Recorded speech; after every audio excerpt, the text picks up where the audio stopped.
Lu Jing traversed the great desolation, reduced to a scion of a prestigious family poised to become a son-in-law to another clan.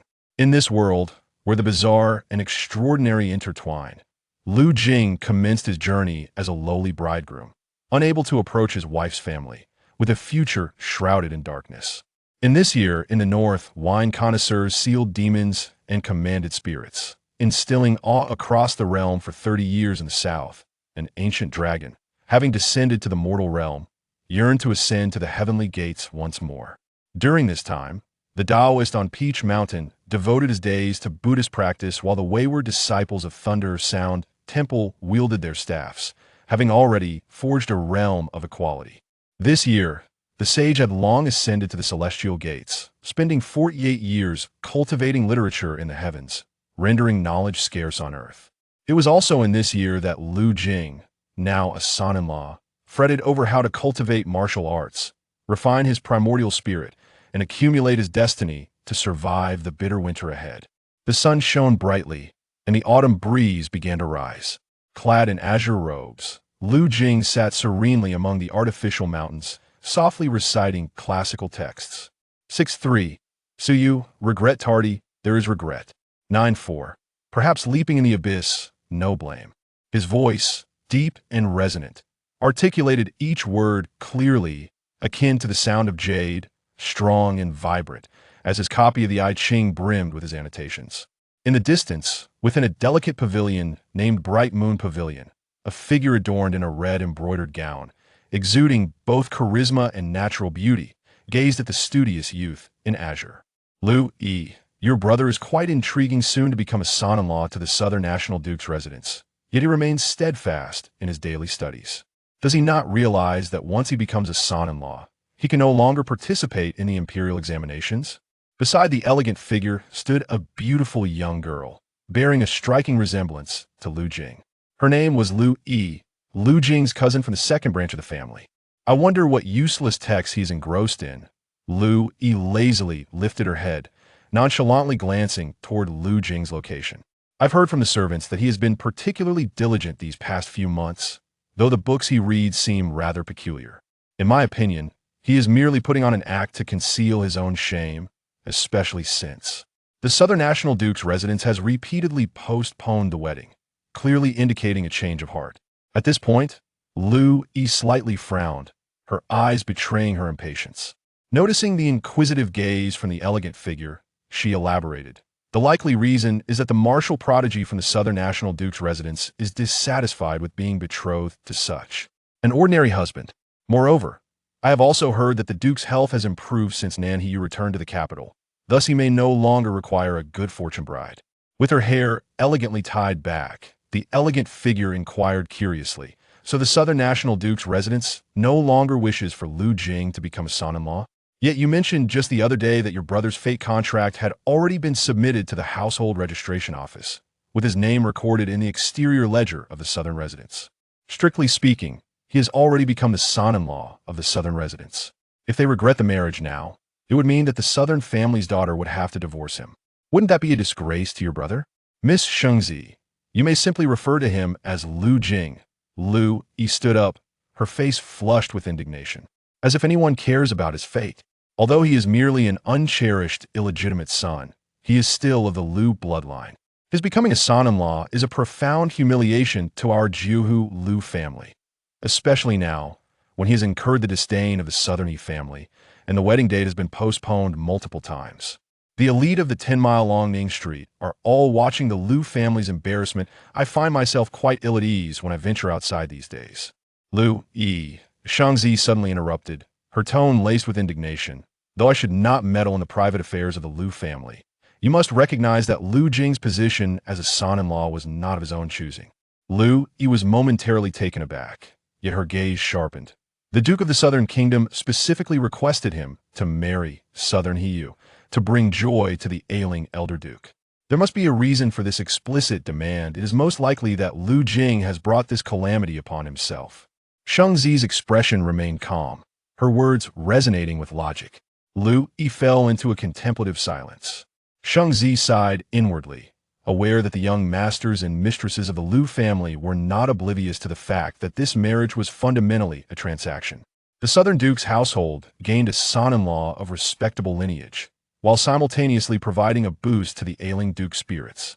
In this alliance, both the Southern and Lu families were merely fulfilling their respective needs. The only one who has become the object of ridicule and stands to lose his future is the young man in the distant azure robe. Yet, the members of the Lu family still cling to the reputation of the Juhu Lu family, perceiving the son of a concubine becoming a son-in-law as a profound disgrace, which is why they harbor such disdain and contempt for the already slighted son. Lu Yi, still young, has been influenced by the surrounding discourse that instills a loathing for Lu Jing, thus she cannot be entirely blamed. Shengzi gazed at Lu Jing from afar, her eyes reflecting a hint of sympathy.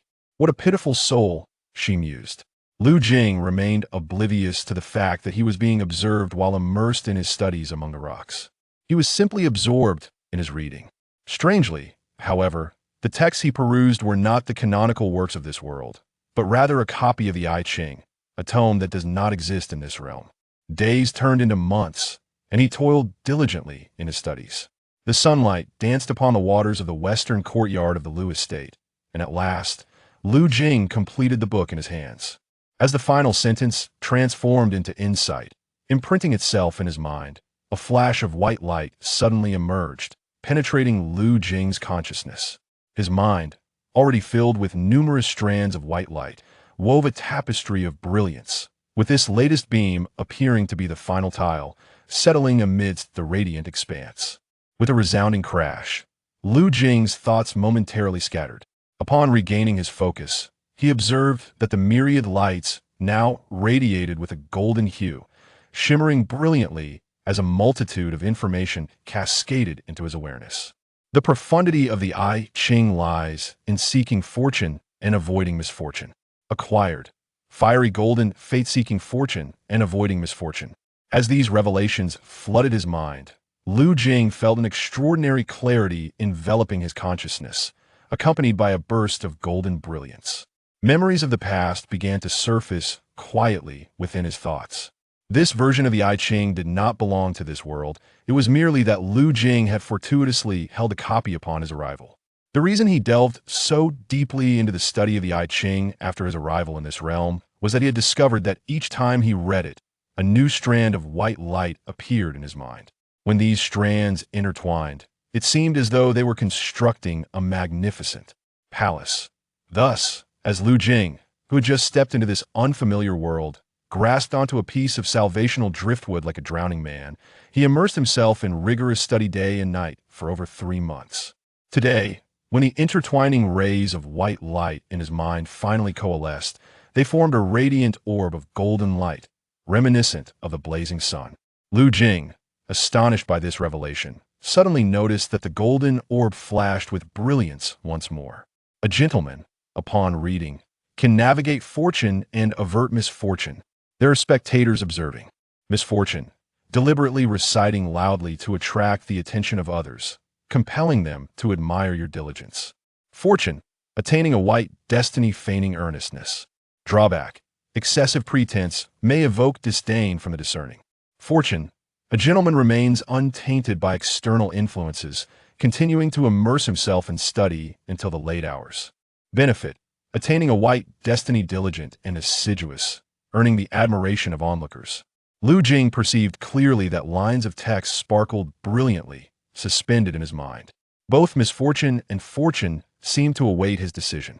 With a sigh of relief, Lu Jing reflected, these 3 months of effort have not been in vain. He had indeed noticed 2 indistinct figures in the distant Mingyue pavilion. However, Lu Jing's vision was limited, and he could not discern who they were, nor did he care. Thus, he remained focused, contemplating the 2 pieces of information in his mind. Studying the I Ching allows me to navigate fortune and avert misfortune.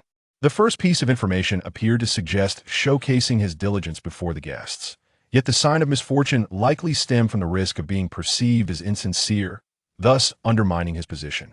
Moreover, given his status, which was already met with disdain in the household, being seen as pretentious could lead to further gossip and disdain. The second piece of information signifies fortune, urging me to remain untainted by external influences and to continue my studies. Weighing the options, the benefits outweigh the drawbacks. Therefore, it is only natural that I should choose the path of fortune.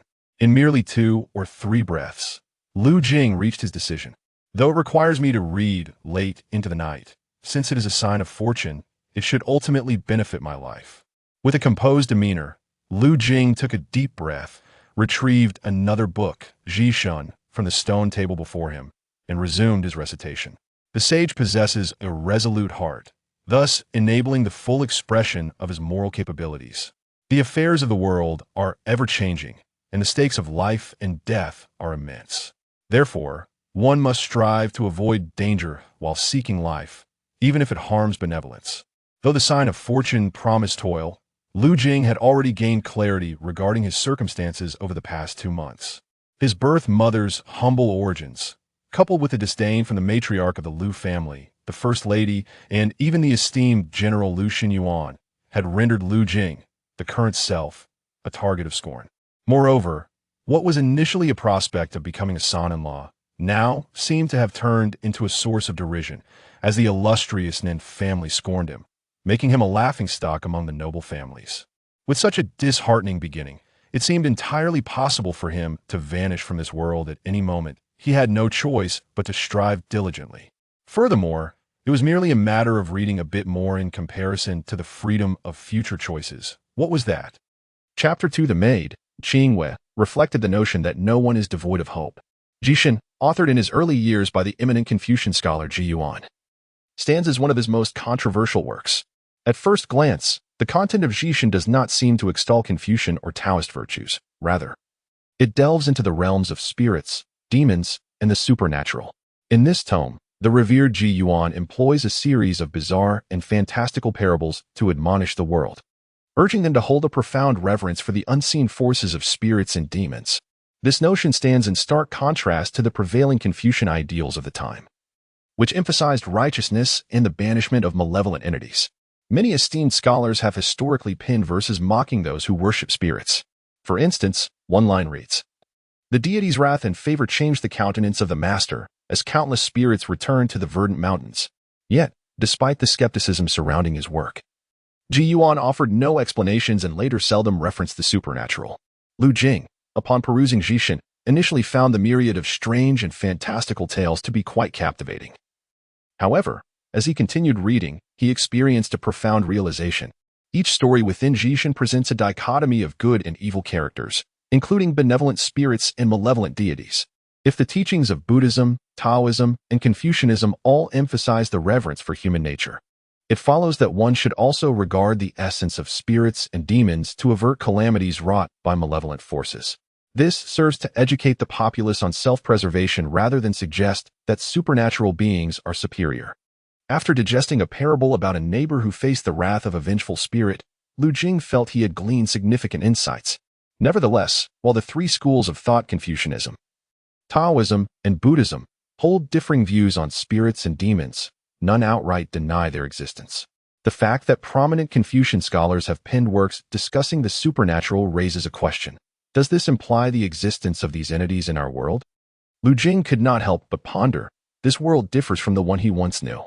At the very least, within the Lu household, there exists a martial figure capable of effortlessly moving a stone lion weighing at least a ton.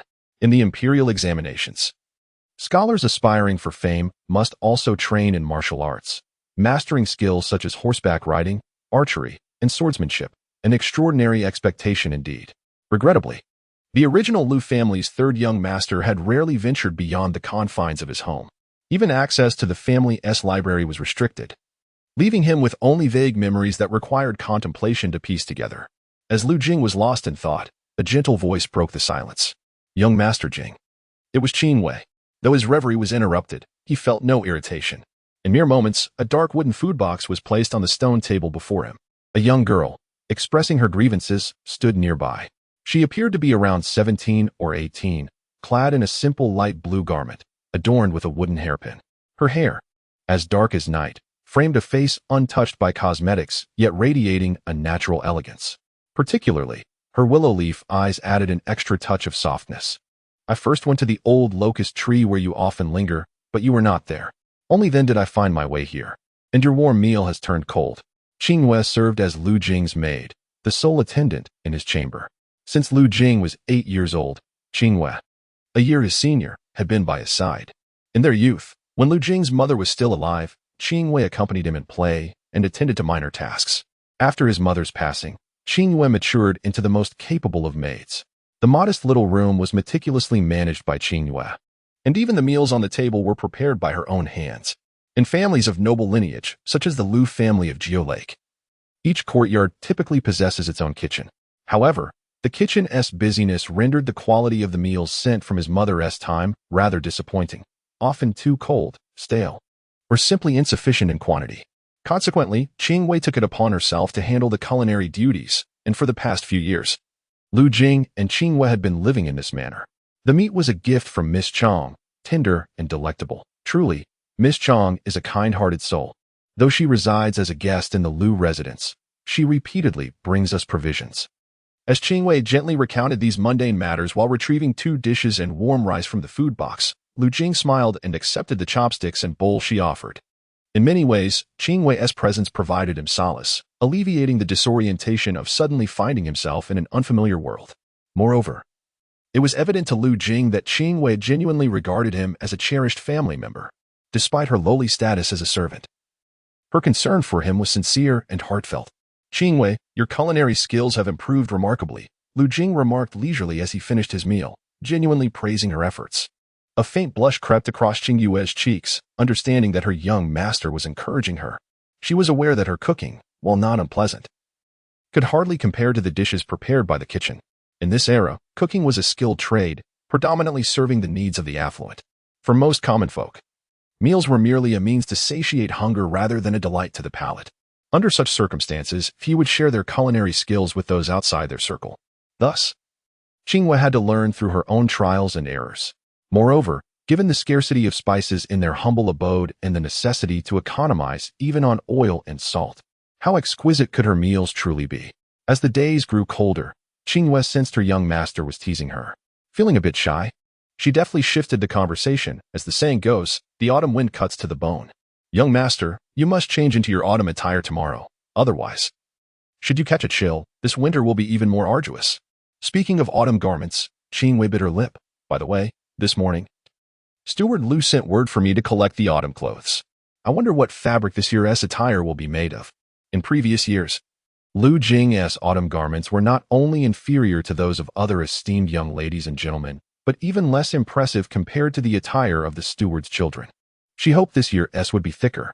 Lu Jing took the initiative to help Qingyue tidy up the dishes and utensils, still smiling as he said, "The fabric matters little. If it is too thin, last year's autumn outfit, which is now small, can be worn underneath the new one. Besides, it is still quite warm at noon. Wearing too much would only lead to sweating." Qingyue turned her head, observing the calm smile on Lu Jing's face, and felt increasingly that her young master had become much warmer over these past 3 months. In the past, when the young master encountered such predicaments, he would grit his teeth and glare in anger, wallowing in self-pity and lamentation. However, he has matured considerably now. As Qingyue contemplated this, her heart ached for Lu Jing. Perhaps the young master has resigned himself to his fate? After toiling over his studies for nearly a decade, due to his lack of skills in horsemanship and swordsmanship, he was perpetually unable to participate in the imperial examinations. Subsequently, he was compelled to become a son-in-law of the Nan family, destined to be estranged from the scholarly pursuits of his life. Now, it seems, the Nan family has gone back on their word. The young master is unable to even attain the status of a wealthy gentleman. Lowering her head, tears began to well in Qingyue's eyes. The path ahead appears shrouded in darkness, and it seems she may remain ensnared in this mire for a lifetime. Lu Jing's voice interrupted Qingyue's reverie. She quickly turned away, concealing her tears from him. "Do not worry." Lu Jing's voice suddenly resonated from behind. "Where there is a will, there is a way. There are no insurmountable obstacles." He spoke softly. "Understood, young master." Chapter 3. Seeking auspiciousness and avoiding calamity. The great Ming Wang, Yen Heavenly Saint, is there truly no dead end for humanity? Lu Jing seems to possess an optimistic disposition.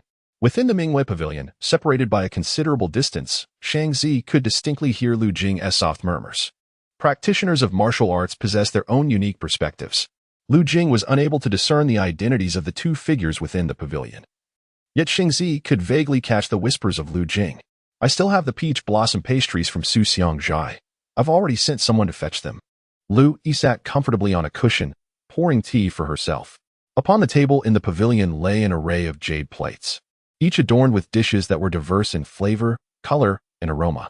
It is said that the peach blossoms used for the pastries from Su Xiangjai originate from Peach Mountain, where the peach trees bloom year-round.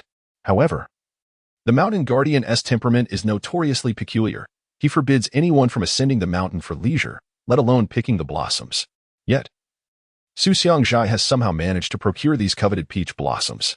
With a hint of pride, Louis remarked, the quantity of these pastries is limited. Thanks to the old matriarch's old acquaintance with Su Xiangjai, we receive 10 boxes each month. After distribution, I only get 2 pieces for myself. Today, since you have come, I am willing to share them with you. Shangzi turned her gaze towards the table, which was laden with a plethora of delightful dishes. The two had already dined earlier, and the remaining food could easily satisfy 4 or 5 robust men. Even though the Jiuhulu mansion may no longer bask in its former glory, and General Shinshao has been demoted, it still exudes opulence. Adorned with white jade and golden embellishments, Shangzi sighed inwardly and glanced at Lu Jing, who sat at a stone table in the distance. Yet, such a noble family cannot accommodate a mere illegitimate son. Perhaps when General Shinshao returns and learns that Lu Jing has made sacrifices and fallen to the status of a son-in-law, only then might his situation improve. Shangzi remained silent, and Louis followed her gaze, catching a glimpse of Lu Jing amidst the rockery. Oh, is that Lu Jing? He is still studying? Shangzi shook her head and stepped out of the Mingwei pavilion. Let us go, let us explore other areas. Louis disregarded Lu Jing. Shangzi, do you truly not wish to taste the peach blossom pastries? No, I have grown weary of them. A solitary oil lamp could hardly cast a bright glow for Lu Jing's reading. Yet, perhaps due to his good fortune, the moonlight tonight appeared particularly clear and bright. With no clouds to obscure it, bathing the ground in luminescence and rendering Lu Jing's reading less arduous. It was already the hour of high. Lu Jing was engrossed in the text of Jishin, pondering the thoughts and reflections of the esteemed Confucian scholar Ji Yuan within the lines. Suddenly, a flash of golden light reminiscent of a palace silhouette flickered in his mind. Mission accomplished, auspiciousness. As this stream of information flowed into Lu Jing's consciousness, he faintly perceived an ancient hexagram floating above his auspiciousness and calamity avoidance fate, which, astonishingly, bore his own reflection. The hexagram slowly rotated, ultimately revealing an upper hexagram image. 9-5, a flying dragon in the heavens, advantageous for encountering great individuals. This verse holds myriad interpretations. Here, it likely signifies the appearance of the dragon star in the sky. Favorable for the nobility. The term adult here refers to myself. Upon observing the divination symbols, Lu Jing could not help but interpret their meaning. This is an upper hexagram. A favorable omen. Just as his thoughts settled, streaks of white light erupted from the Bagua diagram, intertwining beside the auspicious fate of avoiding misfortune, transforming into another innate talent. 9-5, a dragon soaring in the heavens, advantageous to meet the adult. Auspicious, gaining the talent, diligence and perseverance. White. First activation of the auspicious fate of avoiding misfortune, acquiring a blue opportunity. Talent, diligence and perseverance. White enhances focus and diminishes fatigue while reading, learning, practicing, or creating. A blue opportunity is being triggered. This white, diligence and perseverance, is a new talent, derived from the resplendent golden, auspicious fate of avoiding misfortune. It seems that the color denotes the rank of the talent. Under the auspicious fate of avoiding misfortune, selecting the appropriate auspicious and inauspicious symbols indeed yields such rewards. Others might perceive him as overly weary from studying, merely resting his eyes. Yet, as Lu Jing closed his eyes, he could distinctly see the Bagua diagram suspended in the darkness. He could also clearly discern his own reflection within it. The youth in a blue robe, pale of complexion, appeared somewhat refined, yet his gaze remained profoundly serene. Talent Bagua diagram, a means to observe one's internal and external manifestations. This frail youth represents my external manifestation. What then is my internal manifestation? As Lu Jing pondered this, various pieces of information flowed into his mind. Lu Jing's internal manifestation, talent, Zhou-yi, auspicious fate of avoiding misfortune, resplendent gold. Diligence and perseverance, White, opportunity. Blue, opportunity is being triggered. Realm. None, power. None. What do realm and power signify? Lu Jing furrowed his brow. Since his arrival, the memories of his original self have remained somewhat elusive, as if shrouded in a fine veil, difficult to recall. He vaguely remembered wandering into the martial arts pavilion in the residence as a child, where he encountered a similar description in a book. In the path of martial arts, one manifests through the body, driven by essence, nurturing oneself, and further, employing Confucianism, Taoism, and Buddhism as vessels, dividing into 9 realms, cultivating the truth of the world, and navigating the boundless sea of suffering. The so-called realm and power likely refer to the levels of mastery in martial techniques. Lu Jing sighed inwardly. The Jiuhu Lu family is also a lineage of martial prowess. Over the past 200 years, the Great Fu has grown increasingly formidable, with surrounding foreign tribes either annihilated or submitting to the Great Fu, annually presenting tribute silver. In the past century, the Great Fu has seemingly become as powerful as heavenly might, unassailable. The border tribes have grown ever more fearful, and this overwhelming authority has led to a decrease in warfare.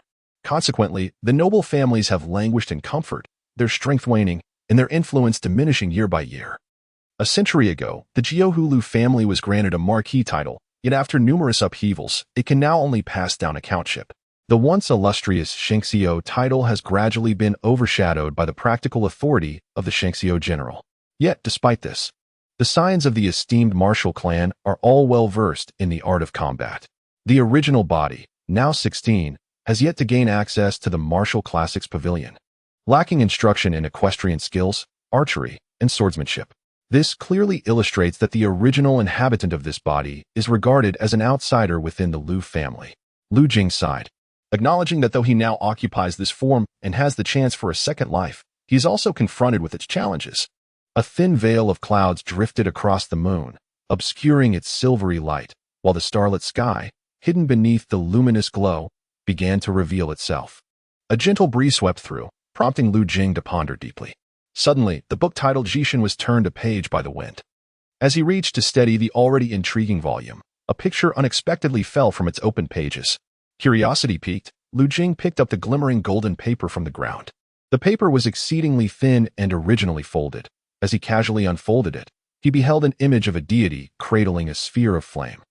This deity sat upon a black lotus throne, one hand raised and open, the thumb and index finger gently touching in a gesture resembling a Buddhist seal. The other hand was held at chest level, supporting a glowing orb of fire. Strangely, despite the figure's meditative posture, adorned in a Buddhist manner, it wore a Taoist topknot and a scarlet robe, intricately embroidered with symbols of divination. Was this being a Buddha, a Taoist, a demon, or a divine entity? Lu Jing's curiosity deepened as he noticed a line of small characters on the left side of the image. Great Ming Wang Yin Tian De Sheng Shenming Tuesday. His speculation that this depicted deity might be a demon was not unfounded, as despite its imposing and fierce visage, it bore a pair of fleshy wings and a third eye upon its forehead. At this moment, the third eye was closed, yet a faint light seemed to emanate from it. Dubbed a divine image, the features of this so-called deity intriguingly merged the characteristics of Buddhism, Taoism, and demonic traits. Lu Jing scrutinized the illustration for an extended period, increasingly impressed by its exquisite craftsmanship, and resolved to keep it safe. Just then, the moon, which had been shrouded by clouds, emerged, casting a beam of moonlight that illuminated the deity's image spread upon the table. In the next instant, the luminous orb depicted in the deity's left hand began to genuinely radiate light. Before Lu Jing could fully comprehend the phenomenon, a ray of brilliance shot forth from it, directly striking his eyes. As the light penetrated his gaze, Lu Jing finally grasped the significance. Could this be the blue opportunity he had just acquired upon first triggering the Seek Fortune and Avoid Calamity fate? Chapter 4. Autumn Garments and Human Hearts. The youth that has passed as a radiant beam of light entered his vision. Lu Jing was suddenly enveloped in darkness. Yet, almost immediately, he beheld a flame igniting amidst the inky blackness, its brilliance dazzling beyond measure. Beyond the flames, he could faintly discern a divine figure suspended in the void, appearing both present and elusive. It was the visualization chart of the great Ming Wang Yin Tian De Sheng. A flurry of thoughts surged through Lu Jing's mind. He had merely glimpsed the luminous orb for a fleeting moment, without ever thoroughly comprehending its essence. Then a gust of wind swept by, carrying a bone-chilling cold that made Lu Jing realize his long garments were soaked with cold sweat. This image was, indeed, a visualization treasure map. Staring at the drawing on the table, Lu Jing paused to catch his breath before hastily closing his eyes, concentrating on the visualization realm within his mind. The Bagua chart emerged in his consciousness, and the inner images reappeared. As Lu Jing scrutinized it line by line, he finally noticed a change. In the section for opportunities, where it had previously read, blue opportunity triggering, it now boldly displayed, opportunity, Great Mingwang Yin Tian De Sheng visualization chart triggered. This signified that the blue opportunity had indeed been activated. Gazing at the visualization chart before him, Lu Jing felt a surge of joy, but suddenly, something seemed to strike him. Discreetly, he folded the chart and tucked it into his garments. Regardless, this visualization chart was undoubtedly a treasure, and this was not the appropriate place for its study. Rising to his feet, Lu Jing was again assaulted by a wave of dizziness, nearly losing his balance. He staggered and hastily sat down on a stone bench. I had merely glanced at this divine image. My time of visualization was even less than a breath. Yet my spirit feels utterly depleted. After resting for a considerable time, Lu Jing finally summoned the strength to rise and slowly made his way back to his small courtyard. His residence was situated in the northwestern corner of the Lu estate, not far from the stone table and bench he had just occupied. What usually required only a brief stroll took Lu Jing a quarter of an hour to traverse. As Lu Jing approached, the dim candlelight illuminated his waxen, wan visage, which fell into Qing Yu's sight. She hurried over to assist him in sitting down and fetched a long garment from the inner room to drape over him. Lu Jing truly felt a bit cold. Yet he did not wish to alarm Qing Yu. Thus, he mustered his spirits, raising his voice to reassure her, "You need not worry. A sudden wind has merely given me a slight chill. Tomorrow, when the sun shines, I shall feel better." "Young master has caught a chill?" Qing Yu exclaimed, her demeanor shifting to one of alarm. Without a second thought for the food on the table, she prepared to venture outside with a lantern. Lu Jing quickly urged her to sit down, soothingly saying, "Qing Yu, you are overreacting. The room is dark, which has made my complexion appear poor. It is truly nothing. You would only disturb Manager Lu's peaceful dreams by going out at this late hour." "Not a chill?" Qing Yu continued to express her concern. "What does my suffering matter? Young master, a chill can be deadly. Now is not the dead of winter. It is not so easy to fall ill from the cold." Lu Jing gestured towards a few books on the table and remarked, "I have merely read for too long today and feel somewhat fatigued." Upon hearing this, he noticed that Qing Yu's expression had finally softened, prompting him to shift the topic. Taking a deep breath, he gazed at the food on the table in astonishment, exclaiming, "Is this lamb?" Qing Yu quickly adjusted her chopsticks and served him a piece of lamb. This meat had been delivered by a maid from the second house, who reported that the young master of the second house had made significant progress in his martial arts training, resulting in rewards for everyone in the household, be they young masters, young mistresses, or servants. The thought of such progress in martial arts filled Lu Jing with envy. Having traversed into this peculiar world, he found himself relegated to the status of a lowly son-in-law, rendering his aspirations for the imperial examination nearly futile. He could only seek alternative avenues to alter his stifling fate. Although he had acquired the Great Ming King visualization chart, he remained utterly perplexed about its application and its true purpose, with no one to instruct him in martial arts. The joy exhibited by Lu Feng and the ensuing celebration in the household indicated that it was indeed a substantial advancement. Lost in contemplation, Lu Jing heard Qing Wei pouring water for him as she said, "This afternoon, I also went to collect your autumn attire, young master. It is quite infuriating that the two young masters and mistresses of the Lu family received exquisite garments made from the finest silk produced in Jiangnan, warm yet light. While our courtyard," as she murmured softly, her gaze was tender, seemingly feeling indignant on Lu Jing's behalf. Sensing that such grievances might burden him, she paused and stood up, intending to leave. Lu Jing furrowed his brow, prompting Qing Wei to explain, "Young master, I shall fetch another pot of water for you. You should soak your feet. Perhaps you will feel considerably better by tomorrow." The previous Lu Jing may have grown accustomed to Qing Yu's meticulous care.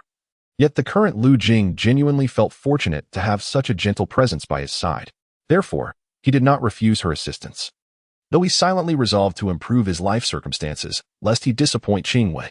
After finishing his meal, Qing Wei helped him soak his feet and massage them, busily attending to him until the midnight hour before she finally retreated to her own quarters for rest.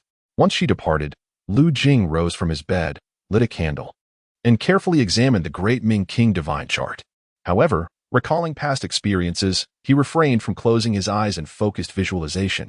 Instead, he fetched paper and ink, meticulously sketching the image of the Great Ming King Yin Tian de Sheng. My vitality is rather weak, and my spirit cannot sustain the visualization of the Great Ming King divine chart. Thus, I would be squandering such a precious artifact, he mused, realizing that he could not solely dedicate himself to reading. He must also cultivate his physical form and nurture his spirit. However, he pondered how daunting this task would be. Whether it be the challenges of spiritual cultivation or the pursuit of physical training, Lu Jing found himself at a loss, regardless of the difficulties in nurturing his spirit. The mere thought of meeting the physical standards for martial arts training necessitated an immense consumption of food and medicinal herbs. However, Lu Jing's monthly stipend amounted to merely 3 or 2 taels of silver, from which the steward of the household would siphon off a tael under various pretexts, leaving him with a meager 2 taels. With such a paltry sum, how could he possibly cultivate his body or practice martial arts? Contemplating this, Lu Jing could not help but shake his head.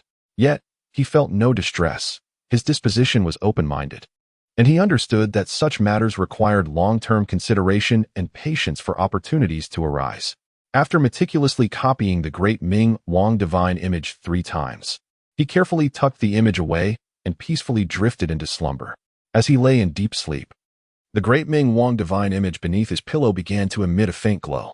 A cascade of blurred memories flooded his mind like a dream. Within this dreamscape, Lu Jing vaguely glimpsed many past events. Jinger, your brows and eyes are so reminiscent of your father. Grow quickly, and you too shall become a hero like him.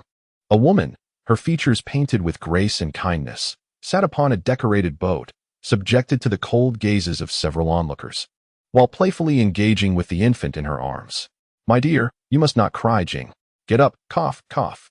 My child, they all say I have no father to teach me. They say I am a wild seed. What is a wild seed? Cough. Jinger, it is not that your mother is unwilling to buy you new clothes. The old ones are simply more comfortable. Look. Oh, the holes are gone. And you have a little tiger now. How delightful. Mother is truly remarkable. Jinger, do not weep. Who says you have no father? Cough, cough. I shall take you to meet your father. These myriad memories swirled around Lu Jing's dream. Eventually, the scenes coalesced, gradually forming the image of a youth. The boy's body emanated a soft radiance, gazing down upon Lu Jing. Sensing something, Lu Jing opened his eyes and stood, returning the gaze of the luminous youth. The boy bore an uncanny resemblance to him, and bowed respectfully. Having taken my own life, I should not linger in this body. My greatest regret in this life is towards my biological mother. Today, I am willing to offer my soul as a recompense and this body as a gift. I implore you, dear brother, to secure a title for my deceased mother and ensure she is honored with a phoenix crown and splendid burial, so that those who know her name shall not look down upon her due to her origins. Before Lu Jing could respond, the youth transformed into a streak of light, rushing into Lu Jing's brow. Perhaps this body was inherently attuned to the boy's soul, or perhaps there were other reasons. In that instant, as the light entered him, Lu Jing felt an overwhelming fatigue dissipate, and his spirit became remarkably lucid. Thoughts within his mind gradually crystallized. He realized that a certain power within him surged dramatically due to the boy's spirit. Sitting on the bed for a long while, Lu Jing, under the fusion of memories, suddenly felt a profound longing for the mother of this body, whom he had never truly met. What kind of transaction was this? I was not afforded the opportunity to refuse. Taking a deep breath, Lu Jing seemed to murmur to himself, "Do not worry, I accept this bargain." Chapter 5. The hammer-wielding woman. The origins of Lu Jing are far more intricate than the mere status of a bastard child might suggest. Had he truly been an illegitimate offspring, his circumstances within the Lu household would not have been so dire. Yet, at that time, Lu Xinyuan remained oblivious to these truths. After giving birth to Lu Jing, his mother raised him alone in a small town within the Jiuhu prefecture for 8 years. Throughout this period, she found joy in her solitude and had no intention of introducing Lu Jing to his noble lineage. The bond they shared sufficed for her contentment. However, fate took a cruel turn when Lu Jing's mother fell gravely ill.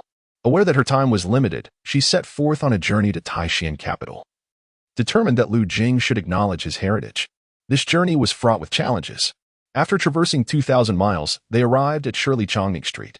The matriarch of the Lu family and the esteemed matron were skeptical of Lu Jing's claims to be Lu Xinyuan's blood.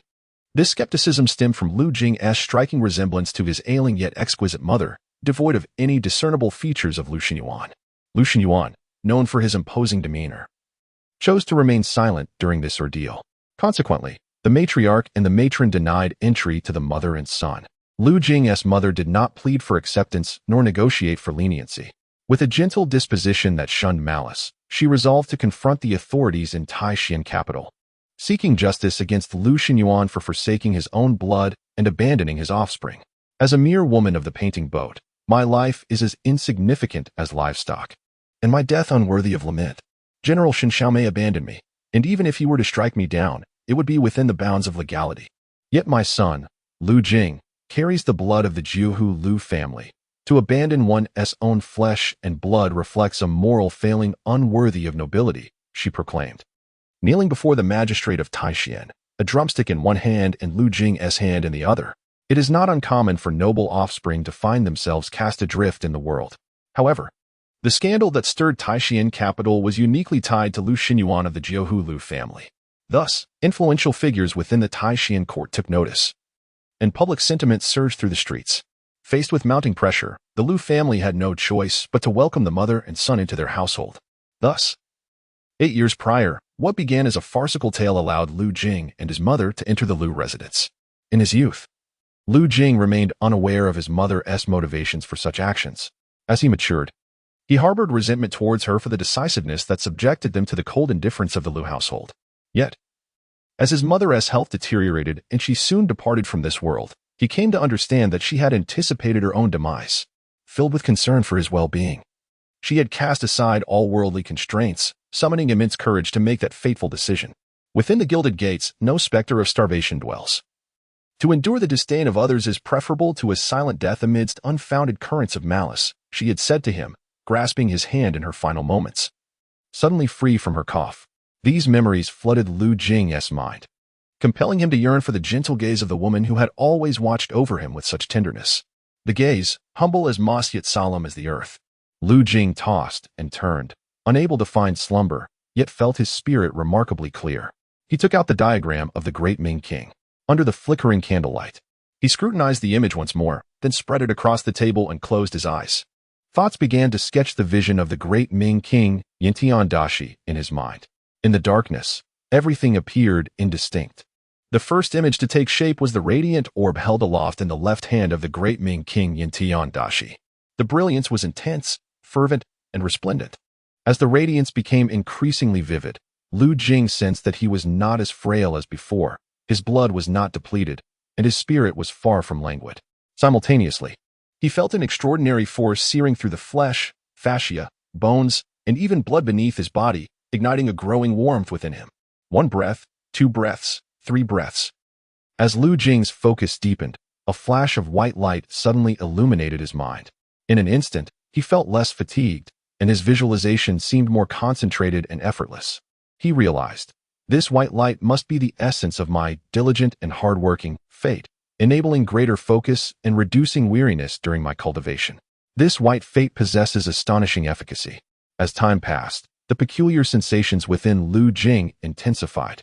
5 breaths, 8 breaths, 10 breaths, until roughly 12 breaths had elapsed. Lu Jing distinctly sensed the resurgence of the painful sensations he had experienced during his first visualization. Thus, he decisively interrupted the process and slowly opened his eyes. Patience was essential. His previous visualization had clearly caused him harm. Were it not for the nourishment of Lu Jing's spirit, he feared he might have required over 10 days to recuperate. Yet, if fatigue set in, halting the practice would suffice. Merely 1 or 2 hours of rest would restore his spirit, allowing him to continue his visualization. Lu Jing exhaled deeply, feeling the heat emanating even from his breath. He keenly sensed a surge in his strength, and his body felt significantly lighter. In the dim candlelight, he noticed a few ants struggling to drag the corpse of a small insect across the threshold. This further deepened his appreciation for the profound nature of the great Ming King, Yantian Dashi visualization. The effects were immediate and striking. Lu Jing marveled at this. Nodding in satisfaction, visualizing the great Ming King seems to refine my spirit and fortify my body. That fate of diligent and hardworking had played a significant role during my recent practice. Without this fate, I could hardly have sustained the visualization for 12 breaths. Perhaps I could endure 8 or 9 at most before needing to rest. It appears this fate is indeed extraordinary. Perhaps I will acquire more fates in the future. With such aspirations in mind, Lu Jing extinguished the candle and lay down to rest. Just before sleep, for reasons unknown, he suddenly recalled his original wife. Nanheyu, a prodigious swordsman, is a disciple of the esteemed sword master Luo Mingwei from Yuxing Island, and is regarded as one of the most exceptional talents in Taishan capital. However, Nanheyu's ambitions do not lie in inheriting titles, as he has repeatedly declined such offers. Subsequently, news emerged of the ailing Duke of the Southern Kingdom, who requires Nanheyu to marry in order to bring good fortune. Lu Jing has been chosen as Nanheyu's betrothed. It seems that the Duke's residence has reconsidered their decision. Qingwei also believed that we could escape the cold, unwelcoming Lu Manor, but alas, her hopes were dashed. Chapter 6. The arrival of Miss and the morning sunlight filtered through the eastern room as the birds began to chirp, heralding yet another dawn akin to those of the past 3 months. As the first notes of avian song filled the air, Lu Jing had already risen from his slumber. Mornings were the most conducive to scholarly pursuits. After refreshing himself, he embraced the morning light and resumed his diligent studies. The 4 classics, Zhongjing, Shangxue, Xingyan, and Wenshi, had all been thoroughly read, yet mastery remained elusive. Over the course of 8 or 9 years, Lu Jing had perused these volumes over 1,000 times. The veneration bestowed upon these 4 Confucian texts by numerous esteemed sages was not without justification. Presently, he had Xingyan before him, a compilation of the virtues of the master, notable for being the only classic with a living author. Despite the master having departed from this world for 48 years, his stature remained undiminished, soaring ever higher, akin to the North Star guiding countless scholars on their journeys.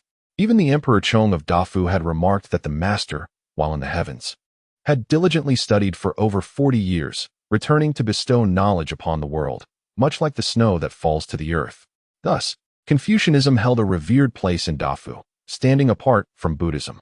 For scholars across the realm, the path forward lay within Confucianism, the essence of which resided in those 4 classics. Lu Jing's steadfast commitment to his studies stemmed from this understanding. Though many deemed his scholarly pursuits futile, he found solace in the belief that facing adversity made learning all the more valuable.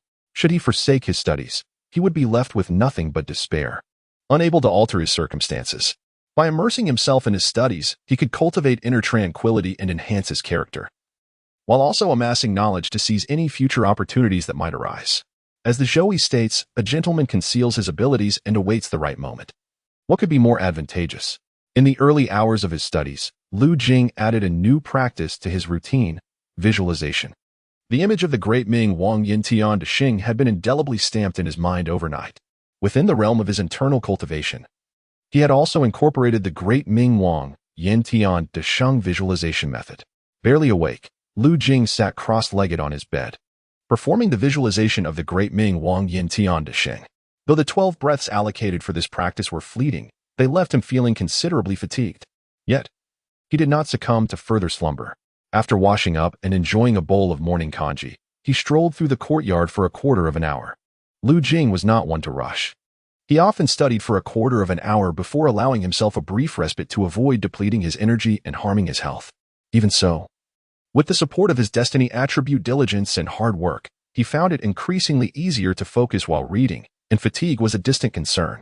After 2 full hours, Lu Jing felt his breath grow deeper and his spirit more vibrant, as invigorated as he had been upon rising.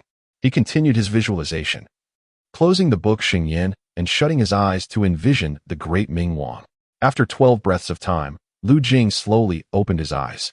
During his initial visualization, he felt an immense enhancement in both his physical strength and mental acuity.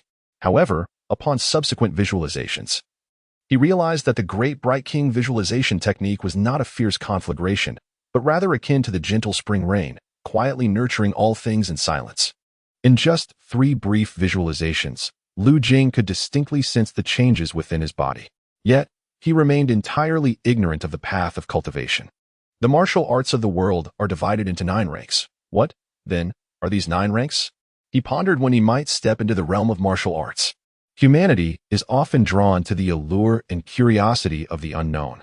He had already immersed himself in literature in his previous life, but he had yet to embark on the new venture of martial training. As Lu Jing contemplated, Qing Yu's voice floated in from outside the door. "Young master, lunch is ready." Hearing Qing Yu's gentle and soothing tone filled Lu Jing's heart with warmth. The previous night, after merging with the soul of his former self, many memories had surfaced in his mind, many of which pertained to Qing Yu. For instance, just 6 months prior, Lu Feng, the eldest son of the Lu family's second residence, had sought to claim the beautiful and gentle Qing Yu for himself. At that time, Lu Jing had already been reduced to a mere son-in-law. Feeling as though all hope had been extinguished, his spirit resigned to despair. And thus he had contemplated giving Qing Yu to Lu Feng. After all, within Lu Feng's household, he would no longer face humiliation, and his daily needs would be better met. Yet, ultimately, Qing Yu knelt silently before the spirit tablet of Lu Jing's mother, her stubborn gaze fixed upon him, tears brimming in her eyes as she silently resisted. Lu Jing's heart softened, and he could not bring himself to part with her. "Young master, it is past midday, and we must pay our respects at the Liuguang Water Pavilion. Do not forget." Qing Yu reminded him as she served him a simple yet warm lunch and presented him with a blue long robe, assisting him in changing clothes. Lu Jing was already accustomed to this and did not shy away from Qing Yu's presence as she helped him don his attire. She chattered on, "You cannot be late again. Last time, when the young master fell ill and arrived late by merely a quarter of an hour, Steward Lu docked a tail from the monthly allowance. After all, I am no longer considered a member of the Lu family." Upon hearing this, Qing Yu's expression showed a hint of concern. "Young master, the Duke of the Southern Kingdom wouldn't truly wish to breach the contract." Before she could finish her sentence, a faint creaking sound of a door opening reached Lu Jing's ears.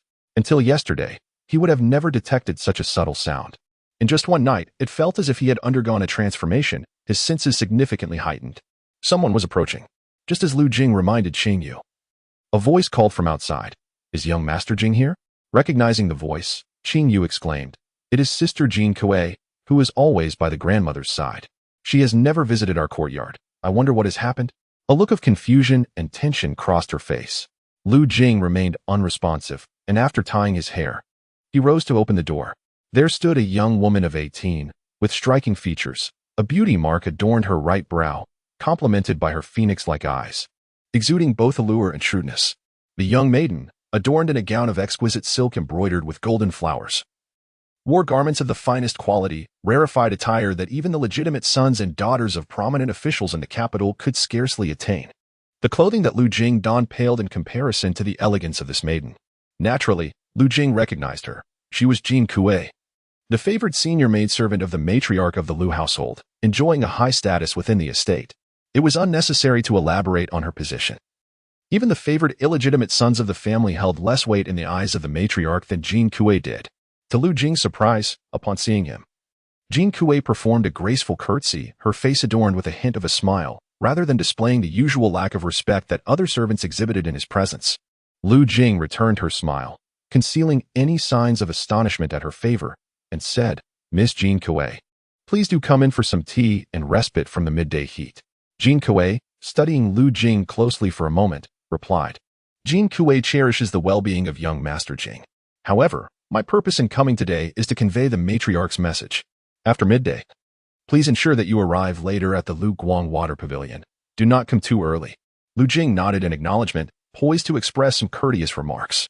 Yet, Jean Kuei suddenly smiled and said, "It has been a few days since we last met, and young Master Jing's complexion has improved remarkably, with an increasingly distinguished appearance. The young lady of the Nan family would undoubtedly be pleased upon seeing you. Additionally, today the matriarch and Madame Zhang are deliberating on assessing the scholarly achievements of the clan's youth. Given the time is still favorable, young Master Jing might consider reading Zhongzheng." After exchanging a few pleasantries, Jean Kuei departed through the door.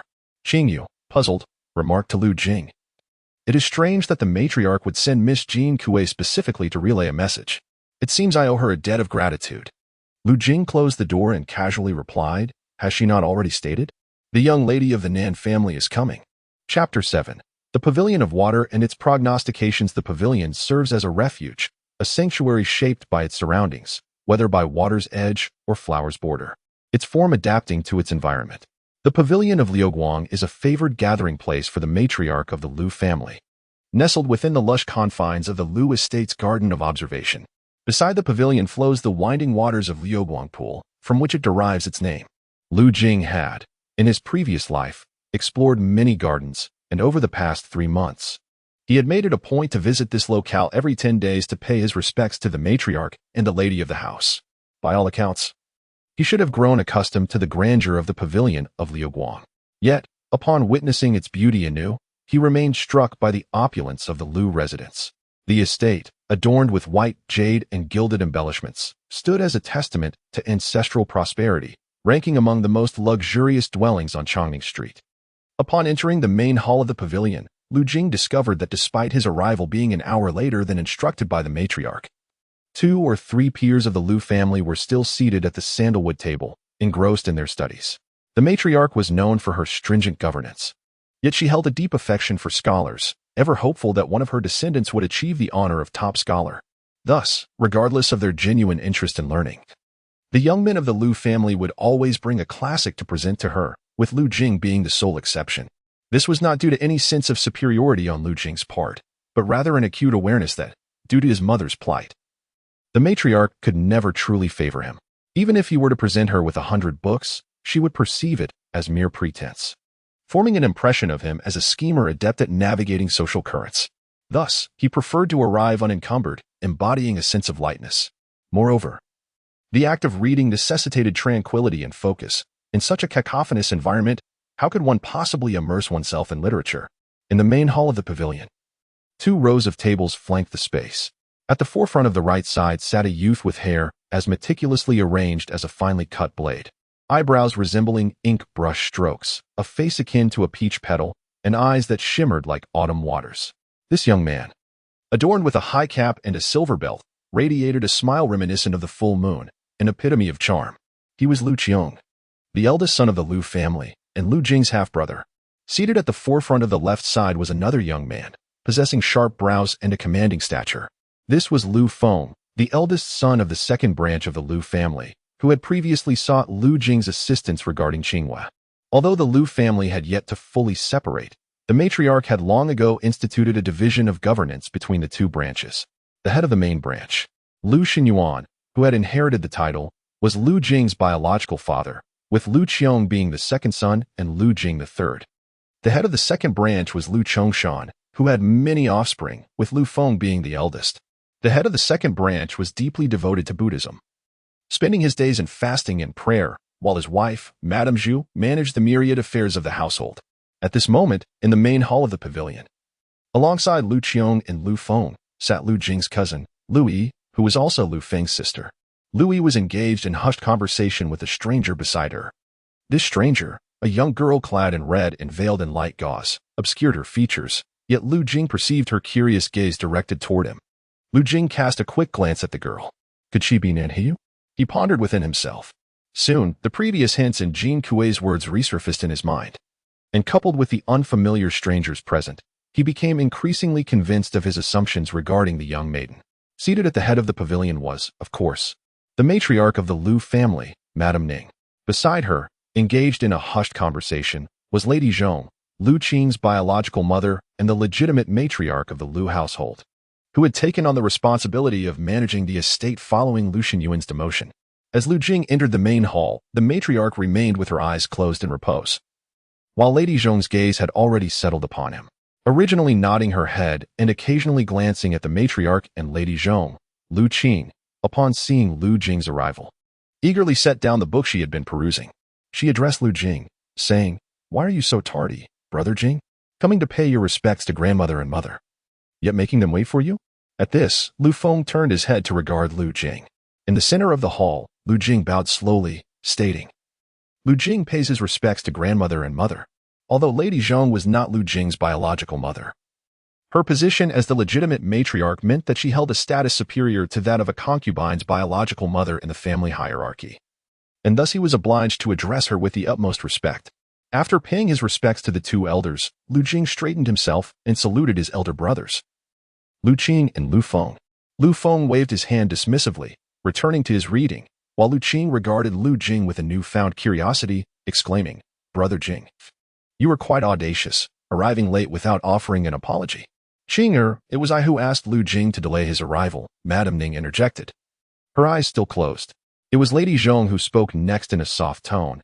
"In recent days, I have heard that Lu Jing has been diligently studying. and thus I thought to have him arrive a bit later to assess his scholarly progress. Upon hearing this, Lu Jing immediately recoiled, lowering his head to feign interest in his book, fearing that the scrutiny of his academic prowess might fall upon him. Lu Jing's long hair cascaded down, and his expression showed no sign of alteration. He stood in the center of the hall, all eyes upon him, including that of the maiden clad in red, her face partially veiled. The young woman in red observed him with keen interest, thinking to herself, "This Lu Jing possesses remarkable composure. Indeed, he appears far steadier today than he did while studying yesterday." The maiden seated elegantly in the waterside pavilion was not the South Hiu Lu Jing had surmised, but rather the girl, Shangzi, with whom Louis had conversed the previous day. Shangzi was not alone in her assessment. Lady Zhang also noted the significant transformation in Lu Jing's demeanor over the past few days as he transitioned from a timid, illegitimate youth to someone exhibiting considerable poise. At that moment, Lu Jing stood unwavering in the center of the hall, his posture balanced and arms naturally at his sides.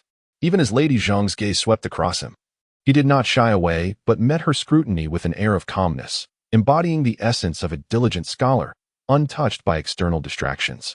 This was indeed remarkable. Lady Zhang was taken aback internally, yet her exterior remained composed.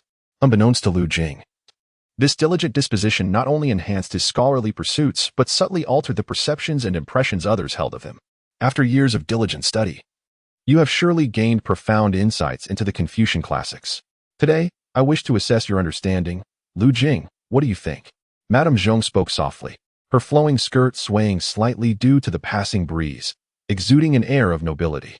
The young lady from the Southern Duke's residence has personally come, perhaps to observe me, to discern my character. Akin to inspecting a horse, examining its legs and temperament, it seems she is still contemplating whether to marry me into her family. Upon this realization, Lu Jing felt an inexplicable surge of indignation. In this grand era, matters of marriage have traditionally been dictated by parental arrangements and matchmaking. Yet, in Lu Jing's case, the Duke of the Southern Kingdom had already expressed his intent, and both the matriarch of the Lu family and Madame Zhong had consented. The marriage contract had been delivered twice, and even Lu Jing's fate and land deeds had been entrusted to the registry 6 months prior, recorded in the Southern Residence's archives. By now, they should have been wed. However, the Southern Residence has repeatedly postponed the betrothal, and this Nanhiu even insists on visiting him in person before making a decision, which feels rather ironic. It is not that Lu Jing desires to rely on the Southern Residence for sustenance, but their attitude undeniably incites his displeasure. The Southern Duke's proposal came first, yet Nanhiu's repeated breaches of promise reveal a lack of integrity. Qingyue has always hoped for my incorporation into the Southern Residence, envisioning me as a prosperous gentleman. But such a life of affluence is not easily attained. These few matters have led Lu Jing to harbor no fondness for Nanhiu. Presently, with the vision of the Ming Wang in mind, marrying in is not my sole path, since Nanhiu has displayed disdain towards me on numerous occasions. Unwilling to uphold the agreement, I shall acquiesce to her wishes. Lu Jing's thoughts spiraled, and he refrained from glancing at the maiden in red beside him, remaining silent as if afraid of scrutiny. Observing Lu Jing's reaction, Madame Zhong furrowed her brow, quietly lamenting, "A child of a boatman cannot bear to stand in the limelight." She cleared her throat gently. "Lu Jing, I have perused the teachings of Zhongxing, believing it to embody the principles of human interaction, recognizing that impartiality is the essence of Zhongxing. As a mere woman, my comprehension of the Confucian classics is limited. Do you possess deeper insights?" Since an incident 8 years prior, Madame Zhong has harbored a strong aversion to Lu Jing, yet refrains from revealing her disdain for a lowly offspring of a concubine, and has not resorted to overt mistreatment. However, within a prominent family, mere differential treatment can erode a youth's spirit. At this juncture, Madame Zhong has not posed a challenging query to Lu Jing, but rather has presented a question with a low threshold yet expansive inclusivity. Lu Jing chuckled inwardly. He contemplated feigning ignorance, remaining speechless, thereby solidifying Nanhiu's resolve to withdraw from the engagement. Suddenly, a barrage of information erupted in his mind. A gentleman is like a vessel, its edge must be sharp. Madame Zhong assesses you. Your options are as follows: negative, hesitant and stammering, years of study amounting to mere ridicule. Positive, conceal your brilliance, crimson, and gain a crimson opportunity. Adverse, incurring the disdain of several, facing punishment from the matriarch of the Ning family. In the fleeting moment, the auspicious and ominous signs had already been indelibly etched in Lu Jing's mind. While he found himself momentarily speechless, he began to swiftly contemplate the choices that lay ahead of him. Chapter 8. The interpretation of justice. From the moment Lu Jing perceived the Bagua diagram yesterday, and his heart was filled with questions. He had already received information that alerted him. The destiny and opportunity levels are divided into 9 ranks: white, red, orange, yellow, green, cyan, blue, purple, and gold. For instance, the opportunity represented by the Great Ming Wang Yin Tian De Sheng visualization, which Lu Jing acquired yesterday, seemingly accompanied his auspicious and inauspicious avoidance destiny, placing it within the blue opportunity rank, classified as the 7th tier. Subsequently, the diligent and hardworking destiny obtained through auspicious and inauspicious avoidance is of the white type, denoting the lowest rank. Lu Jing understood that acquiring a blazing golden destiny like auspicious and inauspicious avoidance and an opportunity like the Great Ming Wang visualization must be exceedingly challenging. Among these options, the most bountiful reward lies within the 3rd option, the Great Misfortune hexagram, which promises a yellow destiny and a yellow opportunity. Lu Jing swiftly contemplated. The yellow opportunity belongs to the 4th tier. If he could obtain such an opportunity, it would undoubtedly yield significant rewards. Yet, the first option he ruled out was precisely the 4th one. Although it consists of fewer than 10 words, it appears deceptively simple. One must acknowledge that the flourishing of Confucianism during the Great Fu permeates the entire realm, with filial piety thus prevalent throughout. In this context, defying one's biological mother and rebelling against the clan would signify an irrevocable loss of one's standing in the Great Fu. With such a grievance at hand, the matriarch and Lady Zhang, in their fury, could justifiably condemn Lu Jing to death in the courtyard, and none would dare to question their actions. There may even be those who commend their strict household governance. The most favorable outcome would be if the matriarch and Lady Zhang showed mercy and spared Lu Jing's life. However, once this incident spreads, he would only be met with scorn, and the Great Fu's Confucianism would never again accept him. For these reasons, the prospect of great misfortune under the auspices of the auspicious and inauspicious avoidance destiny yields the most substantial rewards, yet the consequences are utterly dire. To choose great misfortune is to court one's own demise. After such a selection, there would be no chance of redemption. This great misfortune must not be chosen. Aside from the great misfortune, the misfortune option, while offering considerable gains, also carries the risk of incurring a severe beating, leading to months of incapacitation. The Lu family's rules are exceedingly strict. Should Lu Jing provoke the matriarch and the first lady, their punishment would undoubtedly exceed mere formality. The execution of familial law could very well confine him to bed for months. For Lu Jing, the pain is secondary. What truly concerns him is the potential impact on his martial arts aspirations. Therefore, even if the rewards are more substantial, the misfortune option remains unwise. The middle ground seems overly compromising, offering too little gain, and the triggering conditions for such choices remain uncertain. Since the opportunity has presented itself, it must be firmly grasped. Upon reflection, the rewards of the auspicious options may be slightly less than those of the inauspicious, yet they can avert numerous immediate calamities. In an instant, myriad thoughts flashed through Lu Jing's mind. A young man should not lack ambition. Now that there are benefits at hand, why conceal one's talent? Furthermore, having promised the original owner of this body to strive for a noble title and to contest for a phoenix crown adorned with flowing silk, he must not be overly restrained in his brilliance. Lu Jing lowered his head, deep in thought. In the main hall, aside from the elderly matriarch, Lady Ning, who was resting with her eyes closed, all eyes were fixed upon him. Lu Qiong bore a mischievous glint in her eyes, seemingly eager to see Lu Jing make a fool of himself. The elegantly dressed Sheng Zi displayed a hint of curiosity. Lu Yi, on the other hand, curled her lips in skepticism, doubting that Lu Jing could offer any profound insights. Just as she was about to rebuke him, Lu Jing, who had been lost in contemplation, suddenly lifted his gaze. Memories of the original owner of this body merged in his mind. A spark flickered in his bright eyes. Since his arrival in this world, Lu Jing had recognized that the text of Zhongjing bore a striking resemblance to the Zhongyong of his past life. Coincidentally, his previous scholarly pursuits had centered on the study of Confucian classics. Thus, Lu Jing began to articulate his thoughts. The path of Zhongjing lies in the balance of extremes. Upon uttering these words, the assembly in the hall could not help but listen intently. Years of diligent study had endowed Lu Jing with profound insights. The essence of zhong signifies moderation, opposing both excess and deficiency. Zheng, on the other hand, represents an unwavering constancy. Most contemporary Confucian scholars regard zhongjing as impartiality or balance. Yet I contend that its meaning is far more profound. To me, zhong signifies the foundation of the universe, whereas zheng embodies the ultimate truth. If one can achieve zhongjing, then heaven and earth find their place, and all things flourish. Lu Jing's posture grew upright, and the previous timidity and awkwardness vanished from his demeanor, replaced by a radiant brilliance. He spoke eloquently, referencing classical texts and providing lucid explanations, captivating the attention of those present. Lu Feng and Lu Yi had typically shown little interest in learned discourse, yet as Lu Jing spoke with such assurance, they could not help but perceive a distinct transformation in him. What accounts for this newfound confidence? Shang Zi expressed mild astonishment. Initially, Lu Qiong found Lu Jing's insights obscure. But upon his careful elucidation, she recognized that his understanding of zhongjing indeed transcended mere textbook knowledge. Despite his inherently good nature, Lu Qiong, much like Lu Feng and Lu Yi, sensed an unusual brilliance in Lu Jing's discourse. He spoke with seriousness and meticulousness, revealing that he had extensively studied zhongjing.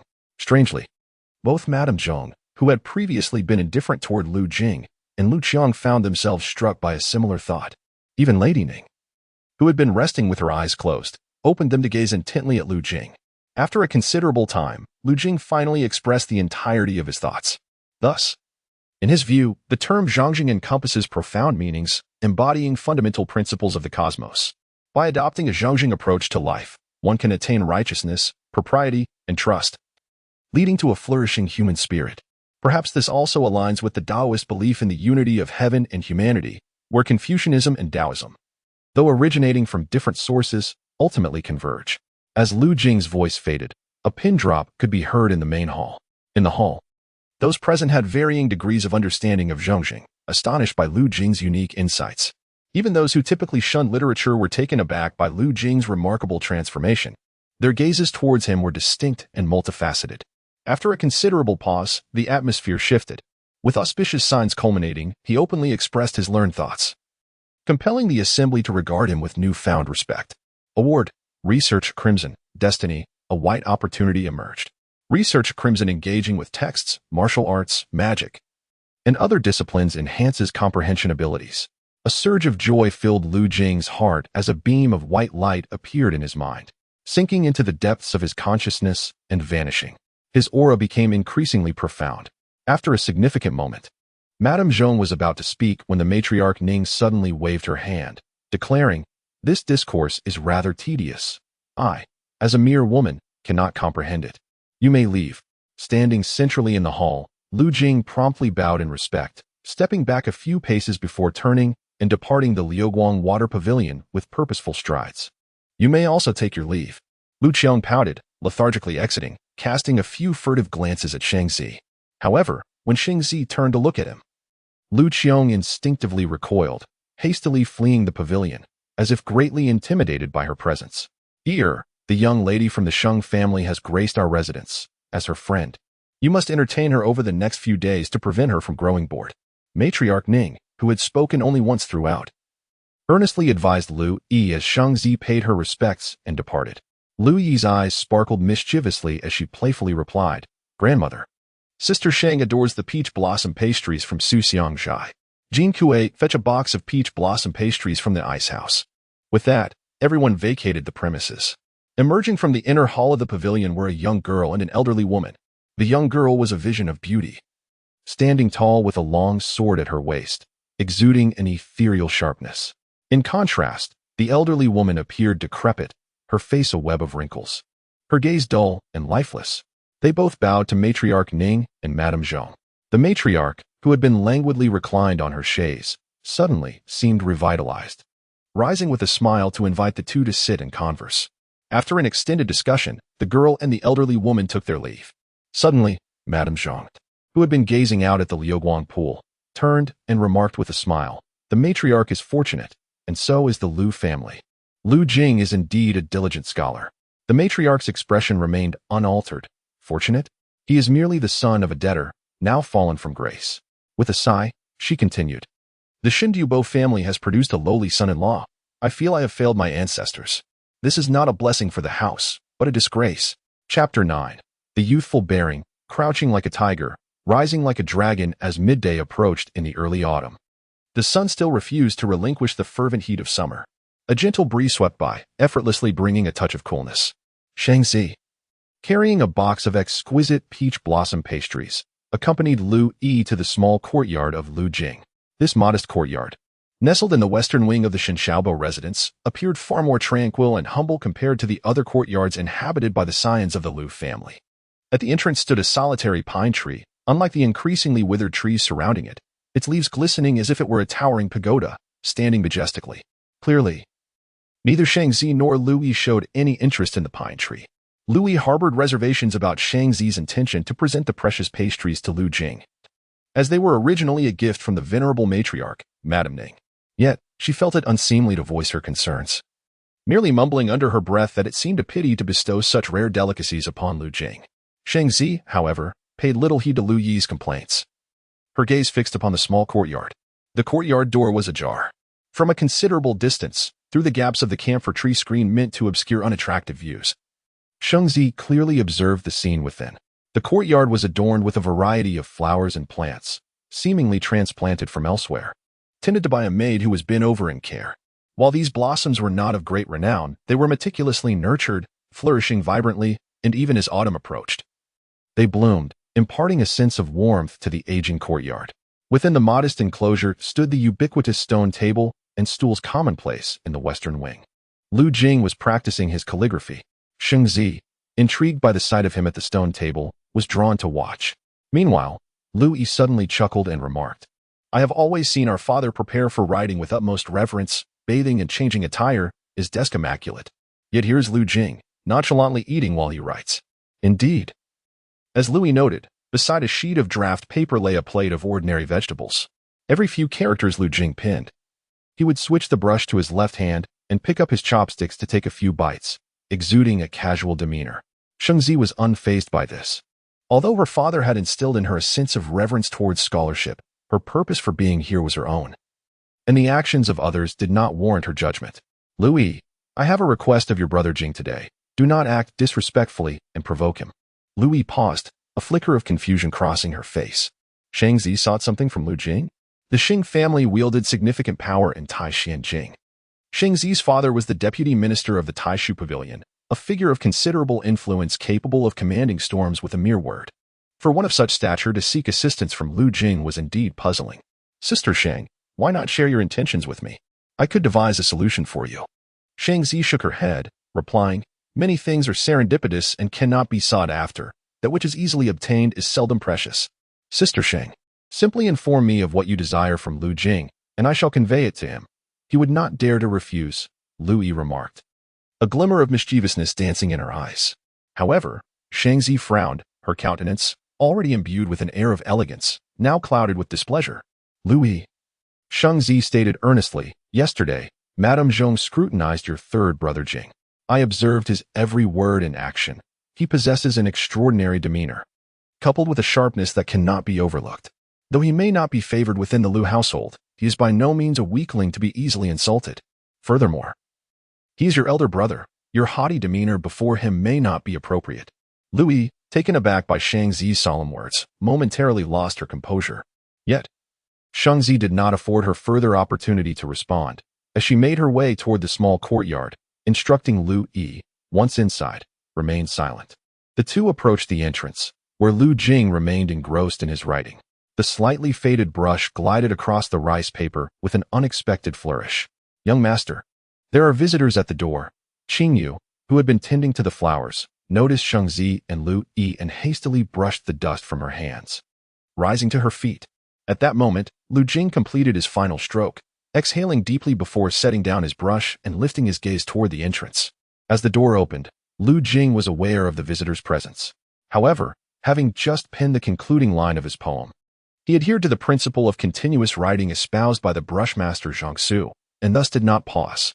"Qingyu, prepare tea," Lu Jing commanded. Qingyu bowed to the visitors from a distance before retreating inside to brew the tea. "Sister Lu Yi, please bring the guests in," Lu Jing said, nodding at Lu Yi with a natural ease. Shangzi was momentarily rendered speechless. Despite his calm tone, there was an unmistakable hint of elder authority in his voice. Within the Lu household, Louis and her third cousin had never exchanged words. Even in their youthful play, they maintained boundaries, often laughing only when Lu Jing was bullied. Yet, Louis was taken aback by how effortlessly Lu Jing referred to her as sister, as if he were naturally the respected elder brother in their midst. This Lu Jing is rather peculiar. Who is her sister? Louis pursed her lips, poised to speak, when Shangzi suddenly stepped forward, addressing Louis. Louis, as the host, why do you not make an introduction? Louis, deflated and reluctant, replied, Lu Jing, this is Shangzi, the eldest daughter of the Shang family from the innermost part of Shirley Chongning Street. Shangzi? Lu Jing's expression remained unchanged as he invited the two young ladies into the room, yet his mind was racing with questions. So, this young lady in red accompanying Louis is not an Inheyu? Did the young lady from the Nan family truly visit yesterday? What could this Shangzi wish to discuss with me? At this moment, Shangzi was not adorned with a light veil. She possessed a statuesque figure, with skin as smooth as jade and bright, radiant teeth. A long whip, glimmering with a hint of green, coiled around her waist, presenting an exceedingly pleasing sight. Unlike other youthful maidens, she exuded a certain sharpness in her demeanor, and there was not a trace of fragility in her brow, but rather a hint of gallantry. Oh, is this calligraphy penned by Master Lu? As Lu Jing pondered, Shangzi and Louis had already approached the stone table, intending to pass it by and enter the house. However, as they approached the table, Shangzi caught a glimpse of the scrap of paper sprawled across it. Upon closer inspection, she noticed several lines of text inscribed upon it, though the strokes occasionally wavered. They revealed a strength akin to a crouching tiger and a grace reminiscent of a dancing dragon. Shangzi, lacking knowledge of calligraphy, felt an innate beauty emanating from the script on the paper. Nevertheless, to her, the artistry was secondary. What truly captured her attention were the words themselves. Those who favor my path are my thieves. Those who oppose it are my teachers. When encountering a chivalrous traveler, one must present their sword. Do not recite poetry to those without talent. Among three companions, there must be a teacher. Choose the virtuous and follow them. Amend the faults of the unvirtuous. In mere 4 lines, Shangzi found herself wide-eyed, deeply contemplating the profound significance contained within. Moments passed, and she continued to murmur the line. When encountering a chivalrous traveler, one must present their sword. Do not recite poetry to those without talent. The notion of offering a treasured sword to a chivalrous figure while refraining from reciting verses to the untalented resonated with her innate love for martial prowess and her carefree spirit. With bright eyes, a twinge of regret stirred within her. Such sage words, unknown to her until today, represented a missed opportunity. Her rational mind, intertwined with a carefree attitude, reflected her respect for virtuous knights. Moreover, the quality of the calligraphy was extraordinary. As her thoughts swirled, she noticed a small dish of greens placed on the table. The paper and brush used for practice appeared quite humble. The brush, worn and faded, bore a slight curve, and the paper was not made from the fine silk of Beiluo but rather ordinary scrap paper used by common scholars. The dish of greens. Shangzi sighed inwardly. This paper, this brush, and these vegetables would seem unremarkable in an ordinary household. Yet, this was the Lu residence of Juhu, and the young man before her was the son of the illustrious General Lu Xinyuan, renowned in his youth as the greatest storm of Juhu. Amidst this backdrop, Shangzi grasped the true difficulty of Lu Jing's situation. Miss Shang. Miss Shangzi? Sister Shang. Lu Jing remained composed, while Louis appeared puzzled. Sister Shang. What is amiss? I merely lost my train of thought, Shangzi replied with natural ease, devoid of any embarrassment. She hoped to request the script from Master Lu, ideally with a citation, assuring him of her gratitude in the future. With grace, she boldly approached him for the scrap of paper. However, Lu Jing found himself in a quandary. A citation? Does the world possess a collection of proverbial wisdom? As Louis observed Lu Jing's hesitation, she found herself at a loss for words. Lu Jing, it's merely a piece of paper. Why are you so reluctant to part with it? If you truly cherish it, I have an abundance of exquisite river silk paper. Her originally haughty words gradually lost their conviction, her voice diminishing with each syllable. For reasons unbeknownst to her, Lu Jing had tilted his head slightly, his expression unchanged. Yet his gaze remained fixed upon Lu Yi's eyes. In that moment, Lu Yi, for reasons she could not fathom, felt her youthful arrogance and bravado dissipate. Her voice dwindled to a whisper until she finally bowed her head in silence. Lu Jing chuckled softly and turned to Shangzi beside him, saying, It is not that I am unwilling to part with a mere scrap of paper, but rather, it is the origin that holds significance. At this point, he shook his head gently, picked up a nearby brush, and meticulously dipped it in ink. He inscribed on the far left, from the expanded anthology of moral sentiments. Chapter 10, Pastries and Martial Arts, with a faint smile gracing her lips. She possessed an extraordinary beauty. Her brows arched like a crescent moon, and her crimson lips bore a gentle smile. Clad in a flowing scarlet gown adorned with silk patterns reminiscent of clouds and rosy hues, dark threads traced alluring wisps around her waist, accentuating her slender figure. Shang Zi sat gracefully upon a wooden chair within the room, while Qingyu, pouring tea beside her, occasionally cast a glance at Shang Zi. Lost in her thoughts, the noble woman before her was not only strikingly beautiful but also exuded an air of natural elegance in her demeanor. How fortunate it would be if young Master Jing could marry such a lady. Qingyu busied herself with concern for Lu Jing's significant life decisions. Meanwhile, Louis remained in a daze, haunted by the realization that Lu Jing's gaze bore an unsettling resemblance to their father's stern admonitions directed at his elder brothers. An unease settled within her, deepening her conviction that Lu Jing was not to be trusted. Young Master Jing, I have come today seeking your insights on a matter. Shang Zi spoke softly, savoring a sip of the slightly moist tea. I am curious about the source of your thoughts on Zhongjing shared yesterday. Which classic text did you derive them from? As she spoke, she placed a small box upon the table. The box, seemingly crafted from precious sandalwood, was intricately carved with patterns, hinting at the valuable contents within. This is the peach blossom pastry produced by Su Xiangjai, a delicacy much favored by the nobility in Taishianjing. As this is my first visit, I hope these pastries convey my sincere intentions, Shang Zi gently explained, gradually opening the sandalwood box. Instantly, the room, previously tinged with a hint of decaying wood, was suffused with a rich fragrance of peach blossoms. Inside the box lay 8 perfectly arranged confections, each resembling a walnut in size. These pastries, meticulously crafted to mirror the delicate beauty of peach blossoms, exhibited a pristine pinkish-white allure. Lu Jing cast a curious glance at the pastries, while Qingyu, her eyes fixated upon them, gasped in astonishment. She had heard from other maids in the household that the peach blossom pastries from Su Xiangjai were exceedingly sought after. Even affluent officials rarely had the opportunity to savor one. It was a sight to behold that this young lady from the Sheng family had brought an entire box containing 8 pastries, a testament to her earnestness. However, Lu Jing appeared indifferent to the enticing treats. With but a fleeting glance, he diverted his gaze. Louis chimed in. Even the esteemed Madame Zhong and Madame Zhu do not receive a box of peach blossom pastries each month. Lu Jing, you ought to express your gratitude to Sister Sheng. Sheng Zi waved her hand dismissively, saying, it is said in Taishianjing that once you taste the peach blossom pastry, no other confection can compare. Indeed, its flavor is far from ordinary. Young Master Jing, you should try a piece. After a moment's contemplation, Lu Jing unexpectedly reached out, gingerly retrieving a piece of the peach blossom pastry from the sandalwood box. Both Sheng Zi and Lu Yi observed him, eager to witness his reaction upon tasting the delicacy. Yet, to their surprise, Lu Jing held the pastry in his palm and offered it to Qingyu, standing behind him. Qingyu, do have a taste, he encouraged. Qingyu, momentarily taken aback, met Lu Jing's gentle yet persuasive gaze, and thus did not refuse. She cautiously accepted the peach blossom pastry, with her delicate lips slightly parted. Qingwei took a small bite. She chewed daintily while Lu Jing watched her with a smile. The atmosphere suddenly fell silent as Sheng Zi and Lu Yi both observed the scene, feeling a stirring in their hearts. Under the gaze of the onlookers, Qingwei eventually finished the entire peach blossom pastry. Lu Jing nodded and remarked, if it is delicious, then that is all that matters. After his words, he gently pushed the sandalwood box towards Sheng Zi. Miss Shang, one does not receive unearned rewards. This peach blossom pastry is too precious. And I lack the esteemed text you mentioned. Accepting it would be inappropriate. Shang Zi's expression grew thoughtful. Beside her, Louis frowned and remarked, yet you just allowed your maid. The reason Lu Jing accepted a piece of the pastry now became evident. Nevertheless, Lu Jing's kindness shone through.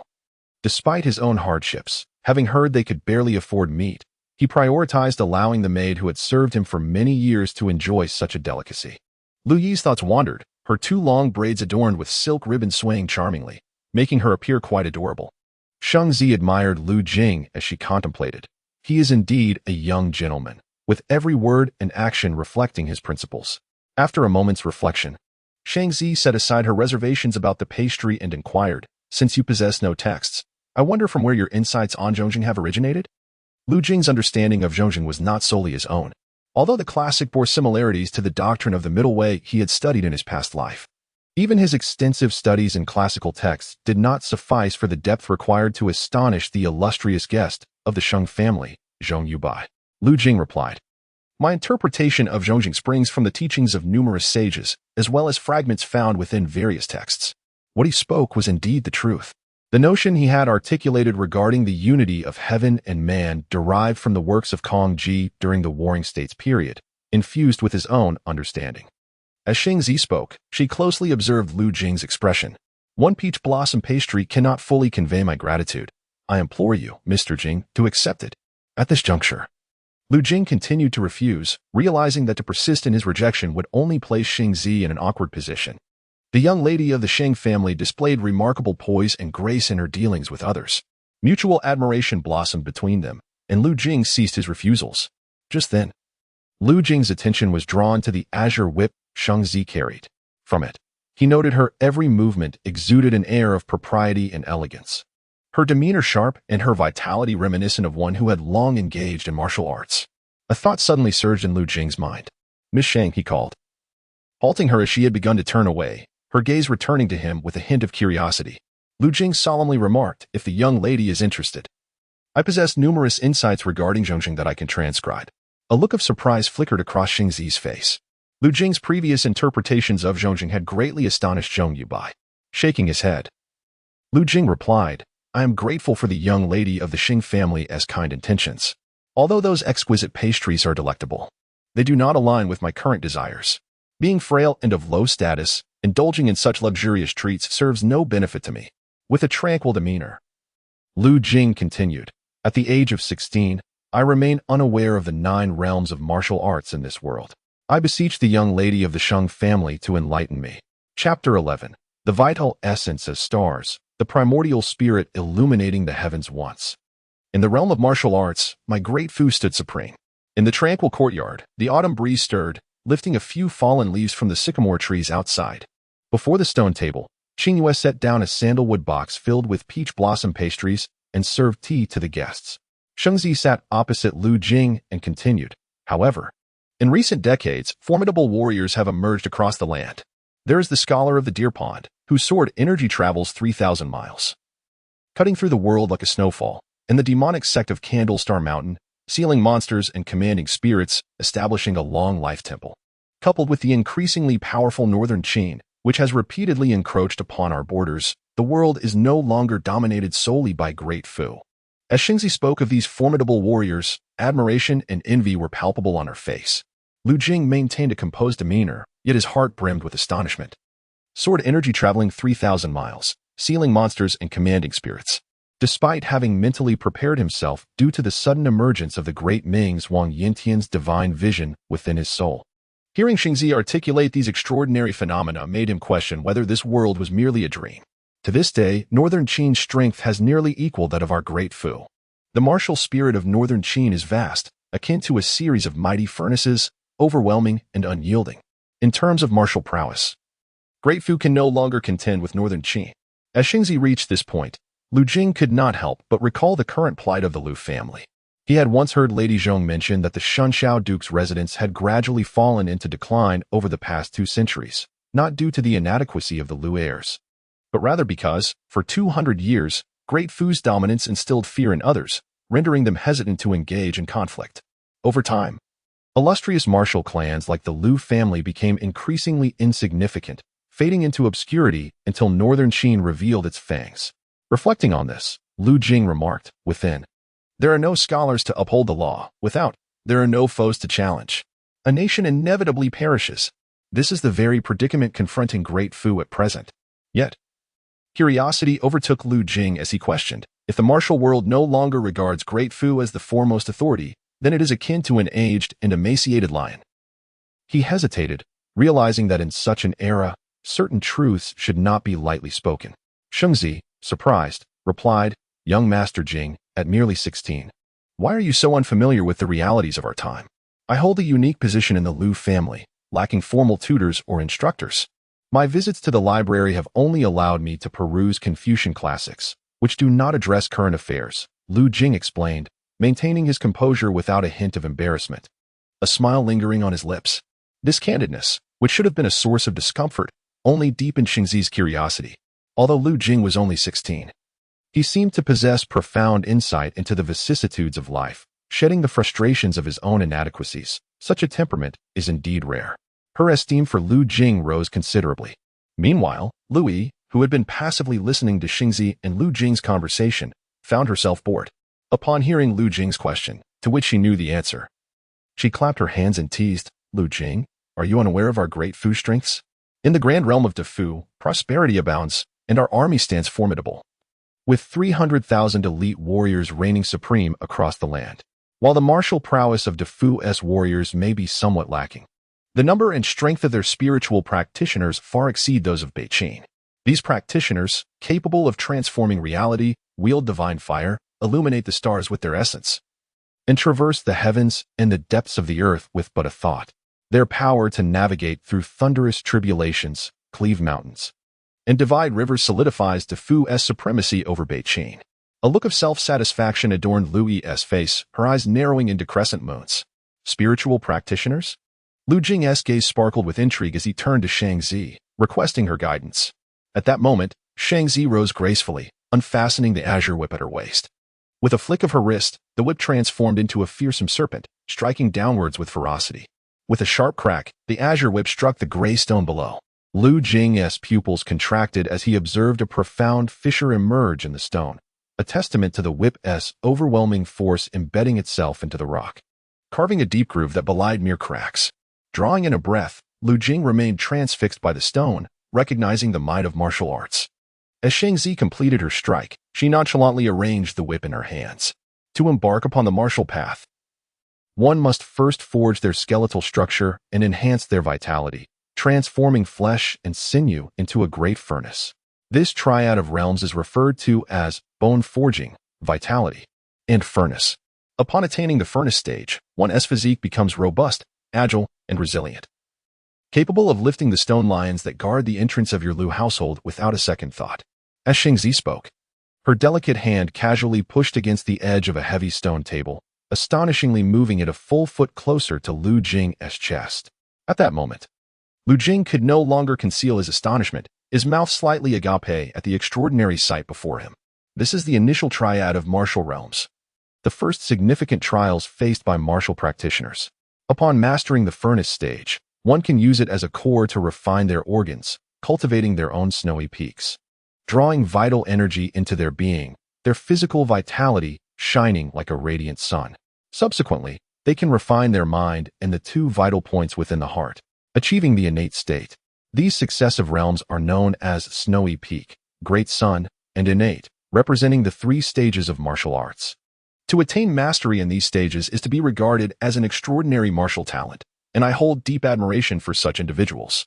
The glimmer of envy was evident in Shangzi's eyes, while Lu Jing quietly echoed in his mind. Bone forging, vitality, furnace, snowy peak, great sun, innate. The first 6 trials of martial arts. He yearned to inquire about the remaining 3 great realms. Her voice resonated with aspiration. To ascend to the great triad of realms is akin to embodying a living deity, with vitality as resplendent as the stars, immortal, eternal, and deserving of utmost reverence. Lu Jing's gaze remained bright and attentive, his silence filled with keen interest as he listened intently. Xingzi sighed, reflecting on the matter of refining the spirit. My pursuit of martial arts has left me somewhat unfamiliar with the intricacies of spirit cultivation. I am aware that within our court, many scholars and practitioners from the Tao and Buddhist traditions possess formidable primordial spirits, driven by their will. The realms of cultivation are similarly classified into 9 stages: sensation, projection, levitation, sunlight, transformation, divine fire, among others. Young Master Jing, do you aspire to refine your spirit? Or do you wish to focus on martial arts? Chapter 12. The Crocodile Demon Bone Forging Technique, Divine Perception Martial Practice, or Spiritual Cultivation. Upon hearing Xingzi's inquiry, Lu Jing could not help but shake his head. Although he had remained reticent, Xingzi naturally grasped the gravity of Lu Jing's circumstances. Within the Lu family, he had long been overlooked. For over 16 years, they had not arranged for him a tutor to enlighten him in martial arts. Hence, Shang Zi's question regarding whether Lu Jing was inclined towards spiritual cultivation or martial practice seemed somewhat superfluous. In truth, Lu Jing had no viable options available to him. After contemplating for a moment, Shang Zi smiled and said, "Though my Xing family is not a lineage of martial aristocracy, nor are we renowned for spiritual mastery, we do possess a few tomes on bone-forging techniques and secret texts on perception. You should peruse them thoroughly and select one to pursue." Nearby, Lu Yi listened to Shang Zi's words, her expression reflecting astonishment. She found it perplexing why Shang Zi held Lu Jing in such high regard. After all, the bone-forging techniques and secret texts were not particularly precious to noble families. Yet, considering that Shang Zi had only just met Lu Jing, it seemed curious that she would contemplate his interests so earnestly. Unbeknownst to Lu Yi, Shang Zi perceived an immense value in Lu Jing's understanding of righteousness. The fact that the esteemed scholar Zhong Jibai was astonished and repeatedly inquired about the source of Lu Jing's insights spoke volumes. By assisting Lu Jing, she could rightfully exchange his perspectives for Zhang's renowned equestrian techniques. Even if Lu Jing's remaining insights were rather unremarkable, the goodwill cultivated could still yield a favorable connection. Shang Zi had her own considerations. For reasons she could not articulate, she harbored a faint premonition that a youth like Lu Jing, who could maintain an extraordinary demeanor amidst adversity, would ultimately transcend his current plight and soar to greatness. "Thank you for your kindness, Miss Xing," Lu Jing said, a warm smile gracing his features. "I am uncertain if my understanding of righteousness is worthy of 2 tomes and a secret text. Just call me Shang Zi," she replied decisively, rising to her feet and leading Lu Yi away. Lu Jing watched Shang Zi's retreating figure, admiration evident in his gaze. The children of prominent families indeed possessed remarkable qualities. Shang Zi was even more spirited and resolute than the second young master of the Lu family, Lu Qiong. "Young master, Miss Shang is truly admirable. Her every action speaks of someone far beyond the ordinary," Qing Yu remarked, observing the two depart. Qing Yu seemed to grasp some of the situation, yet she smiled sincerely, regardless. "I can't help but feel that Miss Xing has a strong affection for you and even wishes to present you with texts. However, do you truly wish to pursue martial arts? The family has not assigned you a tutor, and if you take matters into your own hands..." Qing Yu's concerns were not unfounded. Noble families often adhered to stringent codes of conduct, and particularly in martial families. Recklessly learning techniques from outside the clan could lead to significant repercussions. Yet, should such a situation arise for Lu Jing, it would undoubtedly escalate into a grave matter. Nevertheless, Lu Jing could hardly afford to dwell on such concerns. His current predicament was already dire, and he could not predict the tribulations that lay ahead. Without a skill to rely on, how could he hope to break free from the shackles of this world? Moreover, Lu Jing is no longer alone. For Qing Yu remains steadfastly by his side. Lu Jing seeks nothing beyond ensuring that Qing Yu enjoys a life akin to that of the other maidens in the courtyards. At the very least, she ought to dine on meat each day. Qing Yu harbors a profound fondness for the peach blossom pastries, and her features radiated happiness and contentment just moments ago. Lu Jing pondered in silence. Qing Yu, cradling the sandalwood box carefully against her chest, was about to speak when she noticed Lu Jing had already closed the door, presumably to engage in his writing. "Thank you, young master," she murmured, seemingly speaking to herself. Yet the tenderness in her eyes shimmered with an added brilliance within her dark pupils. The Xing residence was not far from the Lu estate, both situated along the 10-mile Chongning Street. In but 2 hours, Lu Yi, with evident reluctance, escorted a young man possessing a robust physique, sharp gaze, and sideburns to Lu Jing's courtyard. "Young master, I am Shou Chu, and my lady has entrusted me to deliver these 2 tomes to you, contained within this parcel." Zhou Chu spoke as he stood before Lu Jing, who felt an intense warmth radiating from the burly youth, akin to that of a furnace, quite astonishing indeed. This young man exuded vigor, his eyes keen, with muscles rippling, undoubtedly a formidable warrior. Lu Jing offered no further words, simply handing Zhou Chu the annotations he had penned a mere quarter of an hour prior, while also requesting that he convey his gratitude to Shang Zi. Zhou Chu then took his leave. "Be cautious, lest Madame Zhong inquire and I find myself entangled in responsibility," he warned. The young lady turned with an air of haughtiness, her twin ponytails swaying gracefully behind her. Miss Lu Yi was the cherished jewel of Madame Zhu from the Second Estate.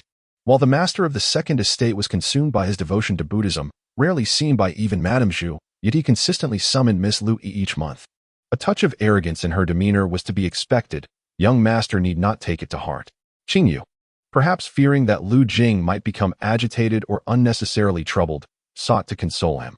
However, Lu Jing maintained a smile, aware that Lu's words, though well-meaning, were delivered with an unyielding pride that she could not abandon.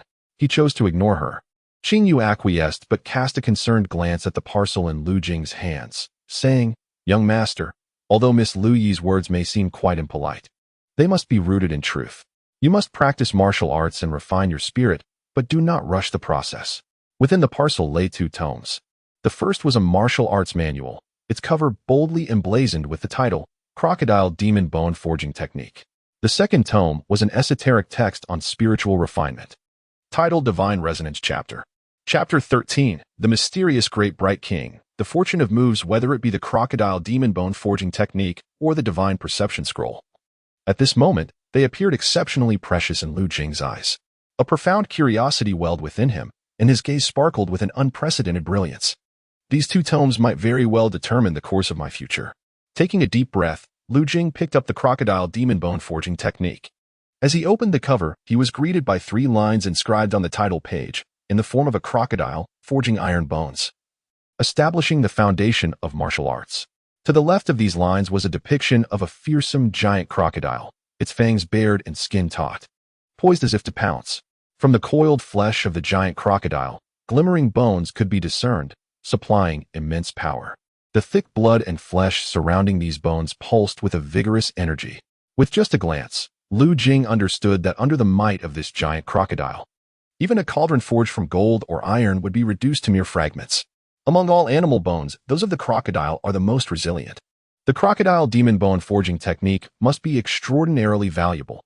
It certainly exemplifies the intentions of Shangzi.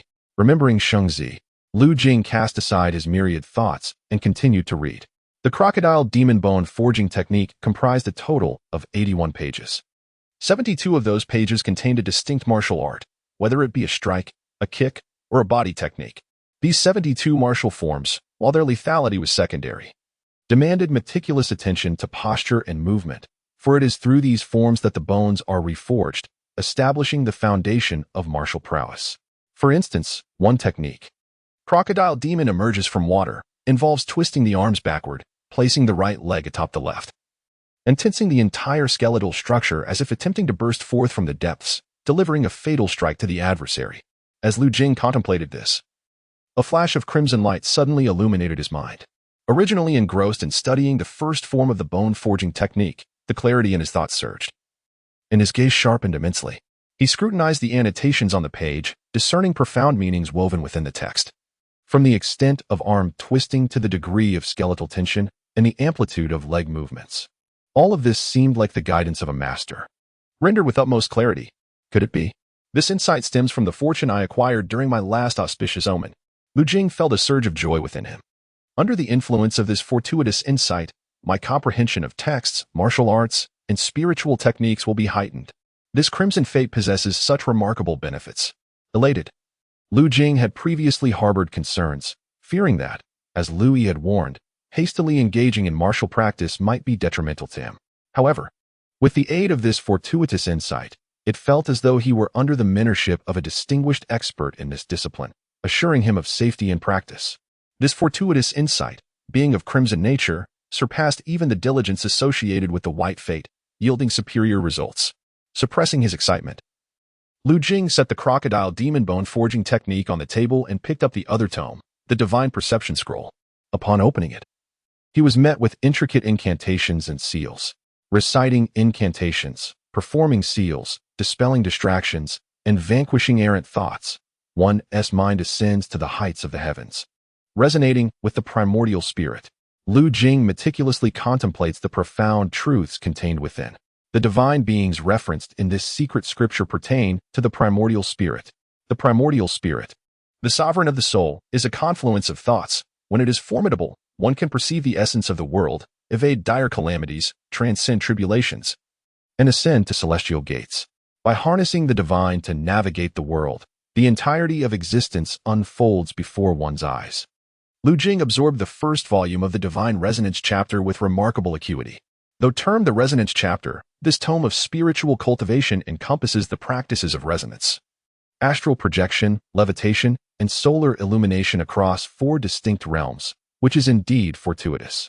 Within the Divine Resonance chapter, the notion of resonance refers to the awareness of one's own primordial spirit, while astral projection signifies the spirit's departure from the body.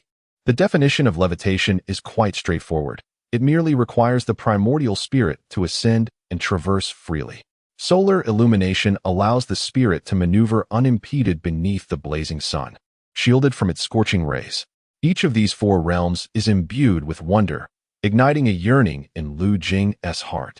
Simultaneously, the formidable crocodile demon S-bone forging technique, capable of subduing the earth, also stirred his interest. Yet, he found himself at a crossroads. Should he embark on the path of martial cultivation or delve into the practice of spiritual resonance? Lu Jing felt a twinge of indecision. Upon encountering these 2 paths of cultivation, he recognized that both martial and spiritual practices are arduous endeavors, requiring time and commitment to master. In his contemplation, he understood that he could only choose one path, for to pursue both simultaneously would scatter his focus and lead to unsatisfactory outcomes. However, under the auspices of the Great Ming Wang Yin Tian Great Sage Visualization Method, his senses and intellect had noticeably sharpened, and his physical form was continually strengthening. This phenomenon puzzled him. Suddenly, Lu Jing recalled the Great Ming Wang Yin Tian Great Sage Visualization Method, obtained from a blue opportunity, a crimson-level destiny that wielded extraordinary effects. He pondered whether the techniques acquired from this blue opportunity could indeed be deemed miraculous. With these thoughts, Lu Jing centered his focus, gradually envisioning the form of the Great Ming Wang Yin Tian Great Sage in his mind. The Buddhist seals, prayer beads, Taoist robe, hair bun, the 3rd divine eye, and the fleshy wings upon his back began to coalesce into clarity. As the visage of the Great Ming Wang Yin Tian Great Sage materialized, Lu Jing's breath elongated, and his spirit became luminous. Time flowed swiftly. 12 breaths passed in the blink of an eye, followed by the 13th, 14th, and into the 15th breath. Within mere days, the duration of his visualization of the Great Ming Wang had extended by 3 breaths. After this visualization, not only did the world before him appear significantly clearer, but despite a sense of fatigue, an abundance of latent power seemed to surge within him, awaiting discovery. It seemed that the Great Ming Wang Yin Tian Great Sage Visualization Method truly harmonized spirit and body. Contemplating this, Lu Jing found himself ensnared in a dilemma. Were it not for the Great Ming Wang Yin Tian Great Sage Visualization Method, he would undoubtedly choose a singular path. Yet now, the ambition within his heart quietly expanded, igniting a burgeoning fervor. Perhaps I can cultivate both martial arts and my spiritual essence, achieving what others cannot. His thoughts danced with excitement as he lowered his gaze upon the 2 tomes before him. At that moment, a radiant light flickered in Lu Jing's mind. A saying emerged: a gentleman waits for the right moment, seizing opportunities to achieve great success. The words appeared abruptly. The fate of seeking fortune and avoiding calamity was once again awakened. Lu Jing felt the information flowing through his consciousness, and his gaze grew resolute. Chapter 14. Silver light breaking through clouds and mist, startling the green bamboo into 70 splinters. The gentleman awaits the opportune moment, seizing opportunities to act, leading to great achievements. The gentleman must decide, placing his pieces with both fortune and misfortune in mind. As these 2 lines of text flowed into Lu Jing's consciousness, the golden palace symbolizing the fate of seeking fortune and avoiding misfortune flickered with a brilliant light before vanishing. A new omen of fortune and misfortune was etched into his mind. The path of martial arts and the journey of the primordial spirit also require the selection of fortune and misfortune. Misfortune, choosing to cultivate martial arts, leads to an overwhelming aura, with a physique unblemished, extending life for 100 years. Benefit, attaining the martial arts, red, fate enhances 1 white fate grade, granting 3 strands of fate essence. Drawback, martial talent is exceedingly weak, even with the enhancement of fate. Significant achievements are elusive. Fortune, choosing to cultivate the primordial spirit, comprehending the mysteries of the universe, soaring to the 9th heaven. Benefit, attaining the scholar, red, fate grants 1 strand of fate essence. With decent talent and spirit cultivation, relentless practice can lead to extraordinary results. Drawback, the primordial spirit begins weak, inferior to martial arts.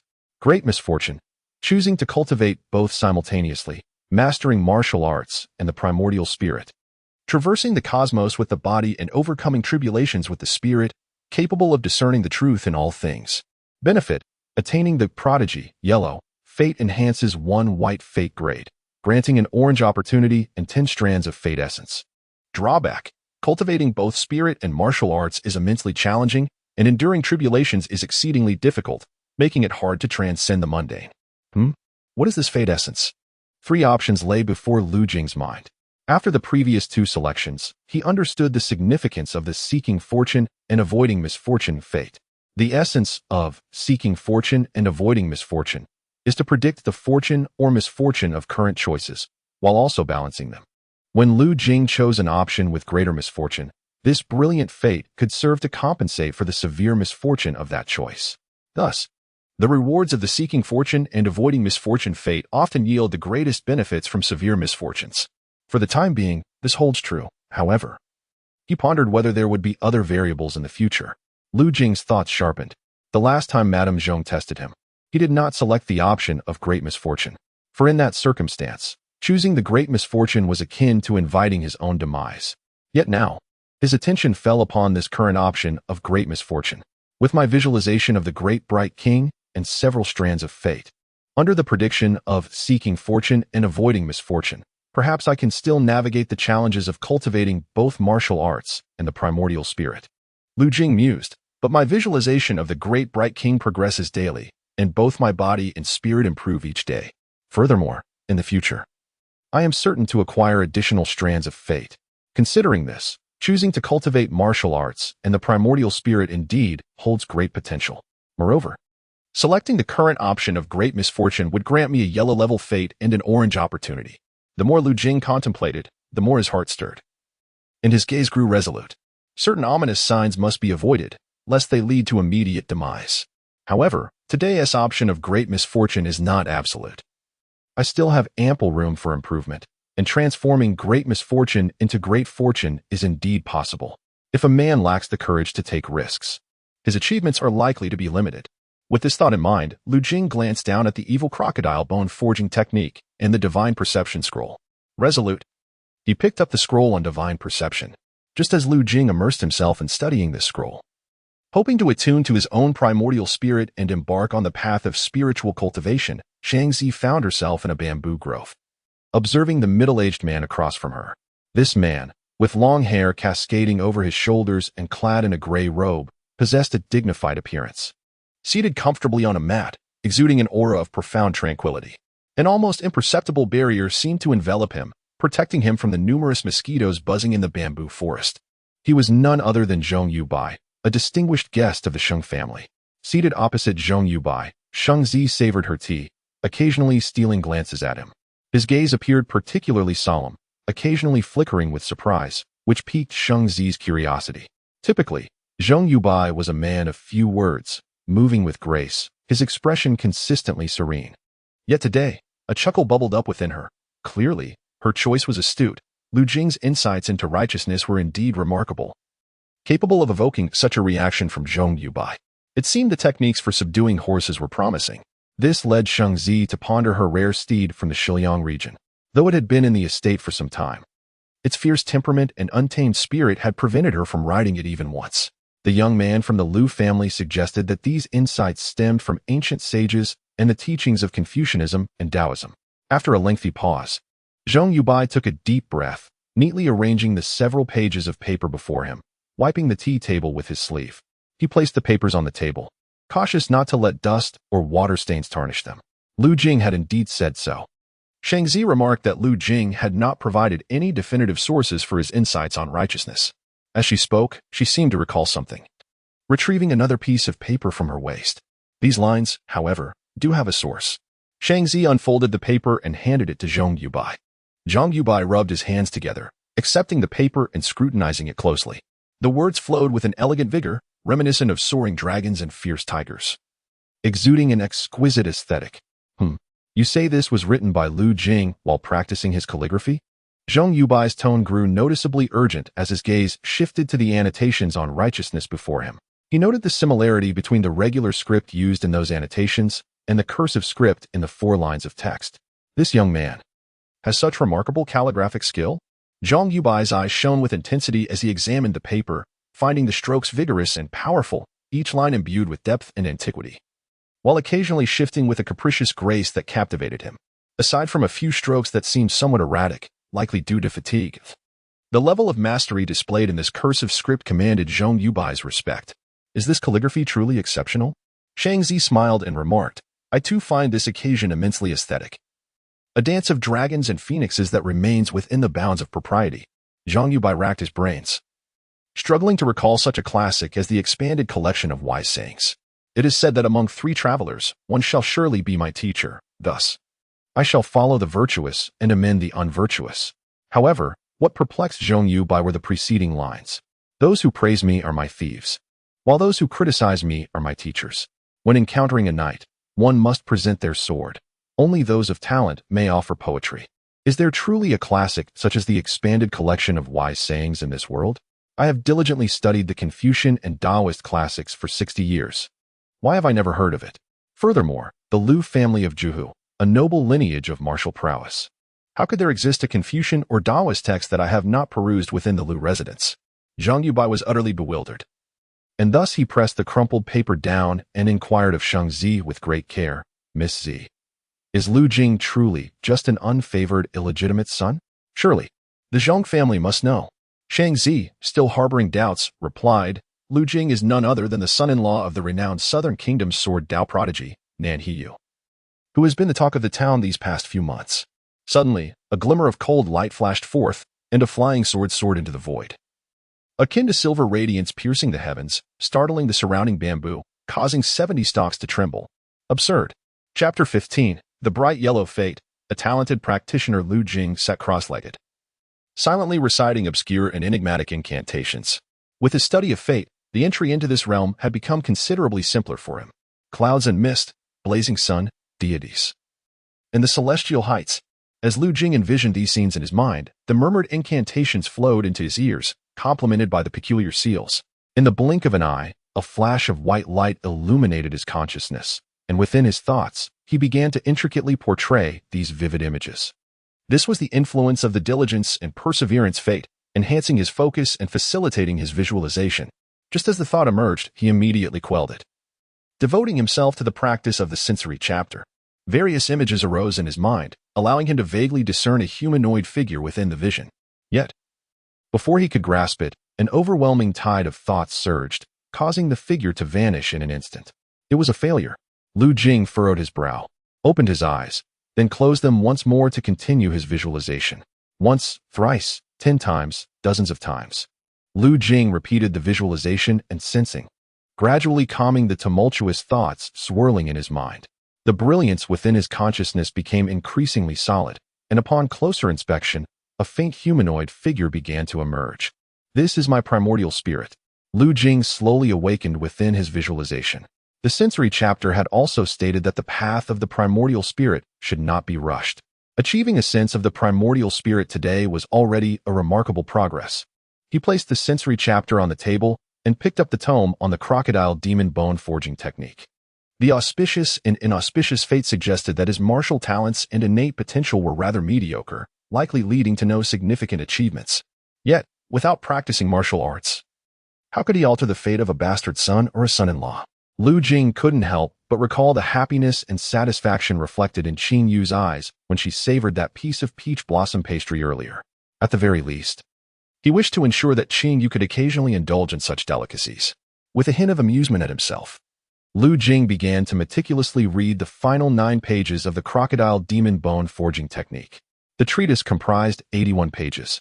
The first 72 detailed the methods of bone forging, while the last 9 outlined the required materials and their precise ratios for concoction.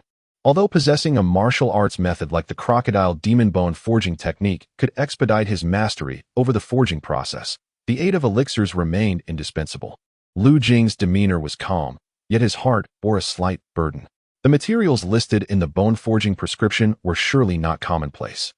With his meager monthly salary of 2 taels of silver, he feared he could not afford them. Moreover, even with the materials, he would need to enlist a physician for the concoction. Shaking his head, he dispelled the thoughts from his mind and turned back to the first page, which showcased the crocodile demon emerges from water technique. Lu Jing studied it intently, observing the humanoid figure depicted alongside. The study of fate was once again triggered, and he clearly discerned many aspects that required attention. Then, he entwined his arms behind his back, thrust his waist backward, and placed his left leg atop his right. In an instant, Lu Jing distinctly felt a unique power surging within his body, merging with his form and bones. In a previous life on Earth, such extraordinary transformations would have been utterly impossible with mere actions. This discrepancy delineates the stark contrast between Earth and this world. Lu Jing held his breath and concentrated, enduring for a span of over 20 breaths, only to feel his waist and knees weaken, with sharp pains radiating throughout his body. Gritting his teeth, he persisted for a few more moments, but ultimately succumbed to exhaustion and collapsed onto the ground. At that very moment, a surge of information flooded into his mind. Surrounding the Crimson Palace, there had initially been only a single white light and a red light. Yet now a radiant, luminous yellow light glimmered nearby. Exceptional talent in cultivation. Yellow when practicing martial arts and the primordial spirit. The speed of cultivation is doubled, the difficulty of breakthroughs is diminished, and the efficacy of cultivation is enhanced. Acquired an orange opportunity, along with 10 units of life force. Life fate, diligent and hardworking, level increased. Achieving a crimson life fate, enhancing its effects. A cascade of information overwhelmed Lu Jing, but upon sensing the life fate of the exceptional talent, even his usually serene demeanor could not suppress a flicker of joy in his eyes. A luminous yellow life fate, an exceptional talent in cultivation? The classifications of life fate and opportunities are divided into 9 tiers: white, red, orange, yellow, green, cyan, blue, purple, and gold. The attainment of a luminous yellow tier filled Lu Jing with immense delight. After all, the previous life fate that had proven so beneficial was merely a crimson one.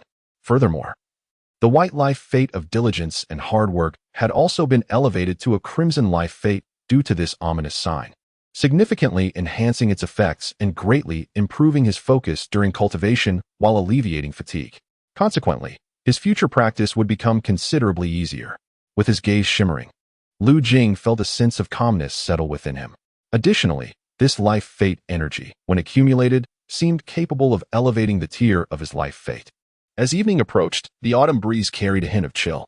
The moon hung high in the sky, its brilliance somewhat diminished. "Young master, dinner is ready." Lu Jing, still absorbed in his study of the divine perception technique, emerged from the inner chamber to find Qingyu, her apron tied and her sleeves rolled up to her elbows. Her fair skin appeared delicate under the dim light. "Young master, today the lamb is exceptionally tender. Knowing your preference for boiled dishes, I purchased extra white radishes and have been stewing them for quite some time. Look, steam is still rising." As Qingyu busied herself arranging the tableware, she murmured softly, "However, the lamb is rather expensive. It's said that a great earthquake outside Taishianjing has caused many cattle and sheep to perish, resulting in a surge in meat prices. Some in the market claim this disaster was caused by a formidable monster from the west. Young master, do you believe it?" Finally setting the table, Qingyu turned to face Lu Jing, her smile radiant. At merely 17 or 18 years of age, she lived a life of hardship. Yet her eyes consistently sparkled with gentle warmth. Taking his seat, Lu Jing savored a generous bowl of lamb stew that Qingyu had prepared. The gentle breeze wafted into the hall, brushing against the faces of Lu Jing and Qingyu. The mutton, when compared to the culinary delights of Lu Jing's previous life, was hardly worthy of mention. Yet, for reasons unknown, Lu Jing found it to be the most exquisite delicacy on earth. Qingyu wore a gentle smile, her eyes squinting with delight as she leaned over the table, observing Lu Jing. Furrowing his brow, Lu Jing inquired, "Qingyu, why aren't you eating?" Qingyu replied, "Young master, you are the only man in this household, and soon you will begin your martial training. You must eat more to nourish your body." A pang of emotion surged within Lu Jing as he silently took up the chopsticks and served mutton and soup for Qingyu. As she gazed at the mutton in her bowl, her eyes nearly shimmered with delight. She did not refuse any longer, savoring each bite with delicate sips. Lu Jing contemplated. It was time for him to earn some money. Chapter 16. The corpse of the illegitimate child can fetch a good price. Lu Jing. Lu Jing panted heavily, his countenance dark and foreboding. Clenching his fists, he exclaimed with palpable fury, "You have taken up martial arts?" This thunderous outburst finally captured Lu Jing's attention. Lu Jing, having lost his beloved steed and suffered humiliation before young Master Xuehu, was evidently enraged and sought to shift the burden of his shame onto Lu Jing. Lu Jing mused inwardly. Moreover, He is not a fool. He understands precisely how to manipulate me. In this incident, Lu Jing was unquestionably a victim. For it was Lu Zhang's horse that had gone berserk first, nearly trampling him in the process. Had Lu Jing not been engaged in the contemplation of the great Ming Wang Yin Tian de Sheng these past few days, enhancing both his spirit and physique, he might have been grievously harmed. If fortune had turned against him, he could have even met his end beneath the hooves of that frenzied beast. In light of such circumstances, Lu Zhang's utter lack of trepidation regarding the near loss of a life, coupled with his desire to confront Lu Jing over it, seemed excessively callous. Lu Jing reflected. Lu Jiang is fully aware that it was his poor horsemanship that led to this misfortune. I acted purely out of self-preservation in slaying his horse, and thus, I bear no fault in this matter. Yet, he chooses to interrogate me about my martial pursuits.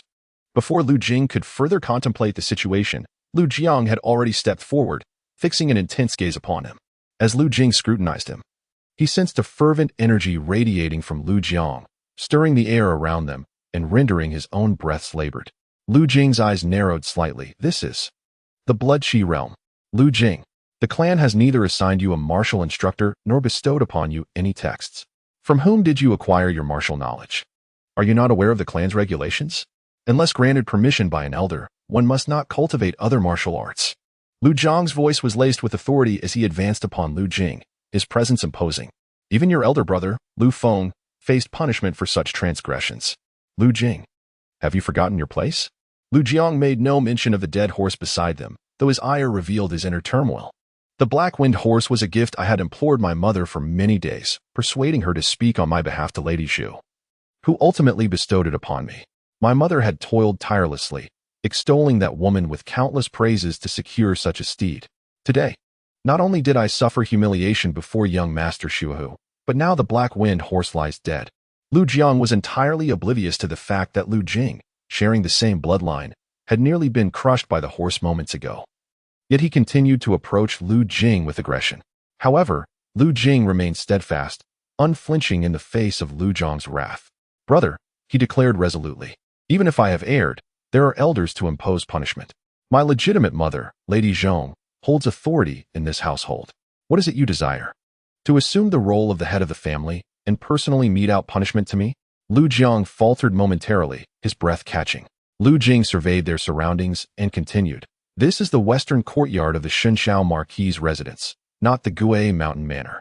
Although the two branches of the Lu family remain united, my elder cousin must not ride his horse beyond the confines of the Guishan courtyard.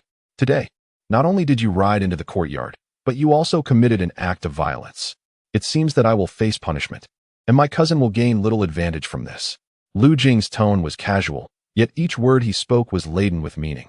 Well, Lu Jing, it has been many days since we last met, and yet your courage has swelled. Lu Jiang halted his advance, narrowing his eyes slightly, a glint of coldness flickering within as he regarded his somewhat neglected cousin. Moments passed in silence. A light laugh suddenly interrupted the standoff between the two. How amusing. The taciturn young Master Shuahu finally spoke, leaning slightly toward Lu Jing and inquiring, have you taken up martial arts? That comes as quite a surprise to me. Young Master Shuahu, today's events must amuse you. Lu Jiang's fierce demeanor dissipated instantly in the presence of young Master Shuahu. You are aware of the connection between Lu Jing and me, and it is a perfect opportunity for conversation. Young Master Shuahu's gaze remained fixed on Lu Jing, never once glancing at Lu Jiang. Lu Jiang, momentarily taken aback, felt a surge of embarrassment and anger. He snorted coldly, casting one last piercing look at Lu Jing before turning to leave. Upon witnessing Lu Jiang's departure, young Master Shuahu dismounted slowly. He approached Lu Jing, glancing around and smiling. The flowers and plants of the Lu residence are quite beautiful. Lu Jing, as the master of this estate, why not accompany me for a stroll? Young Master Shuahu spoke with deliberate slowness, imbued with an unwavering certainty that left little room for rejection. Lu Jing remained silent for a few breaths, but soon a hint of a smile appeared on his face. Very well, young master. Qingwei responded promptly. Lu Jing then turned to young Master Shuahu and said, I am weary today and have no desire to meander through this garden that I see daily. If you wish, it would be better to enter my courtyard and share a pot of inferior tea. Having said that, he promptly turned and walked into his own courtyard. The tranquil, unremarkable courtyard lay wide open. Young Master Shuahu's warm expression flickered momentarily before returning to its previous state. He stepped forward, entering Lu Jing's courtyard. Outside the courtyard, the horse had indeed perished, a pungent smell of blood permeating the air, attracting numerous flies. The stench wafted into the courtyard. Qingyue suppressed her nausea as she poured tea for Lu Jing and young Master Xuehu. The two young men seemed utterly oblivious to the foul odor. Seated across from one another, sipping tea together. Lu Jing, how did you come to know my surname is Nan? Have you heard of my name before? Young Master Xuehu took a sip of tea, wrinkling his brow, likely due to the poor quality of the leaves. He glanced down at the jade pendant the size of a thumb hanging from his waist, which indeed bore a small character for Nan. Perhaps my maid adorned me with it while changing my attire this morning. He sniffed and remarked, I had assumed my reputation was well known. Even to the Lu family's illegitimate son, who has not stepped outside the Lu residence for several years. Lu Jing shook his head, then shifted the topic abruptly. Are you not afraid that horse could trample me, leading the Lu family to question the Nangua Duke's residence? Young Master Xuehu remained silent. Gazing at Lu Jing nodded thoughtfully. Indeed, a mere fallen illegitimate son bears no significance. It is not worth the animosity between the Lu family and the Southern National Duke's residence. One might assume that the Lu family would not hold the Southern National Duke's residence accountable. However, Lu Jing, you are mistaken. Should you meet your demise, the Lu family would undoubtedly question the Southern National Duke's residence. A smile crept across Nan Xuehu's lips, yet, it is not for your life. As you rightly mentioned, the life of a despised, illegitimate son, now further reduced to the status of a son-in-law, is of little consequence. Lu Jing came to understand, the death of a person bearing the surname Lu, even if he is deemed insignificant and many would prefer him dead, would still be a matter of concern. For this individual perished at the hands of a scion of the Nan family, the Lu family, must seek some recompense. Perhaps to sell that lifeless body for a handsome price. Nan Xuehu regarded Lu Jing with keen interest. Lu Jing, you are more astute than I had anticipated. Chapter 17. A heavy instrument to steady myself within the resplendent golden light. Streams of information circulate. The way of the gentleman lies in recognizing honor and disgrace, in refraining from standing beneath perilous walls. The arrival of Nan Xuehu at the Lu residence brings both fortune and misfortune. Fortune, the gentleman does not stand beneath perilous walls, thus evading this calamity for the time being. Benefit, temporary avoidance of adversity, freedom from threats, regardless of tomorrow's affairs. Gaining a certain essence of fate. Drawback, fostering enmity with Nan Xuehu. Misfortune, agreeing to Nan Xuehu's wishes, frequenting brothels and pleasure boats, leading to a withdrawal of engagement from the Nan Guogong residence. Benefit, following the engagement's dissolution, one remains free from any ties to the Nan Guogong residence. Escaping their threats, gaining 5 essences of fate, or a white fate essence, capable of adaptability. Drawback, as a son-in-law frequenting brothels, the Nan Guogong residence suffers shame. Inciting resentment from the Nan family, and certain retribution is inevitable. Lady Ning and Madame Zhang shall be enraged, administering familial punishment. Great misfortune, clearly rejecting Nan Xuehu. Refusing such humiliation, gaining 15 essences of fate, acquiring an orange fate essence of a scholar.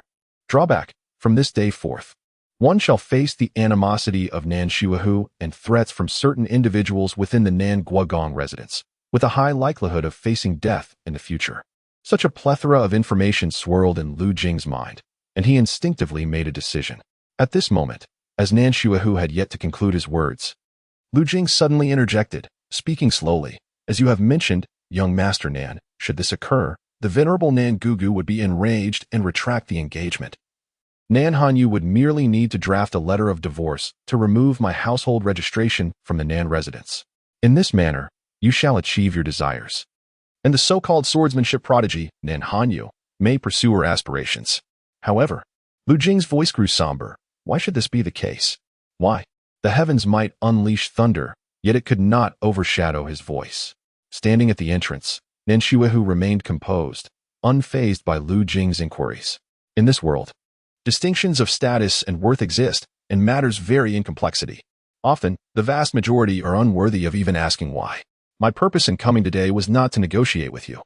As he spoke, Nan Xuehu took a step forward. Thunderous sounds echoed. Nan Xuehu's bones crackled, as if a furnace resided within him, a snow-capped mountain. Blood surged and burned, the avalanche of snow crashing down. In that instant, Lu Jing felt an unprecedented pressure enveloping him from all directions. The robust vitality bore down upon him like a mountain. Nan Shuahu at that moment resembled a human furnace, spewing flames and boiling heat that threatened to consume Lu Jing. At that moment, the essence of vitality, the furnace, and the snow mountain converged upon Lu Jing. His body tensed suddenly. His eyes widened, and for some inexplicable reason, a flash of brilliance crossed his mind. Lu Jing involuntarily recalled the great Ming king Yan Tian de Sheng. As he envisioned the great Ming king, Lu Jing's expression remained unchanged. He stood tall, unwavering, meeting Nan Shuahu's gaze. Yet within his mind, the visage of the great Ming king Yan Tian de Sheng was vividly outlined. In that fleeting moment, Lu Jing felt his consciousness sharpen. Even as Nan Shuahu's overwhelming pressure of vitality surged against him like a relentless tide. Mastering the flesh, fascia, bones, and blood, one must not yield. In Lu Jing's mind, a flash of inspiration struck as he recalled numerous techniques from the first 7 forms of the crocodile demon bone forging art, which effectively alleviated fatigue and relieved pressure. Every part of Lu Jing's body trembled slightly, evading the immense pressure exerted by the South Snow Tiger. At that moment, a hint of a smile appeared at the corner of the South Snow Tiger's mouth as he pressed forward. Yet, Lu Jing remained seated on the wooden chair, his gaze tranquil, fixed upon the South Snow Tiger. At this very instant, despite enduring overwhelming pressure, Lu Jing maintained control over his body. To the South Snow Tiger, he still exuded a profound aura, his complexion unflushed. "Do you seek to overwhelm me with your vitality?" Lu Jing regarded the South Snow Tiger with cold eyes. "A gentleman possesses weighty matters within his heart. I shall anchor myself with my own weighty matters. Young Master Snow Tiger, your attempts to intimidate me fall short." As Lu Jing spoke, he gradually rose to his feet, his movements steady, not a single strand of hair out of place. Just as the young Master Snow Tiger stated, while there may be distinctions of rank among men, this world should not allow the likes of him to dictate while disregarding the reasoning of someone of my humble status. Throughout this affair, I have merely been a pawn manipulated by others, yet I refuse to be threatened or humiliated in such a manner.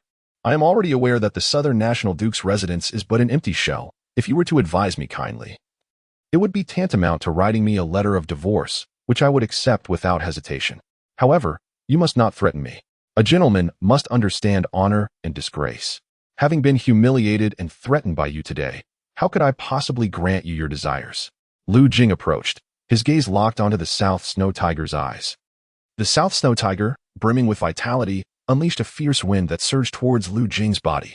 Yet, Lu Jing's mind remained focused on visualizing the great bright King Yantian. In that moment, the divine form of the great bright King Yantian radiated golden light, illuminating Lu Jing's thoughts.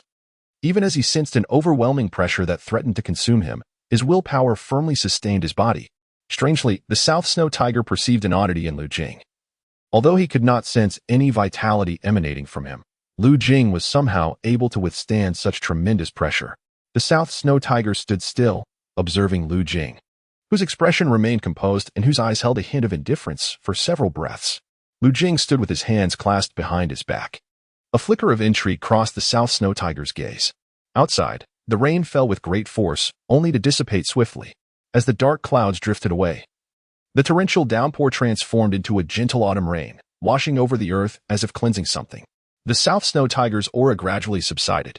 He cast a deep glance at Lu Jing, who remained poised and calm, and said, "From this day forth, we shall no longer have room for negotiation. If Nan Yu is unwilling to take charge of the Southern National Duke's residence, she cannot marry you and fall into that bondage." The South Snow Tiger spoke with remarkable equanimity. "I understand that this matter is profoundly unfair to you, and the responsibility does not lie with you. Yet, even if I am in the wrong, even if I must use my strength to overpower the weak, I will clear the path for her. Lu Jing, today I offer you my sincerest apologies. However, henceforth, I shall take your life." With that, Nan Shuahu turned on his heel and, under the relentless rain, stepped out of the courtyard. Beyond the yard, 2 old soldiers clad in black awaited him. One of them, his voice raspy and a scar etched upon his face, remarked, "Young Master Shuahu, should you next visit the Lu residence, it is imperative that you announce your arrival. Your esteemed status warrants a more dignified entrance than this side gate of the western courtyard." Yet, Nan Shuahu paid no heed and continued on his way. Chapter 18. The August Thorn Rose. The noble's wrath. With a multitude of thoughts swirling in his mind, Lu Jing closed the Great Fuxi Chronicles. A brilliant yellow light flickered through his consciousness, bringing forth an influx of information akin to a gentle spring breeze. Suddenly, this spring breeze surged forth, infiltrating Lu Jing's primordial spirit. The once indistinct essence of his spirit became significantly clearer as the radiance emanating from it grew more luminous. His destiny, marked as scholar, elicited a smile from Lu Jing's countenance, for this aspect of his fate had been bestowed upon him when the southern snow tiger had visited. In recent days, he had frequently experienced profound insights while reading. Each moment of enlightenment enriched his scholarly essence, allowing his spirit to solidify further, akin to visualizing the Great Ming King. Excessive visualization of the Great Ming King could lead to mental fatigue and strain on the spirit, yet reading posed no such risk. Lu Jing closed his eyes, attuning himself to his primordial essence. He sensed the luminosity enveloping his spirit transitioning from faint to vibrant, its texture becoming less transparent. As the light intensified and the spirit approached corporeality, he would soon enter the realm of levitation, capable of grasping physical objects and influencing the consciousness of others. Most importantly, his spirit could ascend into the night sky. A sense of anticipation bubbled within him. Cultivating the spirit differed from martial training, which yielded immediate results. These past few days, Lu Jing had diligently honed his martial skills, feeling a remarkable enhancement in his physical constitution. His flesh and sinews had become extraordinarily resilient, and his bones, through rigorous training, had gained exceptional hardness. At this moment, Lu Jing appeared delicate, yet his breath was long and his strength formidable. The initial stage of spirit cultivation, the out-of-body realm, possessed little lethality, but as one approached the levitation stage, the spirit grew increasingly powerful. Once he attained levitation, the prowess of sunlight and truth would manifest, incomparable to earlier stages. Lu Jing eagerly anticipated the day his spirit would transform into reality. His thoughts meandered, and after a period of contemplation, he settled his mind and returned to his studies. He absorbed the teachings of Confucius, the ethos of the Great Fuxi kingdom, and the principles of Confucianism and Taoism. Each text was indispensable. The teachings illuminated reason, the national ethos unveiled the tides of fortune, and the scholarly principles clarified his ambitions. Deeply engrossed in his reading, time swiftly passed, and evening approached. The weather of the white dew season remained somewhat sultry after midday. Qingyu, adorned in a blue floral gown that trailed to the ground, her hair cascading elegantly, glowed with a radiant complexion amidst the evening's rosy hues. However, the gown bore the marks of age, its floral patterns having faded considerably. The wooden hairpin she wore was unadorned and made of ordinary brown wood. A simple accessory she had donned since her early adolescence, now showing signs of wear. This attire hardly befitted the soulmate of a prominent household. Observing Qingyu, Lu Jing contemplated deeply. Before long, she poked her head from the adjoining room, saying, "Young master, dinner is nearly ready. You should wash up soon.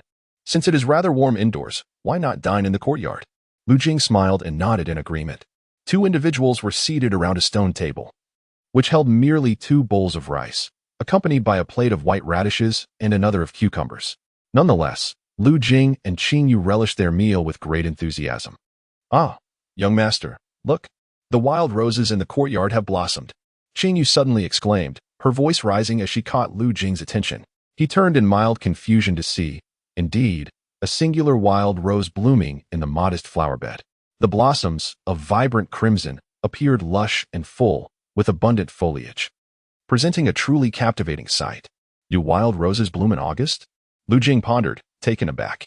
Typically, their flowering season spans March to April. To witness a bloom in August felt as extraordinary as snow in July. Just as Lu Jing contemplated this anomaly, the sound of hooves echoed from outside. The rhythmic clatter approached slowly yet powerfully. "Young Master Jing," came a melodious voice, reminiscent of a yellow oriole emerging from the valley. It was Miss Shengzi. Qingyu recognized the voice immediately, her face lighting up with delight.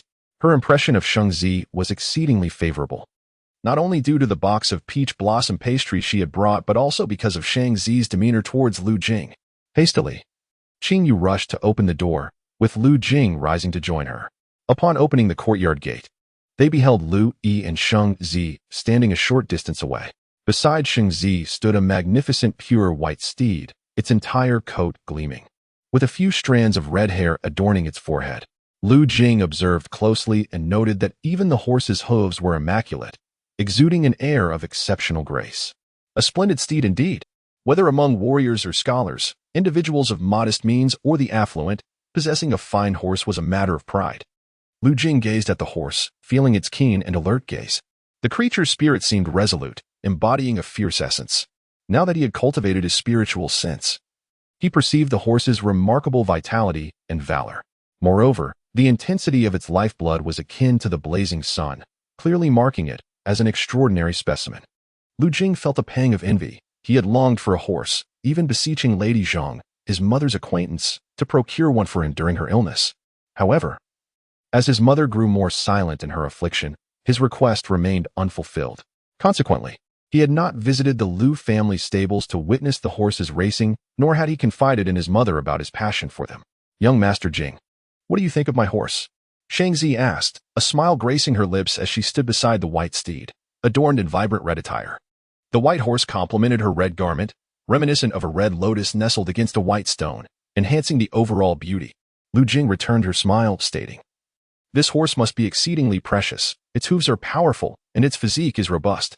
Yet, it appears somewhat unruly. Isn't a bit of rebelliousness what makes a horse truly remarkable?" Lu Yi interjected, rolling her eyes at Lu Jing's words. "What are you even saying?" she inquired.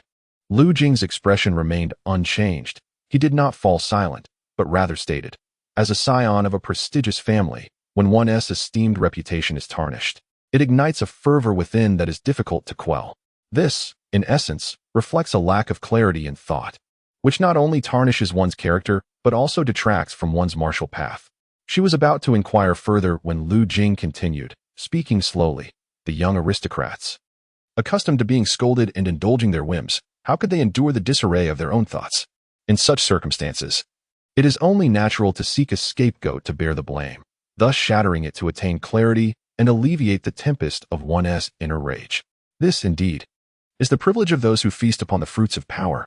Chapter 19. The southern wind and the sea voyage as the clouds in the sky dispersed. The moon ascended to its zenith, casting a serene and gentle glow. The moonlight fell upon the branches, creating dappled shadows on the ground.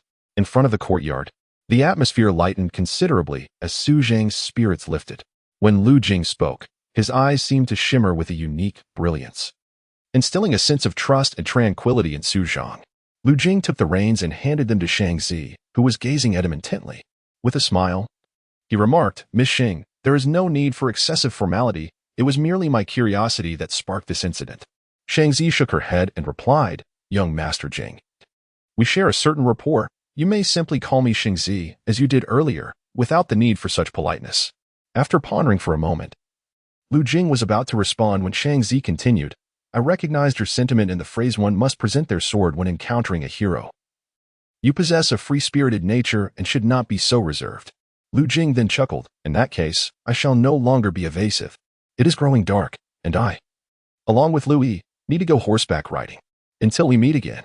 With a smile gracing her face, Shangzi bid farewell to Lu Jing. He left a very favorable impression on her. In her eyes, the esteemed guest of the Sheng family, Zhong Yubai, held Lu Jing in high regard despite having never met him before. Zhong Yubai even found the societal disdain towards Lu Jing, who had fallen to a low status, to be absurd. That night, after a long period of sobriety, Zhong Yubai indulged in a bottle of wine, drinking alone in solitude. Following today's events, Shangzi felt increasingly that Lu Jing stood out among the noble youths, much like a crane among chickens, or a rare pearl lost in the ocean. Alas, Lu Jing's lowly status barred him from the imperial examinations in the pursuit of scholarly accolades, and according to his own words, his martial talents could hardly be deemed commendable. She hoped her counsel would prove beneficial, guiding him towards refining his spirit, perhaps paving a path of success in the future. With such thoughts, Shangzi made her way toward the stables. Meanwhile, in the courtyard, only the scarred elder, Lu Jing, and Qing Yu remained. In Qing Yu's eyes twinkled a gentle light, flowing over Lu Jing like water. With a playful smile, she asked, "Young master, how did you manage that? The moment you touched that white horse, it came to life." Lu Jing responded to Qing Yu with a soft smile and addressed the scarred elder, "I apologize for troubling you today." The elder smiled in return, though the scar on his face gave him a somewhat fearsome appearance. "You were too kind, young master.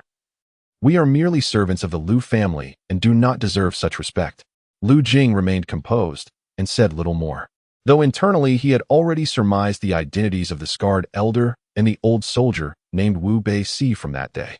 These two veterans, seemingly in their 50s, were likely over 70 years of age, yet their physiques remained robust and their spirits lively.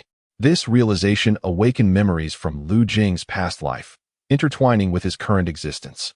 When he was 9, he had seen these two elders during an ancestral worship ceremony, a time before Lu Xinyuan had faced his downfall. When they accompanied him in honoring their ancestors, it is imperative to note that these two elders are not of the Lu family's bloodline. Yet they are able to accompany the head of the Lu family in ancestral rites, which reveals that their origins are indeed extraordinary. From the day of Wu Bei's demise, when Lu Jing conveyed to the matriarch that he had been instructed in martial arts by his mentor, one can glean insights into their remarkable capabilities. These two elders must possess exceptional martial prowess. Otherwise, the southern snow tiger from the Snow Mountain realm would not have permitted their presence in my courtyard. As the saying goes, those who have achieved greatness are paramount. Among 3 individuals, there is bound to be a teacher for me, and I hold them in high regard without any loss to myself. Furthermore, Wu Bei's lingering protection over me stirred Lu Jing's thoughts. The scarred elder, however, fixed his gaze upon Lu Jing, a smile gracing his face. Suddenly, Lu Jing's spiritual essence surged forth, and an instinctual warning arose within him. In the next heartbeat, he observed the scarred elder's left hand swiftly flicking, while the right hand, light as a feather, struck towards Lu Jing's abdomen. In that fleeting moment, Lu Jing's instincts kicked in. Subconsciously, he drew upon the myriad techniques of the 24 styles of crocodile demon bone forging. He stepped back with his left leg, the muscles tightening instantaneously, bones hardening like steel, and his entire being braced with resilience. Concurrently, Lu Jing formed a fist with his right hand, channeling all his strength into his elbow, which resonated with the crack. His elbow transformed into a ferocious giant crocodile, descending fiercely to bite down upon the elder's outstretched fist. Lu Jing's reaction was remarkably swift, reaching an unparalleled limit. A flicker of surprise crossed the scarred elder's eyes, yet he did not falter in his action. Lu Jing's elbow came crashing down, striking the elder's hand with a resounding clang. The impact felt as though he had collided with a block of fine iron, sending a jolt of pain through his right arm, nearly rendering it numb. Meanwhile, the scarred elder had retreated, maintaining his smile, standing a short distance away. Lu Jing gritted his teeth and took a deep breath. The techniques of crocodile demon bone forging, which governed flesh, sinew, and bone, coursed through his mind, alleviating the agony that had gripped him. Beside him, Qingyu finally reacted, exclaiming in surprise, her eyes narrowing with anger as she glared at the elder. The scarred elder stood with his hands clasped behind his back, the scar on his right cheek extending from his temple downward, adding a hint of menace to his demeanor. Lu Jing, perplexed, was about to offer an explanation when the scarred elder spoke again. The sound of bones cracking and resonating indicates that young Master Jing's bone forging has shown initial promise. Without guidance from the household instructors, it seems you possess commendable talent. I would wager you have been training for over 6 months, am I correct? Lu Jing raised an eyebrow, contemplating before giving a slight nod. The scarred elder laughed heartily and remarked, "Young Master Jing, your talent is commendable. Yet it is a pity you have missed the prime age for bone forging." The sound of bones crackling, like gold and iron, resonates like a great bell. The elder cast a meaningful glance at Lu Jing. As a son born of a concubine, one must not shine too brightly, ambition should not linger, and virtue and talent cannot coexist in abundance. Though I am merely a defeated veteran, I possess this understanding. Young Master Jing, what do you think of an old soldier's words? Lu Jing shook his head, replying, "Elder, I am not merely a son born of a concubine. In addition, I am also a lowly son-in-law, and as a son-in-law, I am no longer a member of the Lu family. Ha ha ha. Who knows whether you are worthy of becoming that son-in-law?" The scarred old soldier spoke sternly. The Southern National Duke Southwind Mian is already on his way back to the capital. He has been missing for 12 years. And now, after all this time, he traverses mountains and rivers, carrying the body of the great protector of Beichin's Shanin County, enduring the dust and the mundane world. The Southern National Duke's estate in Taishan capital is about to soar to great heights. Listening to the words of the scarred old soldier, Lu Jing found himself both amused and exasperated. So, am I no longer even qualified to be a son-in-law of the Southern Duke's household? Chapter 20. The youth repays kindness with kindness and grievances with integrity. A crystal-clear stream meandered gracefully through the artificial hills. The afternoon sun had dimmed somewhat, yet the weather was splendid, with an azure sky devoid of any flecks of dust, and the radiant sun hung high above. Ning Chong, whose demeanor had been somewhat strained, felt a flicker of vitality upon seeing Lu Jing approach, offering a slight nod to him as he walked along the shaded path. Lin Rendong, standing nearby, seemed to perceive Ning Chang's unusual demeanor, curiosity briefly flashing in her eyes as she too turned her gaze toward Lu Jing. Lu Jing approached the Qinglu pavilion with an air of composure. He greeted everyone with the utmost courtesy. Lu Qiong rose, her spirit vibrant, and said to Lu Jing, "You have arrived at the perfect moment, dear brother. Today, let us set aside martial pursuits and academic obligations, and instead, focus on composing poetry and engaging in refined pastimes.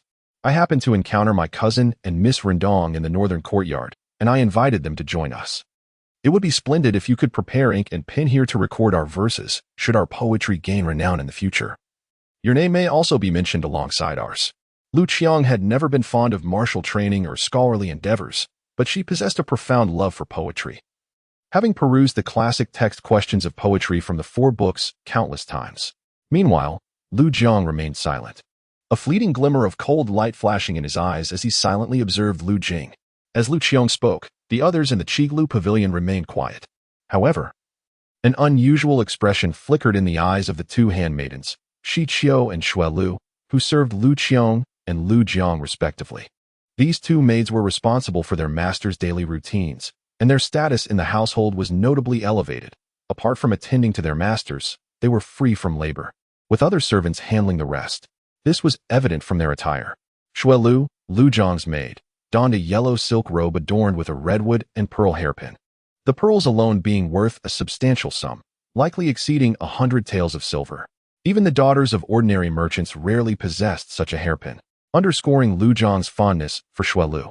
Conversely, Shi Qiu, Lu Qiong's maid, was even more striking in beauty, possessing a slender waist and an elegant figure, with a delicate oval face, making her a rare beauty. Shi Qiu's status was naturally higher than Xue Lu's, as her master was Lu Qiong, the eldest legitimate son of the Lu family. In the future, when Lu Xinyuan grew old, Lu Qiong would inherit the title of Lord of Shenshao from the Lu family's legacy. Furthermore, due to the doting affection of the matriarch, old Madame Ning, towards Lu Qiong, Shi Qiu's standing rose correspondingly. Even the house's chief steward would defer to her. Thus, it was unnecessary to elaborate on Shi Qiu's attire. She wore a pink satin dress and carried a delicate soft gauze shawl, with fabric sourced from the renowned Songhui mansion in Jiangnan, a mark of high distinction. Her ornaments were also exceedingly precious, rendering Xue Lu's attire comparatively modest. The unusual glimmer in their eyes likely stemmed from the realization that, despite being young masters of the Lu household, their circumstances were markedly different. Lu Jiang, under the protection of his mother and through diligent martial training, held a relatively high position within the second residence. Lu Qiong needed not say much. Among the young masters and misses in the mansion, none held a higher status than he, nor was anyone more cherished by the venerable matriarch, Lady Ning. In contrast, the figure of Lu Jing before her, he was already disregarded within the household, and now, as a son-in-law, had rendered the Lu family a laughingstock. True, his appearance bore a resemblance to his mother, a veritable jade tree in the wind, yet what use was that? Shi Qiu could not help but glance at her own master, young Master Qiong. In terms of looks, young Master Qiong was no less impressive, and he possessed a talent for poetry that was commendable. When it came to status, they were worlds apart. The maid silently mused to herself, daring not to voice such thoughts aloud. Regardless of Lu Jing's current position as a son-in-law, lowly as it may be. Until Lady Ning and Madame Zhong spoke, this youth remained a Lu. Since he bore the Lu surname, he was the master of the household. Regardless of any clandestine misdeeds the servants might engage in, such actions had tacit approval, and any affronts made openly would undoubtedly be scrutinized. This was not merely for Lu Jing, but for the dignity of the Lu name. As Shi Qiu pondered these matters, not far away, Xue Lu expressed sympathy for Qingyu, who stood behind Lu Jing. Within the Clear Stream Pavilion, counting Qingyu, there were a total of 7 maids. Apart from Xue Lu and Shi Qiu, as well as the maids of Ning Chang and Lin Rendong, there were 2 attendants serving tea, offering refreshments, and preparing snacks. Such was the extravagance of the Lu residence on Changning Street. As several masters sipped their tea, 7 attendants stood by, a single servant. Were it not for the spaciousness of the Clear Stream Pavilion, might scarcely find room to accommodate all. Yet, among these 7 maids, Qingyu's appearance was the most modest. Her attire was worn and faded in many places. Her accessories were unremarkable, save for a wooden hairpin atop her head, offering little else of note. It seemed that Qingyu was indeed unfortunate. Blessed with beauty but bound to such a master, she likely struggled to enjoy even decent snacks. Shui Lu reflected on this and recalled another maid with whom she shared a close bond. Thankfully, 8 or 9 years prior, Sister Shixiang had intervened with Steward Lu. Otherwise, the one beside Lu Jing might well have been Shixiang herself, rather than serving young Master Lu Feng. At the very least, her own master would not be compelled to act as a bookkeeper, thus avoiding such humiliation. The two maids were lost in their thoughts. Nearby, Ning Chang furrowed her brow. After a moment's contemplation, she rose and addressed Lu Jing. Cousin, please take a seat. I find myself somewhat fatigued today and would rather refrain from composing poetry. Engaging in some casual conversation will suffice. Lu Qiong was taken aback, but upon seeing the weariness etched on Ning Chang's features, his tender-hearted nature resurfaced. And he hastily remarked, Cousin, are you tired? Shall I have the kitchen prepare some restorative soup for you? Ning Chang replied, Thank you, cousin, but that is unnecessary. A brief rest will suffice. This concern was not feigned. In the Lu mansion, there had always been a lack of interest in Lu Jing's well-being, save for Ning Chang, who had arrived last year due to her family's misfortunes. Perhaps her own tragic background resonated with Lu Jing's own struggles, establishing a faint connection between the two. In the ordinary course of her days, Ning Chang often sent servants to deliver meat to Lu Jing, providing sustenance to alleviate the hardships faced by both Lu Jing and Qingyu. A gentleman repays virtue with virtue and addresses grievances with integrity. Lu Jing, inheriting the memories of his former self, possessed an innate sense to discern good from evil, and thus he felt a profound gratitude towards Ning Chang. Upon speaking, he was met with a rare smile from the otherwise troubled Ning Chang, who urged him, Cousin, please take a seat. Let them pour you a cup of tea. Though it is still warm in this autumn season, the autumn winds can be biting. A warm cup of tea will ward off the chill. Beside Ning Chang, Lin Rendong looked on in surprise. She knew her friend well. Since her family had suffered misfortune, Ning Chang had been consumed by worry, rarely gracing anyone with a smile. It was astonishing that Lu Jing could elicit even a faint smile from her, albeit one that seemed somewhat forced. Lu Jiang, observing this exchange, suddenly appeared much darker in demeanor. He spoke up, drawing the attention of those present towards Lu Jing. With a casual smile, Lu Jing took his seat and addressed Lu Jiang, Cousin, are you feeling any better? It is indeed a pity to lose such a fine horse in a fit of madness. Lu Jiang's expression grew even more somber as he shot Lu Jing a cold glance and drained his cup of tea. Lu Jing, you practice martial arts in secret. You must know that the penalties within our clan are severe and can indeed be fatal. Lu Jing raised an eyebrow. Cousin, have you forgotten? I am soon to be wed. Surely, Grandmother Ning and my mother would not entrust a cripple to the Southern Duke's residence. The gathered company was momentarily taken aback. Although Lu Qiong, Ning Chang, and Lin Rendong were unaware of the specifics of Lu Jiang and Lu Jing's conversation, they could clearly sense the palpable tension between the two. They were unprepared for Lu Jing's nonchalant admission of his impending role as a son-in-law, spoken with such candor. After a moment of astonishment, Lu Jiang's lips curled into a slight smile. Lu Jing, becoming a son-in-law. Is that truly a matter of pride? A sudden hush fell over the Qinglu pavilion. The gloom on Lu Jiang's face vanished, replaced by a solemnity as he scrutinized Lu Jing. Xiao Qiu and Shui Lu were oblivious to the deeper implications of Lu Jing's words, but noted his audacity in confronting young Master Jiang so boldly. Lin Rendong found herself increasingly impressed by the remarkable composure of this young man. Most profoundly affected was Ning Chang. In the face of adversity, akin to enduring a grave illness with needles and salves applied to the body, one could unknowingly cultivate resolve and nurture a noble spirit. So, her cousin viewed his challenging fate. Contemplating this, Ning Chang perhaps reflected upon her own circumstances. What on earth are you discussing? At last, Lu Qiong, growing impatient, interjected, let us not speak of anything else in the Qi Pavilion today. Lu Jing, I know you excel in your studies, but I have little patience for such trivial matters. Moreover, as you diligently study the 4 books and 5 classics, you must have encountered questions on poetry. Why not compose a poem for our enjoyment? Lu Jing did not hesitate, shaking his head in refusal. Brother, my studies are passable. Yet in the realm of poetry and verse, I possess little talent and even less accomplishment. Lu Jiang suddenly chuckled. Lu Jing, you have chosen poorly. Being of humble birth, what does it matter if you excel in the 4 books and 5 classics? Without the opportunity to partake in the imperial examinations, you cannot enter the officialdom. Why then toil in vain? It would be wiser to delve into poetry and prose, for in doing so, You may cultivate a touch of elegance and partake in literary gatherings, thus allowing yourself to be regarded as a scholar. As he spoke, a realization seemed to dawn upon him. I suppose this is the reason for your pursuit of martial arts, having reached a dead end. You seek to break free through the path of combat? Lu Jing, with his towering frame seated upon a stone bench, fixed Lu Jing with a penetrating gaze and spoke in a subdued tone.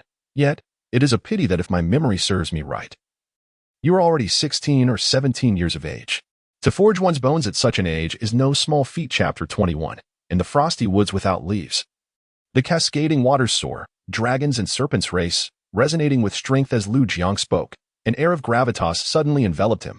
His presence, rooted in the realm of vitality, emanated a formidable aura that surged forth, casting a weighty shadow upon the serene clear stream pavilion, pressing down upon Lu Jing. Yet, Lu Jing appeared oblivious. Maintaining his tranquil posture upon the stone bench, his gaze serene.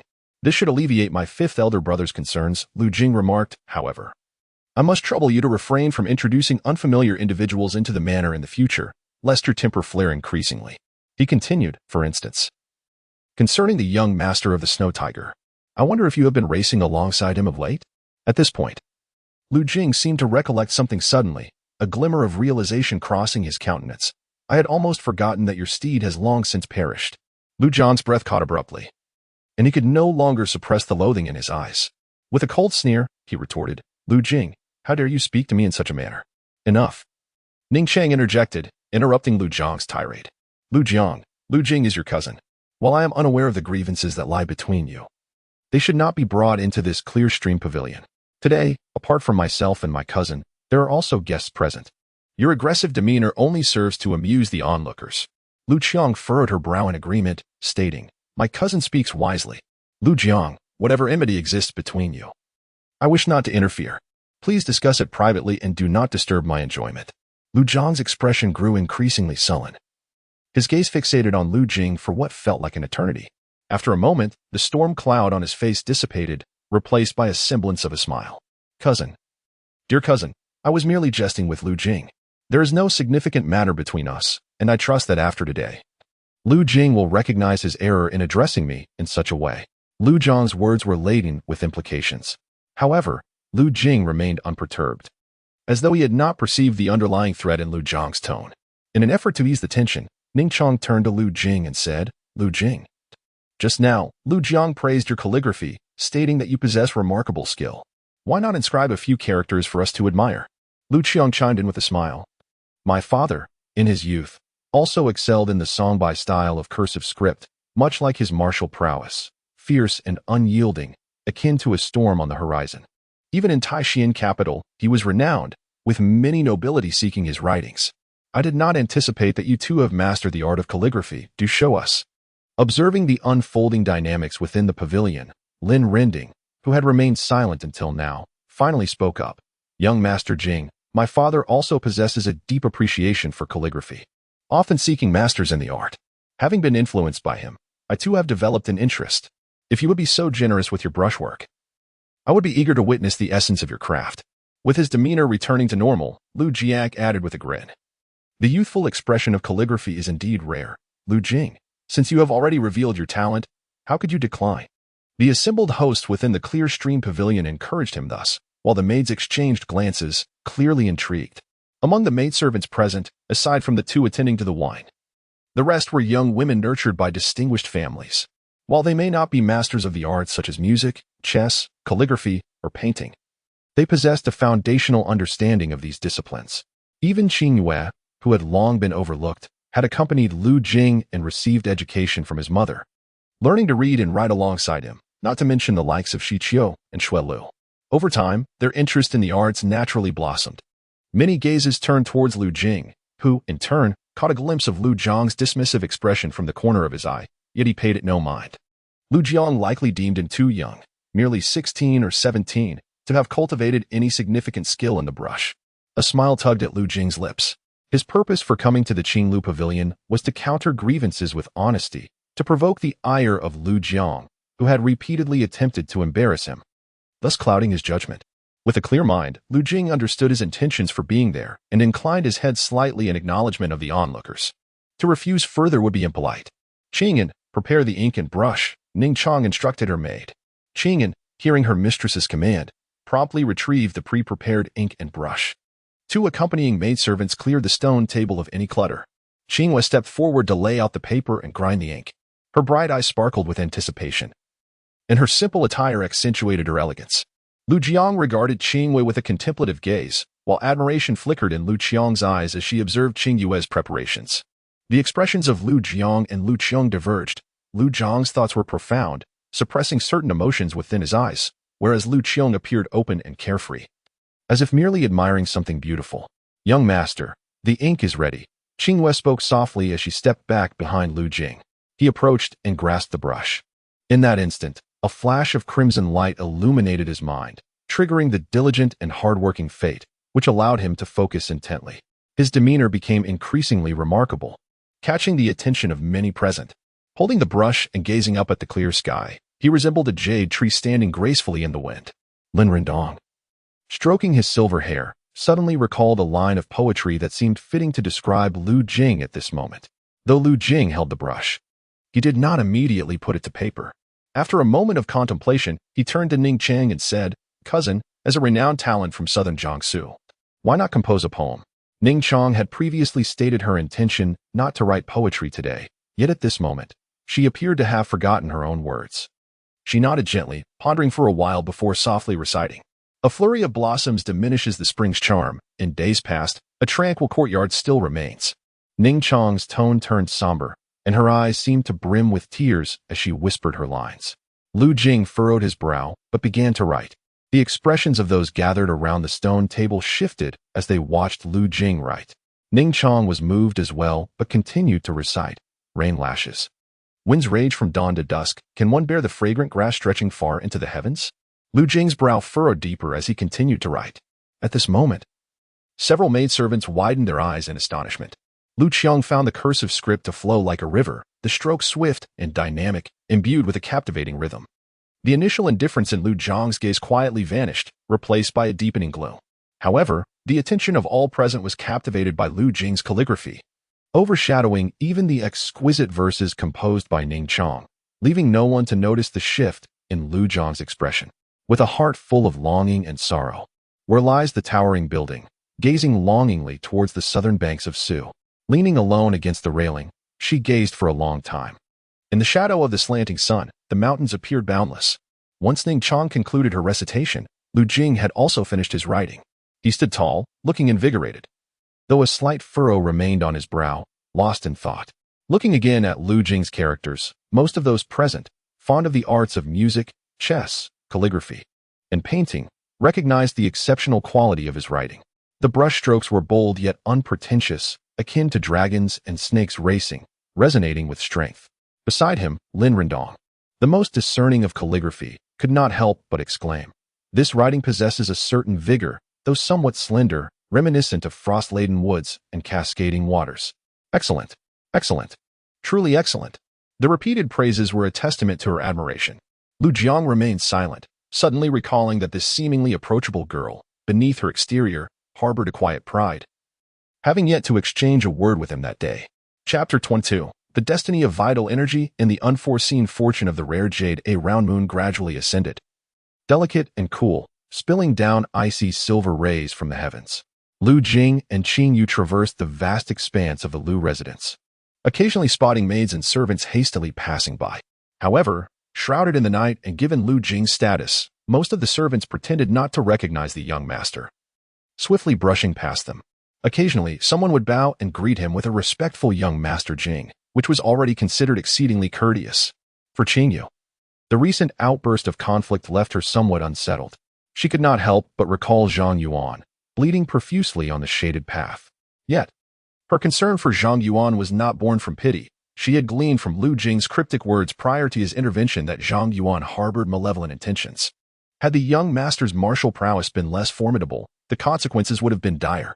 The source of her unease, however, lay in the thought that had the young master lost today, it could very well have been him lying there instead. What then could be done? Qingyu pondered gloomily within her heart. At that moment, Lu Jing suddenly spoke. "Qingyu, look at the moon above." Instinctively, Qingyu raised her gaze upon hearing Lu Jing's words. There, she beheld the moon, resembling a silver disk, suspended in the dark sky. Its light unimpeded by the gossamer clouds.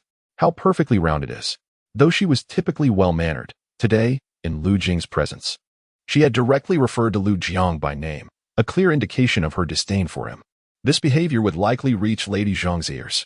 Lu Jing appeared unfazed. His eyes also fixed upon the moon.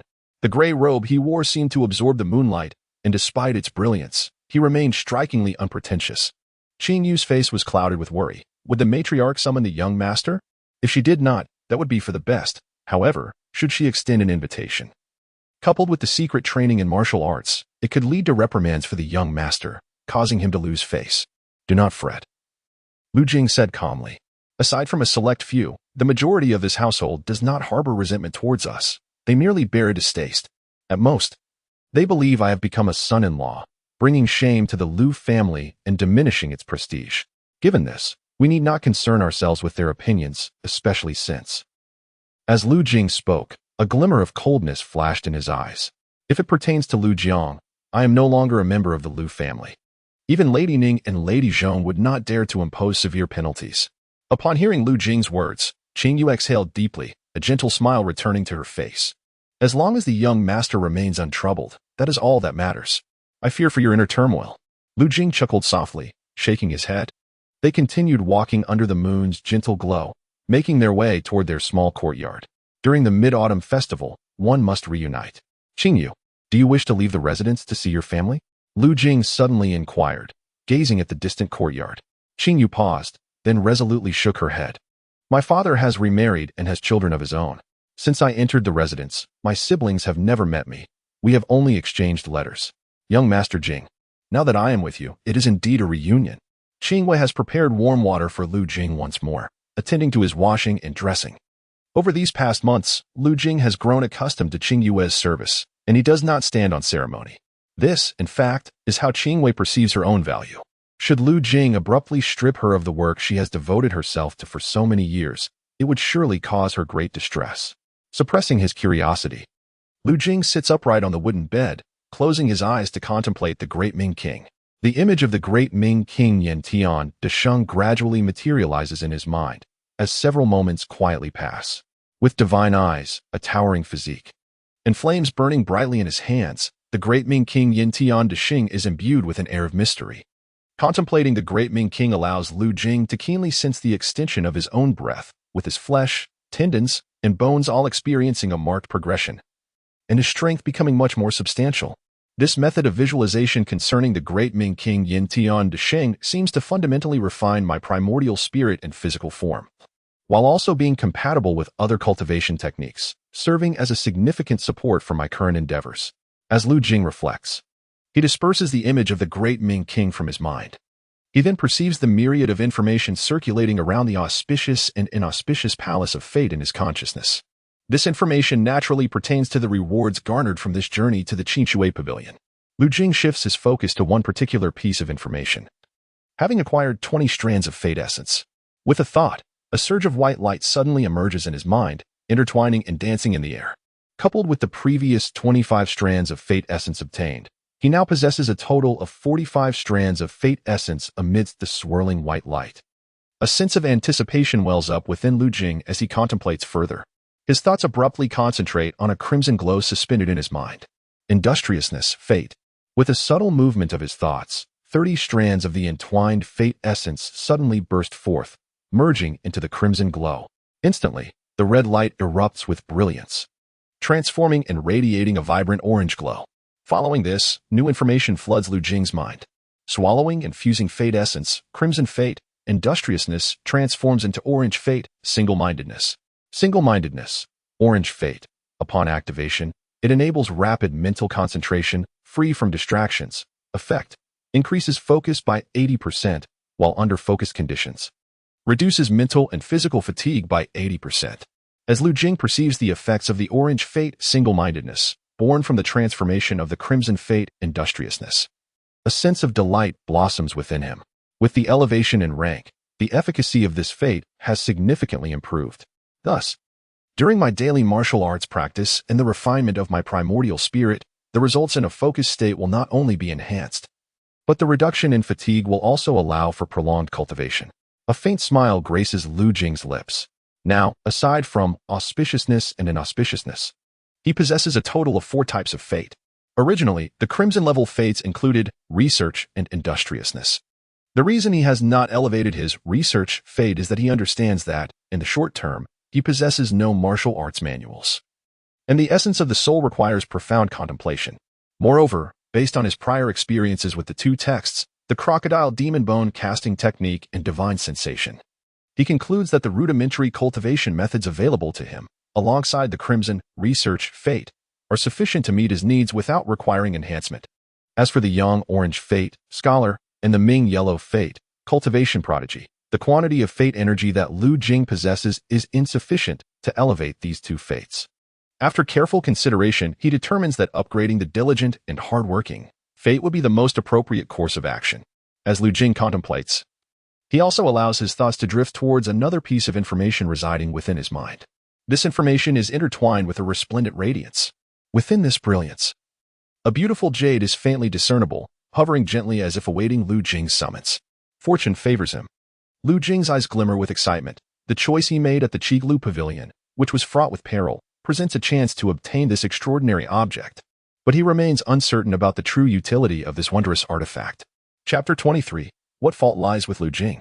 The banquet hall, connected to the outside world, revealed ancient pines shimmering under the sun, their needle leaves still bearing a hint of verdant hue. Many present had not witnessed so many smiles on the face of old Madame Ning in a long time. Seated at the head of the table was old Madame Ning, flanked by Lu Qiong and Ning Chong. At a slightly lower table, Lu Chongshan and Madame Zhu sat together, with tears glistening in Madame Zhu's eyes as she frequently gazed towards Lu Chongshan. Below, apart from Lu Feng and Lu Jiang, there were numerous young masters and misses from the second house, their eyes directed at Lu Chongshan brimming with both trepidation and curiosity. Over the 6 years, although many present were his closest kin, they had never encountered Lu Chongshan. It was precisely for this reason that old Madame Ning was elated at his return. The feast commenced. Lavish dishes were served by maidservants one after another. Each small jade plate was filled with exquisite ingredients that Lu Jing had never laid eyes upon, their aromas wafting alluringly and their presentations resembling delicate works of art. Qing Yu's eyes widened in awe. She had never seen such beautiful food. Unbeknownst to her, many maidservants observed her expression and stifled their laughter. Qing Yu nodded slightly. With numerous masters of the Lu family present, it was inappropriate for her, as a maidservant, to speak, yet she wholeheartedly agreed with Lu Jing's decision. Food must not be wasted, Lu Jing whispered softly to himself, all the while taking his time to savor the dishes. At the high jade table, old Madame Ning maintained a radiant smile. Lu Qiong, looking exceptionally lovely, flashed a bright smile at the old matriarch, further delighting her. Old Madame Ning occasionally caressed Ning Chong's long hair, beaming as she glanced at Lu Chongshan, her eyes sparkling with happiness. The festivities lasted a full hour. Just then, a gust of autumn wind swept into the banquet hall, causing yellow leaves to flutter down from the spring trees outside, perhaps stirring old Madame Ning's melancholic thoughts. And my poor girl. Old Madame Ning's voice faltered, tears streaming down her face. Beside her, Ning Chong could not help but cover her face in sorrow. The poor girl spoken of by old Madame Ning was none other than Ning Chong's mother, who had perished in the calamity wrought by the great demon. With tear-filled eyes, Ning Chong felt the gentle pat of Lin Rindong on her back. After a moment of weeping, she recalled the poem Lu Jing had written for her, and turned her gaze towards him. At that moment, Lu Jing sat at the far end of the numerous tables, his demeanor composed, even managing to share a light smile with Qing Yu. Lu Jing's cousin had endured considerable hardships. His mother had long departed, the family had regarded him as inconsequential, and his stepmother harbored disdain toward him. He was even seated at the end of the family hierarchy, mocked by other cousins, yet he remained unfazed. Those who abandon me cannot be retained from yesterday. Those who disturb my heart bring me worries aplenty today. As Ning Chong reflected on Lu Jing and the poem he had transcribed for her, she felt inexplicably at peace. At that moment, amidst the ongoing banquet, Madame Zhong, who had remained silent, suddenly raised her long sleeves and addressed old Madame Ning, saying, "Old Madame, it is a rare occasion to have so many gathered today. It is an opportune time to uphold the family-esque traditions." The matriarch was enveloped in melancholy. Upon hearing Madame Zhong's words, she gently waved her hand, saying, The rules of the household are indeed of utmost importance and must not be neglected. You manage the affairs of the residence, so it is fitting that you inquire. Madame Zhong, exuding an air of elegance, donned a splendid blue and green ceremonial robe, her hair adorned with an ornate hairpin. A subtle touch of rouge enhanced her regal yet dignified appearance. With the matriarch's consent, her gaze traversed the room, settling upon the numerous young masters and misses present. All lowered their heads, their eyes betraying a flicker of fear, apprehensive that Madame Zhong's gaze might linger upon them. In the next moment, Madame Zhong called out, "Lu Jiang." Lu Jing, Ning Chong, and Lin Rindan exchanged glances, while Lu Feng and the other young masters and misses lifted their heads to regard Lu Jing and Lu Jiang. However, Lu Chongshan on the high platform remained bowed, seemingly oblivious to the mention of his illegitimate son's name. Lu Jiang rose, casting a sidelong glance at Lu Jing before stepping forward with a proud demeanor. The attention of the young masters and misses, along with the maids, converged upon Lu Jing. His position within the Lu household had always been tenuous. Aside from his identity as a son-in-law, the young nobles harbored little impression of him. Yet today, Madame Zhong spoke with a grave tone, emphasizing the rectitude of household regulations, and her sudden call of Lu Jing piqued their curiosity. "Lu Jiang, without prior announcement, you have brought others into the residence, at the very least flaunting your presence. Do you not recognize your error?" Madame Zhong's voice was cool, her gaze fixed upon Lu Jiang. Though her tone lacked harshness, Lu Jiang did not hesitate to kneel, bowing his head in contrition. "Aunt, Lu Jiang acknowledges his indiscretion. Please punish me." As soon as Lu Jiang finished speaking, another woman hurried into the hall. Adorned in gold and silver, her exquisite garments signified her status. She, too, knelt before Madame Zhong, saying, "Madame Zhong, my failure to discipline my son is my fault. I beseech you to punish me alongside him to uphold the household's rules." This woman was none other than Madame Zhou, Lu Jiang's biological mother and a concubine of Lu Chongshan. Silence enveloped the hall. Yet no one deemed the actions of Lu Jiang or Madame Zhou excessive, for within the Lu household, Madame Zhong's authority loomed large, and none dared challenge her might. Even the matriarch of the second house, Madame Zhu, rose to pay her respects to Madame Zhong, saying, "It is my laxity in managing the household that has caused my sister concern." Madame Zhu cast a discreet glance at Lu Chongshan, noticing that he remained oblivious, as if entirely disinterested in the affairs of the residence. She bowed again to Madame Zhong, stating, "Sister, your admonition is warranted. I shall heed it." At last, Madame Zhong turned her gaze to Lu Jiang, saying, "Lu Jiang, you are the young master of the second house. Naturally, your parents have their dignity. I cannot impose too harsh a punishment upon you. However, the household must not be treated with excessive leniency. Given that your transgression is minor and you acknowledge your mistake, you shall reflect upon it in the secluded garden for a month. Furthermore, for the following year, your monthly allowance will be halved." Madame Zhong's voice was gentle, yet the hall remained steeped in silence. Lu Jiang bowed in gratitude, responding solemnly, "Thank you, Aunt. Lu Jiang understands." Madame Zhong's gaze then shifted to Lu Jing, her expression chilling considerably. "Lu Jing, do you comprehend your error?" she inquired once more. Her voice was exceedingly soft, yet her tone radiated an unmistakable severity. The young master and mistress, who had been gazing at the center of the banquet hall, instinctively lowered their heads upon hearing Madame Zhong's inquiry, too intimidated to meet her gaze. Ning Chong exchanged a worried glance with Lin Rindong. Even the young girl, Lu Yi, scrunched her nose, thinking, Lu Jing is bound to face consequences this time. He should quickly admit his fault to mitigate the punishment. Everyone assumed that Lu Jing would acknowledge his wrongdoing. However, in the next moment, Mother, Lu Jing, seemingly oblivious to his transgression, saluted Madame Zhong, but his words were startling, causing the eyes of all present to widen in astonishment. Lin Rindong was equally taken aback, for her impression of Lu Jing had never been one of such folly. While some were apprehensive, others found delight in the unfolding drama. Yet, she maintained an air of nonchalance as she rose and descended the high platform step by step. The household rules stipulated that without the elders' consent, one must not practice martial arts learned from outside. Our Lu family is a lineage of martial prowess, and adherence to martial discipline is of utmost importance. You are aware of the rules and yet choose to violate them. Your transgression is thus all the more grievous. Madame Zhong's words grew increasingly forceful, her tone ever more severe. Lu Jing, as the young master of our esteemed household, with your mother having passed away, it is my duty to educate you. When have I ever instructed you to contravene the family rules?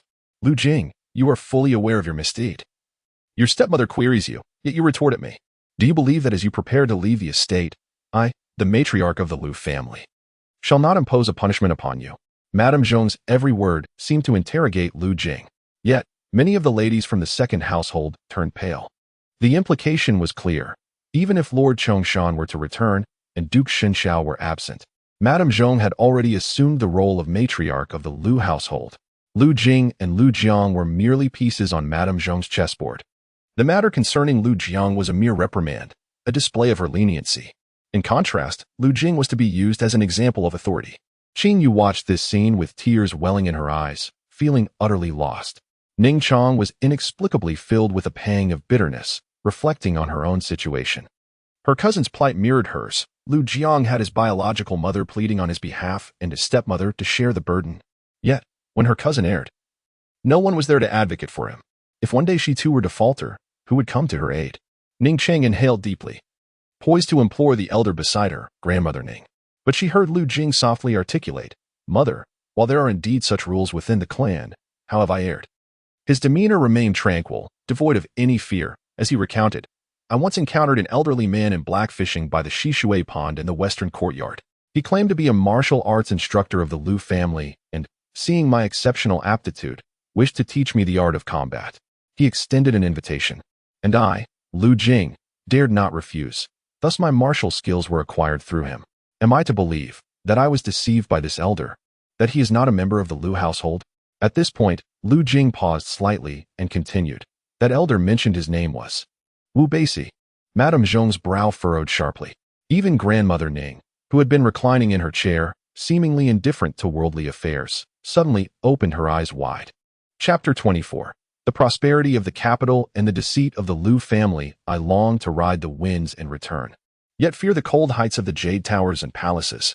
Lu Jingyuan ascended into the void, the azure sky and silver moonlight transforming into a series of steps, allowing him to soar, floating in the air. As the term suggests, it is the spirit rising, enabling one to traverse the night sky. In recent days, Lu Jing diligently studied the scriptures of divine perception, visualizing the majestic form of the great sage of the bright flame heaven. At last on this day, his spirit was able to float, entering the third realm of spirit refining. The path of spirit refining, perception, out-of-body experience, floating, sunlight, transformation, divine fire. Each elevation in realm signifies a qualitative leap. Through the myriad images of the perceptive spirit, he could ascend to the ninth heaven. A single movement of the spirit allowing it to depart from the flesh. Now, I have advanced further, able to glide through the night sky, propelled by the wind. As long as there are no tempests, no thunder, no sunlight, my spirit can journey great distances. As Lu Jing contemplated, he floated towards the full moon. In that moment, he resembled a celestial being, strolling through the void. He ascended higher and higher, until he was 2 or 3 dozen yards above the ground. At this moment, the entirety of the Lu residence lay beneath him. Looking down, Lu Jing perceived the Lu family estate as lavish and extravagant, with towering pavilions and lofty halls, adorned with exquisite palatial structures, winding pathways, verdant pines brushing against the eaves, jade railings encircling the terraces, golden beast masks, and vibrant dragon heads. It was indeed a display of aristocratic grandeur. Yet, Lu Jing was aware that beneath the splendor of the Lu estate lay decay. The Lu family of Jiuhu, a noble lineage spanning 2 centuries, had once thrived under ancestral blessings on this long street of Chongning, regarded as a paragon of opulence. However, it now faced inevitable decline, the very foundations of its martial glory crumbling. Lu Jing's gaze was serene, his thoughts tumultuous, yet his heart harbored no pity. 4. Great families are often rife with treachery and deceit. Kinship holds little value. The death of an ordinary illegitimate son is merely the passing of another body, another funeral ceremony. A gentleman should not linger in the mire of decay and filth. One must depart swiftly. With this thought, Lu Jing turned his gaze beyond the Lu estate. In an instant, his expression shifted as he beheld the streets beyond the estate from his lofty perch. It was deep into the night. Yet, the capital of Taixuan remained resplendent, alive with vibrancy. A cursory glance revealed bustling thoroughfares teeming with people, their shoulders brushing against one another. On either side of the streets, shops stood in abundance, the light of the mid-autumn moon casting a glow upon the red bricks and green tiles, or upon the vividly adorned eaves and pavilions, reflecting a scene of unparalleled beauty. Upon closer inspection, these magnificent structures were arrayed in an intricate pattern, centered around the opulent and magnificent Taishan Palace, renowned as the most esteemed location in the capital. For over 4 decades, it has welcomed dignitaries from myriad nations, with countless tribes presenting tributes, gathering the most exquisite treasures of the world. And all these wonders converge within the Taishan Palace. The Jade capital once remembered its former splendor, a realm of 1,000 miles ruled by emperors, where jade halls echoed with the sounds of courtly music. And in the evening, the melodies of pipa and sheng filled the air. Lu Jing was inexplicably reminded of this verse and felt that the grandeur of Taishan could still scarcely be captured in words. Beyond the confines of the Lu residence, a world ablaze with brilliance and adorned with floral splendor unfolded. Lu Jing Yuan stood motionless in the heavens, gazing intently at the realm beyond the Lu estate. The vast expanse of the world was mesmerizing, yet for the past 8 years, he felt akin to a bird trapped in a cage. Confined to the smallness of the Lu residence, unable to behold the vibrant streets bustling with life. As this thought crossed his mind, a hint of coldness flickered in his previously tranquil eyes. A gentleman must not be disheartened, yet he must also refrain from impatience. The moment of my liberation from this cage is drawing near. Encouraging himself, Lu Jing floated back toward the Lu residence. The Lu estate was immense, every inch of land a testament to the achievements of his ancestors. Furthermore, due to the esteemed status of the matriarch, Lady Ning, many nobles in the grand capital felt compelled to pay her homage. Consequently, even after the demotion of the revered Lu Xinyuan, the officials had refrained from using the family's residence as grounds for censure against the Lu clan. As Lu Jing wandered through the estate, he witnessed numerous scenes. Many courtyards remained brilliantly lit, with maidservants and servants engaging in song and dance, exuding an air of opulence and grandeur. Occasionally, guards on night duty would pass by, and Lu Jing could sense waves of surging vitality emanating from them, stirring his spirit and forcing him to keep his distance. In the realm of floating, his spiritual essence remained unsteady. Should he encounter a tempest or intense heat, even a moment's carelessness could lead to his spirit's dispersion. The vitality of martial artists was akin to blazing suns, foundries, and divine flames. Not to mention the ordinary practitioners, those of higher echelons, such as the forges, snow-capped mountains, and masters of the great sun martial arts, cultivated their energy with brilliance and fervor. With his current level of spiritual mastery, he could not afford to approach them too closely.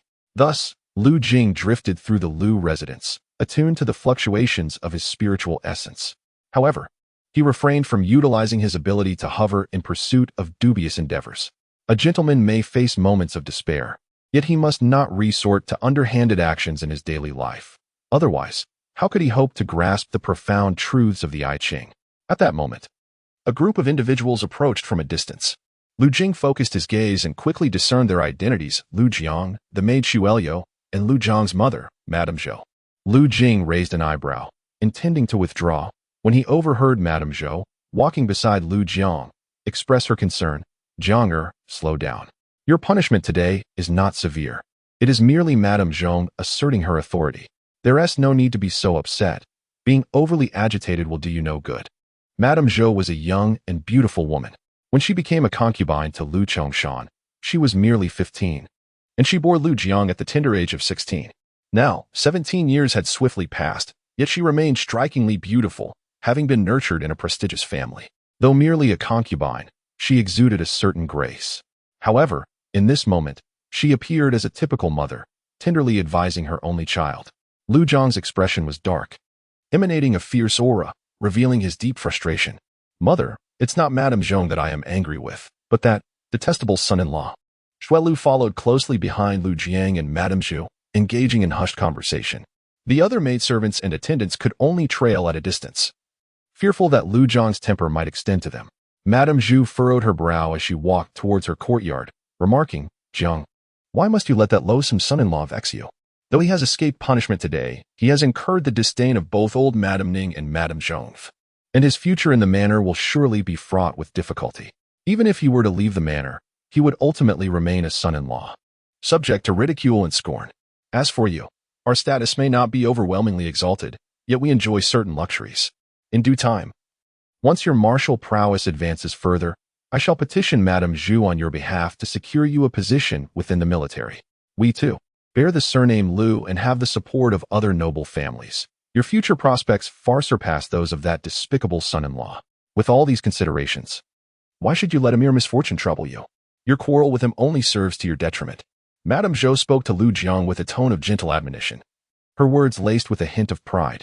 Yet Lu Jing's expression remained profoundly grim. He took a deep breath before finally responding, "Mother, it is not that I harbor a petty grievance.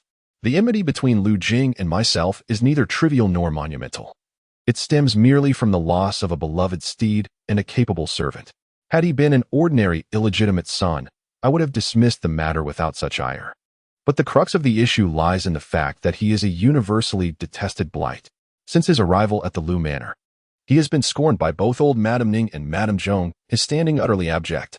Despite his weakness, he has repeatedly bested me, slain my cherished horse, and harmed my servants. Yet I am powerless to punish him or instill in him the understanding that the Lu name carries distinctions of rank and worth. This notion breeds within me an unquenchable fire, a smoldering anger that I cannot extinguish. Whether in cultivating martial skills or refining my spirit, clarity of thought is paramount. Yet Lu Jing obstructs my progress, leaving me consumed by wrath. How can I find peace under such circumstances?" Lu Jing poured forth his frustrations. Madame Zhou paused, momentarily taken aback, before grasping the root of his vexation. She fell silent, her pace slowing considerably. After traversing several paces, she suddenly lifted her gaze and spoke softly, "Jianger, take heart. I have spent many years in this manner, possessing a modest sum of silver and a certain acumen that may not shine in public. If my son suffers indignities and cannot express his anger, allow me to assist you." Lu Jing halted abruptly, his eyes glimmering with a flicker of hope as he inquired, "Mother, is this true?" Madame Zhou replied with a cold smirk. "The daughter of the painted boat is a burden that neither old Madame Ning nor Madame Zhong wishes to acknowledge. He is already loathed by the southern manor. And should he face dire consequences, they have not foreseen that Lu Jing is right beside them at this very moment, quietly absorbing the words exchanged between mother and son. A gentleman repays virtue with virtue and responds to resentment with integrity." Lu Jing's gaze remained as placid as a still pond, yet within, he had already devised a plan. He felt his spirit rise, hovering above Madame Zhou's head. And with a gentle breath, he set his intentions into motion. Chapter 25. Yuanji's Ascendancy, a celebration at the library. "Lu Jing, how old are you this year?" His tone was even, devoid of significant emotion, yet his gaze was fixed upon Lu Jing, revealing a hint of inquiry. Lu Zhongshan nodded, suddenly locking eyes with Lu Jing, and said, "The verse you gifted me that day is exquisite." Lu Jing remained silent, bowing his head to listen.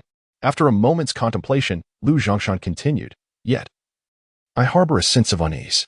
A decade has fleetingly passed, and I remain unable to find solace. For 10 years, I have been burdened with unexpressed sorrow. The resounding chants of the Buddha, the ringing of the Vajra, are but bothersome noises to me, hindering my peace. Only your composition evokes profound sadness in me. Its reading stirs my emotions, leaving me troubled. However, in these recent days, I find my heart less numb than usual, instead filled with myriad thoughts." At that moment, the numbness in Lu Zhongshan's eyes receded slightly, his tone sincere and flowing, as if he were conversing with an equal. His words even carried a sense of gratitude. Lu Jing was momentarily taken aback, recalling Lu Zhongshan's character from the tale of the South Sea. "My uncle is indeed unlike the typical aristocrat, speaking openly and without pretense."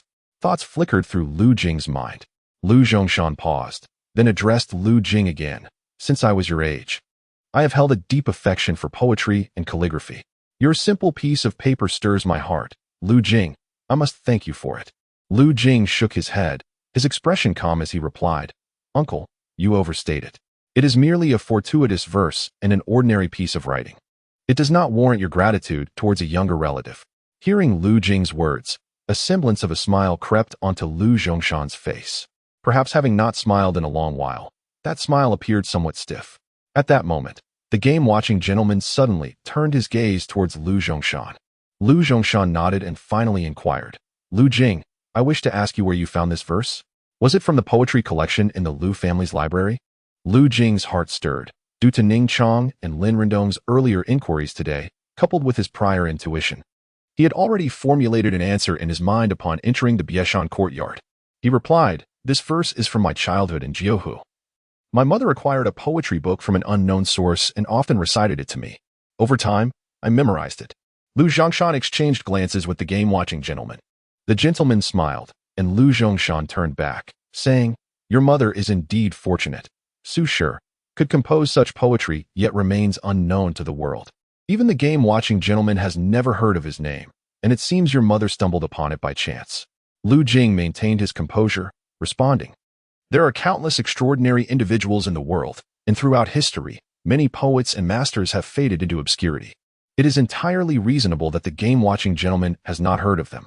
Lu Zhongshan nodded, then suddenly asked, "Then, what of the poet who pinned drawing a blade to cut water, yet the water flows more? Who was he?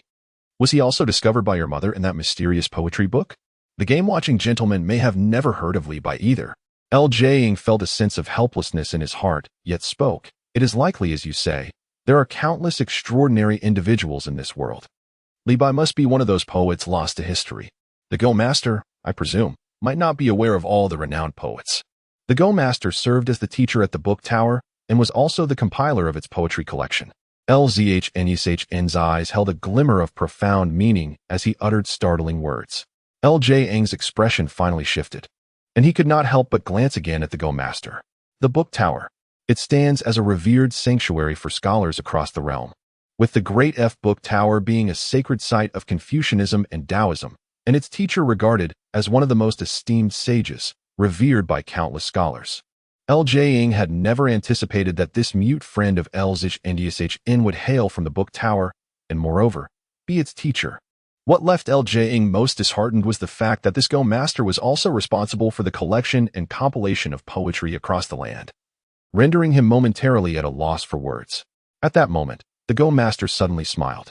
Lzhn's nodded and said to Jing, "The Go Master also believes that countless individuals have been overlooked, just as you mentioned."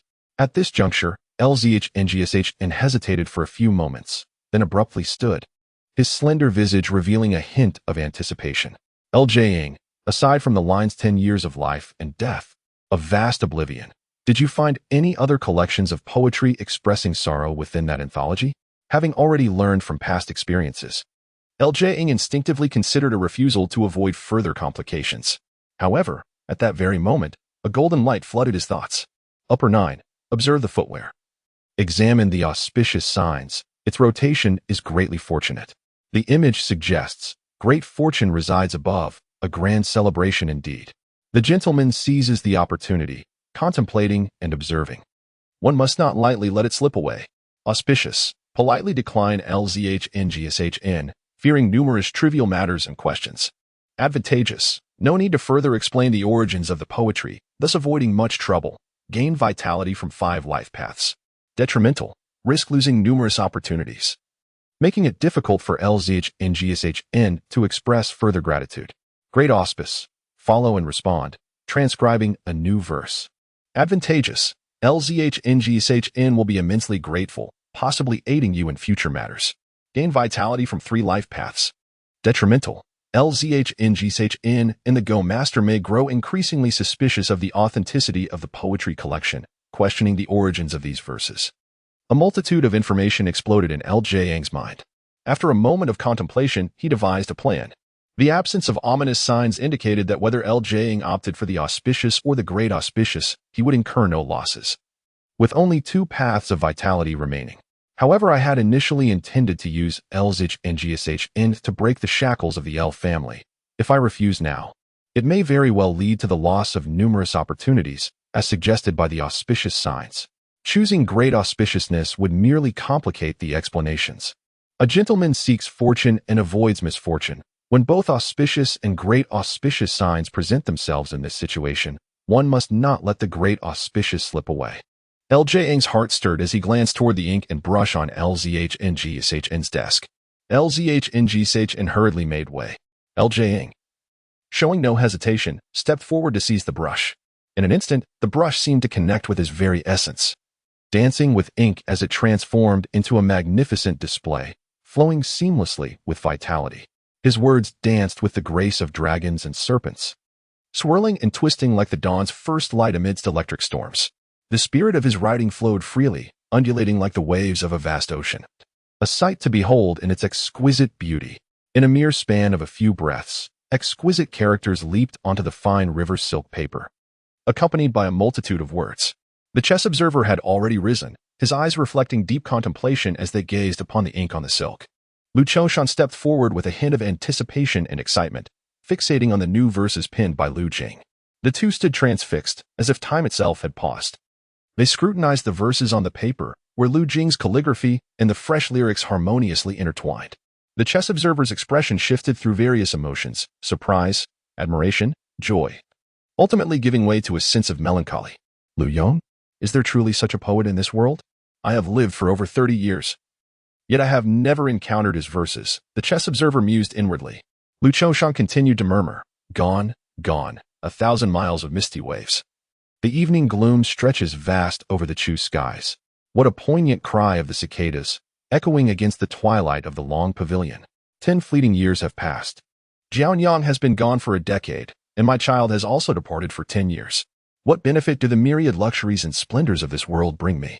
The passing years seem to render beautiful moments mere illusions. Even if there are 1,000 sentiments, to whom can I confide them? Tears welled in Lu Qingshan's eyes. Yet laughter erupted from his lips, as if the sorrows of the past decade had transformed into tears cascading down, infusing his laughter with newfound ease. Time slipped by quietly, akin to the duration of a single cup of tea. The chess observer finally exhaled a heavy sigh, returning to his bamboo chair. Lu Qingshan carefully straightened the river silk paper before turning his gaze back to Lu Jing. Silence enveloped them for a few more moments.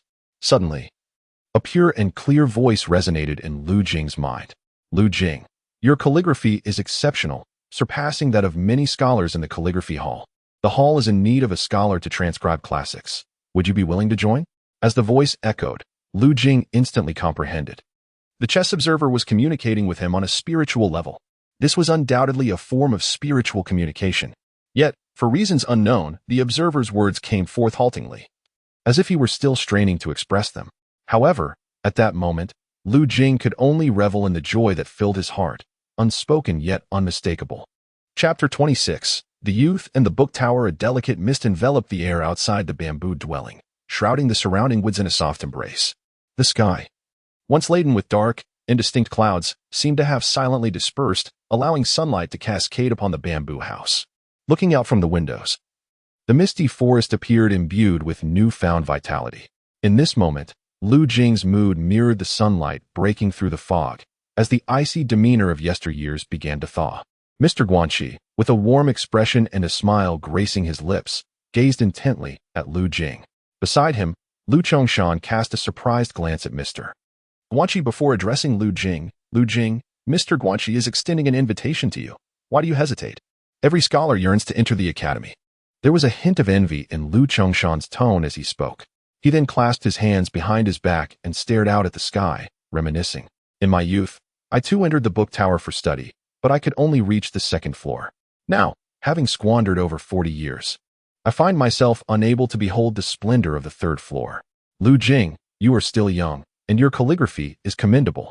If you diligently pursue knowledge, you are bound to achieve great things. Lu Jing sensed the earnest gaze of Mr. Guanxi and the nostalgia laced within Lu Qingshan's words, igniting a burgeoning curiosity about the book tower within him. Yet, his expression remained inscrutable. After a few moments of contemplation, Lu Jing took a deep breath and bowed respectfully to Mr. Guanxi. The invitation to the book tower was indeed a splendid opportunity for scholars across the land. The book tower represented a sacred sanctuary. To enter its hallowed halls, to peruse sacred texts, manuscripts, and annotations was a cherished aspiration.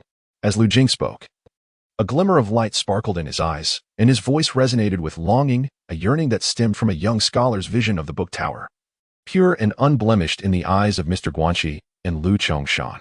Even Mr. Guanxi nodded slightly in acknowledgement. Upon Lu Jing's arrival in the bamboo dwelling, Mr. Guanxi had opened his eyes, witnessing the dissolution of a malevolent thought. In their shared gaze, the dissipating negativity of Mr. Guanxi subtly influenced Lu Jing. Initially, Mr. Guanxi intended to awaken Lu Jing's spirit, which was the true impetus behind his invitation to the book tower. In this world, there are geniuses and prodigies. Yet few possess the innocence of a child, Mr. Guanxi mused inwardly. Just as his thoughts settled, Lu Jing, who had previously spoken with hope and aspiration, suddenly lowered his tone. However, I currently find myself in a humble status, unable to partake in the imperial examinations and pursue an official career. Lu Qingshan furrowed his brow, a flash of anger crossing his face as he retorted, "Humble status? Lu Jing, what nonsense are you uttering? You are of the Lu family bloodline. How could you be in a humble status?" Mr. Guanxi appeared equally perplexed, awaiting Lu Jing's explanation. The expression on Lu Jing's face grew increasingly numb as he recounted his betrothal to Nan Hiyu. Before he could finish, he merely mentioned that the Duke of the South had repeatedly postponed their wedding date. Lu Qingshan's face flushed crimson, and with a sweeping motion of his sleeve, he sent the ink, brush, paper, and inkstone sprawling from the table. This is a great humiliation." Lu Qingshan's face blazed with fury. "Our Lu family of Jiu Lake is a family of martial prowess, having stood in the capital for 2 centuries, relying on the military achievements of our ancestors, the heads of our enemies, and the corpses of rebels. It seems that today, in this Taishan capital, our Lu family has become a laughingstock in the eyes of many esteemed warriors." This. Lu Qingshan appeared to possess considerable integrity. Yet Lu Jing's words struck him like a sharp thorn, inciting a tempest of anger within him. The chess master remained silent. For this was a matter of the Lu family, and he had no place to intervene. Just as he was about to speak to Lu Jing, the latter's tone remained rigid as he continued, "If it were merely a matter of being unable to take the imperial examination or enter officialdom, it would not be of great concern. The path of learning is long and arduous, and in the pursuit of knowledge, one need not be overly preoccupied with fame and fortune. With a heart devoted to learning, one can find joy in the pursuit of truth and reason." However, as Lu Jing reached this point, he suddenly hesitated. Lu Qingshan slammed the table and said, "Lu Jing, what is it that you wish to convey? Speak plainly without hesitation. I am not dead yet. I am still the lord of the Lu residence." After a moment of contemplation, he slowly added, "I indeed wish to visit the study hall. Yet, I fear the matriarch and my mother might disapprove." The chess master's eyes flickered with a hint of confusion. Lu Qingshan questioned, "Disapprove? Why would they disapprove? What our Lu family lacks is precisely the seeds of scholarship. Though my elder brother's legitimate son possesses a kind heart, he has no love for books or martial arts. Now that you have the fortune to enter the study hall, it is undoubtedly a tremendous benefit for our family. How could the matriarch and the madam possibly disagree?" "Uncle, my household registration is no longer with the Lu family," Lu Jing replied expressionlessly. "This is due to an incident from 8 or 9 years ago. My registration is no longer with the Lu family." Lu Qingshan's eyes widened in shock, and after a long pause, he exhaled deeply. A trace of despondency crept onto his face as he waved his hand, saying, "Such is the world. There are many unavoidable matters. Lu Jing, although your registration is no longer with the Lu family, the bond of blood cannot be severed. You are still my elder brother's flesh and blood. Because of this, if the matriarch and the madam were to accuse you of unfilial conduct, it would be a monstrous calamity, and one misstep could lead to your ruin. Thus, your concerns are indeed valid." The chess master, hands clasped behind his back, nodded in agreement. A voice echoed in Lu Jing's mind. "Filial piety cannot be neglected. In this world, even if you slay thousands, people will only speak of your valor. Yet, if you are deemed unfilial, no one will heed your sufferings in the Lu residence. They will only label you as ungrateful. You are still young, and many paths lie ahead. The study hall has stood for many years. Even if the heavens were to fall, the study hall would endure. Once you have settled your family affairs, come to the study hall to find me." The chess master's words flowed much more smoothly than before. The study hall is not far from Chongning Street, at most. It would take the time for a cup of tea to reach it. There is no need to rush. Lu Qingshan clearly heard the chess master's spirit speaking and remarked, "Master, it will not take long, at most, just over 10 days, and my nephew will be able to visit the study hall to seek you." The chess master nodded, a smile gracing his features. "Lu Jing, please take a seat and inscribe a few characters, perhaps writing the words of the sage from the sacred texts." Lu Qingshan's mood visibly brightened as he beckoned Lu Jing to sit, preparing to observe his writing. It was not until dusk that Lu Jing, guided by the young servant clad in blue, descended from the misty hills. As he passed by the gate of Bieshan courtyard, he caught sight of a group of Taoists being hurriedly led away into the distance. Lu Jing's expression remained unchanged, yet he understood their destination was likely the residence of Madame Zhou. Lu Jiang seemed oblivious to Madame Zhou's spiritual affliction, perhaps believing she merely suffered from an ailment. Otherwise, she would not have waited until now to summon these Taoists. Having been ensnared in a nightmare for 5 long days, even if Madame Zhou were to awaken, she would likely live in a state of perpetual dread and horror. As Lu Jing slowly exited Biashan courtyard, there was not a trace of compassion in his eyes. Madame Zhou had sought to inflict harm upon me, and this was the price she must pay. This is not a matter of cruelty. As the saying goes, a gentleman resembles a deity, while a petty person resembles a ghost. One must act as a divine guardian against malevolent spirits, ensuring they do not overstep their bounds and threaten the virtuous gentleman. Thus, beneath the shroud of night, Lu Jing traversed the Lu residence, his mind imbued with the wisdom of countless texts. Continuous reflection is essential to internalize such principles. Lu Jing had no desire to be like the petty individual. He aspired to embody the essence of a gentleman, akin to a deity. In the small courtyard, Qing Wei, clad in a simple garment of coarse linen, bent down to water the flowers and grasses. Even the few tattered floral dresses she possessed were too precious for her to wear frequently. As Lu Jing entered the courtyard, he treaded lightly, intending to startle Qing Wei. However, he found her crouched before a vividly blooming thorn rose, seemingly murmuring to herself, "Thorn rose, thorn rose. If the young master were truly to wed that young lady from the Nan family, where would I go? Would the matriarch and madam allow me to accompany the young master to the Nan residence?" At this point, her tone shifted to one of profound melancholy. It seemed unlikely the matriarch and Madame Zhong despised the young master, knowing how close he and I were. How could they permit me to accompany him to the Nan residence? Thorn rose, what shall I do? Chapter 27. In winter's chill, one discovers the resilience of the pine and cypress within the confines of the two-story academy. Zhang Yubai fell into a contemplative silence before turning his gaze towards Lu Jing. Even though he acknowledged Lu Jing's remarkable talents, he could scarcely believe that, at the tender age of 16, Lu Jing had been invited to serve as a teacher within the esteemed halls of the academy. Although he was aware that the role of a teacher there likely did not entail the traditional duties of imparting knowledge, he nonetheless found himself astonished. Suppressing his surprise, Zhang Yubai inclined his head gently and smiled at Lu Jing, saying, "I had intended to visit the Lu residence to speak many kind words to the venerable matriarch, hoping to take you as my disciple and impart my wisdom of Anhui. Little did I expect you would ascend to the academy's second floor so soon. Now that you are part of the academy, the vast knowledge of the world lies before you. Perhaps in the future, we may engage in profound discourse." A gentle breeze swept through, causing the long garments of Lu Jing to flutter, and a genuine smile illuminated his youthful visage. At this moment, Lu Jing suddenly turned his attention to the Go teacher. "Sir, might there be any ink and paper within the academy?" Without hesitation, the Go teacher waved his sleeve, and an extraordinary scene unfolded before Lu Jing's eyes. As he gestured, the surrounding air twisted dramatically, and wisps of white mist began to rise from the distorted void. In an instant, a desk adorned with ink, paper, and brushes materialized before him. Lu Jing stood in astonishment, and after a moment, he glanced at Zhang Yubai, only to find him seemingly unfazed, as if such occurrences were commonplace.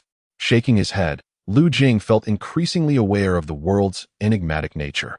Today, the Go teacher's ethereal spirit seemed to hesitate, casting a fleeting glance at Zhang Yubai. In response, Zhang Yubai remained silent and offered a respectful bow. The sound of the pine and cypress at his waist echoed gently, as if expressing gratitude to the Go teacher. Thus, Lu Jing stepped forward, diligently grinding the ink and preparing to write. As the brush touched the paper, the words flowed effortlessly. Zhang Yubai observed closely, witnessing the characters spring to life, imbued with the essence of spring's brilliance and the lingering vigor of clouds, as if they danced like cranes in the sky and swam like swans in the sea. The writing was indeed exquisite. Even though Zhang Yubai had previously examined Lu Jing's calligraphy, he couldn't help but marvel anew as he read the words upon the paper. In winter's chill, one discovers the resilience of the pine and cypress. In a mere dozen characters, the text exuded a profound spirit and unwavering strength. The Go teacher, witnessing the ink and the eloquence of the words, nodded deeply, a glimmer of light sparking in his eyes as he fixed his gaze upon Lu Jing. Meanwhile, Zhang Yubai softly recited the 12 or 13 characters, repeating them several times. Suddenly, the two swords at his waist, embodying the essence of winter's chill, soared forth, transforming into two beams of cold light that ascended into the void. The green mountains and white waters reflected the dark rainbow as the sword light reached celestial heights. The two swords vibrated and danced continuously, creating an aura of sword energy above Lu Jing and the others, akin to a radiant rainbow. The Go teacher placed one hand before him and the other behind, his eyes fixed upon the shimmering sword light. He conveyed to Lu Jing, These two swords are expressing their gratitude to you." Lu Jing smiled in acknowledgement. Zhong Yubai, too, wore a bright smile, carefully preserving the paper with its elegant characters. He then bowed to Lu Jing before transforming into a streak of radiant light, soaring away alongside the two swords. "Mr. Zheng indeed holds a profound affection for you and wishes to take you as his disciple. Now, having gifted him ink and brush, it is likely that he harbors even greater disdain for me, for without my presence, he could fulfill his desire to welcome you under his tutelage." The chess master spoke with a hint of amusement. "Zhang Yubai is a rare swordsman. Under his guidance, you shall not only acquire knowledge but also hone your swordsmanship. Yet now that you have arrived at the library, you can only serve as a scribe, transcribing texts." Though Lu Jing's visage bore the innocence of youth, his tone resonated with the tranquility of an elder who has witnessed the vicissitudes of life. "Knowledge, martial arts, and swordsmanship cannot be mastered in an instant. Without the library, my elders at home would not permit my studies, and besides, Mr. Yubai himself once sought knowledge at the library. If it could cultivate him, it should suffice to instruct me as well." The chess master regarded him with a glimmer of appreciation, leading Lu Jing further inside. They passed through a grove of bamboo, crossed a wooden bridge, and soon beheld a garden. This garden, equally elegant, was devoid of many visitors. Amidst the expansive landscape stood numerous ancient structures, adorned with red bricks and green tiles, exuding a unique aesthetic charm. This was the second level of the academy, while many students thronged the library. Few were granted access to this upper tier. Lu Jing came to understand that the library was not merely a building. The chess master spoke with rare pride. "A century ago, our esteemed sage established this library, nurturing countless students. Every blossom in the world is a testament to our academy's teachings. If it were merely a building, how could it encompass the myriad paths of knowledge?" As they conversed, they walked for quite some time until they arrived at a tall tower. "Today, I have brought you here. Behind this tower lies a path. If you find the main entrance too distant, you may enter through this route, which brings you much closer to Chongning Street. This cultivation tower shall be your place of transcription henceforth. You need not copy excessively each day, proceed at your own pace. And once you have transcribed the text within this tower, I shall return to inquire about your progress." Upon saying this, the chess master scrutinized Lu Jing once more, then added, "The day is drawing to a close. I have only brought you here to familiarize yourself with the route. Starting tomorrow, you shall come here at your leisure to transcribe the texts. Furthermore, as a teacher at the academy, you shall receive a monthly stipend." At this revelation, Lu Jing's previously serene countenance finally revealed a spark of surprise, intertwined with a sense of wonder. "You, a scion of a prominent family, must endure considerable hardship," the chess master remarked with a smile, extending a fist from his sleeve and slowly opening it before Lu Jing.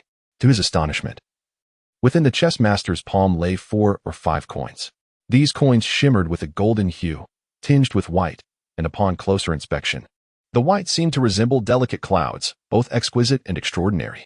"This is the cloud gold coin of our Great Fu. A single coin can be worth 1 tael and 1 shin of gold at its most valuable and even at its lowest. It retains the worth of 1 tael of gold." Lu Jing was taken aback by the substantial monthly stipend of the library's teachers. In the Lu household, his own monthly allowance scarcely amounted to 3 taels of silver, often reduced by 1 tael due to various undisclosed reasons. Due to the formidable power of the Great Famine over the past 4 decades, it has effectively amassed the treasures of the world, with silver being the most prevalent. Consequently, during this era, silver has become exceedingly cheap, to the extent that merely 2 taels of silver suffice for the sustenance of Lu Jing and Qin Yu. Given this context, when Qin Yu sold 7 peach blossom pastries for 22 taels of silver, Lu Jing felt she had suffered a significant loss. 1 cloud gold coin could be exchanged for 1 tael of gold, which in turn could be traded for 30 taels of silver. Thus, the monthly salary of the scholar at the book tower amounted to an astonishing 150 taels of silver. Lu Jing gazed at the 5 cloud gold coins nestled in the palm of the chess master. The chess master, being forthright, promptly placed the 5 cloud gold coins into Lu Jing's hands. "The salary from the book tower is distributed in advance, since you have just entered with a low rank. I could only secure these 5 for you." Lu Jing nodded with delight, appearing much more youthful compared to his earlier demeanor of maturity and composure. "If you wish to reside within the academy, you may do so, but you cannot bring a maid with you." For the past 10 days, he had diligently worked with the intention of leaving the estate.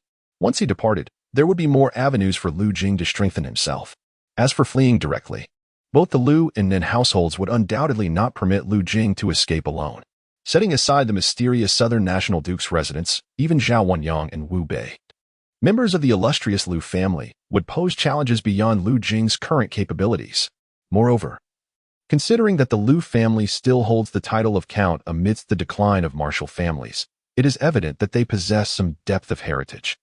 The Lu family remains a shackle. Now that I possess silver and reside in the book tower, it will not be so easy for them to humiliate me. Lu Jing's thoughts flickered. At that moment, the chess master took his leave. Lu Jing wandered through the book tower for quite some time, increasingly captivated by this remarkable place. At present, he stood before a series of 12 stone tablets, each inscribed with names. However, 3 of the names had been erased, the reason for which remained unknown. The remaining 9 names were all familiar to Lu Jing, being the most renowned scholars of the book tower today. Upon exiting the book tower, Lu Jing was overwhelmed by the bustling sights around him, which led him to lose his way. "Auntie, is there a fabric shop nearby?" he inquired with a smile to a lady selling sweet potatoes at her stall. Perhaps due to Lu Jing's fair complexion and striking features, the lady responded with great warmth. Providing him with detailed directions, Lu Jing proceeded towards the fabric shop, reminiscing about the faded floral dress that Qin Yu cherished and the various silk garments worn by the other maids in the estate. Having earned some money, he wished to procure something nice for Qin Yu. Chapter 28. The youth who draws his sword to aid the oppressed when the resounding voice, monumental as a great bell, reverberated throughout the grand halls of the Taishan Palace. The households of Taishan City ignited their lanterns, with men and women flocking to the streets. Yet the outcomes were far from satisfactory. It was also 26 years prior, when the great protector of Shan'an, Yu Lao, invaded Jinshu City, one of the 7 northern cities, and mercilessly slaughtered 300,000 young men. The cries of the innocent echoed as the blood of countless youths stained the ground. Many citizens of Taishan City still recall that day when numerous esteemed scholars donned mourning attire and took their own lives before the Taishan Palace, leading every household to light white lanterns, scatter paper money, and pay tribute to the 30,000 innocent souls.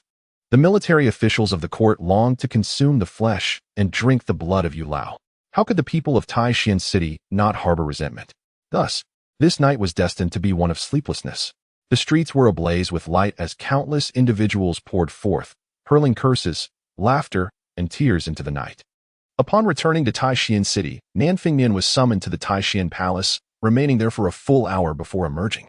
Just as he arrived at the residence of the Duke of the South, he was once again beckoned into the study, where he lingered for another hour. By the time of the Tiger Hour, many young lords and ladies of the Duke's household wished to meet their legendary uncle. However, Nan Fengmian vanished without a trace, leaving those waiting in the main hall with nothing but disappointment. Meanwhile, at the Chiyuan courtyard of the Duke's residence, beside a babbling brook, Nan Fengmian, clad in a black robe, appeared aloof as he gazed intently into the clear spring water before him, examining the depths for something elusive. "What is it that you seek?" A voice suddenly broke the silence from behind him.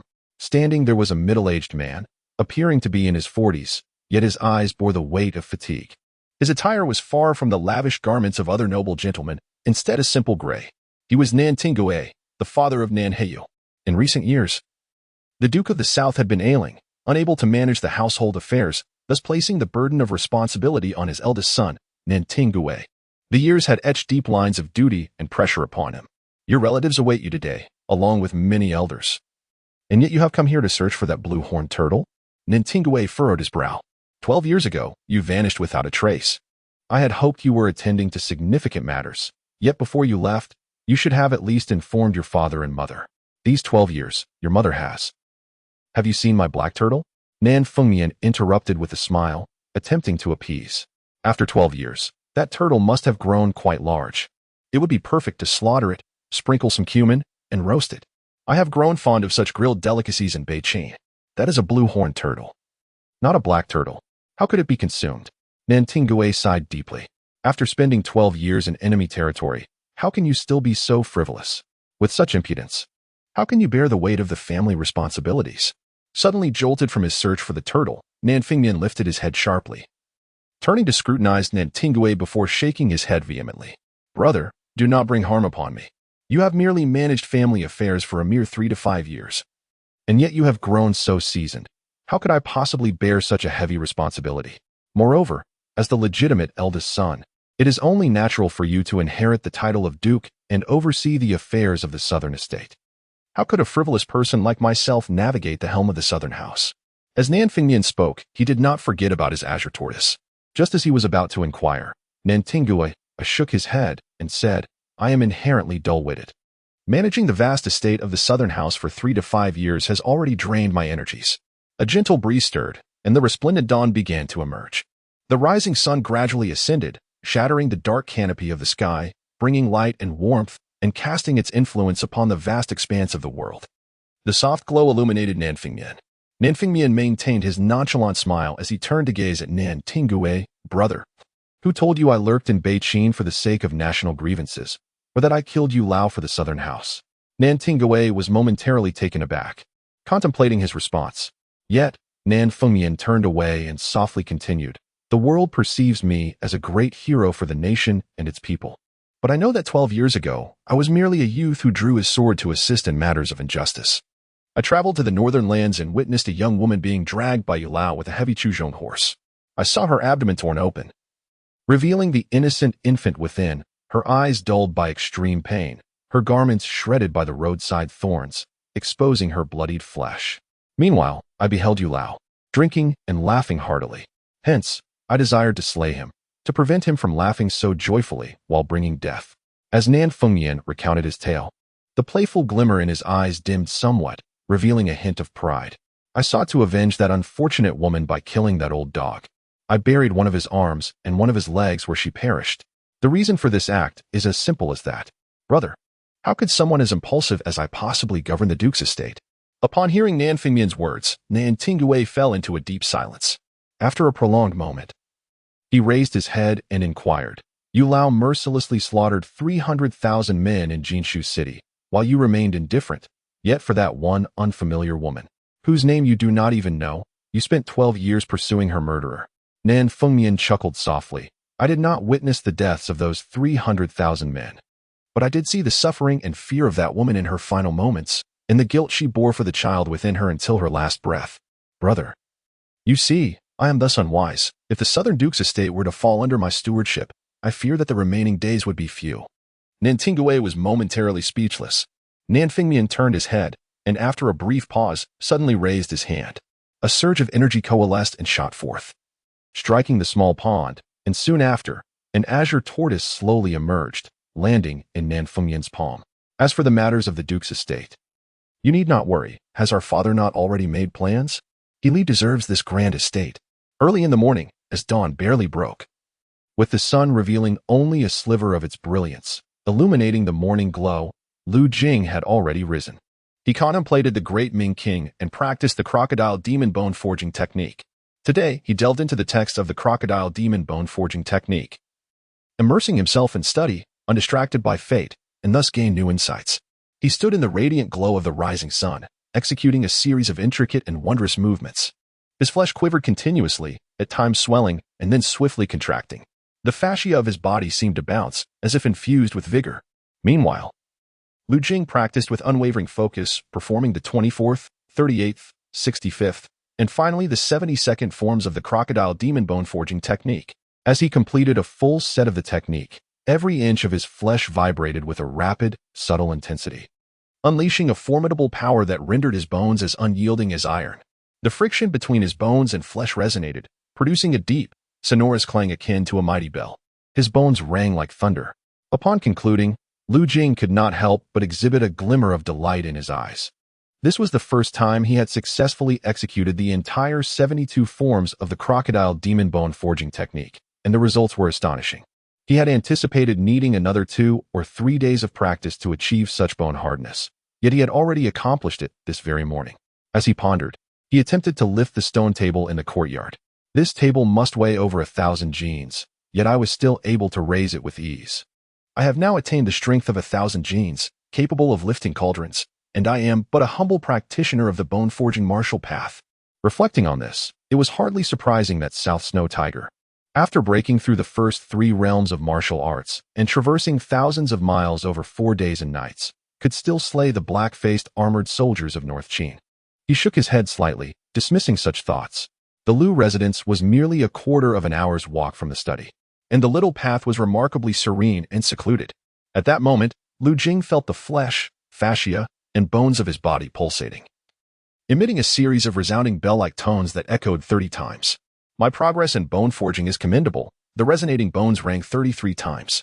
After a day of rest and preparation of the ape heart pill, I shall be able to ascend to the realm of vitality and blood. After practicing for over an hour, he conversed with Qing Wei and enjoyed the refreshment she had prepared. Qing Wei also mentioned that Shang Zi wished to ask him to inscribe a piece of calligraphy, to which Lu Jing readily agreed. As the sun rose fully, marking the end of the morning hour, he finally set off toward the study. Suddenly, someone knocked at the door from outside the courtyard. Qing Wei was tidying up inside and likely did not hear the knocking. Lu Jing went to open the door, only to find Jean Kuei, who served beside old Madame Ning, waiting outside. Jean Kuei appeared hurried, glanced at Lu Jing, and then spoke to him in hushed tones. Lu Jing's previously calm demeanor shifted abruptly. He took a deep breath and questioned Jean Kuei. Knowing that I have entered the study, how can Lu Jiang and Madame Zhou engage in such petty antics? They are rather foolish. Jean Kuei shook her head and replied, "It is quite coincidental today. Old Madame and Madame Zheng encountered Madame Zhou in Dongshan Garden. While conversing, Madame Zhou remarked that the young master is no longer the same and should not be trifled with. However, an esteemed guest is arriving the day after tomorrow. Although she is a lady, a suitable maid is still required to attend to her. The madam is unwell. So Madame Zhou suggested that since the young master is at the study, Qing Wei could attend to the distinguished guest during the day. Given that it is a female guest, it should not be considered impolite." Old Madame said nothing against it, and after some contemplation, the madam acquiesced. If it were a female guest, it would indeed not be considered impolite. Lu Jing's expression remained tranquil, yet his tone bore a depth that was somewhat cold. However, with so many maidservants in this residence, why must it be Qing Wei? And why did Madame Zhou coincidentally choose to visit the distant Dongshan Garden? Jean Kuei remained silent. Suddenly, Lu Jing chuckled. "This matter is rather simple. Let Xuelio, Lu Jiang's maid, attend to it." Jean Kuei was puzzled by Lu Jing's implication. Lu Jing shook his head and murmured, "If Lu Jiang no longer requires Xuelio's care, then Xuelio will naturally become available." Chapter 29. Lu Jing, in a state of calm contemplation, pondered the news recently conveyed by Jean Kuei. As he traversed the streets, the presence of numerous maidservants in the manor lingered in his mind, particularly the fact that a distinguished guest demanded the attendance of Qing Yu. With each step forward, his demeanor gradually transformed into one of resolute determination. This was a test from Lu Jiang and Madame Zhou, likely veiled in insidious motives. If I were to allow Qing Yu to attend, it may appear as a mere act of serving a female guest, but what repercussions might follow? He inhaled deeply, resolving to eliminate their intentions of manipulating me through Qing Yu. Otherwise, a multitude of trivialities may ensue, and if Qing Yu were to fall ill, how could I maintain clarity of thought? After considerable deliberation, Lu Jing managed to redirect his thoughts towards the magnificent sights that would greet Nan Fengmian upon his return. The image of Nan Fengmian, a diminutive figure harnessing the immense form of a colossal whale, lingered vividly in his mind. It was evident that Nan Fengmian was a practitioner of the Yuanshan. While the venerable by Fa Yuan Xin Jingang from the Great Thunder Sound Temple was a formidable martial force, the might they possessed was overwhelmingly potent, evoking profound admiration within him. As Lu Jing continued to reflect, he walked along the path leading to the library. This route was the very one indicated to him by the chess master earlier. The trail was sparsely populated, and upon entering the library through a small door, he ascended to the second floor. After approximately a quarter of an hour, he found himself standing before the Tower of Self-Cultivation. Entering the tower, Lu Jing ascended directly to the fourth floor. Within this level, rows of bookshelves stood tall, bearing the weight of many equally ancient tomes. The air was infused with the fragrant aroma of aged pages, creating an atmosphere that was both refreshing and invigorating. Lu Jing settled at a central desk amidst the shelves, meticulously transcribing a text entitled The Path of Life, which chronicled many of the world's melancholic tales, including the very story he was engaged with. Though the narrative appeared commonplace, it harbored layers of profound secrets within its terse phrases. A Taoist sage had filled this text with annotations, and as Lu Jing copied the words, he couldn't help but feel a wave of emotion. The account told of a son who, upon marrying, forgot his mother, while his wife incessantly urged him to abandon her. The son, however, dared not comply. In despair, the elderly mother, sensing her son's predicament, sought solace in the depths of a secluded valley, ultimately waiting in solitude for death. Eventually, she returned as a spirit, safeguarding her son from beyond. With great care, Lu Jing transcribed this tale in a blank tome, incorporating many of the annotations made by the Taoist sage named Li Shenxiu. For reasons he could not fathom, a chill began to envelop his heart. He endeavored to suppress this unsettling sensation, diligently continuing his transcription of the path of life. Hours passed, during which he partook of the refreshments that Qin Yu had brought him that morning, and after a brief respite over tea, he finally managed to dispel the pervasive chill from his heart. In the second floor of this academy, each tome is adorned with numerous annotations, which may be either virtuous or malevolent. If a scholar of ordinary disposition were to peruse them, they might unwittingly stray from the righteous path. It is no wonder that access to this floor is not granted to all disciples of the library. Lu Jing exhaled deeply. It was afternoon, and he felt profoundly fatigued, a consequence of transcribing the texts. However, as he slightly regained his composure, he discerned a notable enhancement in the strength of his essence.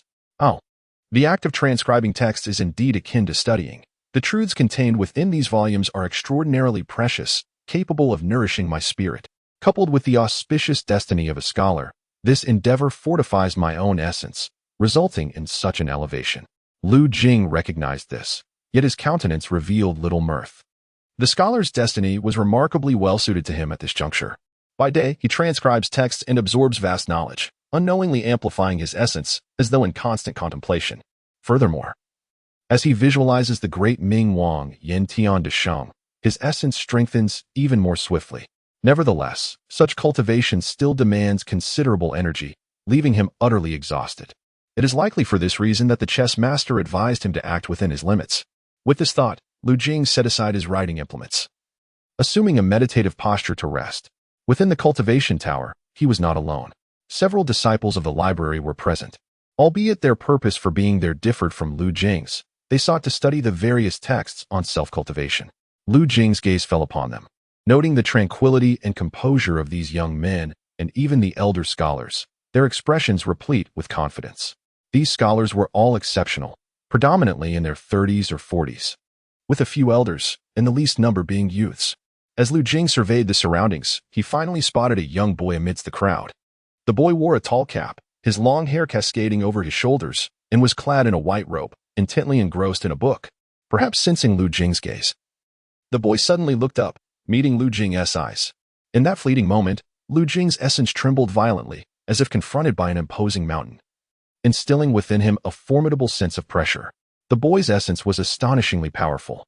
Lu Jing discreetly lowered his head, yet the boy seemed to have finally noticed him, a rare smile gracing his features. He rose and approached Lu Jing. "Senior," the white-robed youth said upon reaching Lu Jing, bowing slightly. "It is quite uncommon to see a young person in this cultivation tower. Which esteemed instructor do you attend?" The white-robed youth bore a smile, and his fair visage exuded a subtle air of dignified grace. "Transcribing texts?" The boy's eyes brightened, and he softly remarked, "A few days ago, I heard from the instructor stationed here that they were seeking a student with excellent penmanship to transcribe ancient texts. I presume that must be you, senior. Your handwriting must be exceptional, then?" With curiosity sparkling in his eyes, the white-robed youth introduced himself. "I am Chen Xuanwu. Due to a transgression, I was sent here by my elders to read and cultivate for over 2 months now." As he spoke, perhaps a little too loudly, the sharp gazes of 2 scholarly youths in green robes fell upon him from a distance. Chen Xuanwu shrank his head and lowered his voice, saying, "The scholars in this building are all exceedingly stern. Today, with a senior present, and given our similar ages, we might alleviate our boredom together." A faint smile crept upon Lu Jing's lips. The white-clad youth Chen Xuanwu consistently exhibited a sense of curiosity, his tone remarkably innocent, reminiscent of an inexperienced child. Lu Jing inclined his head slightly, introducing himself. "I am Lu Jing." "Lu Jing?" Chen Xuanwu tilted his head in contemplation before inquiring, "In Tai Xianjing. There are not many notable individuals with the surname Lu. Brother Jing, do you hail from the illustrious Lu family of Jiuhu, or are you a prodigy from the common folk?" Lu Jing chuckled casually, revealing, "I am indeed from the Lu family of Jiuhu." Chen Xuanwu sighed in relief and replied with a smile, "It is good to know you are of noble lineage. If you were from the common folk and managed to enter this second floor, you would undoubtedly be a first-rate genius. They are often proud and may feign camaraderie. While some are reluctant to associate with us, the offspring basking in the shadows of our elders, being solely devoted to scholarly pursuits. In any case, it is not easy to interact with them. At this point, a glimmer of excitement flickered in his eyes. Speaking of which, I have heard that the Lu family of Jiao who has a legitimate son who is reportedly set to wed the swordsmanship prodigy Nan Heyu. From the Southern National Duke's residence, Lu Jing remained remarkably composed, smiling as he nodded and whispered to Chen Xuanwu, "That is indeed true.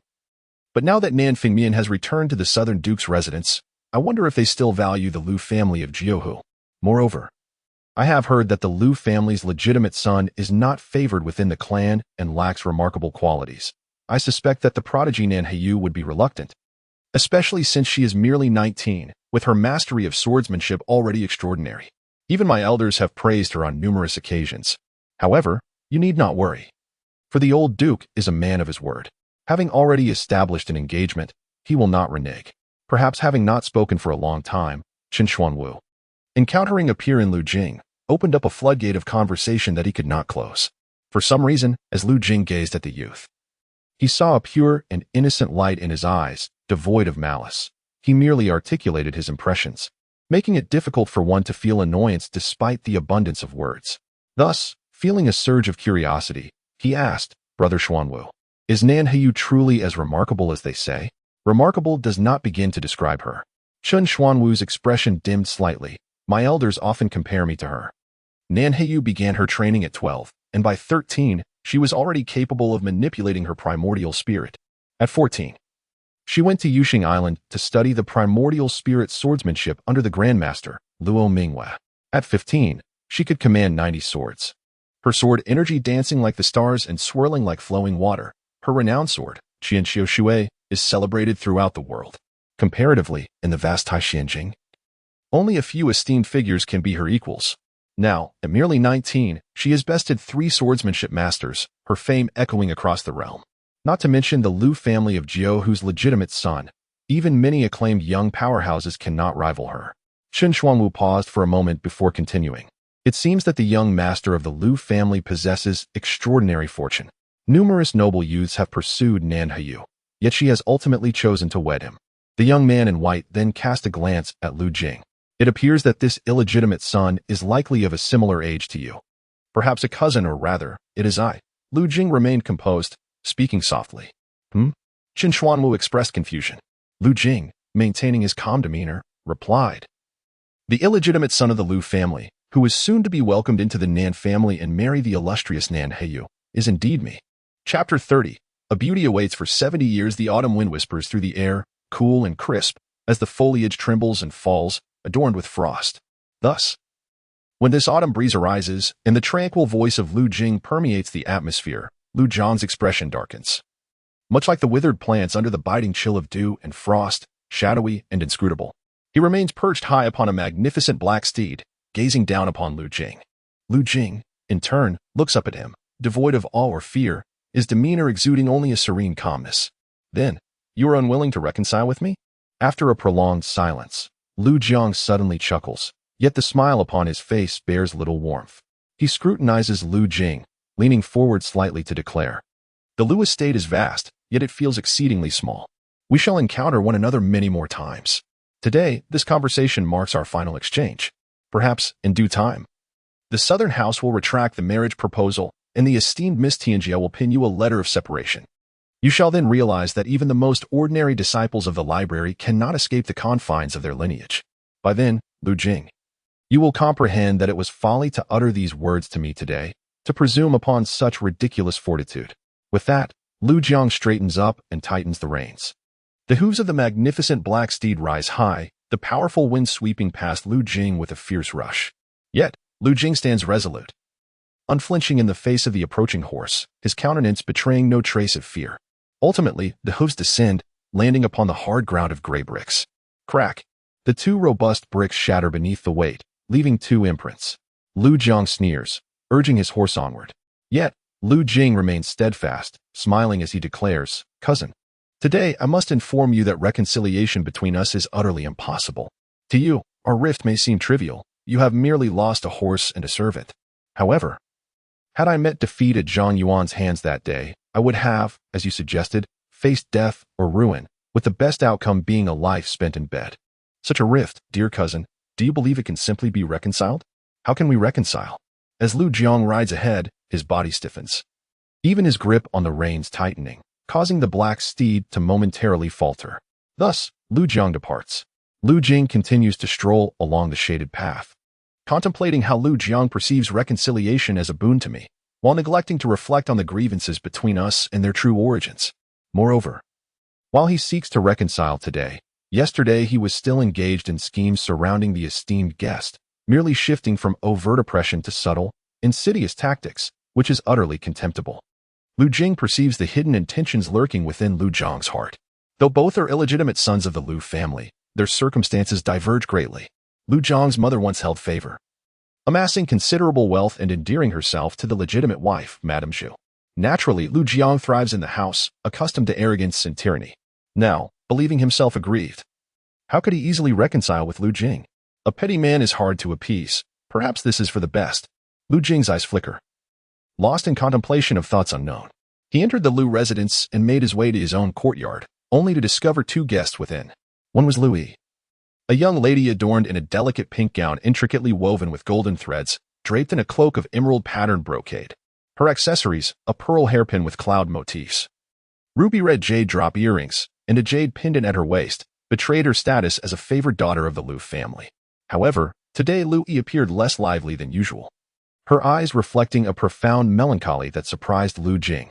Previously, Lu Yi had roamed the Lu residence carefree, unburdened by worries, spending her days in playful pursuits, and occasionally venturing out to engage in poetic gatherings or practice swordplay with friends.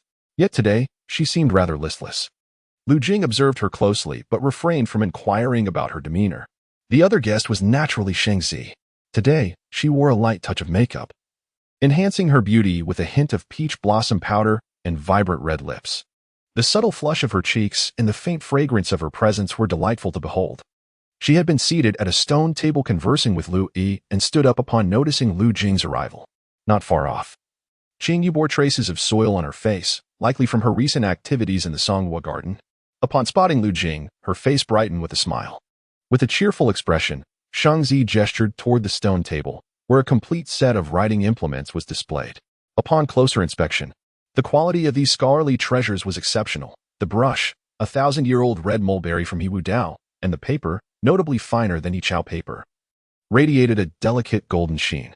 Lu Jing was unaware of the paper's origin, but recognized its considerable value. Having never encountered such exquisite writing materials even within the opulent Lu residence. The inkstone, carved entirely from white jade, featured a fierce white tiger in an elaborate design, suggesting its extraordinary craftsmanship and worth. Noticing Lu Jing's gaze fixed on the writing set, Shangzi smiled and said, "During my last visit, I intended to discuss a couple of matters with you, but due to the elder's invitation, I had to defer. Thus, I have come today to bother you once more, and I hope you do not find it tiresome." Her demeanor was poised and graceful, her striking beauty coupled with a rare air of confidence that captivated the heart. The cherry blossom mark on her brow added an enchanting charm to her youthful allure. Lu Jing chuckled and shook his head. "Qingyu has informed me of the matter. It is merely a request to write a piece of calligraphy, hardly worthy of such a disturbance." As he spoke, Qingyu had already poured him a cup of hot tea and taken the various delicacies he had brought from the dining hall, retreating to a side room to prepare. Though she said nothing, the tenderness and concern reflected in her eyes did not escape Shangzi's notice. Curiously glancing at Qinyu's retreating figure, Shangzi turned back to Lu Jing and said, "I have come today on behalf of a dear friend. She holds a noble status, yet her upbringing is quite strict, making it difficult for her to leave her residence."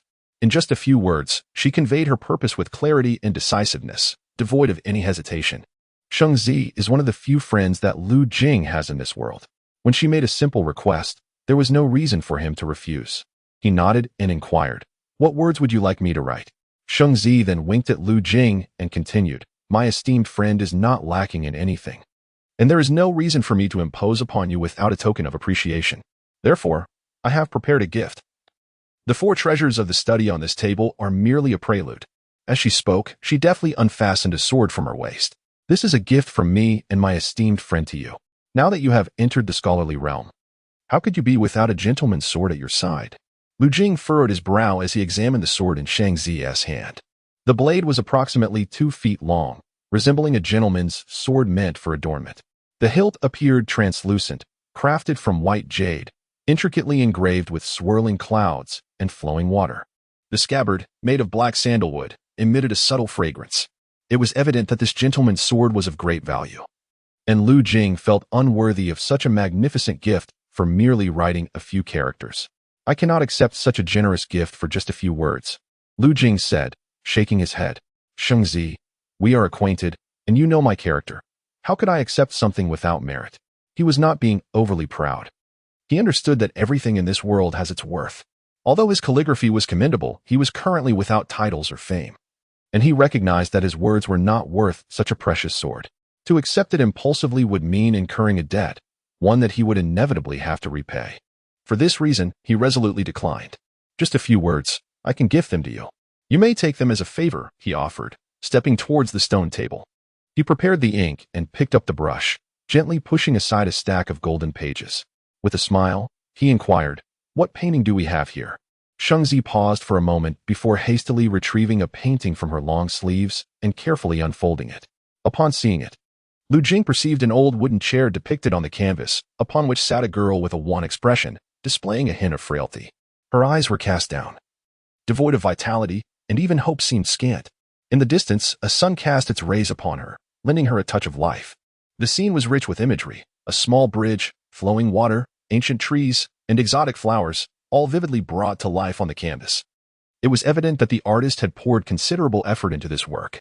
Shang Zi interjected, you could write, if you do not come soon. It will soon snow in Taishan-Jing, that would suffice. Lu Jing raised an eyebrow at her, and she nodded in affirmation. He then dipped his brush and began to write. The meal in the courtyard today was far from meager. The dining hall of the study was somewhat renowned, and both Shang Zi and Lu Yi found the food immensely satisfying. Even Xing Yu indulged in a few extra pieces of lamb boiled in water. Ultimately, despite Shang Zi's persistent entreaties, Lu Jing refused to accept the gentleman's sword, and after some compromise, he agreed to keep the set of 4 treasures of the study instead. At last, Shang Zi smiled candidly, saying, this sword was indeed prepared for you. If you choose not to accept it today, I shall keep it safe until your wedding day, when it is only fitting that you are adorned with a sword. Then, I shall present it to you. Having spoken, she departed alongside Lu Yi. Standing beside Lu Jing, Xing Yu gazed at Shang Zi's retreating figure and sighed softly. Young master, Miss Sheng's friend truly possesses a deep devotion. What? Lu Jing inquired. I overheard Miss Sheng conversing with Miss Lu Yi. She mentioned the owner of that painting earlier. It is said that the nobleman declined a suitable marriage alliance for their family, waiting instead for the young lady depicted in the painting, who is somewhat impaired in her legs. This has already been the 7th year. Upon hearing Xing Yu's words, Lu Jing nodded in agreement. In that case, the nobleman certainly values loyalty and affection. With her hands clasped behind her back, Xing Yu smiled at Lu Jing, thinking to herself, only 7 years have passed. I could wait for young master. 70 years. Chapter 31. The duality of humanity. The task of excerpting classic texts is inherently tedious.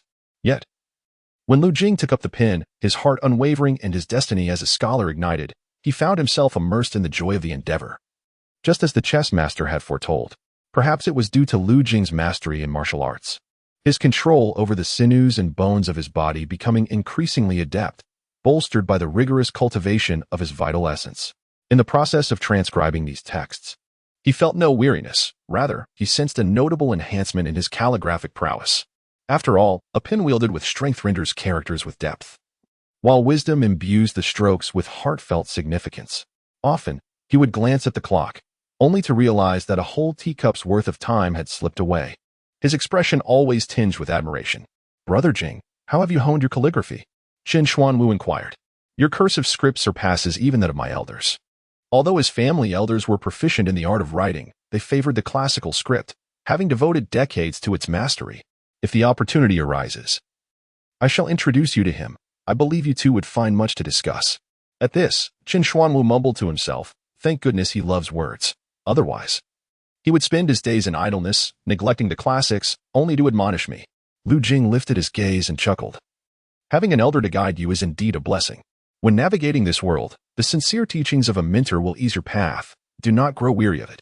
Chun Xuanwu waved his hand dismissively, sighing, I had assumed you were of my age, expecting a more youthful demeanor in our conversations.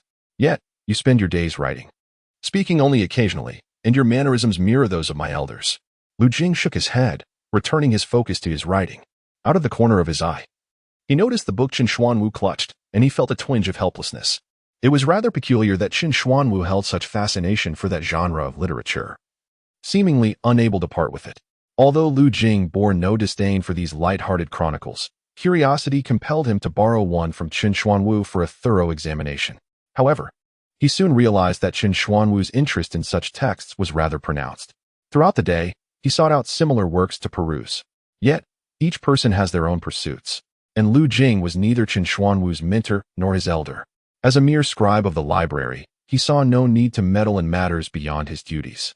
Nevertheless, upon reflection, he found it curious that Qin Xuanwu's gaze, even while reading these trivial chronicles, remained so pure and clear, his expression unwavering and his cheeks devoid of blush, as if he were engrossed in the writings of true sages. As these thoughts flitted through Lu Jing's mind, he resumed his transcription until well past noon. The room he occupied was the very one he had mentioned to Qing Wei earlier, a retreat prepared for him by the library as a scribe. Though modest in size, akin to a single chamber, it was well appointed with everything necessary, desk, chairs, and a bed. Upon opening the window, one could gaze upon the scenic vistas of the two-story building. In this haven, Lu Jing sat in meditation, envisioning the great Ming king, diligently practicing the divine perception techniques, while also mastering the incantations and seals of the Nightless Mountain's fierce admonishments. Cultivation is akin to rowing against the current. If one does not forge ahead, one inevitably regresses. Therefore, one must persist daily. Otherwise, how might one maintain continual progress? Brother Jing, why do you have a private chamber? At the entrance of the room, Chun Xuanwu blinked and remarked, the cultivation tower is only so large. If every disciple studying in the tower were to have a separate room, there would be no space left for the tomes. Qin Xuanwu then squinted playfully and added, I heard that an elder from the Nanhayu clan, named Nansongjin, has not stepped out of the library for a full 42 years, making him a venerable figure in the library. Did he perhaps speak on your behalf? Lu Jing glanced at Qin Xuanwu with a hint of exasperation and interjected, I do not reside in the library regularly. This room remains empty. If you prefer not to share with the other disciples, feel free to stay here overnight. However, I have always cherished cleanliness, so I would appreciate your diligence in tidying up. Qin Xuanwu pondered for a moment, but then shook his head, saying, I appreciate your kindness, Brother Jing, but my elders sent me to the cultivation tower for the purpose of self-improvement and study. If I cannot even accommodate 3 or 5 people, I fear my elders would be disappointed. Moreover, my room is mostly occupied by the elderly. Aside from their frequent nocturnal excursions, it poses no inconvenience. Lu Jing scrutinized Qin Xuanwu closely, increasingly sensing that this youth bore the weight of elder expectations upon his shoulders. After exchanging a few more casual remarks, he descended from the cultivation tower. The disciples on the second floor of the academy were far fewer compared to those on the first. The first floor resembled a vast secular academy, bustling with numerous instructors and students, all engaged in various academic pursuits under the watchful eyes of their teachers. In contrast, the second floor offered a greater degree of freedom, housing various buildings, each with its own distinct teachings. It was for this reason that Lu Jing had arrived somewhat late in the morning and had not encountered many students. Yet, as he stepped outside, a fleeting flash of orange light flickered in his mind.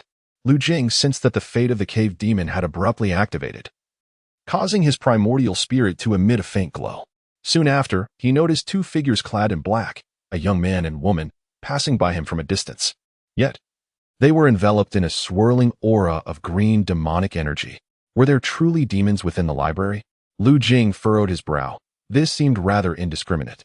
In such a revered Confucian sanctum, he could hardly believe that these beings had transformed into human form to infiltrate undetected. This was a hallowed ground for scholarship, a place where countless sages had gathered, their divine spirits burning brightly like sacred flames. Any ordinary demon daring to step foot here would likely be reduced to ashes in an instant. Yet, those 2 demons seemed to roam freely on the second floor, engaging in discussions about scholarly principles. With these perplexing thoughts swirling in his mind, Lu Jing made his way toward the dining hall, where he encountered several other demon entities masquerading as scholarly figures. Even when he encountered a seemingly youthful boy, They distinctly perceived that the green demonic energy subtly coalesced into the form of a cat. Could this be a cat demon? Lu Jing suddenly grasped the situation. This appeared to function similarly to that of from the Deer Mountain Temple, its efficacy intertwined with his spiritual cultivation and the cultivation of the demons being perceived. The earlier cat demon was relatively weak, allowing him to vaguely discern its true form, while the formidable great demon, despite being gravely injured and in slumber, emanated a palpable aura of demonic energy. This suggested that there must be other powerful demons within this library, yet, with his current spiritual cultivation combined with it, he remained entirely oblivious to whether they were human or demon. As these thoughts crossed his mind, Lu Jing felt no trepidation. Instead, his demeanor brightened. In his eyes, the library seemed all the more intriguing. Embracing this notion, Lu Jing ventured further into making his way to the dining hall on the second floor, where he encountered 7 or 8 demons, some stronger than others. The stronger ones concealed their energy so subtly that he could hardly discern anything without closer inspection, while the weaker ones exhibited a more pronounced demonic aura. At that moment, 2 elegantly attired scholars engaged in conversation nearby, their words inadvertently reaching Lu Jing's ears. The South Country Duke's son, Nan Shuahu, indeed possessed a chivalrous heart.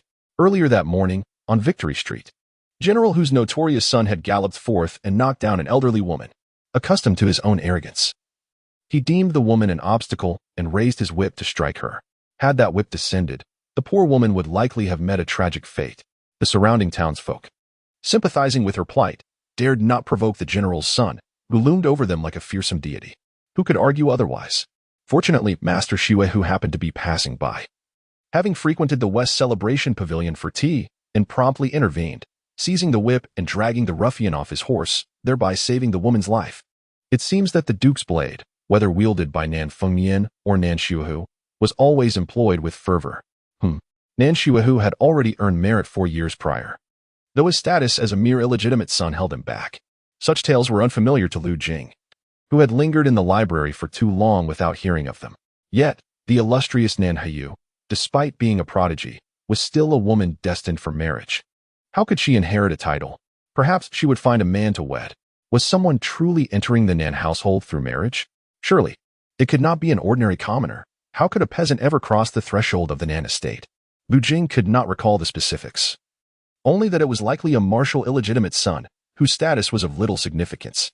The 2 scholars spoke freely, and Lu Jing, standing behind them as he served himself, attentively absorbed their discourse. His expression remained unchanged, indifferent to their failure to remember his name. Yet, his mind lingered on the image of Nan Shuehu rescuing an innocent woman whose life held little value in the eyes of the world. Such was the nature of humanity. There exists no absolute dichotomy of good and evil. Within every individual resides both virtue and vice. Today, Nan Shuehu's benevolent act springs from the fervor of youth coursing through his veins, reflecting the innate kindness that defines his essence, as well as his compassion for the innocent. Lu Jing, having prepared the meal, leisurely exited the dining hall of the study building. When he arrived, the sun bathed the surroundings in warm light, yet now, a dense shroud of clouds has obscured the setting sun. However, in the recent incident, I too was an innocent party. Despite Nan Shuehu's awareness of my innocence and a subsequent apology, he still sought to end my life.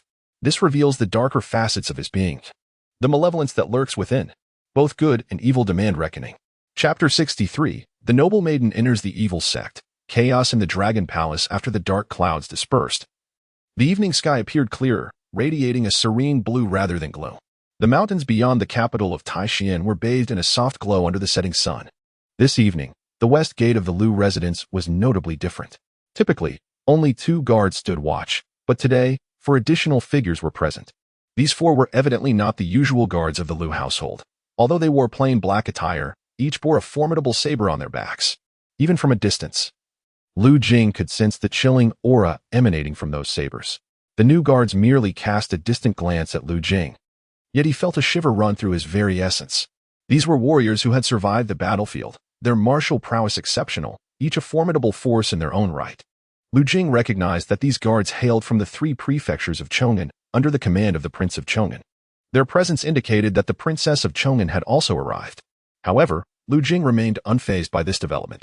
He proceeded through the west gate as usual, undeterred by the scrutinizing gazes of the guards. The 2 guards at the entrance, familiar with Lu Jing, stepped aside to grant him passage. Qingwei. Just a bowl of noodles will suffice. I have brought other provisions from the library, he stated. Qingwei stubbornly shook her head.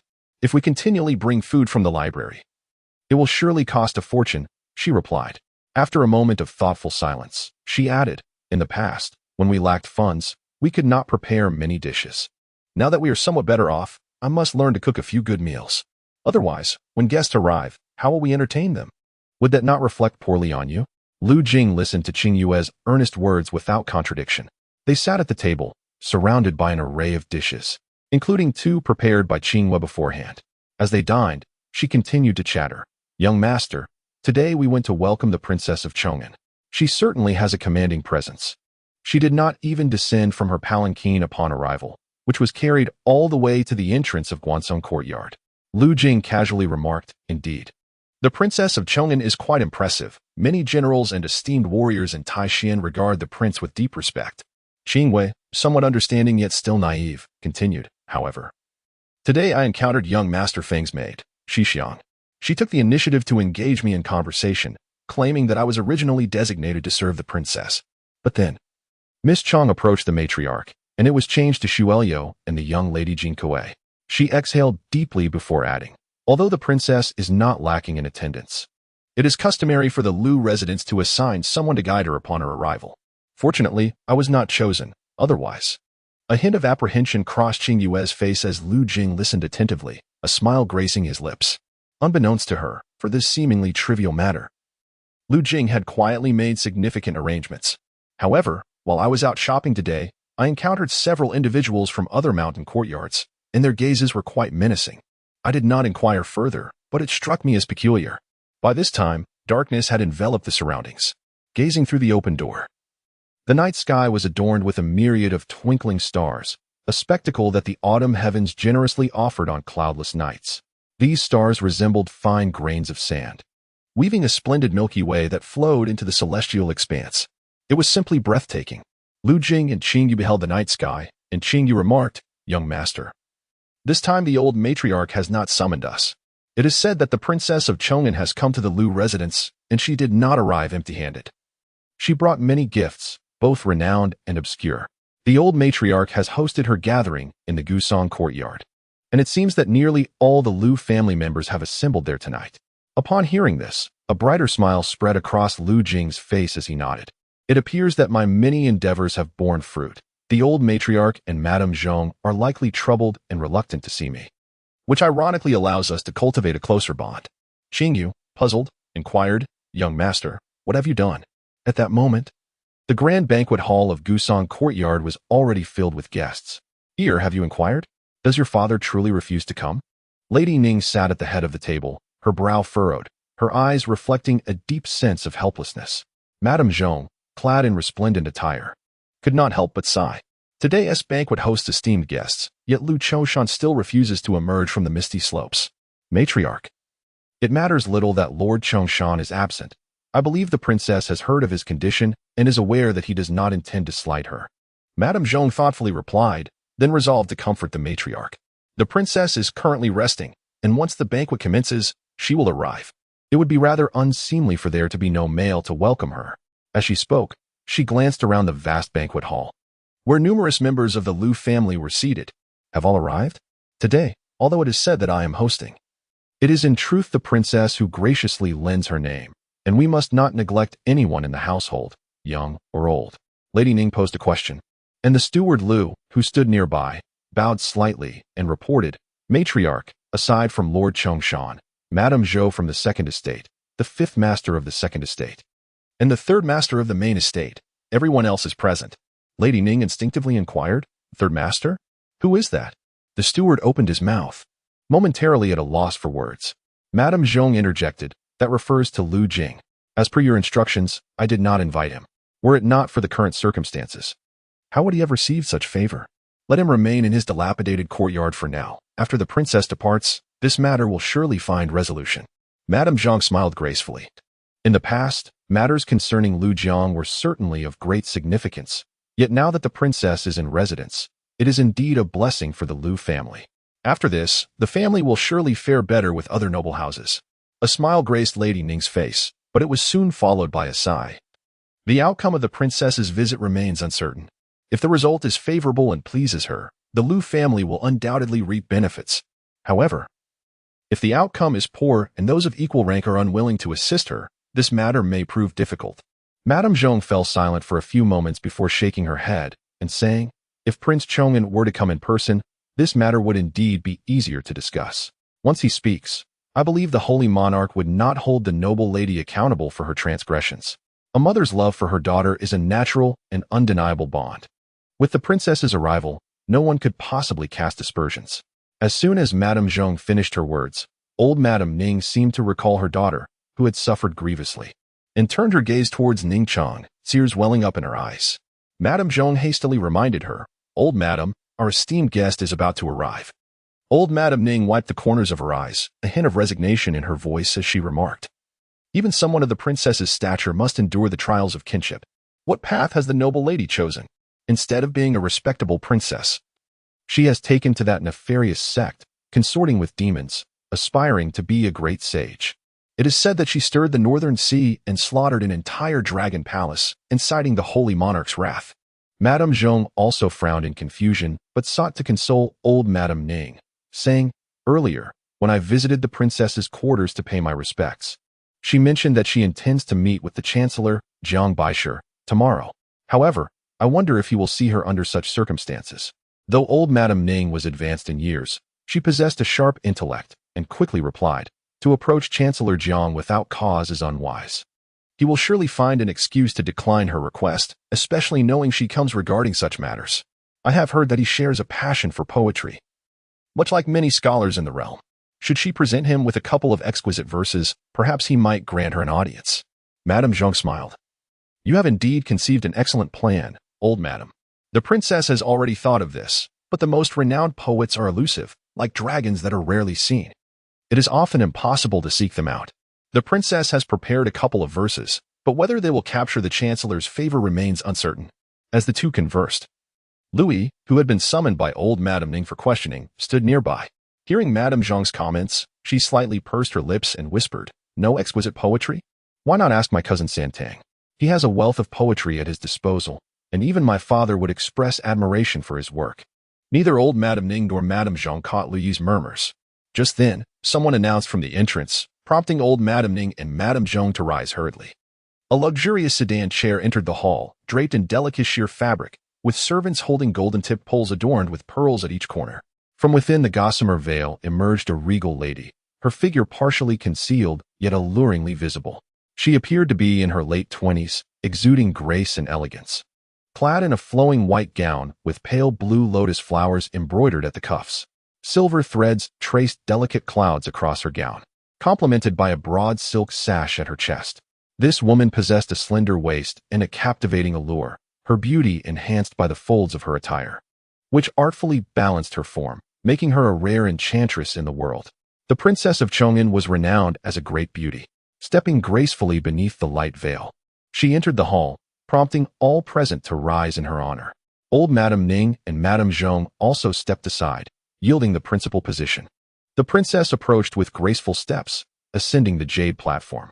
Just as old Madame Ning and Madame Zhong were about to exchange pleasantries with her, the atmosphere was charged with anticipation. Yet, to everyone's astonishment, the princess approached Lu Yi directly. Pray tell, who possesses the extraordinary ability to compose poetry that captivates the esteemed Zhong Yubai? Chapter 64. 2 verses from the heavens. The voice of the princess, when she spoke, resonated like a golden aureole emerging from its veil, akin to the ethereal beauty of orchids in a secluded gorge, melodious and gentle. Upon closer listening, it resembled the soft murmur of flowing water, the caress of the wind through willow branches, delicate and enchanting. Many stood in the banquet hall, awaiting the princess's arrival. Yet her gaze was drawn to Lu Yi, who had just murmured softly. Lu Yi, taken aback, could not fathom how her faint self-talk had traversed the considerable distance to reach the princess's ears. Lady Ning and Madame Zhong were equally perplexed. However, given their astute natures, they had gathered much from the fragments of Lu Yi's words and the princess's inquiry. Madame Zhong stepped forward, offering a smile to Lu Yi, saying, Lu Yi, the princess has asked you. Do not hesitate to speak your mind. Lady Ning's gaze also fell upon Lu Yi. The 14 or 15-year-old maiden felt a wave of nervousness wash over her, speaking in a voice barely above a whisper. My cousin Lu Jing has composed many splendid poems. He previously penned one for cousin Chang and another for my father, both remarkable. I heard my father mention that even the chess master from the academy and the esteemed Zhong Yubai from Sister Sheng's family believe these poems to be of celestial origin. My father asserted that among all the poets and lyricists in the world, only a handful could craft such exquisite verses. Upon hearing Lu Yi's words, a flicker of delight unexpectedly shone in the princess's icy gaze. This subtle joy did not escape the keen eyes of the elderly matron who was observing through the delicate veil. She promptly turned to Ning Chang, who was attentively listening, and urged, "Chang'er, you possess a talent for poetry. Quickly transcribe these 2 verses for the princess to review. These compositions have likely not been widely circulated, and the princess could well use them as a gesture to curry favor with Minister Jiang." Seated below, Ning Chang opened her mouth to speak. Although these verses were not composed by Lu Jing, she understood that he had discovered them. Lu Jing had transcribed this verse for her, seeking to resolve the turmoil within her heart. A maiden is often beset by thoughts, and as she gazed at the calligraphy, she felt as though these words were a unique gift from Lu Jing, meant solely for her appreciation. Sharing them with others seemed inconsequential, yet today, Lady Ning insisted she present this poem to the princess as a favor. This notion left Ning Chang feeling quite unsettled. After a moment's hesitation, she tentatively inquired, "Elder, since this verse was found by brother Lu Jing, should we not consult him? What need is there to consult him?" Lady Ning's tone grew somewhat urgent. These verses were not penned by him. They were written by a recluse, merely fortuitously discovered by him. When did they become his? Do not delay, quickly write them down for the princess. If she finds them useful, it will still reflect his merit. Ning Chang fell silent for a moment, suddenly recalling the uproar surrounding Lu Jiang in the courtyard. She mused, given the excellence of those 2 verses, how could Minister Jiang possibly disapprove? Informing the princess would indeed be a testament to my cousin's accomplishments. The balance of merits and demerits suggests that once the princess departs, my cousin is unlikely to face any punishment regarding the matter of Lu Jiang. Moreover, these 2 verses have already circulated within the residence. If I do not write them, there are plenty of maids who will. Should I choose to write, I could still procure some benefits for my cousin.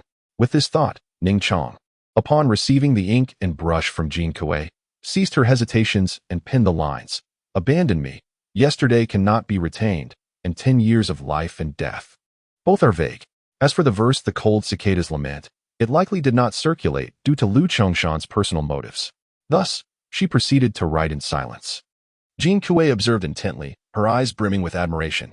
These 2 verses had taken hold within the mansion, attracting many young ladies who cherished poetry, and they vied to transcribe them, particularly the line about 10 years of life and death, which often brought tears to their eyes. Jin Kuei had privately copied them numerous times, yet upon reviewing them today, she felt that these lines belonged to the heavens and should not be heard by mortals. Ning Chang wrote down the lines, annotating them with the name of the original poet as stated by Lu Jing. She meticulously inscribed at the bottom of the river's silk paper, "From the 3rd master of the Lu family at Ju Lake, Lu Jing." Only then did she present the sheet to Jin Kuei. Jin Kuei took it forward, intending to present it to the matriarch, but noticed the princess of Chong'an gently raise her hand. A maid serving behind her took the river silk paper directly into the banquet tent. Ning matriarch and Madame Zhong exchanged glances, both displaying delight. Unexpectedly, Lu Jing's 2 verses could find utility here. If the princess could use them to gain an audience with the chief minister, the Lu family would naturally gain prestige in the eyes of the princess of Chong'an. As Madame Zhong contemplated this, the princess of Chong'an read the 2 verses with great care. Her gaze shifted, initially calm, but gradually became more solemn, reflecting a reverence for the exquisite poetry. "A solitary grave 1,000 miles away, no place to speak of desolation. Abandon me, yesterday cannot be retained. Disturb my heart, today is filled with troubles." In the ancient pine courtyard banquet hall, everyone remained standing, for the princess herself had forgotten to take her seat, lingering on the jade platform as she read the 2 verses for quite some time. After a considerable while, the princess drew a deep breath and passed the river silk paper to another matron, over 50 years of age. As the matron held the paper, it emanated a radiant glow. Moments later, the matron's eyes flickered. The princess of Chong'an seemed to have heard something, her expression revealing surprise. She then inhaled deeply and said to the matriarch, "These 2 verses are truly excellent. This third young master of the Lu family, Lu Jing, possesses great fortune to have discovered such heavenly lines. This marked the second statement made by the princess upon entering the banquet hall. The expressions of Ning matriarch and Madame Zhang shifted immediately, joy becoming evident. The matriarch, leaning on her peach-wood staff, declared, "If the princess finds these 2 verses commendable, feel free to use them to seek an audience. My Lu family is far from the capital and can offer little assistance. These 2 verses may be considered a gift from our Lu residents." Madame Zhang nodded slowly, a smile gracing her features. The Duchess of Chong'an furrowed her brow and took the silk paper, stating, "Although these 2 verses are not composed by Lu Jing, they were nonetheless discovered by him. Just as I previously instructed someone to find 2 ordinary verses. It is only proper to inform the third young master and express my gratitude. Otherwise, it would be a breach of etiquette." "I wonder if the third young master is attending the banquet today?" Lady Ning and Madame Zhang remained silent for a moment. The elder matron replied, "Lu Jing has been quite troublesome of late, embroiled in many incidents. I have ordered him to reflect in the courtyard and did not invite him here. These are merely 2 verses. The Duchess may take them for her use.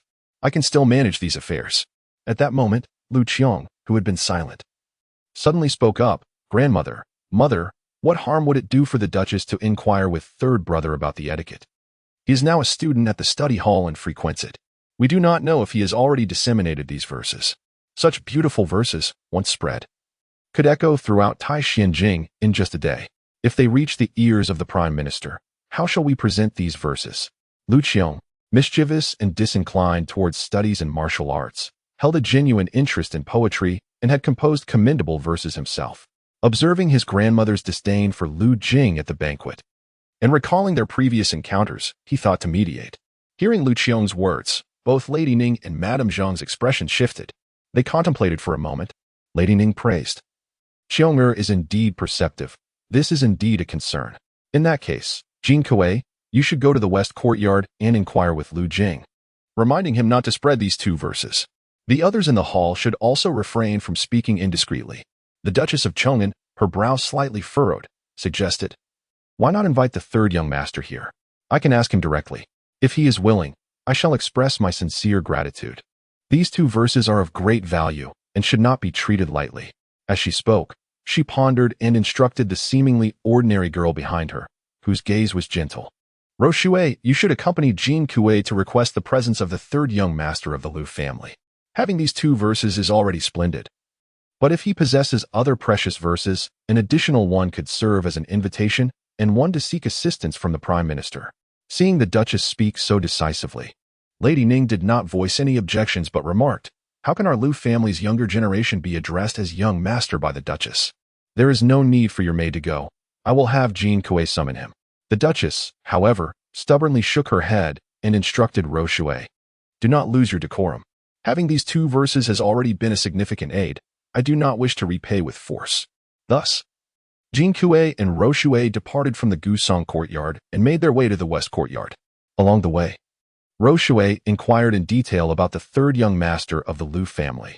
Jin Kuei, hesitant to speak too freely, merely mentioned that Lu Jing was the illegitimate son of the Lu family and was soon to be married into the South Country Duke's household, saying little else. Roshui nodded calmly, perceiving him merely as an unremarkable young man fortunate enough to acquire some fine poetry. The 2 arrived before Lu Jing's small courtyard. As I approached the small courtyard, I noticed the gate slightly ajar, yet a series of resonant energies echoed from within. Just as Jin Kuei was about to knock, Roshui raised her hand in a gesture of restraint, shaking her head. "I did not anticipate that young Master Jing possesses exceptional martial prowess. Although his realm may be somewhat modest, his mastery of the bone-forging technique is profound, flowing seamlessly like water merging with the sea, exhibiting an unparalleled level of comprehension that is rare among ordinary individuals. The princess has instructed us to invite the third young master. To enter now would be a breach of etiquette. Let us wait until he has finished his practice." Jin Kuei nodded, albeit in a daze. Reflecting on the events of recent days, she had been unaware of young Master Jing's remarkable abilities.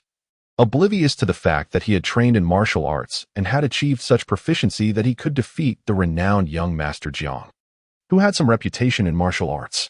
Both were disciples of the academy, endowed with talent in the martial arts, yet the latter had merely been unfortunate. After approximately a quarter of an hour, Roshue lifted her gaze and noticed that the sounds of circulating energy within the courtyard had ceased. At that precise moment, Lu Jing's calm voice resonated. "Miss, if guests have arrived, it would be remiss to neglect them. Please, do enter." Jing Kuei and Roshue pushed the door open and stepped inside. Under the moonlight, they beheld Lu Jing, now clad in a robe of azure, seated at a stone table, gazing at them. The moonlight illuminated both the stone table and Lu Jing's visage, his eyes reflecting a faint glow. His tranquil gaze, devoid of turbulence, resembled a serene sea. Roshue was momentarily taken aback, sensing that this young master was not as the matriarch had described, and certainly not unruly. Moreover, she had heard of the Lu family's reputation. They were currently in decline, with only Lu Feng displaying some talent and diligence among this generation, while the others were unremarkable. Observing this young master of the Lu family today, his ability to master the bone forging technique to such an extent attested to his innate gifts. In the banquet hall of the ancient pine courtyard, among numerous young masters and ladies, only Lu Feng could rival him. Such a promising youth. And yet the Lu family had chosen to exchange him, allowing him to marry into the Nan family. Chapter 65, The Celestial Poet. Reciting verses for 5,000 years. Chapter 66, Commanding 3 million immortals, residing in the celestial court for 3 centuries. Chapter 67, If there are poems in the sky. May I pluck a few verses? Chapter 68, Beneath fortune and misfortune lies thunder. Chapter 69, The celestial realm opens its gates, inviting mortal beings into the land of immortals. When the first line of the poem was inscribed by Lu Jing, an ethereal essence emanated from the page, transcending the mundane in an instant. The delicate calligraphy seemed to possess an extraordinary power. The princess of Chongyan, momentarily taken aback by the profound charm of the words, found herself speechless with admiration. Before her, wisps of celestial aura wafted, and shadows of clarity danced gracefully. The formidable spirit of the princess was wholly captivated by the golden page before her. Through the inked characters, she envisioned wondrous scenes unfolding. She beheld celestial beings in the heavens, toasting the azure sky with the luminous moon as their companion, inquiring of the heavens, "What year is it tonight in the celestial palace? I long to ride the winds back home, yet fear the lofty jade towers, where the chill is unbearable." As Lu Jing continued to write, the princess, in a daze, beheld celestial beings yearning to ride the winds towards the heavenly gates, apprehensive of the towering palaces that loomed high and cold. This enchanting vision was nothing short of sublime. Lu Jing remained focused on his writing. In her reverie, the celestial beings seemed disinterested in the heavenly palaces, choosing instead to dance in the moonlight, accompanied solely by their own luminous reflections. Soon, the celestial figures vanished, leaving only a radiant moon illuminating the vermilion pavilions, casting light upon the world. The turning of the red pavilions and the low, ornate windows shone upon the sleepless. There ought not to be resentment. Why must the moon always be full at parting? Human emotions ebb and flow like the moon's phases. And this age-old dilemma has never been resolved. In just a few brief lines, the princess felt the moonlight caressing her visage. In a fleeting moment, she recalled the day of parting from her daughter, the figure of her husband on the bed, and the once glorious halberd now gathering dust, overshadowed by the blazing sun. She could not help but ponder, does this mid-autumn moon truly harbor grievances against humankind? Why does it choose to be full only in moments of farewell? The princess was engulfed in melancholy, tears glistening in her eyes, until Lu Jing concluded with the line, "May we all share the beauty of the moon, despite the distance." Time flowed slowly. She gazed upon the 2 inches of autumn waves reflected on the page, her heart tumultuous. It was not until Lu Jing cleared his throat that she closed her eyes, then slowly reopened them. Turning her gaze upon Lu Jing, her eyes sparkled like twin pools of water. Is this the wisdom of the immortals? Lu Jing, with a clear and penetrating gaze, carefully folded the golden page and presented it to the princess of Chongyan. This poem is truly exquisite. There is no greater verse in all the realm. If a noble soul were to present this poem, the esteemed Prime Minister Jiang, a lover of poetry, would surely welcome you. You must make it clear that this poem was penned by an immortal named Su Shi, a divine figure in the realm of poetry, whose genius deserves recognition in this world. Lu Jing's reminders resonated within him, and his thoughts became increasingly clear. The princess of Chongyan appeared perplexed. It seemed that young Master Lu also believed in the celestial beings. Otherwise, why would he not claim this poetry as his own?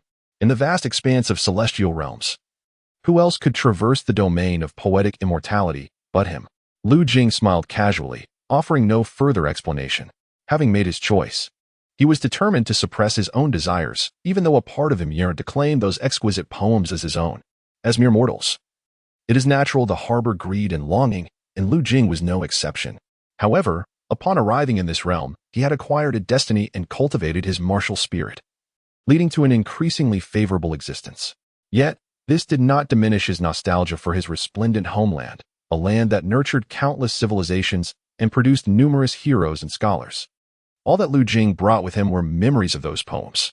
He could not bear to let the recollections of that magnificent civilization fade from his mind, and thus he aspired to immortalize their names in this realm. In the process, he also reaped many benefits. He was not a lofty sage, having once contemplated claiming these civilizations for himself. Yet, humans are often impulsive. Out of reverence for his predecessors, he impulsively inscribed the name Li Bai on the first poem. In a similar fervor, he inscribed Su Shi's name on 10 years of life and death. Perhaps one day, Lu Jing too would succumb to greed and make concessions driven by desire. Nevertheless, these poems served as tangible evidence of his past existence, intertwined with his affection and longing for many dear friends and family from his previous life. For these reasons, Lu Jing foolishly signed their names, a gesture that elicited laughter yet brought clarity and contentment to his heart. The princess of Chong'an remained enveloped in sorrowful thoughts of parting.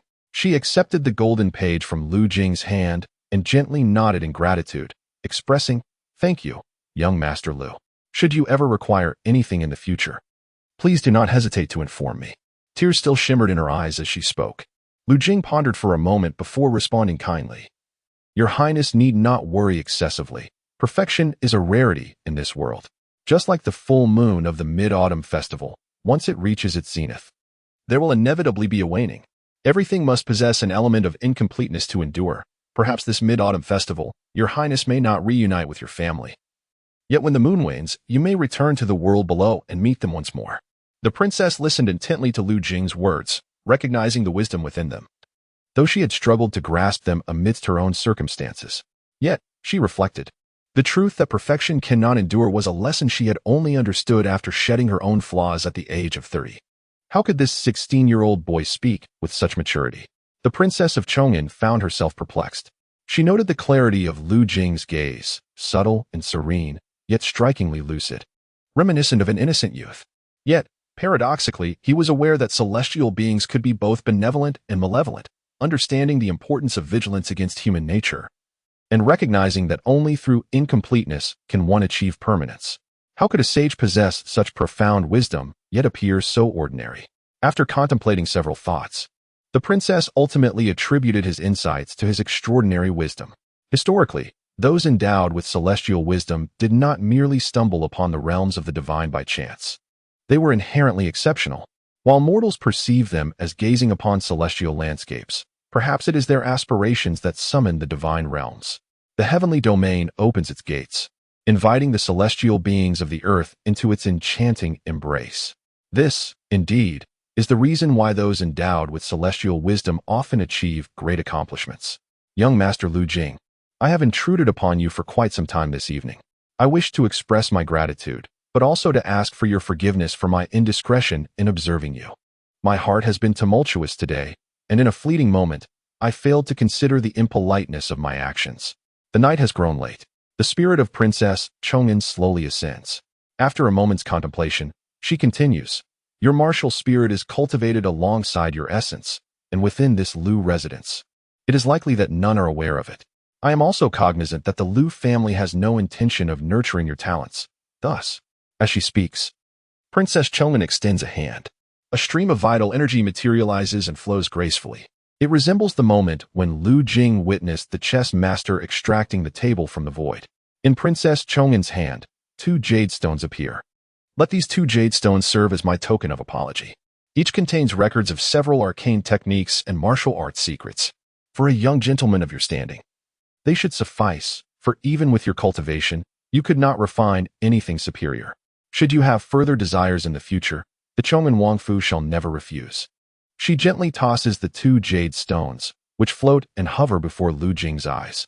Before he has the chance to respond, Princess Chong'an bows once more and transforms into a gentle breeze, vanishing from sight. As Lu Jing gazes at the fleeting figure of Princess Chong'an, He cannot help but feel a tinge of envy. He steps forward and retrieves the 2 jade stones from the air.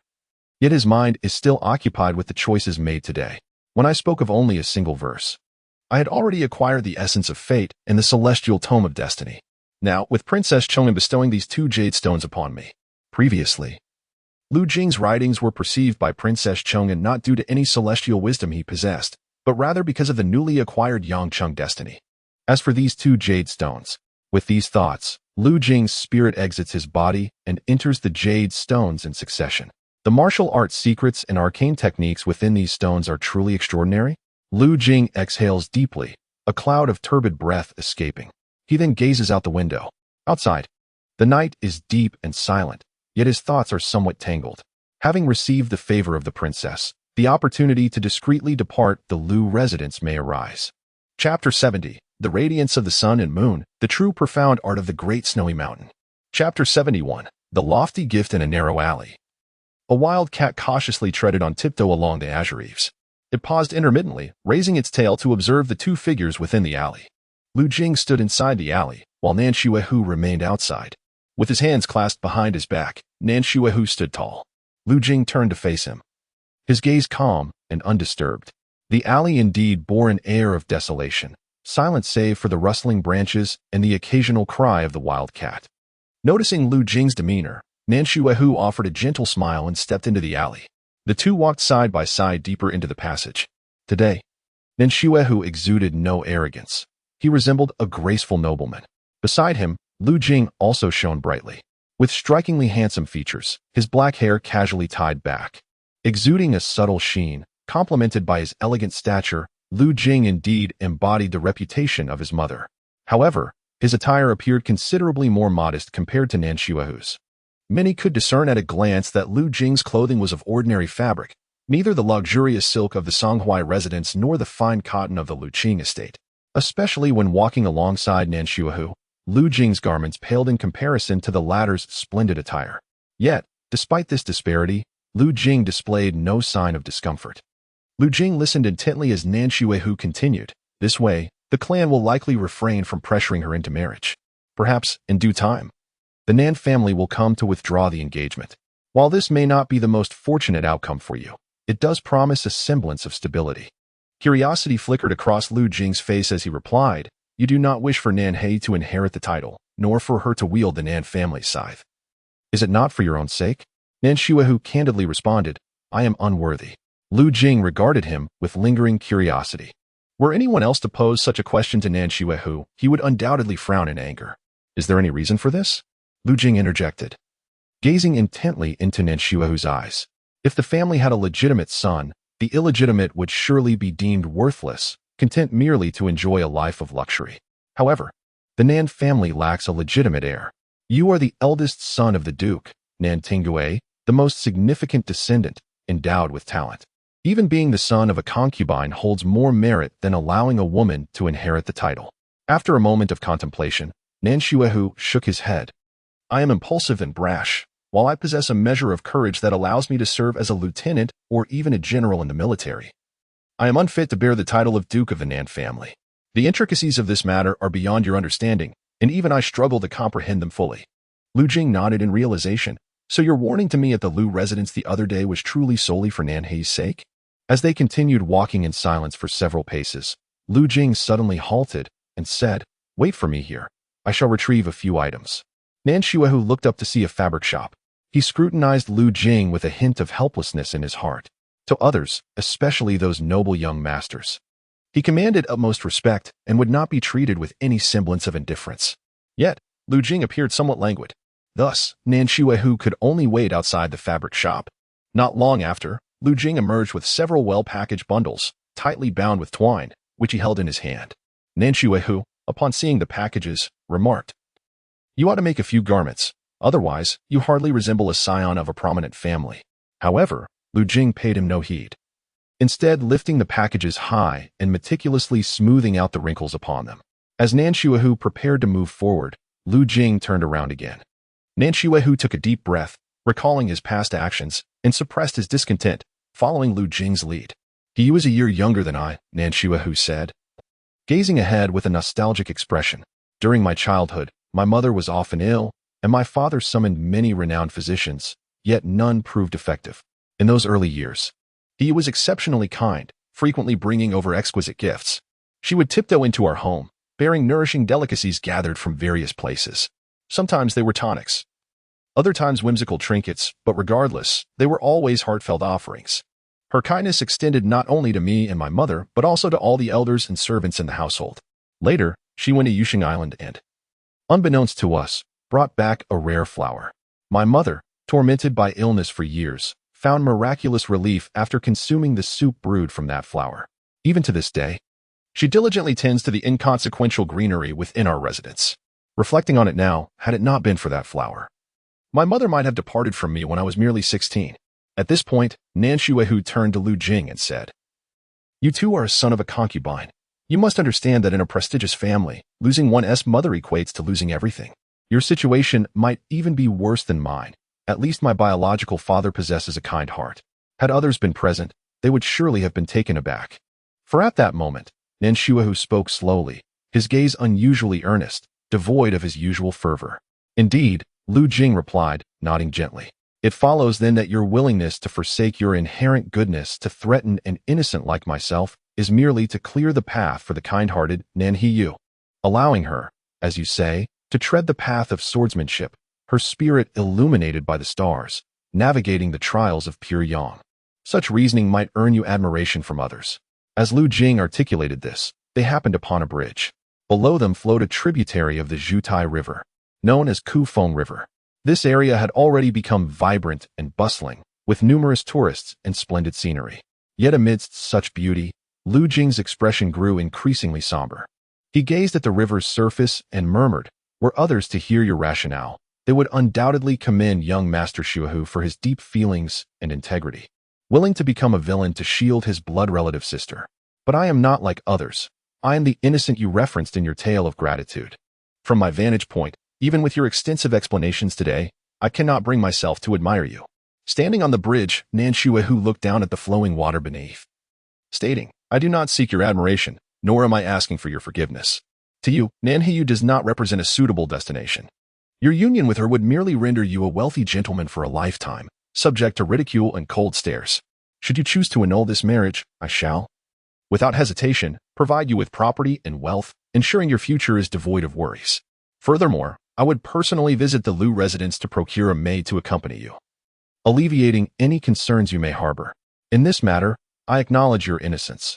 However, from a lofty vantage point, one often overlooks the plight of those below. I hope for your understanding." Lu Jing discerned the underlying meaning in Nan Shuehu's words. If the annulment were to proceed smoothly, Nan Shuehu would compensate him. Conversely, if it did not. Yet, Lu Jing found himself in complete agreement with Nan Shuehu's earlier statements. He nodded in affirmation. Indeed, those who feast do not concern themselves with the innocents beneath them. But does young Master Shuehu comprehend?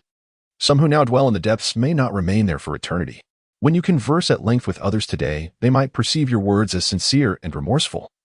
Yet I see through your facade. You are merely here to further your own agenda, not to advocate for my plight. Your abundant words may seem to offer me compensation. Yet your accustomed elevation permeates your tone, rendering even your mercy a form of condescension." Lu Jing cast his gaze downward, speaking slowly, his expression unwavering. Though his eyes grew increasingly enigmatic, Nan Shuehu remained silent, choosing not to respond. Suddenly, Lu Jing declared, "You may no longer wish to take my life. Yet I find myself desiring to end yours, young Master Shuehu. What say you to that?" The once silent Nan Shuehu lifted his gaze, meeting Lu Jing's eyes with calm resolve. "You cannot kill me, but I can grant you time to do so." Lu Jing's countenance bore an unusual seriousness, while a flurry of golden light flickered in his mind, a myriad of thoughts already taking flight. Chapter 72. The princess alights from the palanquin. Gently calling the young master, Lu Jing felt a surge of information flooding his mind, yet his expression remained unchanged. With unwavering resolve, he stated, "If one attempt fails, I shall simply try again. Snow Tiger, you seek to kill me in gratitude. Yet I too wish to borrow your life to escape this precarious situation. Exchange my life for yours." Nan Shuehu's face betrayed no anger, merely an amused curiosity as he regarded Lu Jing. Just as he was about to speak, a sudden commotion erupted from the street at the bridge's end. Both Nan Shuehu and Lu Yin turned their gazes in that direction. Amidst the cacophony, a procession approached. Heralded by the resounding beat of drums, an equestrian display was slowly making its way forward. Upon closer inspection, they noted several silver-armored guards, their bodies radiating a formidable aura. Flanking the procession, armed with great swords and encased in armor, their heavy helmets obscured all but their vigilant, piercing eyes. The magnificent steeds beneath these silver-clad guardians were impressive, their statures towering and exuding a sense of wild majesty, resembling ferocious beasts rather than ordinary horses. Leading this entourage was a striking young man, donned in resplendent attire. He appeared to be no more than 23 or 24 years of age, with elegantly arched eyebrows and penetrating black eyes. Tall and slender, yet not coarse. He resembled a dark dragon soaring through the night, exuding an intimidating presence. The steed he rode was extraordinary, adorned with a singular dragon horn.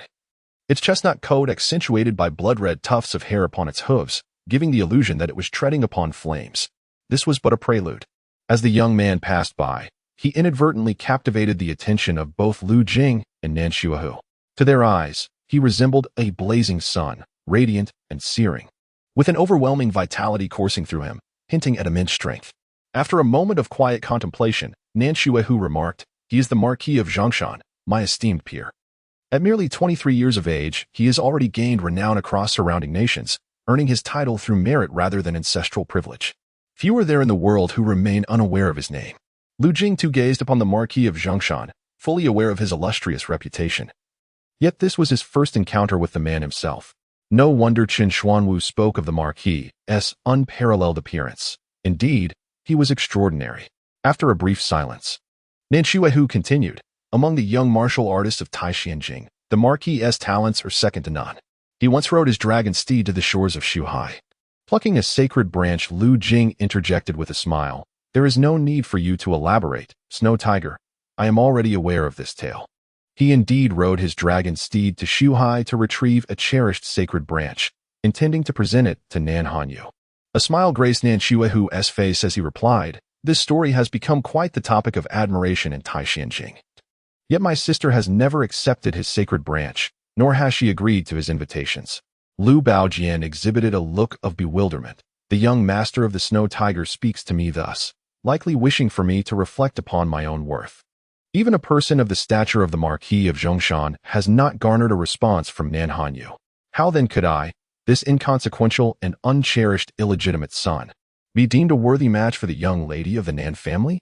Nan Shuahu made no attempt to refute this notion. Instead, he nodded with a sense of calm, subsequently casting a distant gaze towards the approaching Marquis of Zhongshan, who rode slowly upon a magnificent dragon steed. The rhythmic clatter of its hooves upon the blue bricks resonated clearly.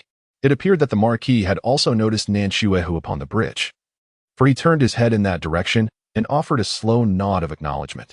Moments later, the Marquis's gaze swept across, landing upon Lu Baojian beside Nan Shuahu. His expression remained serene, devoid of any overt emotion. He merely cast a fleeting glance before returning his attention to the path ahead. It seemed he was unaware of Lu Yin's identity, or perhaps the widely recognized young Marquis was indeed aware of Lu Jing's lineage, yet chose to dismiss it entirely. Lu Jing, in turn, paid no mind to the Marquis's brief glance, even harboring a measure of admiration for him. He had no interest in Nan He, and thus, the excellence of the young Marquis, who admired Nan Hanyu, held no significance for him, not stirring even a hint of unusual sentiment within his heart. The accomplishments of the Marquis of Zhongshan were certainly deserving of respect. The two stood silently observing as the entourage of the Marquis passed by. Remarkably, Nan Shuahu displayed an unusual tolerance today, stating, "Should the day come when you wish to take my life, you may simply inform me. I shall await you alone, whether it be 10 years or 20. Of course, this presupposes that the matter of our betrothal can be satisfactorily annulled." At this juncture, Lu Jing abruptly interrupted him, his expression devoid of any agitation. "Young Master Shuahu, what of the 20th day?" Young Master Shuahu appeared perplexed, furrowing his brow in confusion. "What do you mean by the 20th day?" As the two exchanged words, the Marquis of Zhongshan, now further afield, revealed a flicker of intrigue in his gaze. He cast a curious glance at Lu Baojian and Nan Shuahu before turning back to his mount. Around them, a throng of citizens poured forth from various edifices. A myriad of men and women, old and young, clamoring to the roadside, their eyes lifted towards the Marquis, whispering amongst themselves. The glimmers of their eyes reflected a mixture of fear, admiration, and infatuation. At that moment, however, two palanquins approached from the opposite direction. Preceding the palanquins, martial practitioners clad in black bore broadswords upon their backs, exuding an imposing and lethal aura. Many of the learned scholars, upon observing the intricate designs upon the scabbards of the broadswords, stood in respectful silence. For this was the procession of the princess consort of the king of Chong'an. The king of Chong'an, a formidable warrior, had undoubtedly severed the heads of countless disobedient emperors throughout his storied life. His legendary halberd had once been thrust into the throne of an enemy kingdom, where the king of Chong'an stood before it, declaring, in all the vastness of the world, only our great Fu may claim the imperial seat. It is precisely due to the king of Chong'an's martial prowess and territorial conquests that he commanded reverence from all. Coupled with the princess consort's renowned beauty, throngs of citizens surged towards the royal procession with great enthusiasm. Nevertheless, the roads amidst the streets remained spacious, and the common folk of Dafu harbor a deep respect, recognizing the significant contributions of the heavy to the realm. How could they possibly obstruct the royal procession of the princess? Even the ceremonial entourage of the esteemed Zhongshan Marquis has come to a halt. The unparalleled Zhongshan Marquis gently tugged at the reins of his dragon steed, as his 9 riders gracefully dispersed to either side of the street before dismounting. The Marquis, accompanied by his 8 riders, patiently awaited the passage of the princess. Across the land, who among the soldiers and generals does not hold the heavy in high esteem? Nanshuehu murmured, in terms of martial prowess, the heavy alone claims 3 dou, while the great Candle King of Beijing possesses 2.5. The remaining 4.5 dou are shared among all the warriors under heaven. Yet now, the hero's twilight has arrived, and he has grown old. At this moment, the bridge was devoid of people. Lu Jing and Nanshuehu stood amidst the crowd, observing the scene before them. Beside Nanshuehu, a scholar clad in a scholarly robe quietly remarked to a companion, "Today presents a splendid opportunity. The Zhongshan Marquis is here, paying his respects to the princess. Surely, the heavy will make an appearance, and we may behold her celestial visage." Even Nanshuehu's gaze shifted with intrigue. The Marquis's long black robe billowed in the wind as he stood beside his dragon steed. Indeed, as the modestly adorned palanquin approached, the Zhongshan Marquis gracefully bowed in salute, a gesture echoed by his 8 riders. The streets were teeming with onlookers, all eagerly anticipating a glimpse of the princess as she might lift the curtain of the palanquin and utter a courteous acknowledgement to the Marquis. However, to their astonishment, a delicate, jade-like hand emerged from within the palanquin, gently raised towards the Zhongshan Marquis. A hush fell over the crowd. The Marquis straightened, watching the procession depart. On the bridge and the streets below, countless voices echoed with sighs of disappointment. Such a splendid opportunity, the heavy did not reveal herself. Nanshuehu and the 2 scholars beside Lu Jing felt an acute sense of regret. Just then, the palanquin, having passed the Zhongshan Marquis, seemed to receive the princess's command. Halting abruptly, the 4 sturdy bearers carefully set the palanquin down, and an eerie silence enveloped the area, with even the sound of a falling pin discernible. All eyes were fixed upon the palanquin, and even the Zhongshan Marquis turned to take a few steps forward. He, like many others, presumed that the heavy had dismounted for him.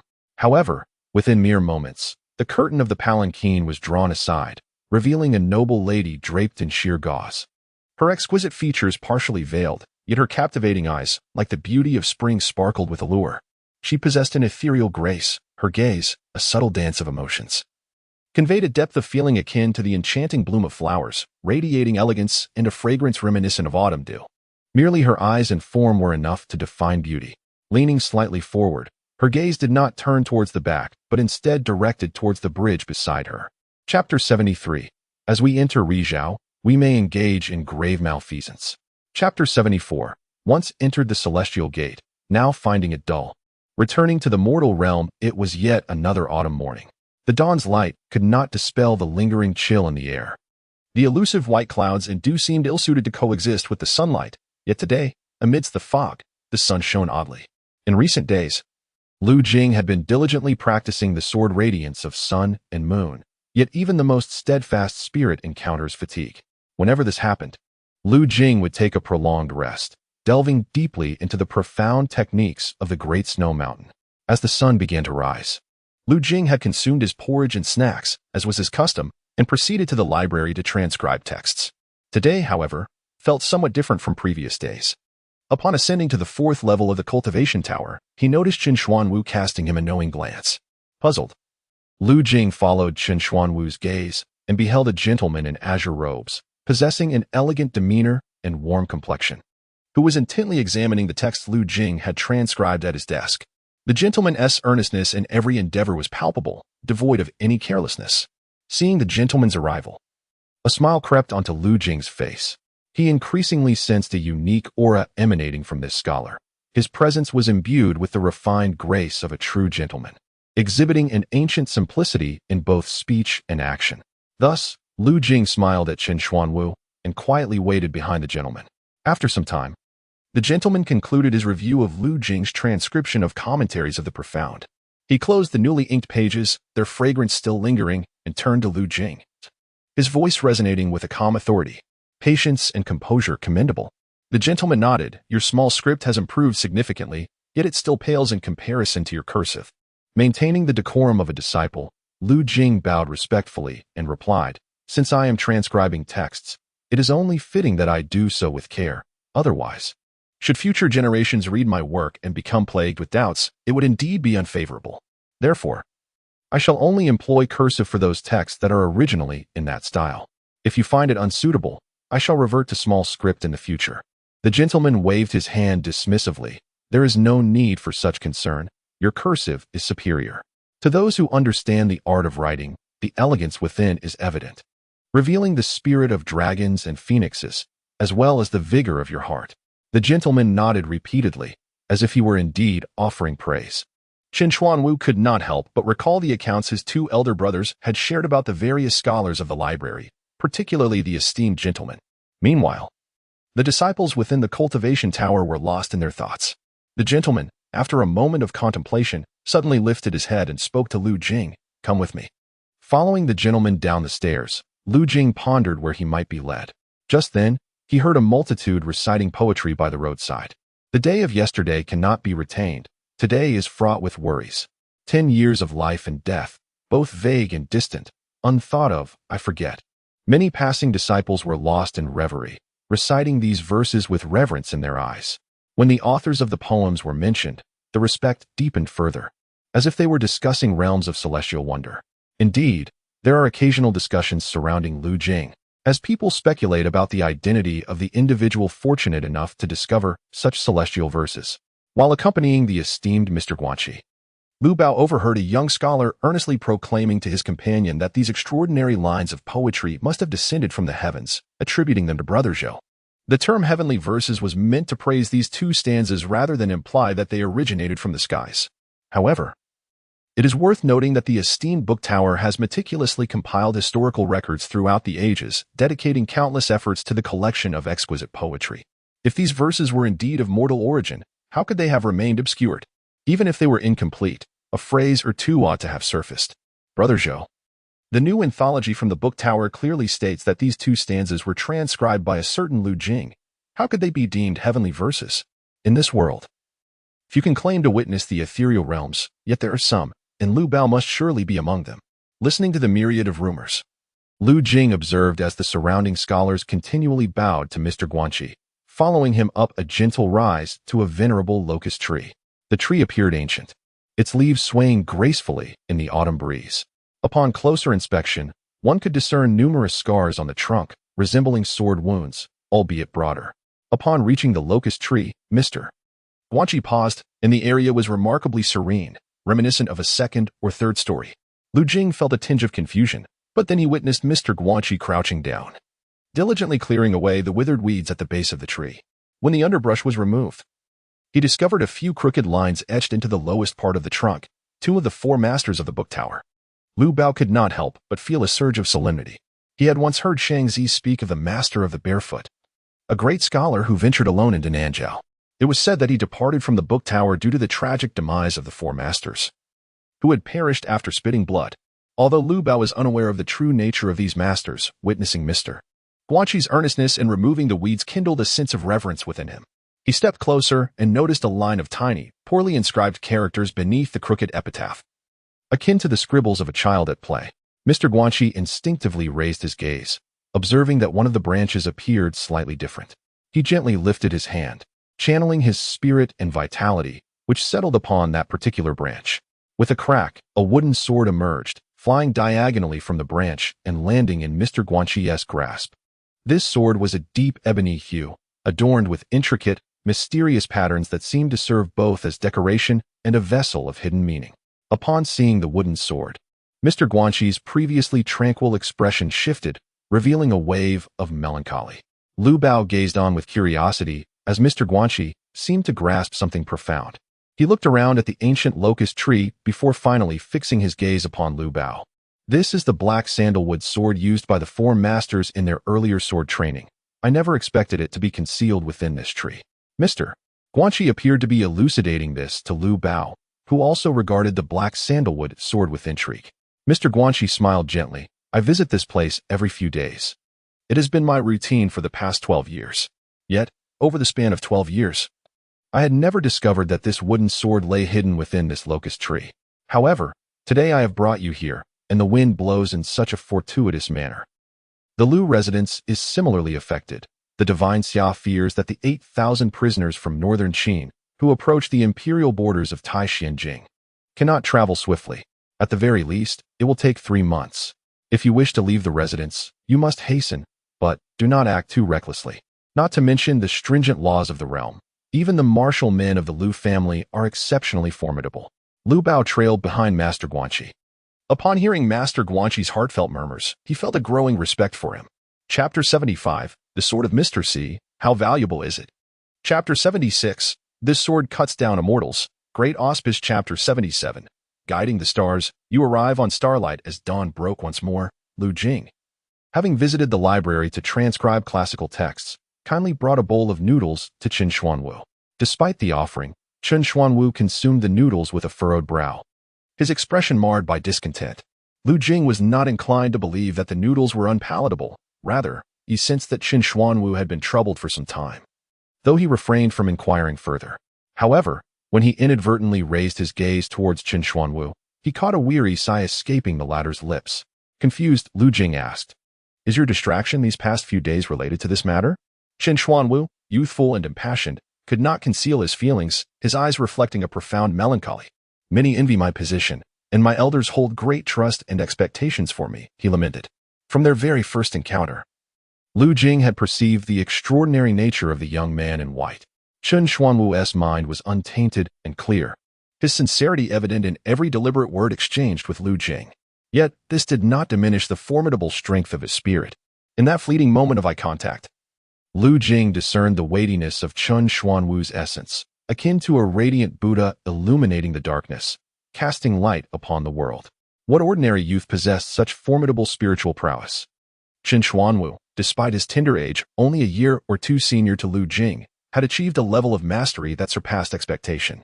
While the realms of spiritual cultivation, perception, projection, and levitation were indeed more accessible than the 3 stages of martial arts, surpassing the levitation stage transformed each subsequent ascension into a formidable challenge. Indeed, the difficulty of transcending the spirit realm after the sunlight stage proved to be greater than that faced by martial practitioners at the 3 barriers. Yet, what realm did Qin Xuanwu currently occupy? Undoubtedly, it was above that of the true transformation stage, perhaps even beyond. With Lu Jing's current perspective, the exact nature of Qin Xuanwu's cultivation eluded him entirely. Still, this remarkable youth remained burdened by his own troubles. My ancestral land was once desolate and uninhabited, yet it has since been adorned with an opulent palace and a grand statue. Now, it is a bustling hub of activity, and over time, a city has sprung up nearby. Though the city is modest, it thrives, yet I have no desire to return there. Qin Xuanwu surveyed the cultivation tower around them, sighing, "Even this mundane tower of self-cultivation holds far more intrigue for me than that city, that palace, or that statue." Lu Jing listened intently, his gaze steadfastly upon Qin Xuanwu. He knew that Qin Xuanwu's recent melancholy stemmed from a need to confide rather than to seek anything from him.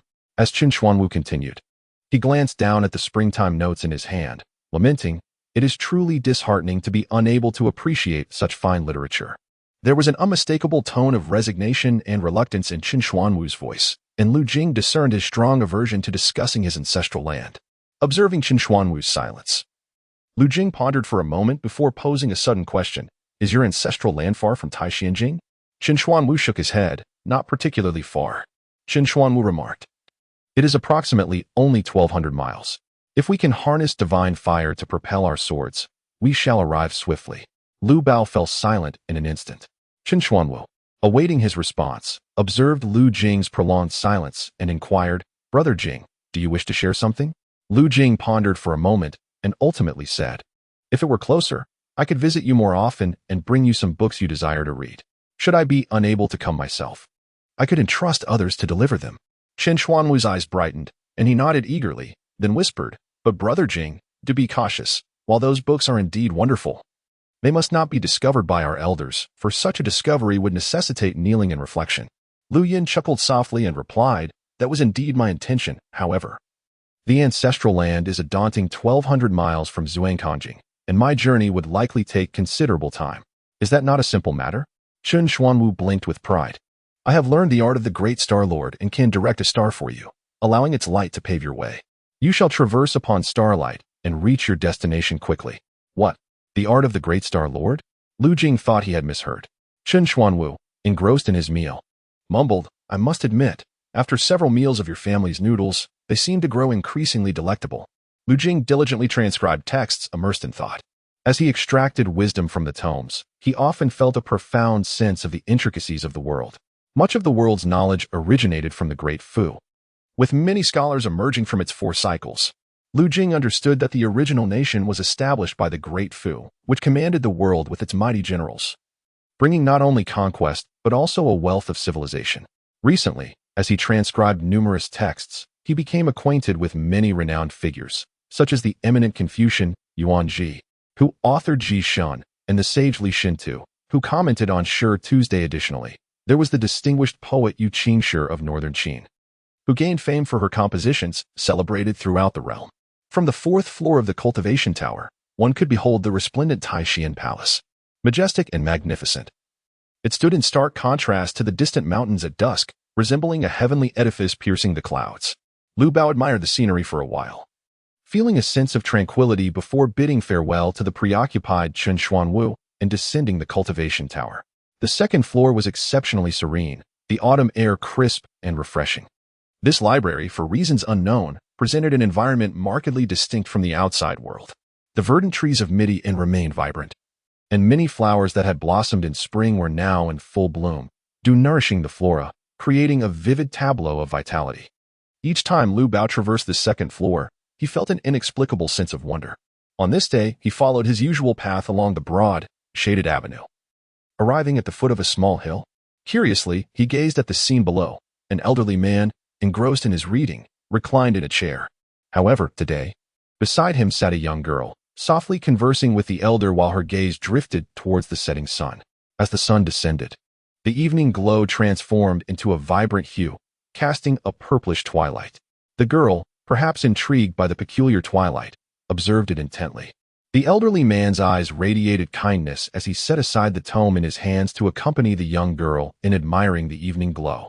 Lu Jing, from a distance, recognized the girl as the one who had assisted him in selecting garments at the fabric shop. Though her features were unremarkable, she possessed an inherent depth of character that intrigued him. He made no effort to intrude upon the moment shared between the elder and the young lady. However, just as he was about to traverse the shaded path towards the pebble-strewn trail, the old man suddenly turned his head, a glimmer of shrewdness flickering in his wise eyes. The aged face, etched with a network of wrinkles and adorned with wisps of white hair, extended a hand, marked by age spots, beckoning Lu Jing from a distance. The hillside lay at an angle to Lu Jing, who effortlessly caught sight of the gesture. After a moment's hesitation, he paused. Upon noticing Lu Jing, the girl instinctively touched her brow, perhaps reassured by the beauty mark resting there. The elder's invitation was clear, and after a brief contemplation, Lu Jing altered his course to approach the pair. Lady Linke, Lu Jing greeted with a gentle nod towards the young girl, then offered a respectful bow to the elder. Nan Hiyu rose, momentarily hesitant, and replied, Master Lu Jing. In her heart, she felt a twinge of relief. Subsequently, by chance, she encountered Lu Jing at the entrance of the library, which rekindled the conversation they had shared at the fabric shop. From that day forth, each time Nan Hiyu visited the library, thoughts of Lu Jing would surface, prompting her to envision herself as Lady Linke. Unbeknownst to her, She wondered whether Lu Jing had ever seen her portrait or knew of her appearance. Regardless, for reasons unknown, Nan Heyu felt it prudent to remain elusive, even if fate were to dictate a future marriage. When did you arrive at the library? She pondered, her thoughts swirling when the elder turned to Lu Yin with a smile, softly commenting, I see you daily emerging from the cultivation tower. At such a young age. You have gained access to the second floor. Commendable. A subtle smile graced Nan Heyu's lips. She recalled the day she first laid eyes on Lu Jing. As he meticulously explored the library, eventually reaching the main entrance. At that moment, she had questioned why he was there, for in her understanding, Lu Jing was not particularly esteemed within the Lu family, lacking the guidance of a mentor.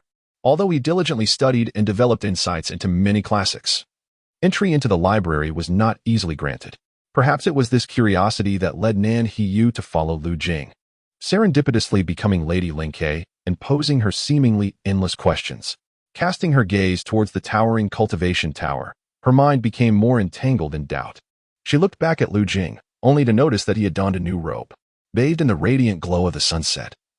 The youth complied with the elder's request and seated himself beside him.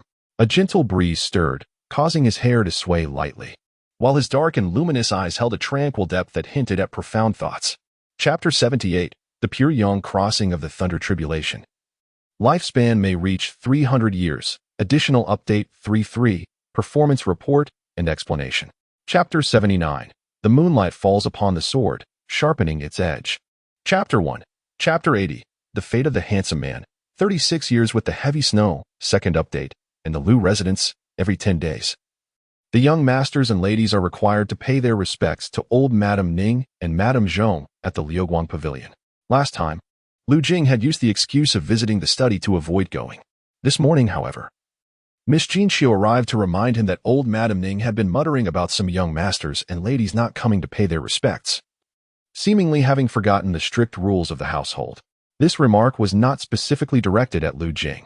The Lu family had few heirs, yet the second branch housed many young masters and ladies, all descendants of Lu Chongshan before his departure to the Southern Sea. Aware that they would inherit little of the family fortune, these young ones tended to be rather indifferent. Old Madame Ning had previously reprimanded several of them. Upon learning of this, Miss Jinxiu hurried to inform Lu Jing. Consequently, after noon, Lu Jing went to the Liuguang Pavilion to pay his respects to the two elders. Old Madame Ning, possessing noble rank, was the true matriarch of the Lu household, while Madame Zhong was Lu Jing's stepmother. As Lu Jing stood at the end of the line during the greeting, old Madame Ning glanced at him but then averted her gaze entirely. Madame Zhong remained dignified and poised. Only Madame Zhu cast several curious glances at Lu Jing, her thoughts unknown. Noticing Madame Zhu's scrutiny, Lu Jing's expression remained unchanged. Observing Madame Zhu's reaction today, it seemed that the grievances she had expressed to Madame Zhou had become increasingly difficult to contain. Lu Chang's complexion had improved significantly, yet her smile still seemed somewhat forced. Lu Jing did not offer any unsolicited comfort, but simply accompanied her for a short stroll. Lu Chang remarked, not long ago, Rendong told me that the princess invited you to join her carriage when she disembarked in the street. You have mastered martial arts and made considerable progress. And as a disciple of the study, your calligraphy is excellent. I can't help but feel that the Lu residents may soon be unable to hold on to you. Lu Jing pondered for a moment before replying with a smile. This residence is vast. How could I easily slip away? One must seek a greater purpose and a reputation to match. Moreover, if old Madame Ning and Madame Zhong are unwilling, I couldn't even leave my small courtyard, let alone the Lu residence. Isn't it soon? Lu Chang blinked. Lu Jing felt puzzled, unsure why she held such a belief. In a hushed tone, Lu Chang continued. Cousin, the noble lady from the south, Nan Heyu, is a prodigy. Rendong mentioned that you are also a gifted practitioner. You two would make a perfect match. Perhaps a union with the Nan family would be more advantageous than remaining in the Lu residence. As she spoke, she delicately coughed into her handkerchief, then bid farewell to Lu Jing. He watched her retreating figure, lost in thought. Lin Rendong. He suddenly recalled that Lin Rendong was the daughter of the foremost primordial spirit practitioner from Sunan. Did she perceive that I am cultivating both martial and spiritual paths? Lu Jing chuckled lightly, not particularly concerned. He had no intention of concealing his abilities. If others discerned them, it mattered little. Lu Jing then turned his attention back to tending the flowers in the courtyard. At this time, the autumn winds grew chill, and many flowers from the autumn season had already been transplanted into pots by Qingqi, brought indoors. The remaining flora in the courtyard, however, was rather sparse. Until Lu Jing arrived before the enchanting flower spirit, he pondered whether the spirit had improved. Curiosity stirred within him as his primordial spirit leaped forth, communing with the divine jade of Lushan Temple, directing his gaze toward the resplendent bloom. The crimson rose, dripping with allure, pulsed with an even richer essence. And within the heart of the flower, the exquisitely beautiful flower spirit lay in repose. Lu Jing's gaze settled upon the majestic spirit, and his thoughts momentarily froze. For at that moment, he clearly perceived that the mysterious great spirit, which had been sleeping with closed eyes within the flower's core, had now awakened. The splendid spirit's eyes were wide open, gazing beyond the flower. Yet, she appeared exceedingly fragile, her breath barely discernible, her gaze clouded with a hint of bewilderment. To others, the heart of the rose concealed the great spirit, invisible to the untrained eye, yet she was undeniably present. As Lu Jing watered the flower, the droplets cascading upon her form seemed to clear the haze from her eyes. Perhaps she noticed Lu Jing's intense stare, yet she struggled to control her body, a faint blush of embarrassment creeping onto her cheeks. Observing this, Lu Jing contemplated briefly before turning to procure a sheet of golden leaf paper. With utmost care, he tore off a minuscule fragment and placed it over the spirit's body within the flower's heart. Satisfied, he nodded and moved the flower to the windowsill, resuming his cultivation. Lu Jing practiced the profound breathing technique of the Great Snow Mountain with unwavering focus, losing track of time for over an hour. Suddenly, he heard a knock at the door. Qing entered, carrying a letter. Lu Jing unwrapped it and read intently. "Who sent this missive?" Qing inquired, his curiosity piqued. "It is from the young lady of the Zhan family," Lu Jing replied. "She mentions in her letter that she wishes to host a gathering in 2 days, inviting 2 esteemed guests, and she extends an invitation for me to attend." The letter also contains some nonsensical remarks, claiming that one of the guests possesses extraordinary beauty, unmatched in Taixinjing, and encourages me to witness it for myself. At this, Lu Jing chuckled, having become acquainted with Shengzi, who was indeed a fascinating character. Qing nodded, clapping his hands in delight. "Young master, since Miss Xing has invited you, you must go. Besides, is it possible that someone could be more handsome than you?" Lu Jing cast a resigned glance at Qing. When in the presence of others, such remarks must be avoided. They would think you have never seen the world.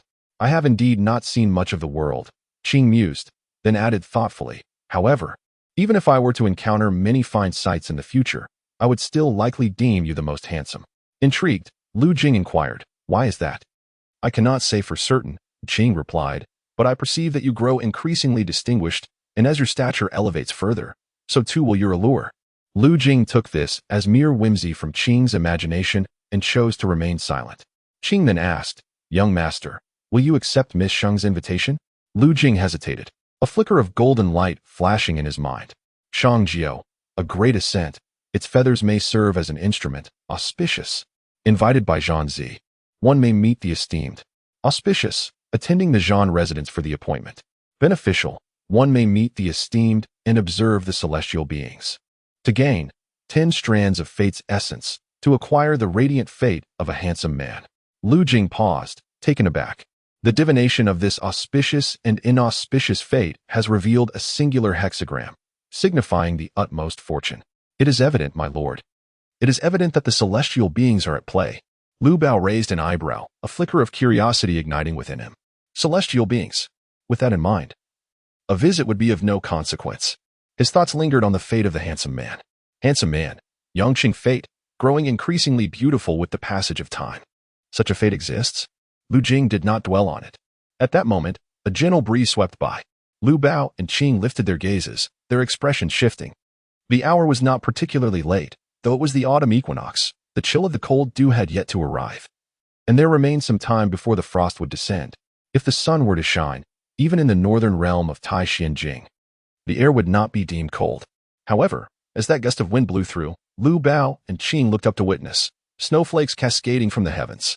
The snowflakes, pristine as jade, danced in the air, swirling and spiraling downwards, each flake glistening like crystal, distinctly visible. This heralded a grand snowfall. A heavy snow, falling in October. The air was not yet frigid, the ground not yet frozen, yet a deluge of snow blanketed the earth. Lu Jing and Qing gazed in a daze. Qing murmured, "This snowfall came rather suddenly." Lu Jing, in agreement, merely watched the descending snowflakes alongside Qing. Finding the scene utterly enchanting. Beyond Taishan Jing, a sword-bearing figure stood atop Panyang Mountain, gazing into the distance at the far-off Taishan Jing. The sword, sheathed upon his back, gleamed white, emanating a chilling aura. As the wind rustled, it seemed to carry a flurry of snow. The sword-bearer held a square box in his hand, which he gently placed upon the ground. Moments later, thunder rumbled and lightning flashed. A youth clad in silver robes, with striking features and an imposing presence, emerged from the tempest, the vibrant essence of his vitality staining the sky crimson. He was the crown prince of Defu, a figure of unparalleled might. "Deliver this bone to Chong Tian," the sword-bearer softly instructed the prince. "She has awaited her ascension for 36 years, now she has passed, and her remains should be interred within Taishan Palace." Chapter 81. The Young Man Betrothed to Nan Heyu. Chapter 82. How can a mundane youth enter the second floor? First update. In the small pavilion, a warm stove had already been set up.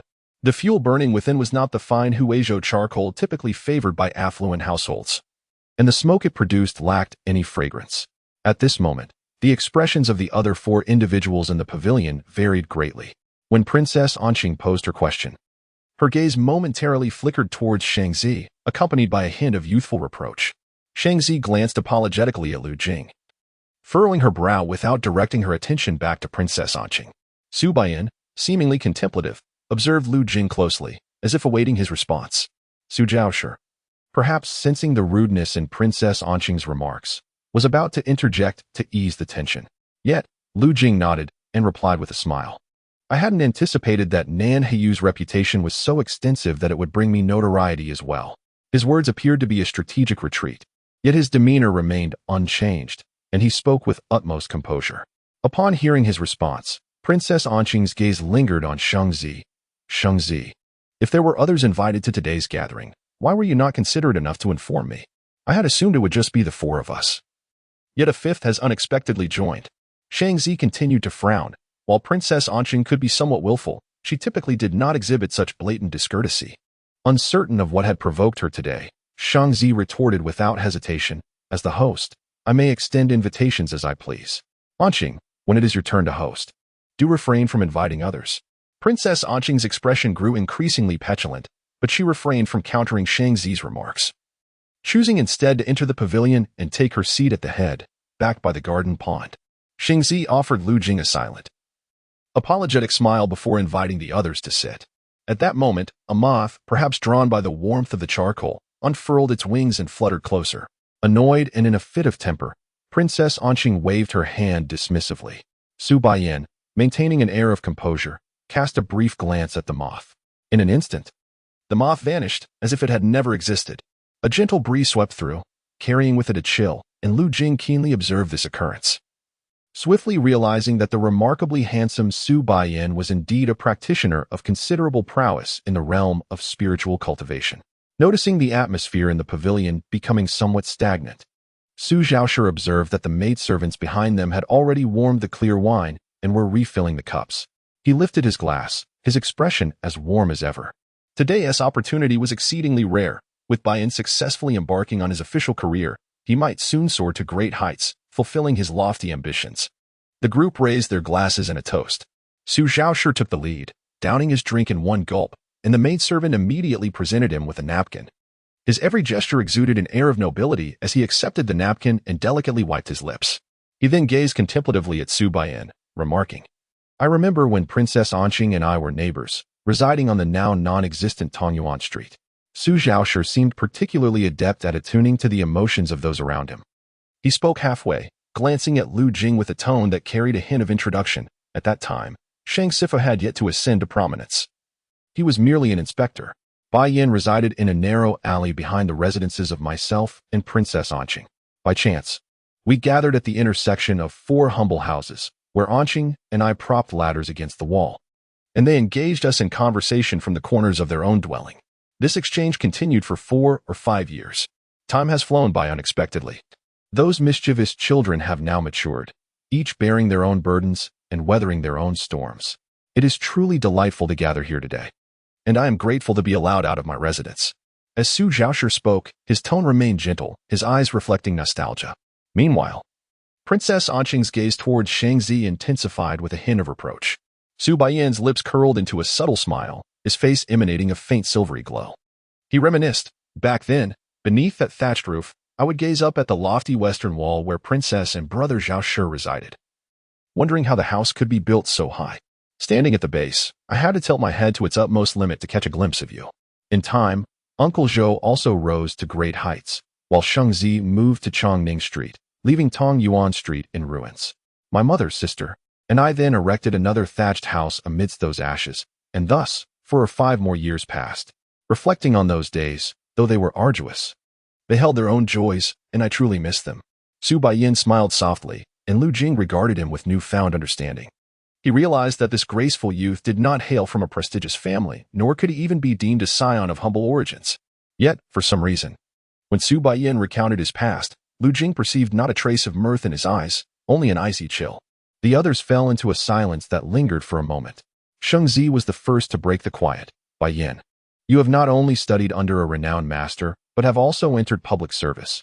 You have indeed endured hardship to taste sweetness. With your talent, perhaps one day your name will echo through Taishianjing. Su Baiyin smiled and shook his head, his expression brimming with humility. It is merely a stroke of luck. I am uncertain of the path that lies ahead. Even my aloof elder brother has praised her on numerous occasions. Is Nan Hiyu truly that exceptional? Perhaps wary of placing Lu Jing in a difficult position. Princess Anqing's words had barely left her lips when Su Zhaoshi interjected. Nan Hiyu is but 18, yet her spiritual prowess is already remarkable, and her swordsmanship is outstanding. Furthermore, she is a disciple of Luo Mingwei from Yuxing Island. As a young maiden, she has already made a name for herself across the realm. While her fame in the capital may not rival that of certain princes, nor that of the illustrious Ji Wu Shuang, who has earned titles through military achievements, she is certainly destined for greatness. Su Baiyin nodded in agreement, smiling. She is 2 years my junior and possesses such prowess, which indeed makes her a prodigy. Even my teacher often praises her. Princess Anqing pouted, casting a glance at Shengzi, and remarked, if she is so extraordinary and seeks a suitor, why not choose the one who once rode alongside her to conquer the Sea of Seals, Ji Wu Shuan? Why must it be Anqing? At that moment, the already agitated Shengzi abruptly interrupted Anqing. With her brow furrowed and an aura of determination gathering around her, she exuded an air that was somewhat intimidating. The Princess Anqing, cut off mid-sentence by Shengzi's fierce reprimand, felt a surge of injustice wash over her. Pouting slightly, she let out a cold huff, tears welling in her eyes. Yet, she blinked them away, lifting her gaze to the heavens instead. Shengzi paid her no heed and, with a hint of regret, turned to Lu Jing and remarked on Anqing's usual demeanor. Lu Jing's expression remained unchanged, but his gaze grew more profound after a moment's contemplation. He gently shook his head and replied, it is of no consequence. Given Lu Jing's temperament, he had already discerned that Princess Anqing's repeated rudeness was not a personal affront, but rather a manifestation of her frustration directed at Shengzi. As a guest summoned by Shengzi, he had inadvertently become the vessel for her emotional outpouring. Despite this, Lu Jing had developed a strong aversion to Princess Anqing, remaining in her presence solely for Shengzi's sake. Su Baiyin wore a smile, choosing to remain silent. Su Zhaoshi sighed inwardly and, attempting to lighten the mood, inquired of Lu Jing, not long ago, Shengzi visited my residence and mentioned that you had already entered the study hall. I, too, was in the study hall last year. It seems we share the same academic quarters. Which courtyard at the study hall are you in? Under which esteemed teacher do you study? Upon hearing that Lu Jing was in the study hall, Princess Anqing showed no reaction. But Su Baiyin's gaze shifted slightly towards Lu Jing. Shengzi also turned her attention towards him, smiling as she remarked, since you entered the study hall, we have seldom crossed paths. It occurs to me that I do not even know which teacher you are under. Is it Xinshan Tower? The others remained unresponsive. But Su Zhaoshi's eyes brightened, and he eagerly affirmed, I did not expect such a young gentleman to be so exceptional. He continued, I spoke to Shengzi recently about my father's impending birthday. I hope to trouble you, esteemed sir, to transcribe a rare calligraphic manuscript for me.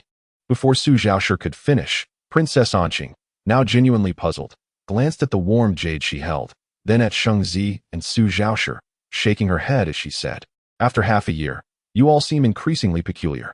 If you wish to have the manuscript copied, just let me know. My household is replete with renowned scholars who are celebrated across the land. Su Zhaoshi, why would you request a mere youth to undertake such a task? Shengzi inhaled deeply, and even Su Zhaoshi, who usually wore a pleasant demeanor, furrowed his brow slightly.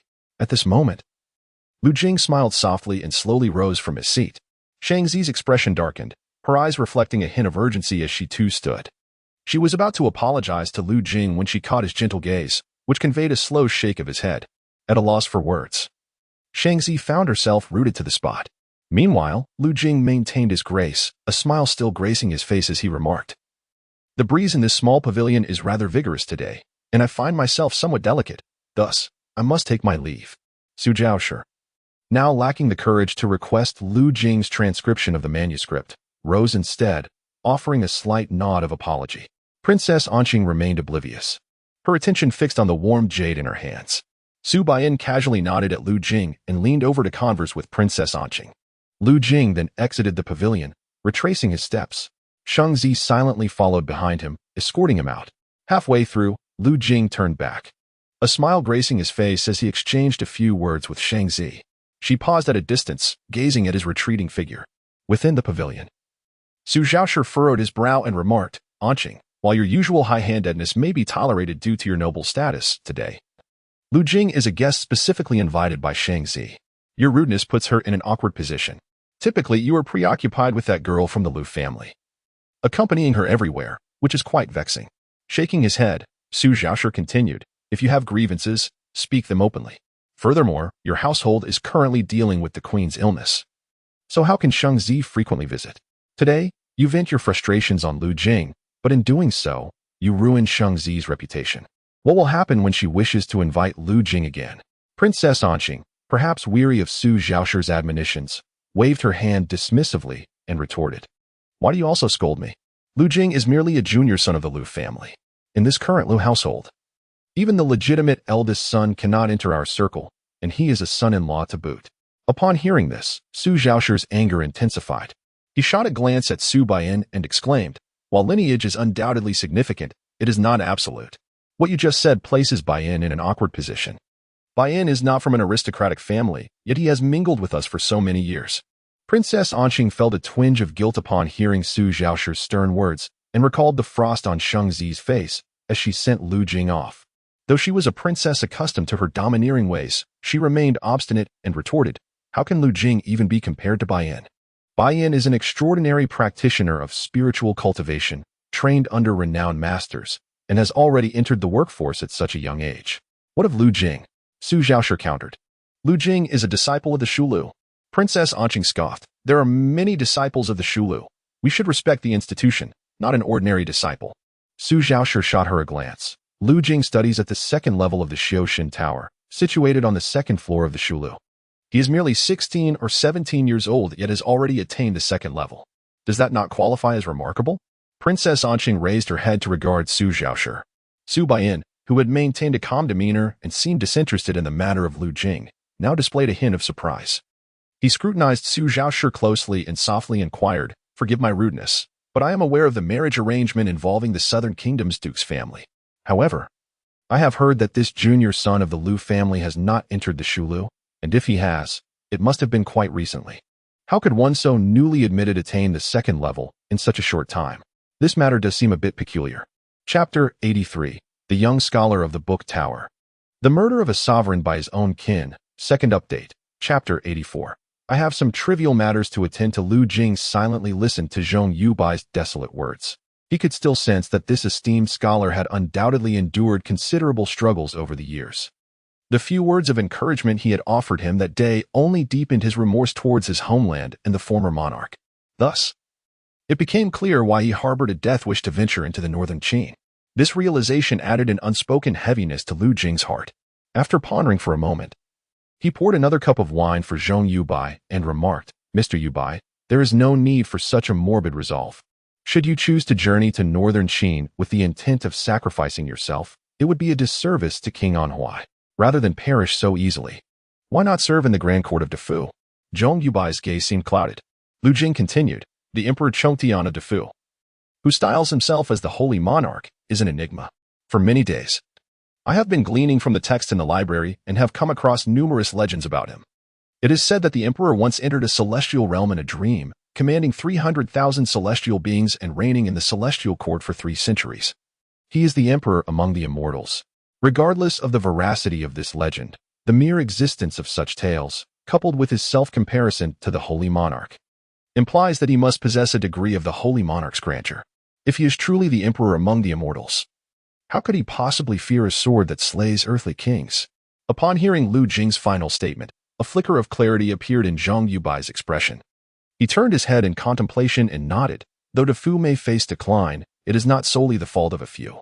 The Emperor Chengtian's illustrious reputation has long permeated the realms. Otherwise, how could the impetuous Wang Zhong'an willingly cede his position to him? Lu Jing nodded in agreement. After a moment of reflection, Zhang Yubai gazed at Lu Jing and said, as the saying goes, the one embroiled in the matter is often blinded, while the observer sees clearly. Lu Jing, despite your youth, you possess a remarkable insight. Lu Jing furrowed his brow and replied, these are merely self-evident truths, Mr. Yubai. You overestimate me. While the truths may be evident, I, as the one involved, have failed to perceive them for many years. And no one has ever reminded me until now. You are the first. Zhang Yubai took a deep breath and nodded. In that case, I shall request Master Shang to recommend me tomorrow.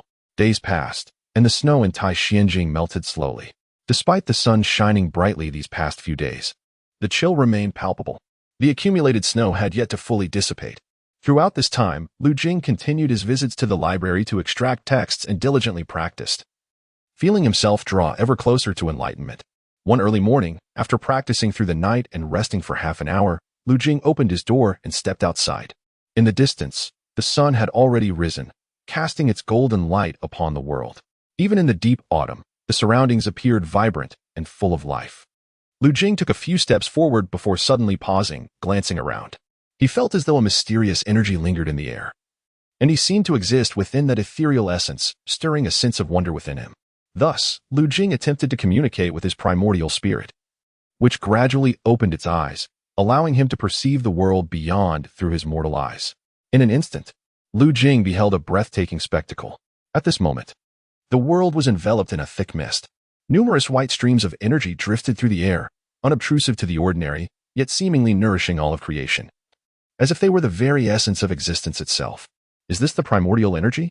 Lu Jing stood in a daze for a moment, a sudden thrill coursing through his heart.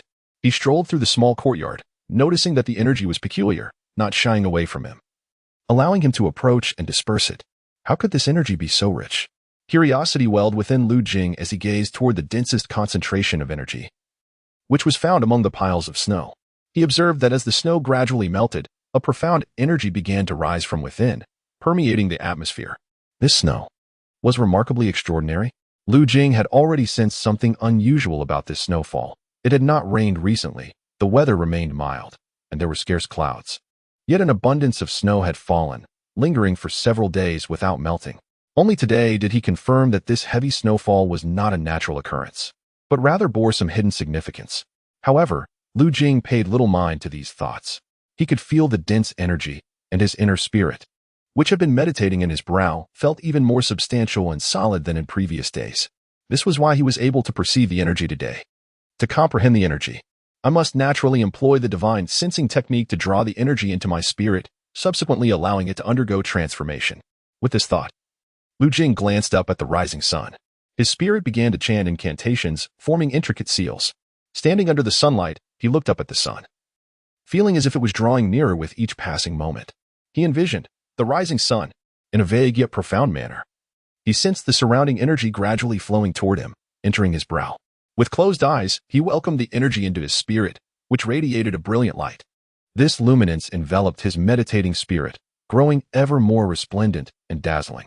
In an instant, his spirit, completely shrouded in light, seemed to transform into a newly risen sun. The sun ascended, its radiance immense. With a brilliant glow, it illuminated the heavens. As the sun rose slowly, it transcended Lu Jing's physical form, soaring into the sky. The brilliance of the sun intensified, becoming exceedingly extraordinary, soon resembling a great luminary. When the light from the great sun dissipated, Lu Jing's spirit opened its eyes, only to find itself standing amidst the heavens. The sunlight poured down directly upon him, bathing his spirit. In the past, his spirit had been fragile, vulnerable to the sun's rays, destined to be reduced to ash. Yet now, it remained unharmed. In fact, as the light fell upon him, Lu Jing's spirit felt warmth and comfort.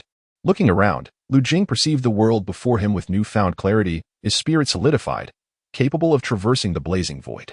In this radiant state, he pondered for a moment, and then his spirit transformed into a streak of light, darting into the inner chamber. In just a few breaths of time, a beam of sword light shot forth from within. This sword light, half cold yet absorbing the sun's rays, gradually grew scorching and remarkably sharp. Although the radiant sword of sun and moon can be practiced in the air, its true power can only be harnessed when the practitioner reaches the realm of sunlight, absorbing its rays to nurture their essence. Utilizing the method of divine perception, Lu Jing continuously communicates with the vital energy in the void, infusing it into the Xiantan wooden sword to cultivate the radiant sword of sun and moon. One evening, Ning Chang and Lin Rendong came to visit, and Qing Yu answered the door. Ning Chang glanced around but saw no sign of Lu Jing. However, Lin Rendong was astonished by a sight before her. Not far from the stone table, in the flower bed, a spirit was standing under the shade of a tree, unperturbed by the sunlight above, with closed eyes, seemingly attuning to the vital energy. Lin Rendong took a deep breath. For the spirit she beheld bore the countenance of Lu Jing. After a brief moment, Lu Jing's spirit slowly opened his eyes, nodded slightly towards Lin Rendong, and then flew into the house. Shortly thereafter, Lu Jing emerged, clad in blue, his demeanor calm, yet a black wooden sword hung at his waist. Ning Chang and Lin Rendong could not help but be entranced. The Lu Jing before them was unlike the gentle figure they once knew. He now radiated an unmistakable brilliance. His handsome features appeared even more striking as he stood in the sunlight, remarkably outstanding. "Cousin," Ning Chang softly called out. Lu Jing took a few steps forward, smiling as he greeted them, then glanced outside the courtyard, a glint of sharpness flashing in his eyes. Chapter 85, The Sword's Radiance Resembles the Sun and Moon. Pure and Boundless. Chapter 86, The Talents of the Southern Mansion, Merely a Trivial Matter. Chapter 2, Chapter 87, A Need for Your Demise. The commotion from the two engaged in combat inevitably attracted the attention of others. Several shuttered shops creaked open just a crack, allowing curious eyes to peek out, only to hastily close again. How could these ordinary folk dare to meddle in the affairs of cultivators? They scarcely dared to watch the spectacle, fearing for their own safety. The sun had completely set, yet no bright moon graced the sky. With the streets devoid of light, the radiant glow of the obsidian sword had long since dimmed, casting the surroundings into a pitch-black abyss. Nevertheless, Lu Jing could still perceive the fallen figure of Nan Shuehu on the ground, struck hard in his acupoints.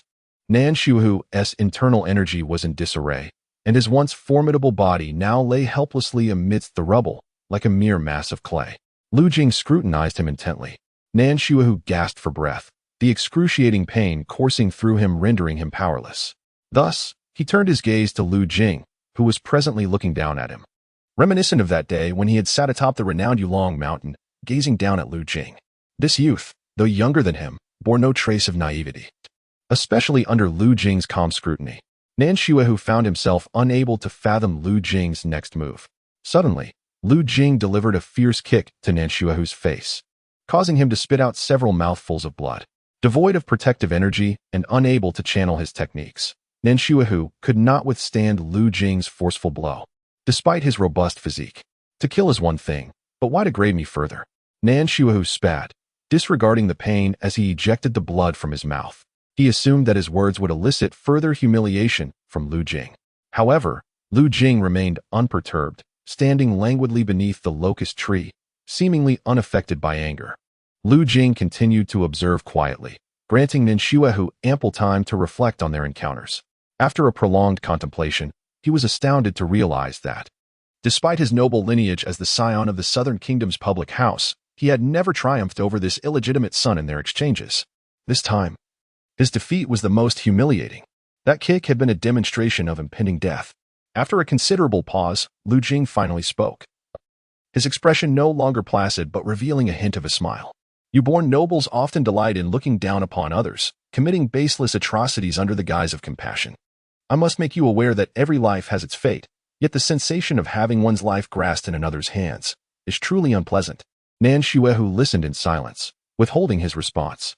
Suddenly, he remarked, "Today, I did not bring my sword, nor did I don my armor." Lu Jing smiled, gazing into Nan Shuehu's eyes. For reasons unknown, Nan Shuehu felt a wave of shame wash over him. Losing is losing. All excuses amount to defeat. As Lu Jing had articulated, His life was indeed in the hands of this youth before him. In the dark of night, Lu Jing knelt beside him and inquired, "Do you wish to kill me?" Nan Shuehu remained silent. Lu Jing nodded. "You wish to kill me? You seek to clear the path for the swordplay prodigy of the southern country, using the life of an innocent like me, so she may pursue the truth of the primordial spirit. I have always repaid grievances with straightforwardness. Today, I shall give you a beating as a token of our animosity." "Yet is that enough?" Nan Shuehu grinned, blood trickling from his mouth. "I indeed underestimated you." Though he smiled, a certain numbness lingered in his eyes. It was evident he had more to say. Lu Jing, however, shook his head in annoyance. "Silence. I am here to ask, and you are here to answer. Do you wish to clear the way for Nan Hiyu? Do you regret it now?" After a moment's contemplation, Nan Shuehu shook his head. "A man of honor dies for his family. What of it?" Lu Jing sighed. "I will ask, you will answer." Nan Shuehu fell silent. "Nan Hiyu is likely troubled by this marriage. Am I correct?" Nan Shuehu nodded again, but remained mute. Lu Jing's gaze grew colder. "Then we have much to discuss. For instance, while you seek to clear the path for Nan Hiyu, I too wish to escape many constraints and break free from numerous shackles." Nan Shuehu looked puzzled. "Hiyu's beauty is beyond compare. She is a prodigy, yet you consider this a shackle?" "Only one of many shackles," Lu Jing replied, allowing him to speak this time, a radiant smile gracing his face. "You see, since our goals align, allow me to illuminate a clear path for you, a way to remove the obstacles for Nan Hiyu." Nan Shuehu's eyelashes fluttered as he listened intently in silence. Lu Jing continued persuasively, "It is quite simple. All you need to do is die once." A splitting headache coursed through him, his spirit flagging, his complexion as pale as death. Yet, he felt an unexpected joy. Whether it was the numerous fates of good fortune and misfortune swirling in his mind, or the fact that he was one step closer to leaving the estate, his heart brimmed with delight. Inside the room, Ning Chong and Lin Rindong were still waiting. Ning Chong seemed less concerned. Upon seeing Lu Jing return, Lin Rindong noted the wooden sword still at his waist. Aside from the depletion of his primordial spirit, he appeared unharmed. Had Lu Jing defeated Nan Shuehu? A glimmer of excitement sparkled in her eyes as she felt happiness for him.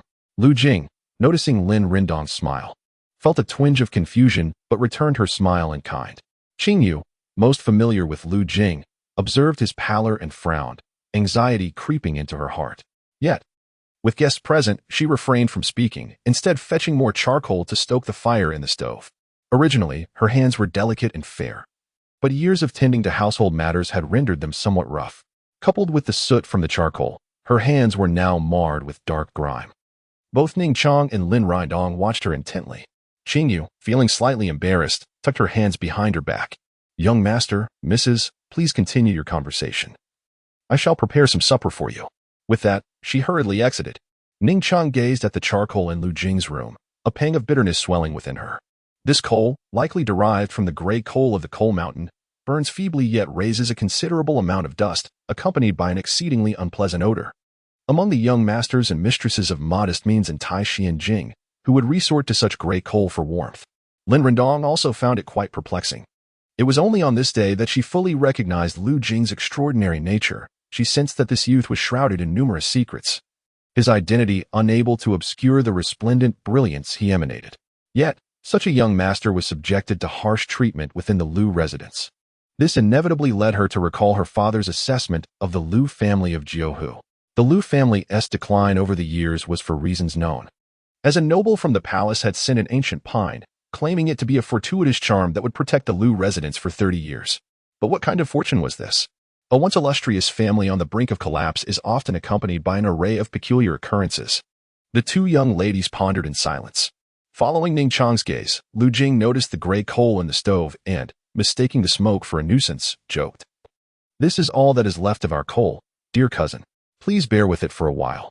In a few days, when the study hall dispenses the monthly stipend, I shall procure some better coal." Reading in the study hall comes with a monthly stipend? Both Lin Rindong and Ning Chong found Lu Jing's words somewhat baffling. Ning Cheng quickly shook her head and replied, "Cousin, we have come to seek you today to discuss a matter. This coal is of no hindrance." Lu Jing glanced at the deepening night outside. Reflecting for a moment, he calmly inquired, "Is it some clandestine affair within the Lu residence?" The two young ladies exchanged glances, and Ning Chong nodded, saying, "This information was conveyed to us by Miss Jean Kue. She feared that directly seeking you might raise suspicion, and coincidentally. The old matriarch asked her to deliver some pastries to me. Knowing our close friendship, she entrusted me with the message. They seemed somewhat indebted to Miss Jean Kuei for her repeated kindness. Lu Jing held a favorable impression of the astute girl, feeling a twinge of guilt for the assistance she had offered him. Lin Rendong smirked. Perhaps Jean Kuei harbors some affection for you. She appeared rather anxious when relaying our message. Ning Chang tugged at Lin Rendong's sleeve, shaking her head. Rendong, this is not the time for jest. Ning Chang was visibly anxious. However, Lu Jing remained unperturbed, casually remarking, what kind of secret affair is it this time? Currently, I reside within the academy. As long as the princess does not depart, even with my prior altercation with Lu Jiang, the household cannot summon many clan members to impose familial discipline upon me. With esteemed guests in the Lu residence, how could we allow such a commotion to unfold without losing face? Upon reflection, he mused that it was likely the machinations of Madame Zhu and Madame Zhou concerning Qingyu. Lu Jing casually articulated this thought. Ning Chang and Lin Rendong exchanged another glance, their eyes filled with surprise. Could it be that others besides them were also conveying messages to Lu Jing? Noticing their expressions, Lu Jing merely smiled. In the Lu residence, I possess little of worth. All that remains is this modest courtyard, along with. As he spoke, he turned his gaze towards the courtyard, where Qingyu was laboriously drawing water from the well. The two young ladies observed that Lu Jing's gaze was remarkably gentle. Indeed, Qingyu had been his sole companion for many years, enduring trials together and attending to him with unwavering devotion. Although Lu Jing was accustomed to her service, he never regarded Qingyu as a mere servant. His every gesture and word reflected genuine consideration. In this vast estate, it seemed that the only person Lu Jing truly cherished was this young girl. Consequently, Ning Chang conveyed the message brought by Jean Kuei. Lu Jing listened intently. His head bowed, and then a slight smile graced his lips. It matters not. These underhanded tactics are mere trifles that I have already anticipated. They cannot harm Qingyu. Observing Lu Jing's confidence, Ning Chang felt compelled to caution him. The two madams of the second house are not of great concern. However, if the matriarch and Madame Zhong were to, I speak of them, Lu Jing interjected, turning to her with earnest eyes. Chapter 88. The Omen of Great Misfortune and Its Acquisitions. Chapter 1. Chapter 89. The Young Tai Hao. Stars in His Eyes. Chapter 90. The Bright Moon Above. Tending Flowers While Listening to Melodies. Chapter 91. The Mirror in the Pavilion and the Extraordinary Peony. Chapter 1. Chapter 92. The Cloud and Mist Dragoness Head Yet to Be Unveiled. Part 2. The youth nestled in Jing Shi's embrace appeared dazed. Yet his voice remained remarkably calm and devoid of tremor when he spoke, as though he were not truly intoxicated.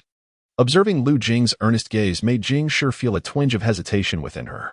After a brief pause of 2 or 3 breaths, she suddenly smiled. Her expression tinged with a hint of resignation.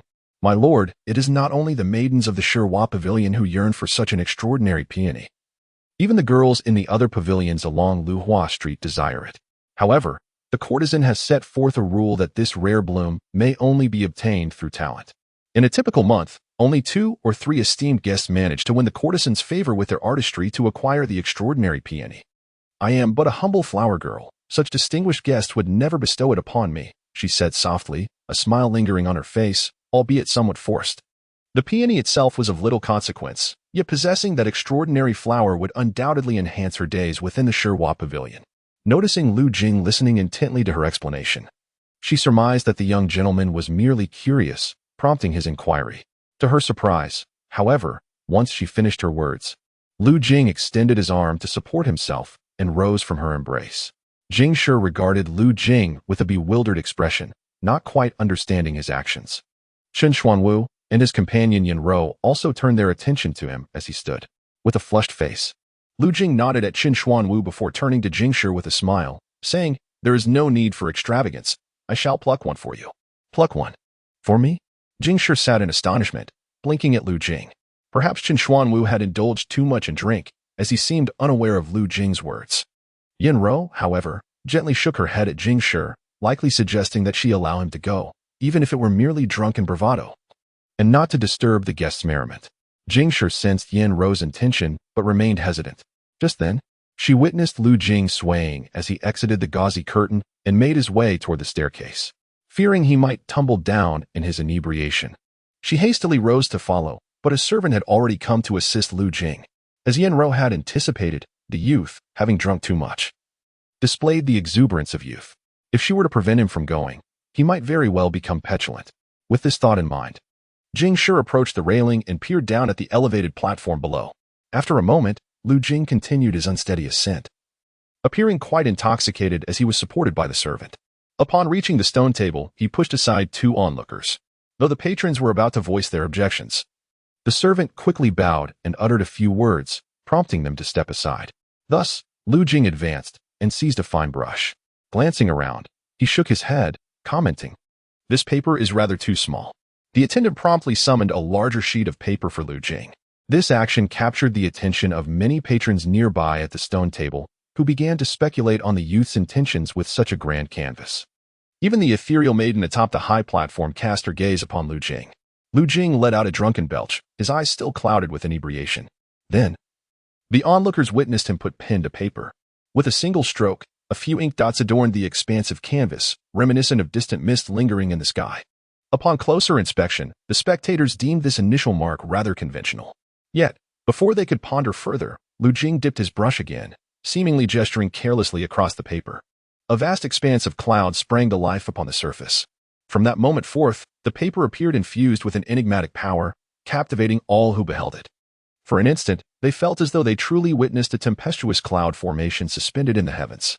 As they regarded the artwork, which seemed unremarkable at first glance, lacking any extraordinary technique, it exuded a peculiar allure that led them to perceive its extraordinary essence. The young artist's painting. In the distance, the veiled woman atop the high perch could distinctly observe Lu Jing's creation, her expression revealing a hint of astonishment. Yet, Lu Jing's masterpiece had only just begun. With the clouds now formed, a tempest was imminent. A few gentle strokes revealed more clouds on the horizon, with rain cascading down in delicate lines. Increasingly, gasps of admiration resonated as more spectators gathered, eager to witness Lu Jing's artistic prowess. As the rain fell, many felt as if they were transported into the painted realm, where clouds swelled and storms descended. Curiously, although the young man's technique appeared somewhat clumsy, lacking the finesse of skilled brushwork, there was an undeniable magic in his seemingly casual strokes upon the canvas. Merely this tempestuous scene warranted the praise of a rare peony. This young artist's creation was not merely a tempest painting. Look closely, for within the clouds, there were deeper meanings. As the crowd's astonishment grew, Lu Jing added dozens of strokes to the nearby mist. Gradually, a dragon's head emerged from the clouds, its fangs bared, whiskers flowing, and horns seemingly summoning the storm. He was painting a dragon. The atmosphere thickened, and I could faintly discern a true dragon inhaling clouds and exhaling mists, galloping through the turbulent waves of fog, traversing the crimson vapor. Yet, why did this dragon lack eyes? Thus, Lu Jing illustrated not only the dragon's head above the clouds, but also its tail concealed beneath them. As his final stroke fell, the dragon's tail crackled with thunder. In that moment, the dragon hidden within the clouds appeared poised to soar forth, entwining itself between heaven and earth. Many guests, spellbound by the painting, found themselves entranced, as if witnessing extraordinary phenomena swirling within the artwork. Meanwhile, Lu Jing gently set down his brush. At this moment, the crowd's gaze remained fixated on his painting, lingering for quite some time before their attention shifted to the seemingly intoxicated youth before them. The spirit of the piece was vivid, the energy palpable. Yet how had he achieved such a result without relying on the mastery of brushwork? This young artist had not even given the dragon's head its defining features. Some individuals expressed their profound dissatisfaction. How can this be regarded as a complete painting? Which youth possesses the talent to create such a piece? Even the lady draped in sheer fabric stood in a moment of stunned silence before glancing at the maid behind her. The maid promptly stepped forward, carefully lifting the misty dragon head painting from the writing desk, and hurried away. Standing in the elegant chamber on the second floor, Jing Shi, leaning against the railing, observed this scene with a rigid expression, unsure of how to respond. Particularly for Jing Shi, as she gazed down at the youth, reminiscent of Jade. She recalled his carefree demeanor while painting and his inebriated inquiry about whether she desired a peony. At that moment, she finally realized that this gentleman was not jesting with her. He truly could pluck a peony. Chapter 93. Inebriated Confusion, Spirited and Inspired, Painting the Dragon's Head. Chapter 94. The Divine Emperor's Aura and Bloodshed Achievements. Chapter 95. The Old Dragon Falls to Earth. Praying to the heavens all day. Lu Feng's voice resonated loudly, and it was likely that his words reached the ears of Lu Chongshan within the bamboo house. Yet, the bamboo house remained enveloped in silence. Following Lu Feng's earlier remarks, Lu Jing found himself harboring a sense of admiration for Lu Feng, though he was at a loss for words. At that moment, Lu Feng earnestly addressed Lu Jing. I am aware that the government has treated you harshly over the years, yet you still carry the bloodline of the Lu family. The Lu clan is currently in a state of decline, beset by storms. Should you truly gain entry into the Duke of Nangua's household, I believe, given your talents, you might find a place within. In my absence from the capital, I hope you can lend support to the Lu family. As Lu Feng spoke, his tone was solemn, and his gaze was intense. Xiong, standing behind him, cast a surprised glance at Lu Feng and then at Lu Jing. After a long absence, the third young master of the Grand Mansion appeared even more remarkable in Xiong's eyes. There seemed to be a radiance illuminating his features, and his deep-set eyes possessed a mysterious allure. While Xiong admired Lu Jing's appearance, she was also puzzled by Lu Feng's words. The usually taciturn and serious Lu Feng rarely spoke so much, even in their interactions. He had never solicited help from others in the Lu residence. Yet today, before Lu Jing, he expressed such sentiments. Martial talent? Did the young master truly believe that Lu Jing's martial prowess could aid the Lu family in the future? Xiong remained perplexed. Meanwhile, Lu Jing stood casually in place as the wind intensified above, ushering in dark clouds that seemed to herald a tempest. Lu Feng regarded Lu Jing with utmost seriousness. After several moments of silence, Lu Jing merely shook his head, stating, Elder cousin, you overestimate me. You are aware of my current status. How could I possibly assist the Lu family? Lu Feng, perhaps oblivious to Lu Jing's modesty, replied earnestly, now that Beijing is rising. It is indeed a time for martial families to make their mark. However, the Lu family has languished too long, and neither the grand nor the secondary mansion has garnered any respect. Observing you over these days, it appears you possess remarkable qualities. At this juncture, Lu Feng paused, then continued thoughtfully, Lu Qiong is astute, yet his mind does not dwell on the rise and fall of the family. I have shared much with you today, hoping you will take it to heart. Though you are headed to the southern mansion, you remain a scion of the Lu bloodline. If the Lu family falls, it will not bode well for you either. Furthermore, Lu Qiong possesses a benevolent heart. When he inherits his title, he may hold some affection for you, providing you with a semblance of kinship within the Duke of Nangua's household, preventing you from becoming isolated. Lu Feng spoke with earnest gravity. Yet, Lu Jing's expression remained unchanged, devoid of any reaction. When Lu Feng finished, he gazed at Lu Jing, who slowly shook his head. Elder cousin, according to the law, I am no longer a member of the Lu family. I have become a son-in-law. My household registration now lies with the Duke of Nangua. The elders of the clan seldom regard me as a young master of the Lu estate. They merely hope that the southern mansion honors the contract and does not bring them shame, eagerly wishing to send me away. Elder cousin, tell me, in such a Lu mansion, how could I possibly find my place? How could I possibly reveal myself at the grand residence of the southern kingdom and offer assistance to the Lu family? As Lu Jing spoke, his tone bore no trace of resentment, as if he were merely stating a fact. However, these words left Lu Feng momentarily stunned. Just then, the rain from the clouds finally descended. The autumn rain felt even chillier. Lu Jing glanced at the sky and smiled at Lu Feng before making his way to the bamboo house. Lu Feng stood rooted to the spot for a moment, suddenly realizing that the borrowing of the Lu estate would be of little use to many young masters and ladies. Only he seemed to be adversely affected by numerous ghostly tribulations. A chill crept into his heart, and he no longer wished to gaze upon the Lu residence. Thus, he could only turn away in disappointment and descend the misty forest slope. Following closely behind, Xiong accepted the oiled paper umbrella handed to her by a servant. Just as she was about to open it, she noticed Lu Feng's forlorn silhouette, his broad shoulders drooping as if burdened by an immense weight. Upon arriving at the bamboo house, Lu Jing was greeted by Zhu Nong, who bowed respectfully and softly said, the master instructed that if young Master Jing were to arrive, there is no need for inquiry. You may enter directly. Lu Jing stepped into the bamboo house and saw Lu Chongshan gazing down at two sheets of paper on the table. One was made of exquisite river silk, inscribed with Lu Jing's calligraphy containing a verse by Lu Yong. The other was a rather ordinary piece of coarse paper, marked with traces of pulp, appearing quite rough. Yet, on this simple paper, a painting was depicted. As Lu Jing glanced casually at it, the scene unfolded before him. The painting portrayed a blue sea and a coastal village. Fishermen, small boats, fine sands, the sky, seabirds, and coastal houses, all these images sprang to life within the artwork, exuding tranquility and beauty. Lu Chongshan's gaze lingered on the seaside town, lost in contemplation. Clearing his throat gently, Lu Jing bowed to Lu Chongshan. Only then did Lu Chongshan lift his head, casually gesturing for Lu Jing to dispense with formalities. Lu Jing straightened up and observed Lu Chongshan at that moment. He noticed that today, Lu Chongshan appeared less sorrowful than on that day he had been in the bamboo house. His eyes seemed to have lost much of their sadness, taking on a deeper, calmer expression. Seeing Lu Jing's arrival, there was not a hint of reproach in his gaze, as if he were unaware of the matters concerning Lu Jiang. This indicated that Lu Chongshan had grown rather indifferent towards many of the offspring within the Lu estate. From the perspective of the various young masters and ladies of the second mansion, Uncle Chongshan, much like Lu Xinyuan, would hardly garner respect. Lu Jing mused to himself. Yet he has aided me greatly, and from my standpoint, Uncle Chongshan is among the few individuals within the Lu estate who deserve reverence. As for the rumored dragon fisher maiden and Uncle Chongshan's youngest daughter, his feelings for her ran deep, a matter that had nearly tormented him beyond recognition. Such is the nature of humanity.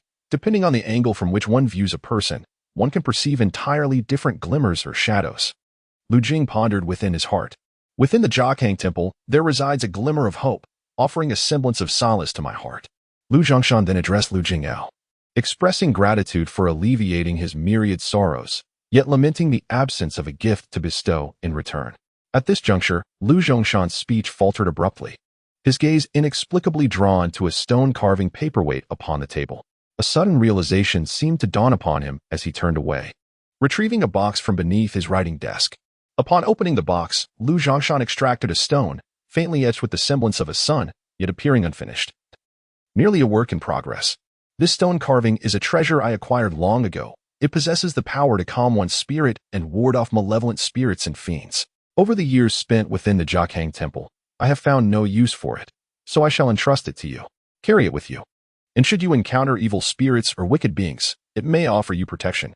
Without allowing Lu Jing to decline, Lu Zhongshan hastily pressed the stone into his hands. As Lu Jing held the stone, he felt an unexpected warmth emanating from it, a curious contrast to the coolness of autumn. Meanwhile, Lu Zhongshan had tidied a verse on the table, placing it into his bag, leaving only a painting behind. He gazed at the painting, extending his finger to point at a minuscule dwelling depicted therein. I spent many days here with Jiaonyang. It is within this humble abode that I was born. Time has swiftly passed, and though many years have elapsed, my memories of this little house remain vivid, and I find myself yearning for it dearly. As he spoke, a look of nostalgia washed over his countenance, as if he were conversing with Lu Jing or perhaps lost in his own musings. A tremor of realization coursed through Lu Jing's heart, as he perceived that Lu Zhongshan had remained in the Jiakhang Temple not merely to dispel his own melancholy, but perhaps due to some hidden truths within its walls. Lu Zhongshan then turned his gaze to the sky outside the window, where the rain fell ever more heavily. And amidst the murkiness, thunder seemed to rumble, suggesting the presence of something elusive. Yet, Lu Zhongshan continued to murmur, a smile curving his lips. The ancient dragon, having descended to the mortal realm, still harbored dreams of returning to the celestial gates. However, he had become tainted by the mundane world, and the heavenly beings might covet his dragon flesh and blood. If that is the case, let me assist him, enabling him to ascend to the celestial gates, to stand among the immortals and fulfill his desires. Observing the enigmatic smile upon Lu Zhongshan's lips, Lu Jing felt a twinge of intrigue. Emerging from the bamboo cottage, he traversed the mist-laden slope, his thoughts lingering on Lu Zhongshan's whispered words. From the tomes in the library, Lu Jing had long been aware of the tale of a celestial dragon that had once fallen to earth. The sea, steeped in dragon blood, had transformed into a golden hue, a color that still endures to this day. Subsequently, a floating city known as the Falling Dragon City emerged upon that expansive sea, where an ancient dragon coiled, gazing skyward throughout the day. Whispers suggested that this venerable dragon, unwilling to succumb to the mortal realm, yearned to ascend the heavenly gates and reclaim its celestial form. Yet today, he overheard his indifferent uncle expressing a desire to venture to the sea, to the Falling Dragon City, in search of that dragon who beseeches the heavens. Uncle Zhongshan appeared to have never engaged in cultivation. As an ordinary mortal, how could he possibly locate the elusive Falling Dragon City? How could he assist the ancient dragon in opening the celestial gates and ascending to the heavens? As Lu Jing pondered this, he was suddenly reminded of Lu Zhongshan's smile from earlier. At that moment, a gust of wind swept through, and for reasons unknown, Lu Jing felt that the rain in the sky had grown even colder. Chapter 96. The Young Man's Schemes. The lady understands the warmth and cold of the world. Lu Jing traversed the courtyard of the Biashan Academy, where the servants did not offer him an umbrella. The rain from the heavens was chilling. Had it been in the past, such a torrential downpour would have rendered Lu Jing nearly immobile, susceptible to the cold and illness. However, now, as he walked through the rain, the profound principles of the Great Snow Mountain's true mysterious breathing technique flowed through his mind. For many days, Lu Jing had been immersed in the study of this martial arts classic. Having comprehended the essence of fate, he had gained an extensive understanding of the foundational breathing techniques. Typically, meditative breathing yielded the best results. Even while engaged in other activities, he could naturally harness this technique to regulate the vital energy within his body. Through the refinement of his vital energy, he grew stronger. Thus, when Lu Jing activated the Great Snow Mountain's true mysterious breathing technique, he felt the surrounding cold winds and falling rain become much less frigid. Consequently, he boldly ventured into the rain towards the library. Following his feigned drunkenness during yesterday's visit to the flower pavilion, he had not gone to the library that morning. Lu Jing had established a rigorous schedule for transcribing texts, setting a daily goal for himself to meticulously record a certain amount of material. To put it plainly, he aimed to read a specific number of books each day. As the I Ching states, to take one's model from the superior leads to obtaining a portion. To take one's model from the intermediate leads to obtaining only the inferior.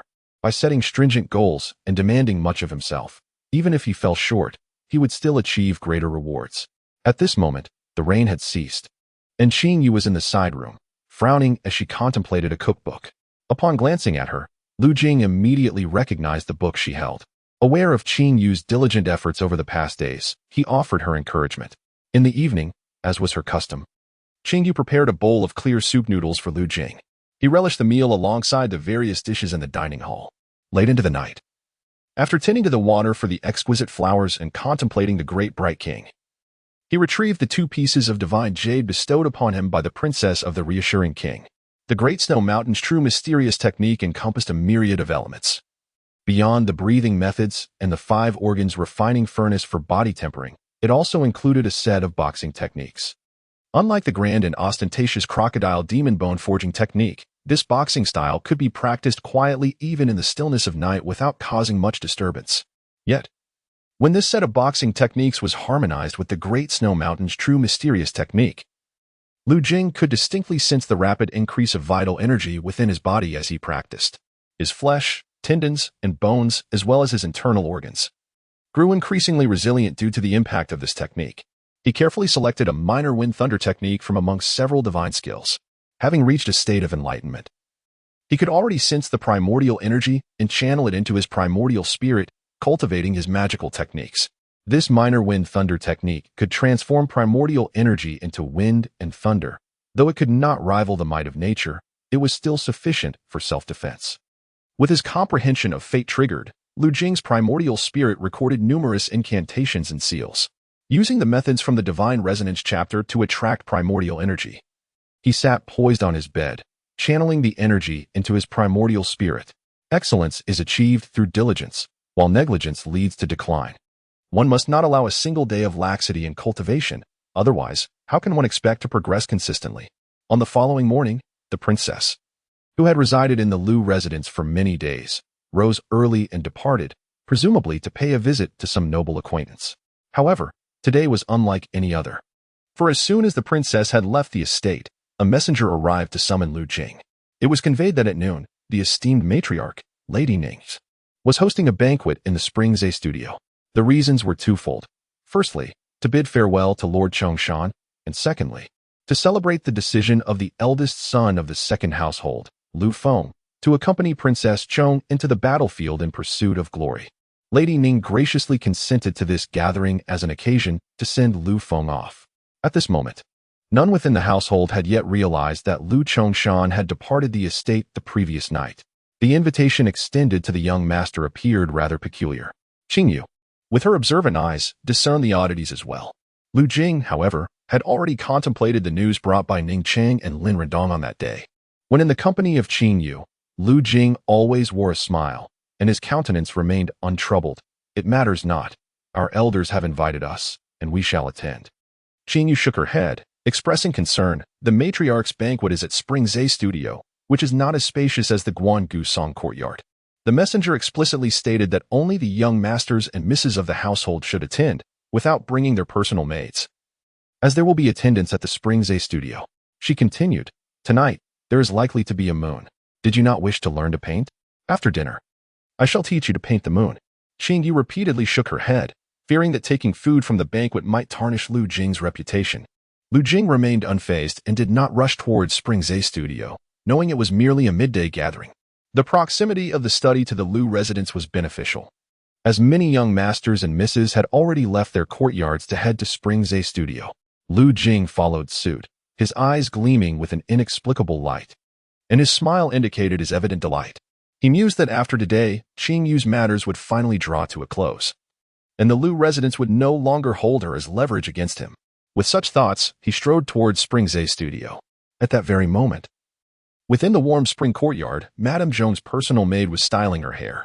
Madame Zhong, adorned with a light touch of makeup and dressed in a blue jade ceremonial gown, had delicate ribbons wrapped around her arms, and her voluminous sleeves enhanced her regal demeanor.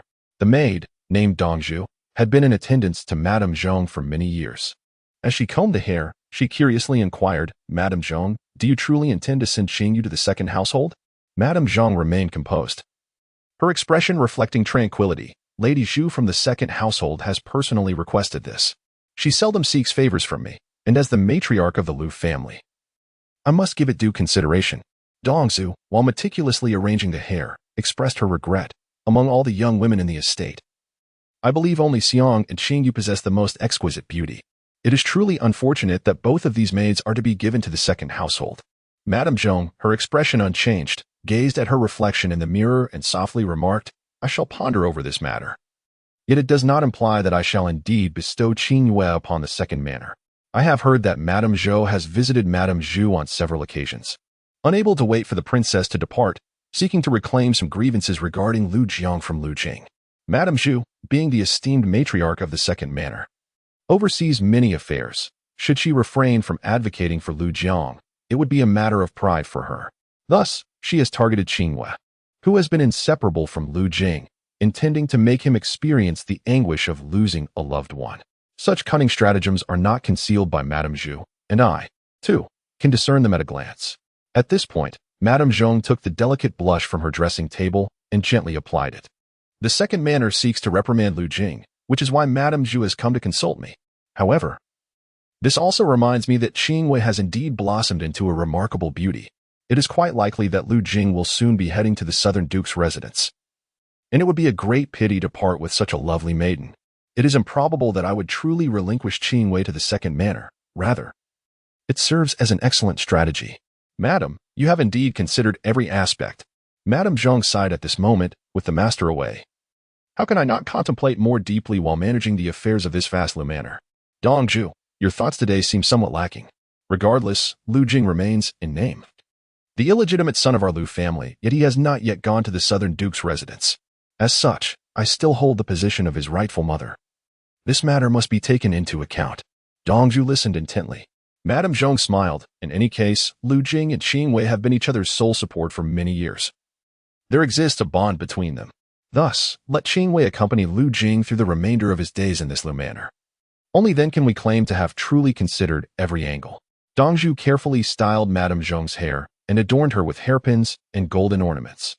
The maidservant praised Madame Zhong. Indeed, you possess a kind heart and an understanding of the world's warmth and chill. Had it been another matriarch, would she have cared for Lu Jing? Suddenly, as Madame Zhong stood, a thought struck her, and she hesitated. The master may be away for an indefinite period, having not seen him for so long. Has his temperament changed at all? Chapter 97, The Matriarch's Request. Lu Jing remains unyielding. Chapter 98, The esteemed name of the divine celestial manor must not be diminished. Chapter 99, The Nobleman's Aura, The Legend of the Snow Tiger in the Springs A studio. Each individual reacted in their own manner. Lu Jing and the gentle Miss Rochue displayed no semblance of restraint. They conversed openly without retreating to a more private distance. The most agitated among them was undoubtedly Madame Zhou, who watched in disbelief as Rochue, the intimate attendant of the princess, presented a contract to Lu Jing. She witnessed Lu Jing accept the contract, and the two of them walked away, engaged in light-hearted conversation. Madame Zhou trembled, the veins in her eyes becoming increasingly pronounced. Madame Zhou cast a worried glance at Madame Zhou and instructed two maidservants to assist her. Ning Chang, Lin Rendong, and Louis exchanged glances filled with astonishment. They had never imagined that the exalted princess of Chong'an had any connection with the familiar Lu Jing. She even went so far as to send Rochue to assist him. As Rochue stepped just a few paces out of the Spring Zay studio, she handed the contract to Lu Jing without a hint of concealment, signifying that this was indeed the princess's directive. The princess of Chong'an was subtly indicating to the two individuals managing the Lu household that Lu Jing had a past with her. Her assistance to Lu Jing appeared not to stem from mere compassion, but rather as a gesture of gratitude for his prior aid to her. Was it truly possible that Lu Jing had once been of service to the princess? Both Elder Ning and Madame Zhang remained silent. Elder Ning's expression darkened. Yet she spoke not a word, merely rising and departing, supported by her ceremonial staff. Madame Zhang took a deep breath, suppressing her mounting anger. Even now, she found the enigmatic youth increasingly inscrutable. Many within the Lu household had overheard rumors in the streets regarding the princess's favor towards the young master of the Lu family. Yet they had dismissed such tales as mere fabrications of well-meaning gossip. However, given today's events, could that youth indeed be Lu Jing? A multitude of questions lingered in their minds. Yet, Lu Jing paid them no mind. Clutching the contract from Qi Ming, he once again expressed his gratitude to the young Miss Rochue. However, she stubbornly shook her head, stating that she had already remarked upon the triviality of the matter, thus rendering thanks unnecessary. The princess's assistance was not without reason. It was merely a repayment of a favor owed. Curiously, Lu Jing inquired whether the poem he had composed had borne any fruit. Rochue sighed, explaining that matters of such magnitude were complex, even with that heavenly verse. The chief minister would not dare to intervene recklessly. Lu Jing appeared somewhat embarrassed, acknowledging that the heavenly poem had not directly aided the princess. Rather, she had rendered him significant assistance. Rochue quickly shook her head, carefully clarifying to Lu Jing that while his poem had not directly contributed to that matter, it had nonetheless procured a priceless treasure. This treasure was invaluable and greatly beneficial to the prince, which was a blessing bestowed upon him. The princess had conveyed this to her, wishing for the young master to be informed. If it proved advantageous to Prince Chong'an, then that would indeed be splendid. Lu Jing's demeanor gradually returned to normal. During this farewell banquet at Spring Zay studio, he had utilized Mr. Zhong Yubai's name and, in doing so, resolved Qingming's affairs for good, all thanks to the acknowledgement in Shang Zi's letter, where Mr. Zhong explicitly expressed his gratitude to Lu Jing for alleviating his burdens. He vowed that should Lu Jing ever require assistance in the future, he would be ready to help. As for seeking the assistance of the princess, it is naturally due to the fact that she owes a favor to another. This matter regarding Qingming is merely a means for the princess to repay that debt. The young lady of Rochue seems to regard this affair as a trivial matter, with the obligation still lingering. However, as Lu Jing took a few steps forward, he solemnly requested the young lady to convey his gratitude to the princess, indicating that henceforth, that particular obligation would be considered settled. Rochue shook her head, poised to speak, when Lu Jing continued, expressing that the princess, disregarding her status, had descended from her carriage to enhance his reputation and had rendered him considerable aid today. The treasure that the young lady mentioned may indeed be exceedingly precious, yet the bond between Qiming and myself is profound, and her contract is, for Lu Jing, also a treasure. To exchange treasures for treasures, the matter of that celestial verse need not weigh on the princess's mind any longer. Upon hearing Lu Jing's thorough explanation, Rochue scrutinized him closely and then praised. Young Master Jing possesses a steadfast heart.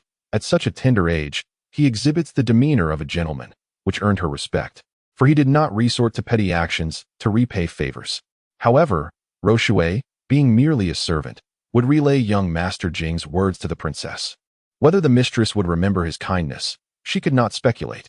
Lu Jing pondered for a moment and chose not to speak further. The two walked for a while until they reached the Gusong courtyard, where Rochue bid farewell to Lu Jing, who continued toward the western courtyard. He clutched tightly the contract in his hand, which was akin to Qingming's very life. The Great Fu dynasty was exceedingly powerful, with countless formidable individuals within the court. It was rumored that even those who had transcended the tribulations of thunder sat high in Xiandu, exerting their dominance over the world. It was precisely because of this backdrop that many contracts within the Great Fu dynasty held significant value. With this contract, from this day forth, Qingyue would no longer be a servant of the Lu household. Her life and death would no longer fall under their jurisdiction. This was also the most crucial aspect of Lu Jing's plan to leave the household. If he were to depart alone while Qing Wei remained in the Lu household, how could his intentions ever be realized? Since they had relied on each other for so long, they must leave together. It seemed that he would need to rent a small courtyard outside the Lu residence. As Lu Jing contemplated this, he walked steadily toward his small courtyard. Passing by the Shishui pond, he noticed Wu Bei, the old soldier, holding a fishing rod and glancing at him with a look of curiosity. Lu Jing maintained a composed expression and nodded gently in acknowledgement. In the resplendent banquet hall of the Grand Pillar National Residence, Su Zhao, Sheng Zi, Princess Anqing, and Su Baiyan were seated before a table, enjoying their drinks. Sheng Zi's expression still bore traces of anger. Su Zhao sat at the head, meticulously transcribing something. Anqing, the princess, caught a glimpse of Sheng Zi's expression and noticed that Sheng Zi was also looking at her. She hastily turned her gaze towards Su Zhaosher. Is this the solitary manuscript of the Mountain Guardian's teachings? Su Zhaosher, without raising his head, held a precious North Snow Dao brush in his hand, diligently copying the text. He merely nodded and remarked, currently, I cannot find anyone else to transcribe for me, and I wish to keep this from my father, so I must do it myself. Coincidentally, my father is away these days, as it is said that the national teacher of Beijing has made an appointment with him, and they have both gone to the Yanjie Sea. He sighed, however, my handwriting lacks brilliance. Anqing Princess uttered a soft "oh," her cool demeanor revealing a hint of mischief. What of Lu Jing? Does he not wish to visit the Su residence? Sheng Zi's expression remained unchanged, and she did not respond. Su Zhaosher only shook his head slightly, continuing his focused transcription. It was then that Su Baiyan revealed a smile that could enchant, slowly speaking. His words, however, did not mention Lu Jing, but were laced with curiosity. Have you heard? The South Country Duke's South Snow Tiger seems to have vanished. Chapter 100. The Talented Youth in the Realm of Romance. Chapter 101. Mortal Stars, why must they reside in the heavens? Chapter 102. I shall visit the lotus within the pavilion amidst myriad visions. A scene gradually unfolded. Lu Jing focused his gaze and beheld a landscape adorned with blossoming peach flowers.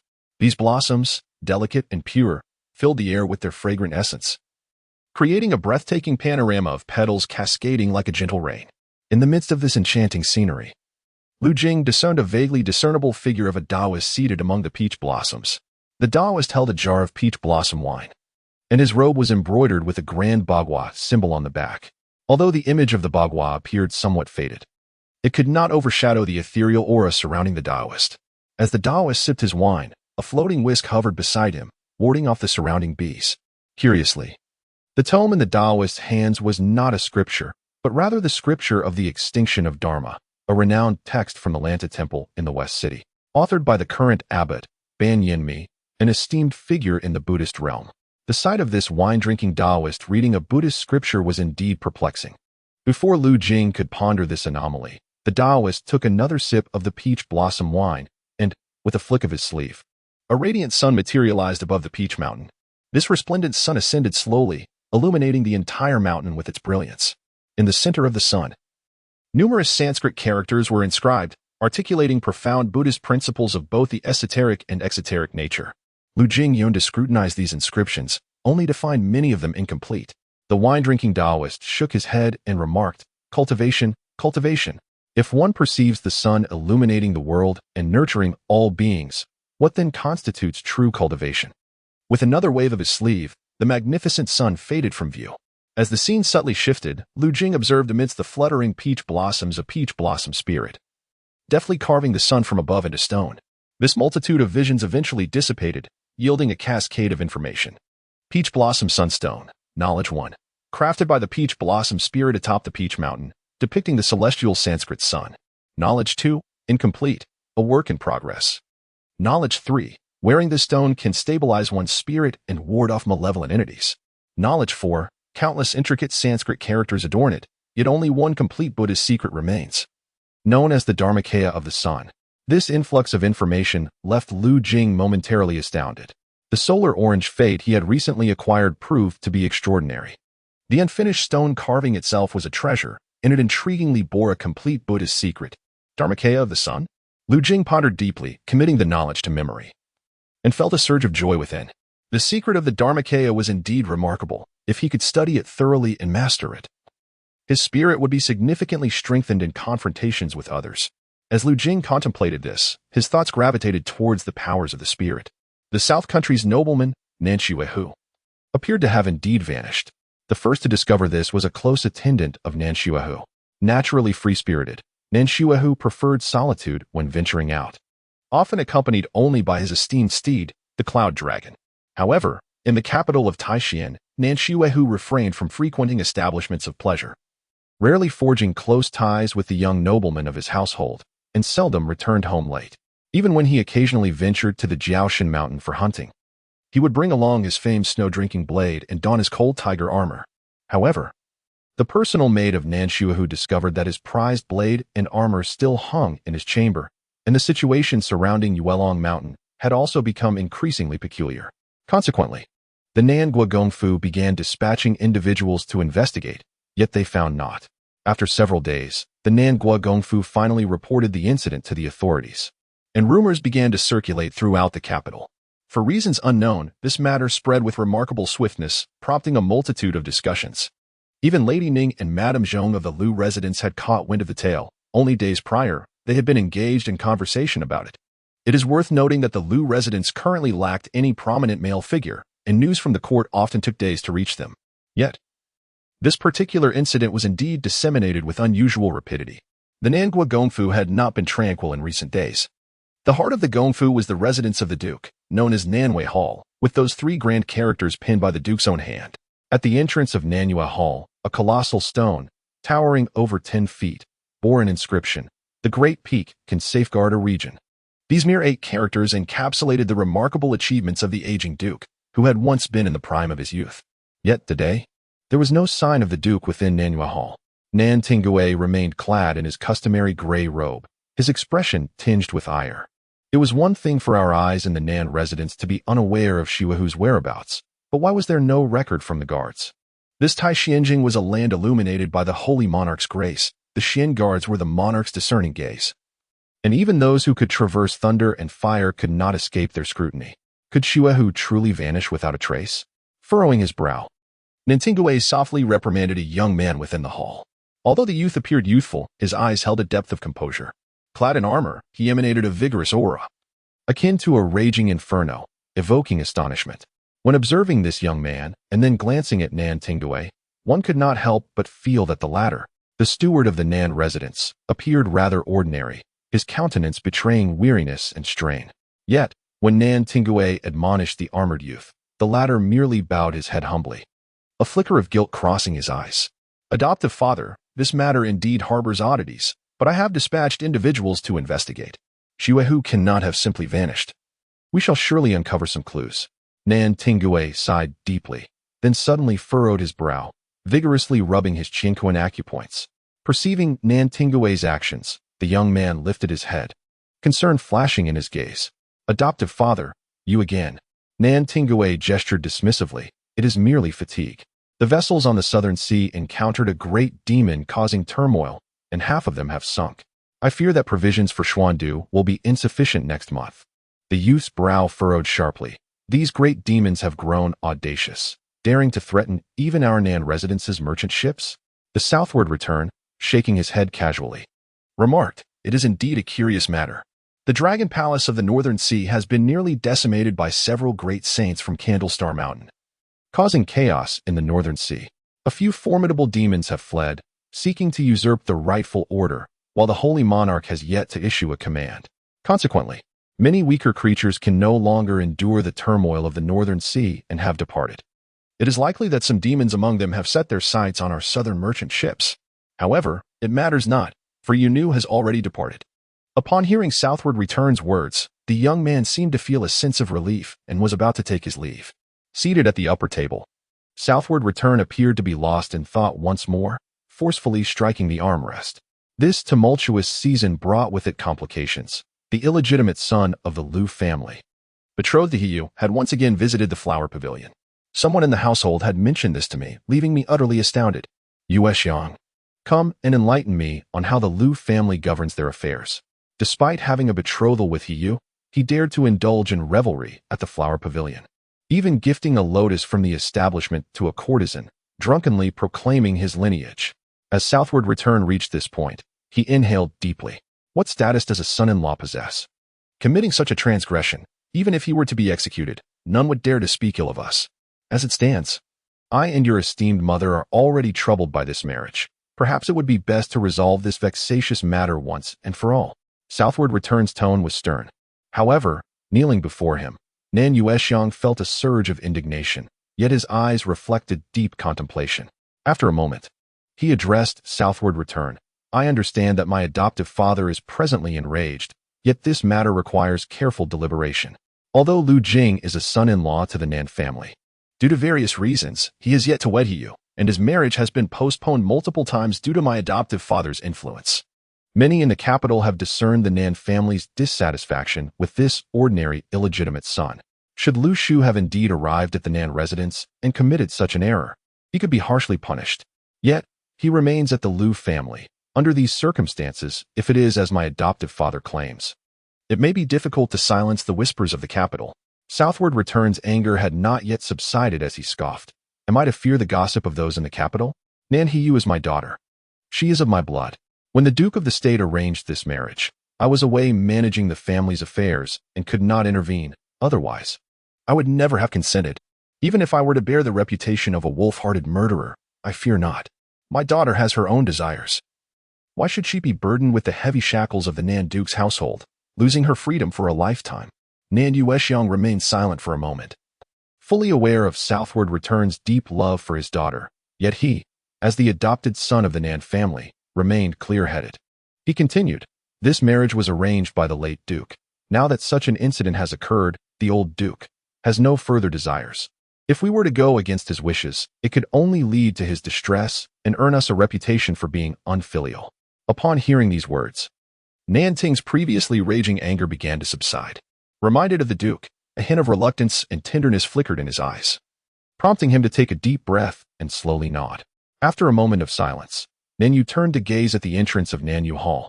Yet the doorway stood empty, leaving one to ponder what captivated his attention. Nan Yu walked along the narrow path beside Nan Yu Hall within the vast confines of the Nan residence.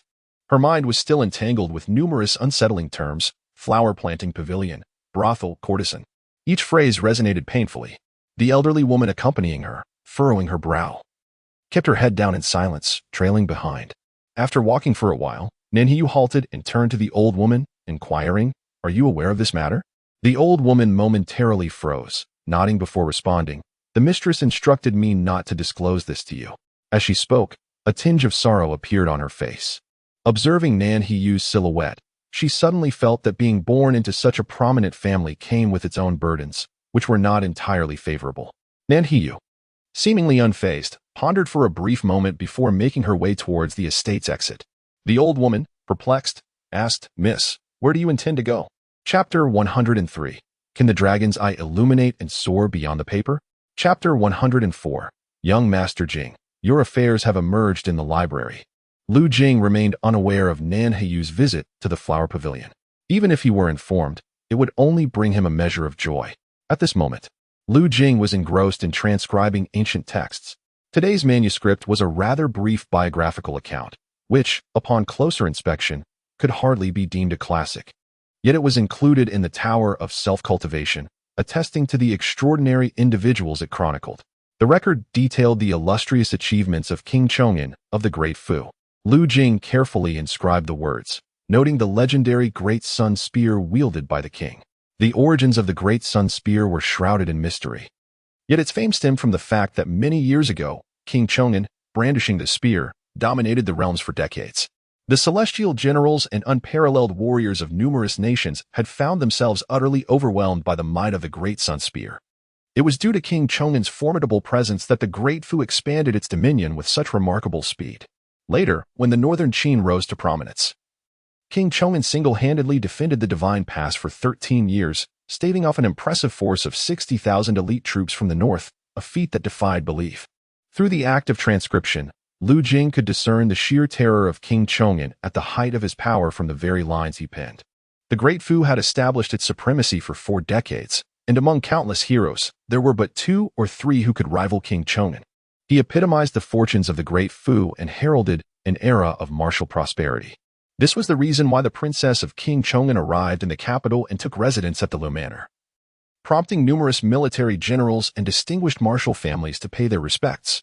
Even the youthful Marquis of Zhongshan, a celebrated figure in battle, would dismount to pay homage upon encountering her procession.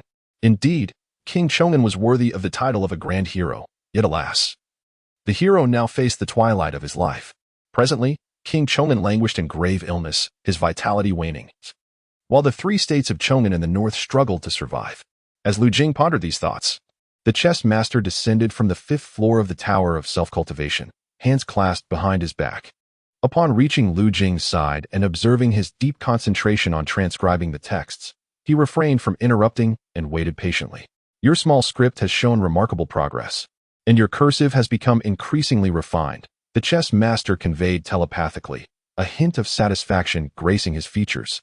Moreover, throughout these many days of diligent transcription, I can see that you find joy in your work and bear no signs of weariness. Such a disposition at your age is truly commendable. Receiving the chess master's praise, Lu Jing remained silent, merely bowing his head in acknowledgement. The chess master continued, a little over a month has indeed been sufficient. Starting tomorrow, you need not confine yourself within the Tower of Self-Cultivation all day. You may go to Master Zhou's academy, where you will have a separate courtyard for your studies. The transcription of text can be eased, and should the disciples from the 2nd floor wish to learn cursive, they may come to your courtyard, where you shall impart your knowledge, truly deserving of the title of a 2nd floor master. Lu Jing felt somewhat taken aback. Did the chess master believe he no longer needed to be merely a transcriber, but could instead teach the disciples of the 2nd floor? Thus, he truly seemed to have become a genuine master of the book tower, dedicating himself to teaching and nurturing others, thereby elevating his own status. Yet, a trace of hesitation lingered in Lu Jing's demeanor. Master, it is merely my identity. Lu Jing hesitated before speaking. For the master of the book tower, Lu Jing's identity indeed presented numerous incongruities. In the realm of Confucianism, the weight of propriety and law is paramount. His status as a son of a concubine might not pose a significant issue, but he was also a lowly son-in-law. Such an identity, should he take on the role of a teacher, would likely provoke discontent among many disciples of the book tower and even other masters, who might perceive it as a breach of propriety. The chess master, however, shook his head slowly. That is precisely why you are encouraged to ascend to the 2nd floor and attend Mr. Zhou's academy. The principles of Confucian etiquette in this world are not dictated by the book tower. They have existed since time immemorial, and many lofty, indifferent gazes look down upon the book tower. The master may ascend to the gate of heaven and engage in debate with celestial beings, yet cannot entirely transform the decayed atmosphere of this realm.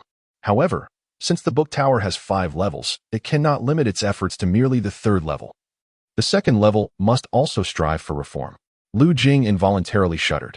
The chess master's seemingly casual remarks, though appearing ordinary, harbored implications that even Lu Jing found somewhat chilling. What, indeed, did these masters of the book tower and the esteemed master at the gate of heaven aspire to accomplish? Lu Jing was profoundly perplexed. The chess master, however, had no intention of elaborating further, simply advising him, matters within the book tower will naturally be shouldered by me. While you reside here, your only duty is to instruct those disciples who come to learn calligraphy from you. Do not concern yourself with anything else. As for matters beyond the book tower, do not expect too much assistance from within. Such endeavors are not in accordance with our principles, and excessive favoritism will not cultivate any sharpness in you, so be cautious. The chess master's words carried a weighty sincerity. Lu Jing listened attentively, but then noticed the chess master scrutinizing him closely, who then remarked with a smile, "My insight is rather exceptional. Your innate spiritual talent, I must say, has surprised even the esteemed Mr. 11. Ordinary individuals would assume you have toiled for many years to achieve your current accomplishments, yet both Mr. 11 and I have witnessed your growth over time." At this point, the chess master's expression grew solemn. "I understand that you have been devising many plans, yet your talent is unlikely to remain concealed for much longer. Once your cultivation is revealed, coupled with your humble identity, many discerning eyes will be drawn to you in the illustrious Xianxing. For instance, the Xixing Mountain, the Pingding Township, the Weedy Hui Gang, and even the formidable Beichin, who delight in the plight of youths like you, who are mistreated in the mortal realm and struggle within it. By that time, I hope you can maintain your true essence and not be swayed by numerous philosophies." Upon saying this, the chess master sighed deeply, perhaps recalling Mr. C. In this world, numerous tribulations abound, and holding onto one's true heart is of utmost importance. Otherwise, one risks falling into madness and losing their way. Lu Jing pondered carefully over the words of the chess master, perceiving both concern and expectation in his tone. The chess master gazed at Lu Jing, the solemnity on his face gradually fading. In an instant, a pen appeared in his hand. This pen appeared unremarkable, its body worn and slightly faded from years of use. Yet, the nib remained vibrant and full. Lu Jing recognized this pen. It was the same one the chess master had presented when he accompanied Zhong Yubai to the study. With this very pen, Lu Jing had penned a couple of verses for Zhong Yubai. This is Mr. C's pen. Tomorrow, you shall become a teacher. Since you are to impart the art of writing, how could you be without a fine pen? I have cherished this pen for a long time, reluctant to use it. However, if it remains forever dust-laden, it loses its significance. Thus, I would rather gift it to you, hoping that you, like this pen, may flourish in talent. With a firm and upright spirit. As the chess master spoke, he extended the brush towards Lu Jing. Lu Jing received it with both hands, examining it closely. He noticed 3 minuscule characters inscribed on the brush's body. Hold to your heart. The heart brush. Lu Jing sensed the chess master's expectations through this pen. His shoulders felt unexpectedly heavy, yet his heart was warmed. Being the recipient of someone's expectations may not always be a splendid affair. Yet it should not be deemed entirely negative either. After imparting so much wisdom, the chess master prepared to depart. However, Lu Jing called out to him, hesitatingly inquiring, "Sir, may I use the room in the cultivation tower for a few more days?" The chess master glanced casually at the room and waved his hand, saying, "It is merely a room. Feel free to use it for a few more days." Lu Jing's cheeks flushed, as though he had been seen through.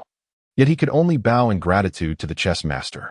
Observing that the day was still early, Lu Jing did not heed the chess master's words to leave the cultivation tower prematurely. Instead, he meticulously finished copying the character records. It was only when the sun began to set that he slowly rose and returned to his room within the tower before exiting the study. Upon leaving the study, Lu Jing did not head towards the Lu residence as one might expect. Instead, he made his way to the bustling Jingyin Street. This street earned its name because the Taishan Jingyin Prefecture is situated here. The grand and imposing facade commands attention, with 2 flaming stone lions guarding the entrance, exuding an aura of authority, symbolizing the law's fierceness. The Taishan Jingyin Prefecture oversees the affairs of the capital, and the current magistrate, Meng Ru, has served here for 9 years, renowned for his integrity and exceptional capabilities. He is a respected figure in the court, praised by Ji Yuanji for his discreetness amidst the political sphere, garnering admiration throughout the realm. Lu Jing's visit to Jingyin Street was not to seek official favor. He did not venture into the Taishan Jingyin Prefecture. Instead, he approached a tavern adjacent to the magistrate's office. The establishment is named Gyue Tower, unremarkable in itself. Yet it has existed for many years. Due to its proximity to Taishan Palace, many officials from afar have found themselves lodging within its walls. Today, Lu Jing arrived at Gyue Tower, where Qing Ming awaited him at the entrance. At this moment, Qing was still adorned in new attire, holding a small parcel in her hand, her eyes sparkling with curiosity as she observed the bustling crowd, her demeanor radiating vitality. Upon spotting Lu Jing approaching, the young lady smiled and waved at him. Lu Jing returned her smile and made his way towards her. He led Qing Ming inside the Gyue Tower, where they secured a private room. Qing Ming appeared puzzled, but Lu Jing maintained his usual composure, casually explaining, "You are no longer a servant of the Lu family. Remaining in the Lu residence would be inappropriate. Instead, you shall stay here at Gyue Tower for a few days. After some time, once we find a suitable courtyard, we shall relocate." Initially elated, Qing Ming then observed the somewhat antiquated yet tasteful decor of the tower. "Young master, residing in such an establishment might be rather costly. Perhaps we should venture farther from the city, towards the east or north, where we could find more affordable options." Turning his gaze, Lu Jing caught sight of the Grand Jingyin residence. The courtyard of Gyue Tower was filled with the carriages of many esteemed officials.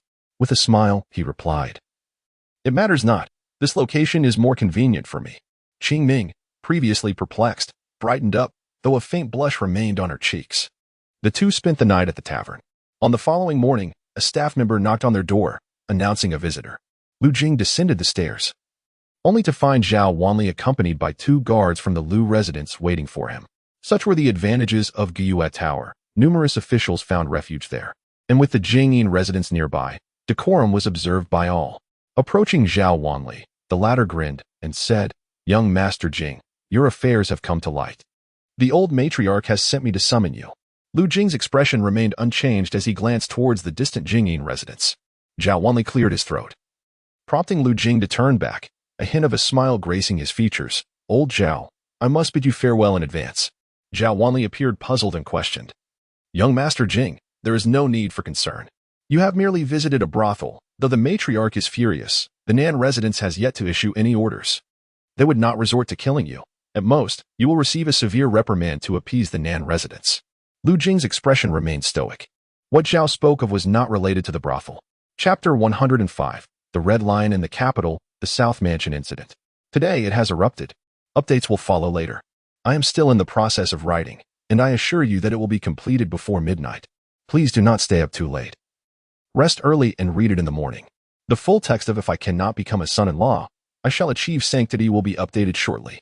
Please bear with me for a moment, and once the content is refreshed, kindly reload the page to access the latest updates. Chapter 106, A Bastard Son. A Son-in-Law and Numerous Nobles. Chapter 107, The Immortal Dares Not Gaze Upon Me. Chapter 108, The Source of Misfortune Severed. Accompanying her for 3 centuries, combined edition, The Immortal Dare Not Gaze Upon Me. Upon hearing the words of Minister Jiang, Lu Jing was beset by a multitude of questions. He had encountered tales of several sages who had glimpsed the celestial realm within ancient texts. Yet, the vast majority of those who beheld the celestial domain held the immortals in profound reverence, some even worshipping them fervently. Excluding these, there were a few exceptional talents who regarded the immortals as extraordinary beings, yet did not perceive them as exalted. However, among the legends he had heard, only 2 individuals could so brazenly dismiss the celestial realm and belittle the immortals. The first, of course, was the great Emperor Chongtian, who had presided over the celestial throne for 3 centuries and commanded 3 million immortals. As for the second, it was the scholar of the Book Tower, whom he had just learned of through Minister Zhang's discourse. Lu Jing speculated that this scholar was likely the same individual who had once entered the celestial gate and found it tedious, and was indeed the master of the mysterious sandalwood sword he now possessed. Setting aside all else, the mere aura of this scholar, who had rendered the immortals incomparable to himself, instilled in Lu Jing a sense of admiration for this unseen figure. Beyond admiration, there lingered a tinge of regret, for this scholar had long since departed from the mortal realm, and the cause of his demise remained a mystery to Lu Jing.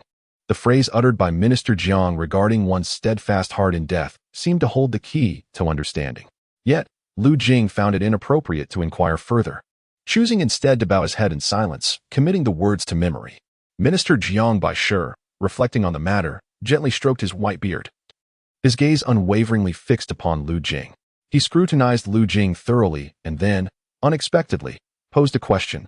"Lu Jing, the majority of the wise in this world are exceptional talents, much like yourself, having cultivated to the realm of sunlight by the age of 17 with proper guidance.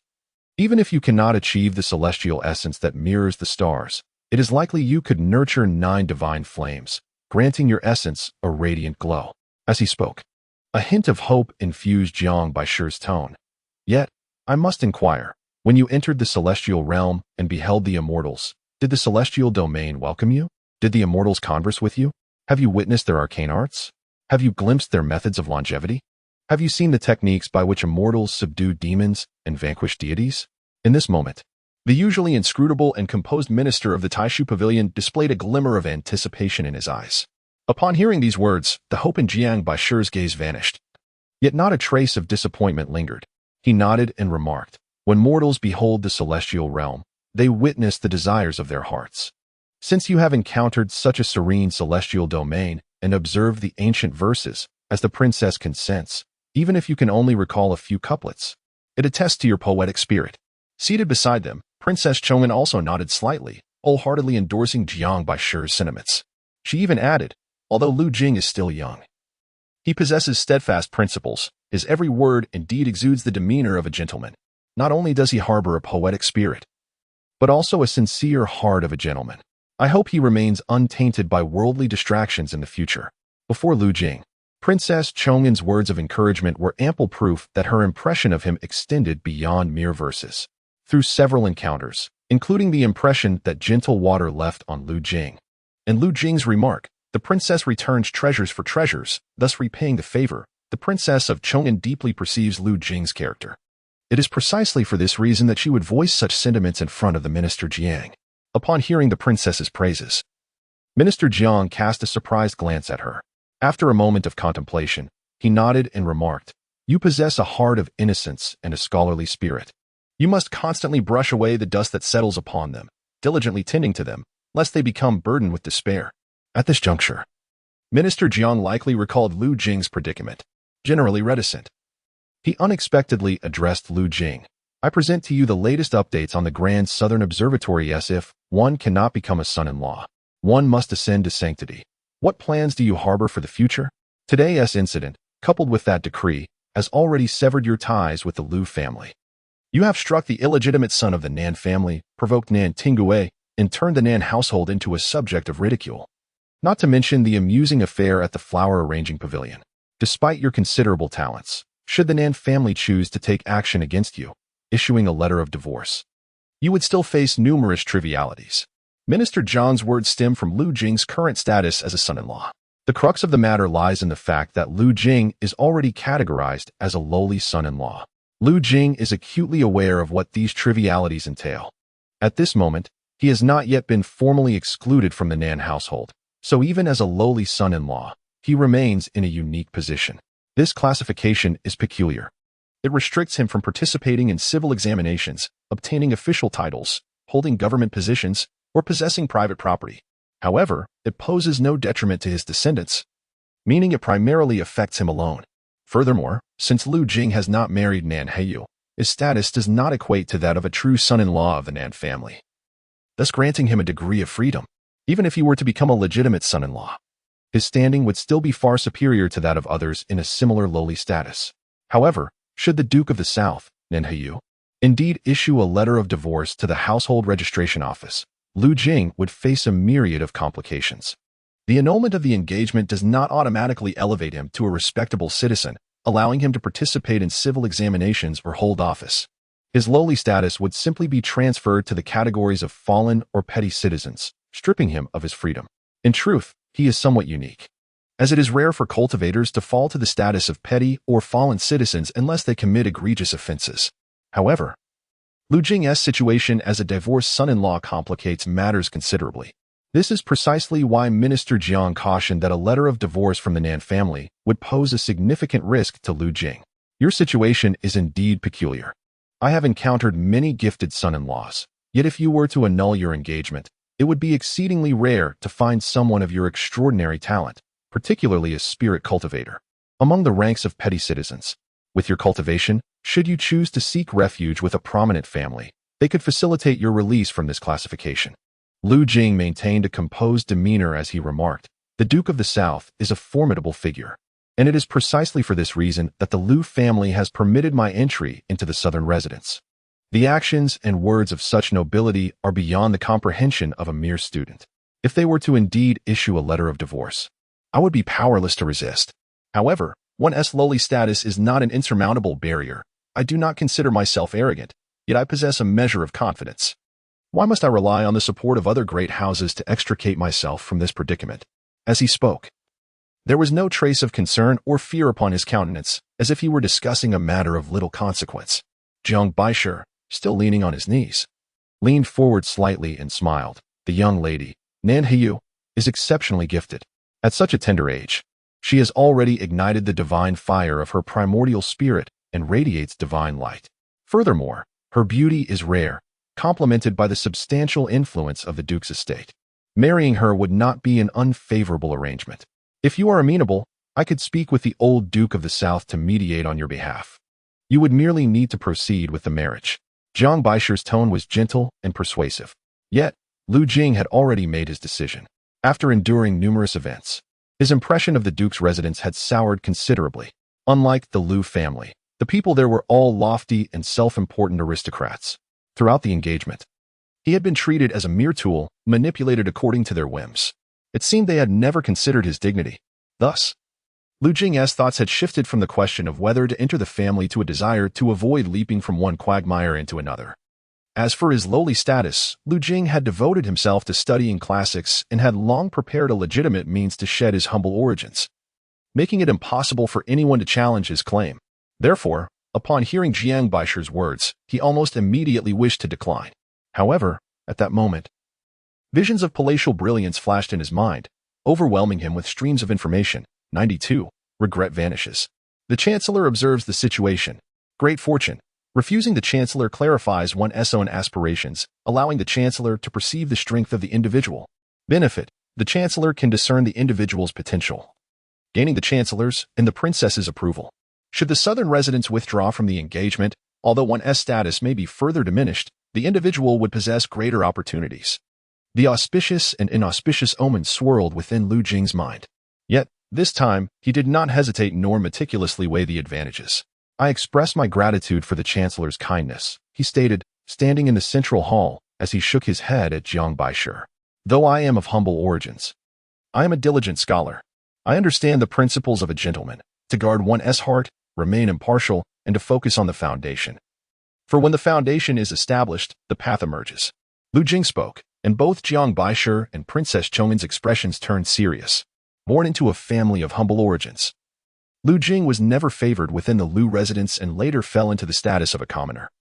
Yet he continued to endure ridicule due to the repeated postponements of his marriage contract with the Southern Duke's family. The world did not mock him for the Southern Duke's family's breach of promise, but rather laughed at his inherent weakness. Nevertheless, even if the Southern Duke's family possessed vast wealth and Southern Hiyu was of celestial beauty, what did it matter? A young man must not abandon his aspirations nor lose his spirit. If today I, as a student, were to plead with the Chief Minister to speak favorably on my behalf to the Southern family, how could I continue to study the teachings of the sages? If I were to read, I would feel as if the principles in those texts were mocking me and deeming me unworthy. Lu Jing's tone was not impassioned, and there was no trace of agitation on his face as he spoke. Yet his voice was slow and resolute, revealing the ambitions of youth and the aspirations of a scholar within. Just as when Lu Jing had first entered, Jiang Baishi narrowed his eyes again, gazing intently at Lu Jing, and inquired, "Is the spirit of a young man truly that important?" Although Lu Jing was young, there was a certain gravitas in his heart. It was not solely as a son-in-law who could be summoned at will that a scholar could thrive. Excellent. Jiang Baishi's smile blossomed even more brightly, and Princess Chong'an nodded in agreement. Jiang Baishi remarked, "I suspected you would refuse, yet your words still astonish me. You are correct, possessing talent and virtue within you. What does it matter if you are momentarily beset by trifles? They can always be brushed aside to reveal your brilliance." Princess Chong'an added, "Even if you fall into the ranks of commoners, there is no need for concern, if you do not wish to rely on other noble families. The Chong'an Wangfu can provide you with a letter of introduction. With this letter, you may come to the 3 states of Chong'an and serve as a young scholar in the Wangfu, where you will undoubtedly earn respect from many. In time, you will find your own opportunity to rise above your status. And your confidence? I fear we may not even need to assist you." Jiang Baishi's gaze flickered as he remarked, "It is not difficult to rise above one's status. However, it is indeed rare to find such an extraordinary youth in the ranks of commoners. Let us see if you can seize the opportunity." Lu Jing expressed his gratitude to both of them. Princess Chong'an wished to inform Lu Jing of the role that Chief Minister Jiang had played in today's matter. However, at that moment, Chief Minister Jiang lightly cleared his throat and waved his hand casually, saying, "In that case, I shall not disturb young Master Lu any longer. Today, Mr. Jiao mentioned that you still have teachings to impart and questions to answer. I merely wish to meet a sage. Perhaps we shall meet many more times in the future, and there is no need to rush matters." Lu Jing then thanked the two, performed his bow, and exited the hall. Outside, someone was naturally waiting to escort him out of the residence. As Lu Jing moved further away, Princess Chong'an's eyes reflected a hint of regret. If he did not marry Southern Hiyu, he would fall into the ranks of commoners. Yet if he did marry her, the burdens of the past would stifle the young man's ambitions. Ultimately, it was the Southern Duke's family's breach of trust that led to this predicament. Princess Chong'an murmured softly, "The old Duke of the South was once so magnificent in his youth, yet now he is ensnared by numerous trifles. And even the Southern residents cannot make a decision with a single word. I provide you with the latest updates on the esteemed work if one cannot become a son-in-law. One must ascend to sanctity by the great author Nanzhan Tai." Upon hearing these words, Jiang Baishi shook his head, asserting that regardless of other matters, The esteemed authority of the old Duke Nan would undoubtedly allow him to decide the fate of a mere southern residence with a single word. As for the reluctance of the young lady from the Nan family and the opposition from Nan Tingue regarding the marriage, it seems that the old Duke has repeatedly postponed the engagement, suggesting there may be deeper reasons at play. Lu Jing, however, need not worry. The elderly gentleman believed that the issue of lowly status would prove no challenge for him. The young man, basked in the sunlight of youth, possessed exceptional talent. And could he truly be restrained by such trivial matters as household registration? The Princess of Chong'an pondered for a moment and, with a hint of regret, remarked that the matter of lowly status could be easily resolved. She could assist him in overcoming it. After all, he was young, and a bit of tempering would not be detrimental. There was no need to inform him in advance. Moreover, this young man's stubbornness, which caused him to remember favors, would only diminish the significance of her assistance. Jiang Baishi's gaze deepened. I implore the princess not to rush this matter. Allow me to handle it. Once he has navigated this minor trial, I shall present him with an opportunity to ascend to greatness and see if he can seize it. The Princess of Chong'an recognized Jiang Baishi's admiration for talent and chose not to elaborate further on the issue. She simply stated, "It is precisely due to such unfortunate circumstances that common folk become lowly citizens, ultimately fleeing to northern Qin. The number of lowly citizens in northern Qin far exceeds that in Defu, and many from northern Qin have sought refuge in Defu." Jiang Baishi burst into laughter at the princess's words. "Your Highness, many commoners flee to northern Qin precisely because they are unaware of its true nature." Lu Jing, being a scholar well-versed in numerous texts, understood that northern Qin operated under legalism, and its laws were stringent. While legalism could rapidly strengthen a nation, it also bore many drawbacks. Lu Jing's prospects in Defu were not without hope. Given his talents, the trivial matter of household registration could not confine him. So why should he escape to northern Qin? Moreover, under harsh governance, where the populace was treated as livestock and trust amongst individuals was virtually non-existent, did northern Qin not seem even more hopeless? After a moment of contemplation, the Princess of Chong'an sighed. As Minister Jiang has pointed out, in northern Qin, everyone is considered a lowly citizen, and it is hardly a just society. Without the influence of the legalist Shintatai and without stringent laws, how could northern Qin rise so swiftly? At the very least, under such governance, northern Qin has indeed ascended. Minister Jiang's expression grew grave, and the flames of war from northern Qin are already encroaching. A strategist behind the princess spoke to her. "Your Highness, at this hour, the Grand Minister has returned to his residence." The Princess of Chong'an glanced at the sky, rose to bid farewell to Minister Jiang, and proceeded to another residence on Qingyun Street, where matters concerning the Northern K's Sea Dragon Palace awaited her. After the numerous events at the Jingyin Mansion, Lu Jing climbed into the princess's sedan chair and was taken to the minister's residence. Yet, within a brief span of time, the day's tumult had spread throughout the entire Taishan capital. Countless individuals within the capital were engaged in discussions about this matter, and through word of mouth, such tales spread with astonishing speed. Soon, even the newly arrived drivers in the western city had become aware of this intriguing affair. Numerous benefactors are associated with this matter. The protagonist of the story, with a remarkable lineage, is both the illegitimate son of the Lu family from Jiaohu and a son-in-law of the Nangua Duke's residence. Astonishingly, this young son-in-law has even assaulted the renowned young master Xuehu of the Nangua Duke's household several years prior. Many in Taishan Jing were already acquainted with the exploits of young master Xuehu, well aware of his extraordinary martial talents, which positioned him as an exceptional young hero. Yet, despite being such a prodigy, he found himself rendered unconscious by a youth several years his junior, resulting in a myriad of amusing anecdotes. Consequently, Lu Jing of the Lu family finally entered the public consciousness. Many had previously been vaguely aware that an illegitimate son from the Jiaohu Lu family had become a son-in-law to the Nangua Duke's residence. Though it appeared that the Nangua Duke's household later had second thoughts, shrouding the situation in secrecy and repeatedly postponing the wedding date. In the grand halls of many prominent families in Xiandu, this matter was often a topic of discussion over tea and meals. The majority believed that it would not be long before the Nangua Duke's residence would call off the engagement. As a swordsmanship prodigy like Nan Hiyu was certainly not a suitable match for a talentless young illegitimate son. However, given his status as a son-in-law, this was hardly surprising. What perplexed many in Taishan Jing was the revelation that this youth named Lu Jing possessed such remarkable capabilities and audacity to undertake such actions. For instance, this 17-year-old was also a scholar, and an exceptionally gifted Yuan Shun practitioner. Such aptitude and talent evoked admiration, even inciting envy among many of the prominent families. Ironically, due to this misunderstanding, the Jiuhu Lu family was rendered terrified, leading Lu Jing's biological mother to write a letter of separation, entirely distancing herself from this audacious yet talented young man to avoid any repercussions. What significance does possessing a Qilan child hold if one is unjust and unkind? It is no wonder that the Lu family has gradually fallen into decline. This is the root cause.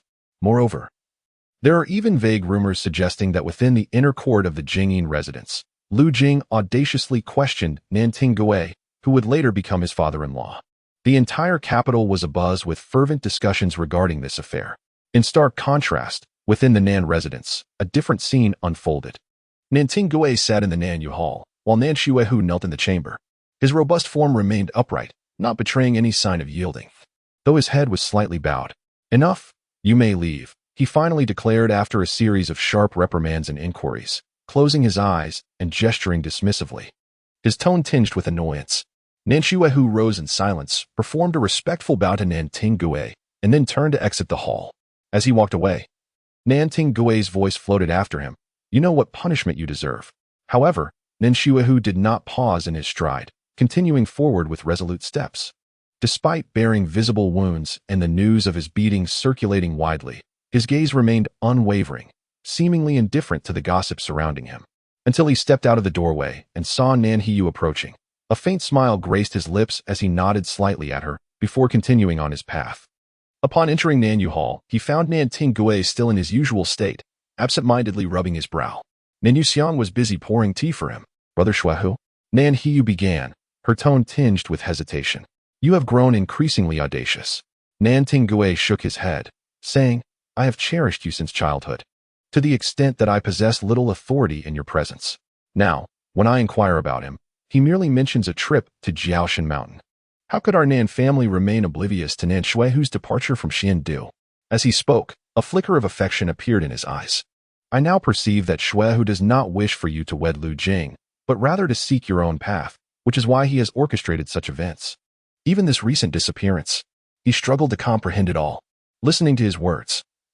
Nan Hiyu recalled Lu Jing's numerous statements made earlier that day in the courtyard of the Jingyin residence. He had become a son-in-law. Yet no one had ever inquired whether he consented to this arrangement. Now, with the matter of registration settled, what should be done about this marriage? Such thoughts weighed heavily on her mind. Noticing the furrow in his daughter's brow, Nanting Gui's anger dissipated considerably. He straightened up and smiled gently. "Hiyu, you need not trouble yourself. Though Lu Jing's words today angered me, they have compelled the Nan family to call off the engagement.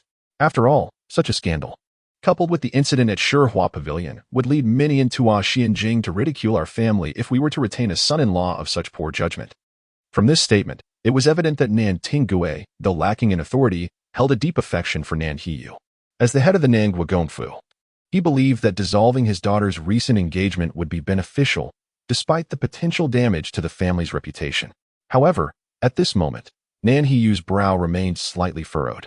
After a moment of contemplation, she spoke softly. "Father, what Lu Jing said today was, in fact, the truth. He is merely a victim in this situation. If we annul the engagement now, and with the Lu family having already written him off, he will become nothing more than a lowly official. This matter deserves careful deliberation." Nanting Gui was taken aback, yet his expression turned cold. "Many matters unfold this way. Everything has its price. He's our family's son-in-law. Yet he dares to frequent brothels and to strike your brother. Even if we choose not to punish him, he must face some consequences. Otherwise, what authority does our family possess?" Nan Hiyu shook her head. As for the incident at Shihua Pavilion, it was likely merely a result of Lu Jing's frustration, seeking solace in drink and music to alleviate his melancholy. "We are not yet wed. It was merely a matter of registration. Why should we hold this against him? And regarding Brother Shuehu, even though he acts in my best interest, he is still at fault in this matter. Ultimately, Lu Jing is merely an innocent youth ensnared by his family's obligations. He ventured to slay another innocent boy for my sake. Can this wronged soul not resist?" As Nan Hiyu pondered this, she felt increasingly trapped. Nanting Gui, perceiving her distress, disregarded her earlier words and expressed his concern. "Your heart is pure, and as your father, I am well aware of that. Therefore, Once this marriage is annulled, I shall visit the household registration office to transfer his status to our Nan household. Thereafter, he shall have no ties to us, nor shall we owe each other anything. Would that not be preferable? A flicker of light returned to Nan Heiyu's previously troubled eyes. She contemplated that perhaps, given the circumstances, this was indeed the least harmful option for Lu Jing. With his registration transferred to the Nan household, he would be under their care, which was certainly better than being a servant in another noble family. Moreover, with the connections of the Nan household, he might eventually have a chance to sever his ties more swiftly. This arrangement would allow for a clear separation between them, paving the way for mutual understanding. Just as Nan Heiyu was about to acquiesce, an elder clad in a garment of mulberry and hemp approached the Nan Wedang and respectfully greeted Nan Tingue from a distance.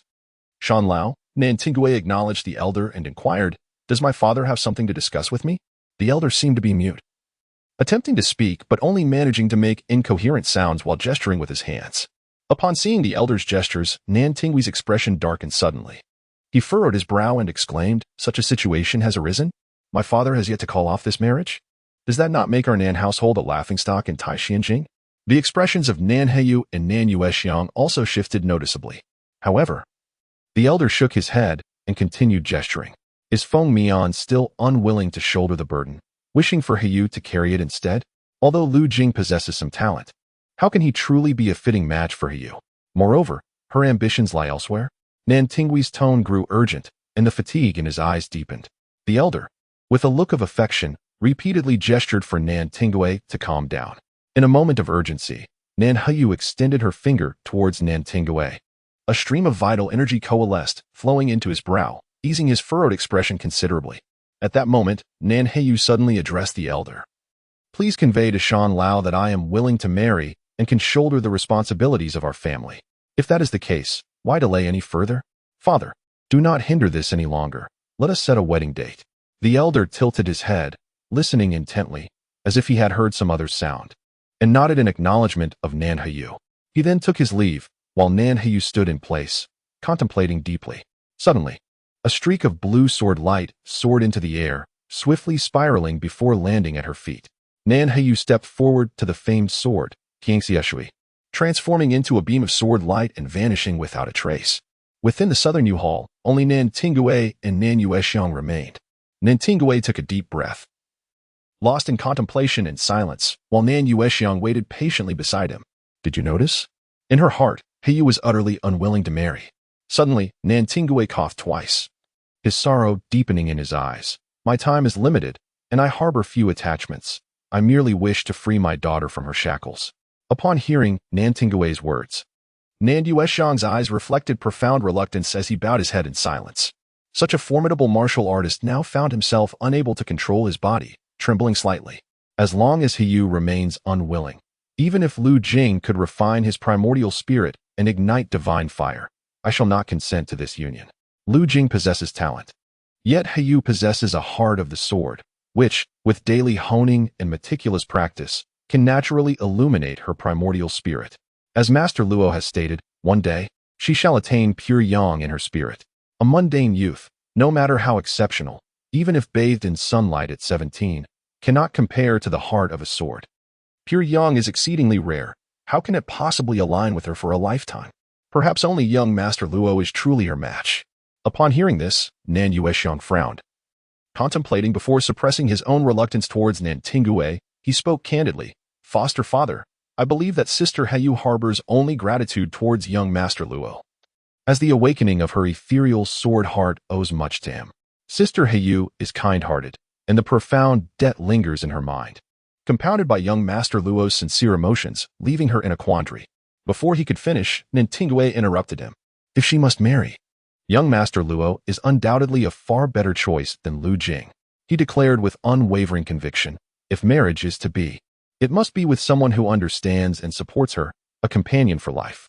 How could Lu Jing ever keep pace with Heiyu's ethereal sword heart?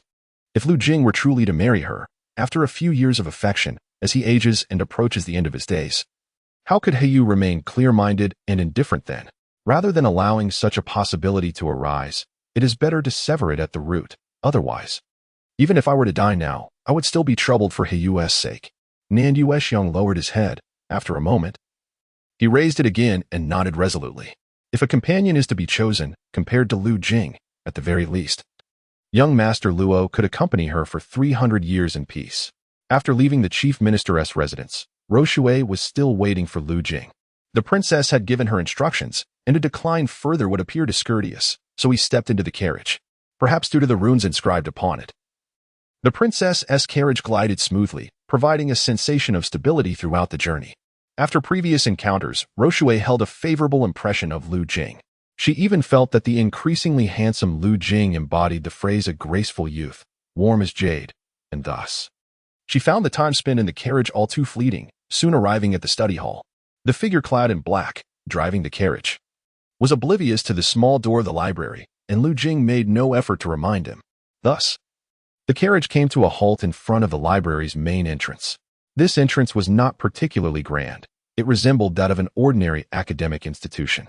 The majority of scholars resided within the library, and since this was a prestigious area in the capital, venturing out required considerable expenditure. It was a burden not only for ordinary scholars, but also for many scions of affluent families, who could not afford to leave the library daily. Consequently, combined with the fact that it was still early evening, there were few individuals present in front of the library. However, just as Lu Jing alighted from the carriage, he noticed a carriage waiting for him in the distance, belonging to the Lu family, with Zhao Wenyang at the reins. Roxue also spotted the carriage and bowed respectfully to Lu Jing before bidding farewell with a smile and departing. Lu Jing straightened his robes and approached the carriage.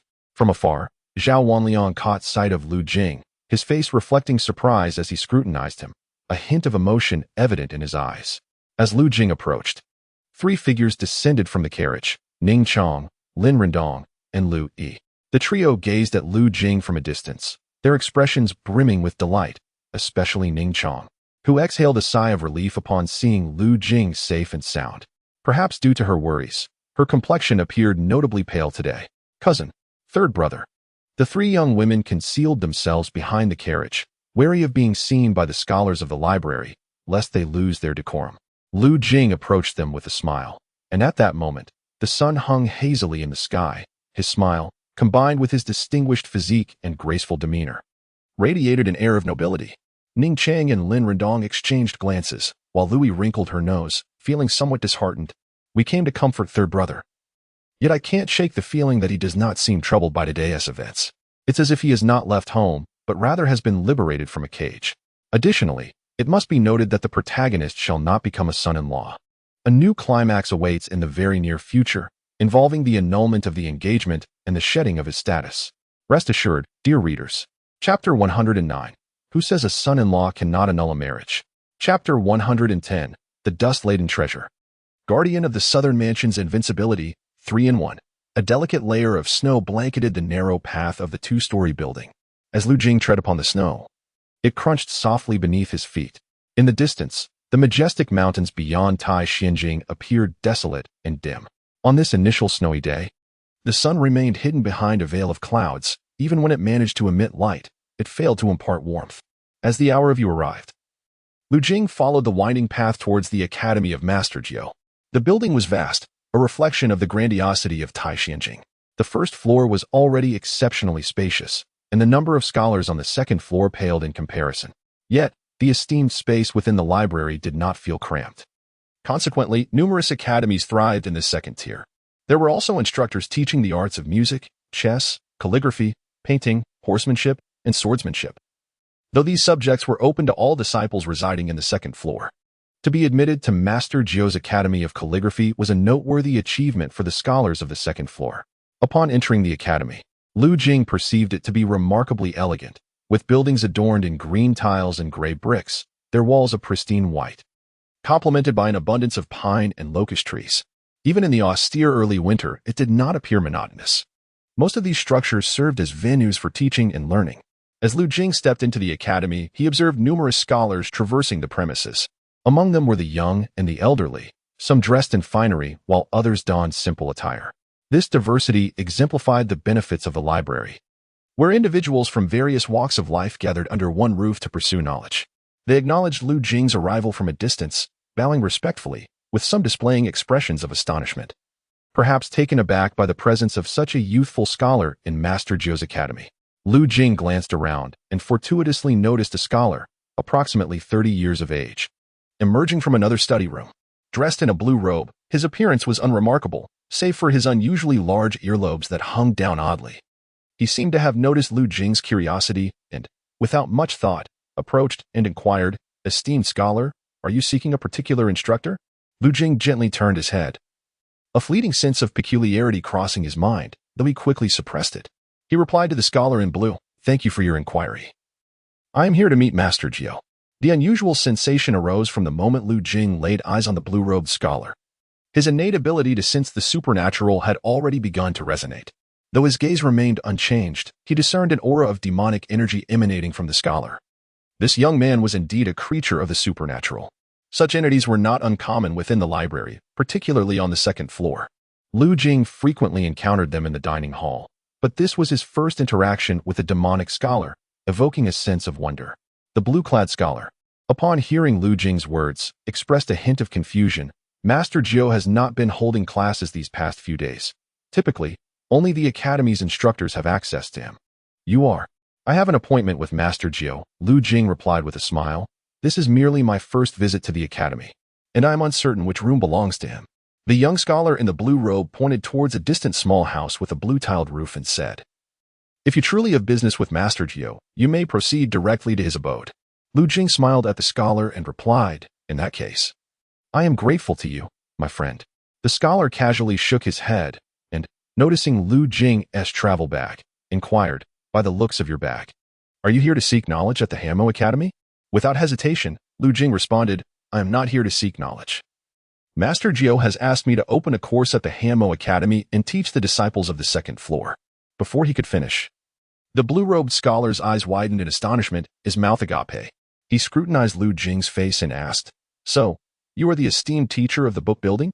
Just as Lu Jing was about to speak, the door of the blue-tiled house slowly opened. Master Jiao's warm voice echoed once more, "Come in."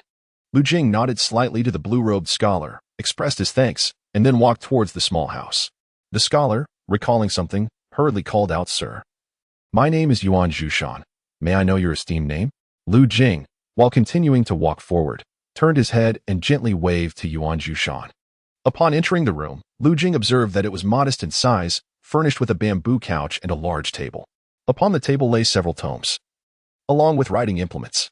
A young scholar clad in a Confucian robe, his face masked, was intently focused, holding a brush in his left hand, painstakingly and somewhat awkwardly copying a painting. The mask was pure white, concealing all but the area beneath the eyes. When the young man lifted his gaze, his eyes met Lu Jing's. Seeing the calm and undisturbed depth in those eyes, Lu Jing instinctively felt that this masked figure must be Master Jiao. He respectfully bowed and said, "Master Jiao, I apologize for my tardiness." Master Jiao, noticing Lu Jing's arrival, set down his brush and rolled up the painting on the table, saying, "You have arrived? Please, take a seat." Unlike the serene gaze he had displayed earlier, when communicating with the inner court of the Jing government, Master Jiao now spoke with warmth and enthusiasm, extending his left hand to indicate a seat for Lu Jing, his tone imbued with cheerfulness. As Lu Jing sat across from Master Jiao, he understood why Master Jiao held the brush in his left hand. It was because the wide sleeves of his robe concealed his right arm, which he had lost for reasons unknown. "It is good that you have come. I previously examined the text you transcribed in the cultivation tower. Your small script is exquisite, and your cursive has already attained the grace of dragon bones and phoenix feathers, a sight to behold. Coincidentally, over the past 2 or 3 years, both my painting and calligraphy have deteriorated, and none of my fellow teachers in the academy are proficient in cursive. Thus, I requested your presence from Master Guanxi. If you have the time, I would appreciate your guidance." As Master Jiao spoke, he poured tea for Lu Jing with his remaining arm. Lu Jing was not surprised by Master Jiao's words. In the company of 3, there must be a teacher among them. No one in this world possesses mastery over all arts. Each profession demands its own expertise. The reason why his imitation of Zhang Su's cursive script is destined to be immortalized lies in the dedication he has shown throughout his lifetime in practicing calligraphy. Having already grasped the essence of Zhang Su's style, coupled with his current skills, his control over every stroke and nuance is indeed exceptional. Ultimately, he stands on the shoulders of giants, and it is only fitting that Mr. Jiao appreciates his work. However, it was Mr. Jiao's character that took Lu Jing by surprise. Upon arriving at the Jingyan mansion, he expected a reserved gentleman, only to find Mr. Gio exhibiting such warmth and enthusiasm as soon as Lu Jing took his seat. Being new to the Han Mo Academy and unaware of its academic customs, Lu Jing sought Mr. Gio's guidance and respectfully saluted him. Mr. Gio replied, "You are the one teaching calligraphy. Simply choose a suitable hour in the morning or afternoon to conduct your classes. Beyond this small room, there is another available space for you to rest, while the main hall shall serve for your instructional purposes. You may arrange your spare time as you see fit." As Mr. Gio spoke, he seemed to notice Lu Jing's youth and added a cautionary note. "While you have ample free time, remember that diligence is the mother of good fortune. Whether in study or practice, neglect is not an option. Your practice is essential for self-preservation in this world, and your studies serve a purpose beyond mere examinations. Understanding the myriad principles of life is crucial, even if you find yourself confined to a small attic in the future." After a brief pause, Mr. Gio's expression turned serious. "Besides your studies and practice, do take the time to venture outside the library. Witness the splendor of Tai Jing, but also observe the decay that lies beneath its opulence." Mr. Gio's words carried weight, and Lu Jing responded with the utmost respect. As their conversation continued, Lu Jing's gaze fell upon two paintings adorning the eastern wall behind Mr. Gio. One depicted verdant mountains, while the other illustrated flowing waters, each stroke infused with life and elegance. The inscriptions in the lower corners read, "Where spring arrives, there are mountains of green, and the sound of water flows forth." Crystal clear. These lines were masterfully crafted, exhibiting a depth that penetrated the essence of the medium, with a style reminiscent of the Qin clerical script. Both the paintings and the accompanying verses were undoubtedly the work of a distinguished artist. Lu Jing gazed at the paintings, filled with admiration and awe. Such exquisite artistry was truly remarkable, and he could not help but wonder about the identity of the artist. Curiosity got the better of him, prompting him to inquire. "Mr. Gio casually responded, "These are my creations from my youth, and the calligraphy is also my own. However, after my right arm was injured, I began to use my left hand for writing and painting. Despite my efforts, I have seen little improvement. In fact, my skills have only diminished over time." The author of this painting is Mr. Gio. The 12 esteemed gentlemen of the Shulu naturally bear the weight of corresponding talents. Otherwise, how could they earn the respect of scholars across the land? Lu Jing maintained a composed demeanor, yet felt a profound sense of regret within. This was due to the fact that Mr. Gio's right arm had been severed. Such an exquisite work of art, diminished by the absence of Qin Li. It was already past the hour of you, and there was no need for you to hastily prepare for your lessons today.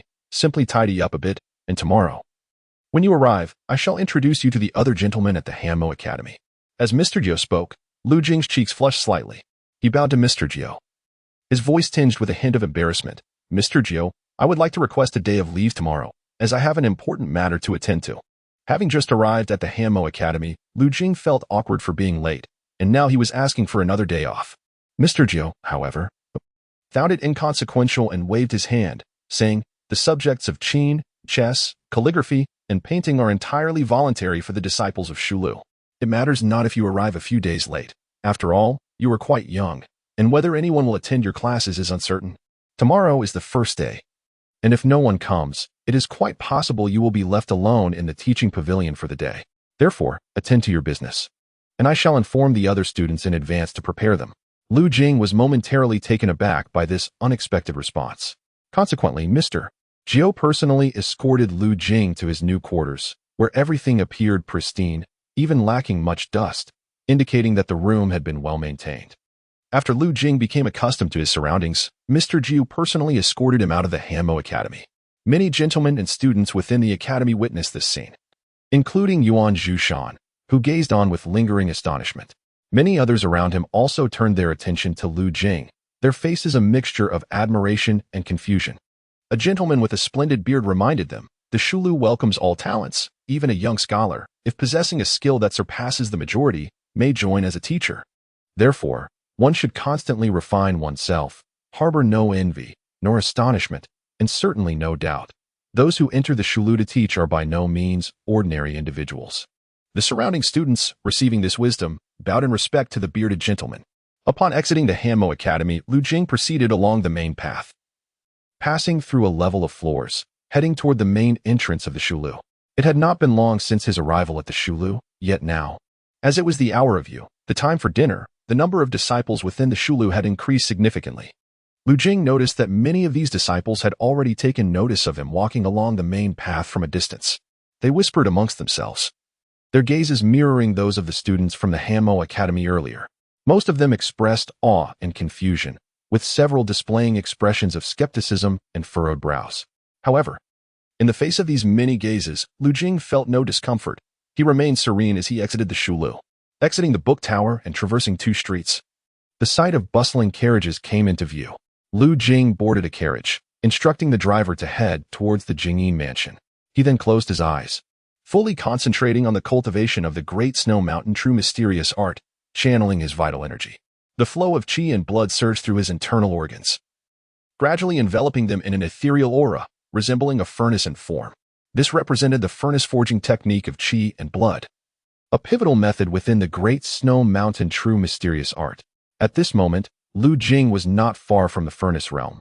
Once he entered this state, his every movement would be accompanied by a torrent of qi and blood, ceaselessly flowing, with his entire being undergoing the furnace-as tempering.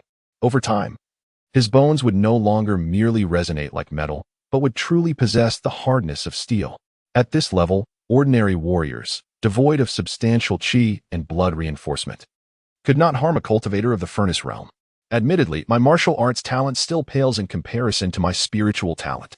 After practicing for a while and completing a full cycle of qi and blood circulation, he exhaled deeply. At this juncture, the carriage had arrived before the Guyu Tower. Qingyu sat in her chamber, resting her chin on her hand, her eyes shimmering with anticipation. She had remained indoors all day, as Lu Jing had advised her to stay in the guest room for the next couple of days. It was precisely due to this counsel that Qingyu had her lunch in her room today. Fortunately, when Zhao Wanli came to summon Lu Jing earlier, the innkeeper merely relayed the message, and Lu Jing stated it was a friend visiting, without informing Qingyu that it was someone from the Lu family. Otherwise, she would likely be even more anxious at this moment. Such actions had occurred countless times today. A look of surprise spread across Qingyu's face. This night, there were neither moon nor stars. Perhaps due to the snowfall during the day, the atmosphere was imbued with an extra chill. Each individual in the southern mansion had their own intentions. Nan Tingue bore a resolute expression, seemingly making a significant decision. Meanwhile, Nan Heyu had returned to the Zhutai River today and had reached a conclusion, her gaze now devoid of indecision.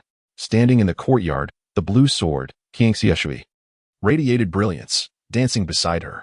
Should there be a more formidable cultivator present, they might perceive that Nan Heyu's spiritual essence, burning with divine fire, took the form of a sword. The sword intent emanating from her at this moment was sharper than even the famed Qiangxieshui. While the world knew of Qiangxieshui as a renowned sword, few recognized Nan Heyu as an exceptional prodigy in the sword arts, unaware that she possessed a transcendent sword heart within. As she practiced her swordplay, her thoughts wandered through many matters. At that precise moment, a figure unexpectedly appeared at the courtyard entrance. It was the elder from earlier that day, gesturing towards Nan Heyu. After a brief contemplation, she stepped out of her room, making her way to a small pond in the back courtyard of the southern mansion. Before the pond stood an opulent residence. Upon entering, she was surprised to find her father present as well. By the window, a frail old man gazed out at the pond's surface. This diminutive elder exuded an air of nobility, adorned in gold and silver, with numerous ornaments that could be deemed treasures in the world, appearing somewhat ostentatious. Yet his gaze appeared remarkably clear. Grandfather. Nan Heyu lowered her head and paid her respects to the elderly gentleman. Nan Tingue stood respectfully beside her, though the weariness in his eyes was more pronounced.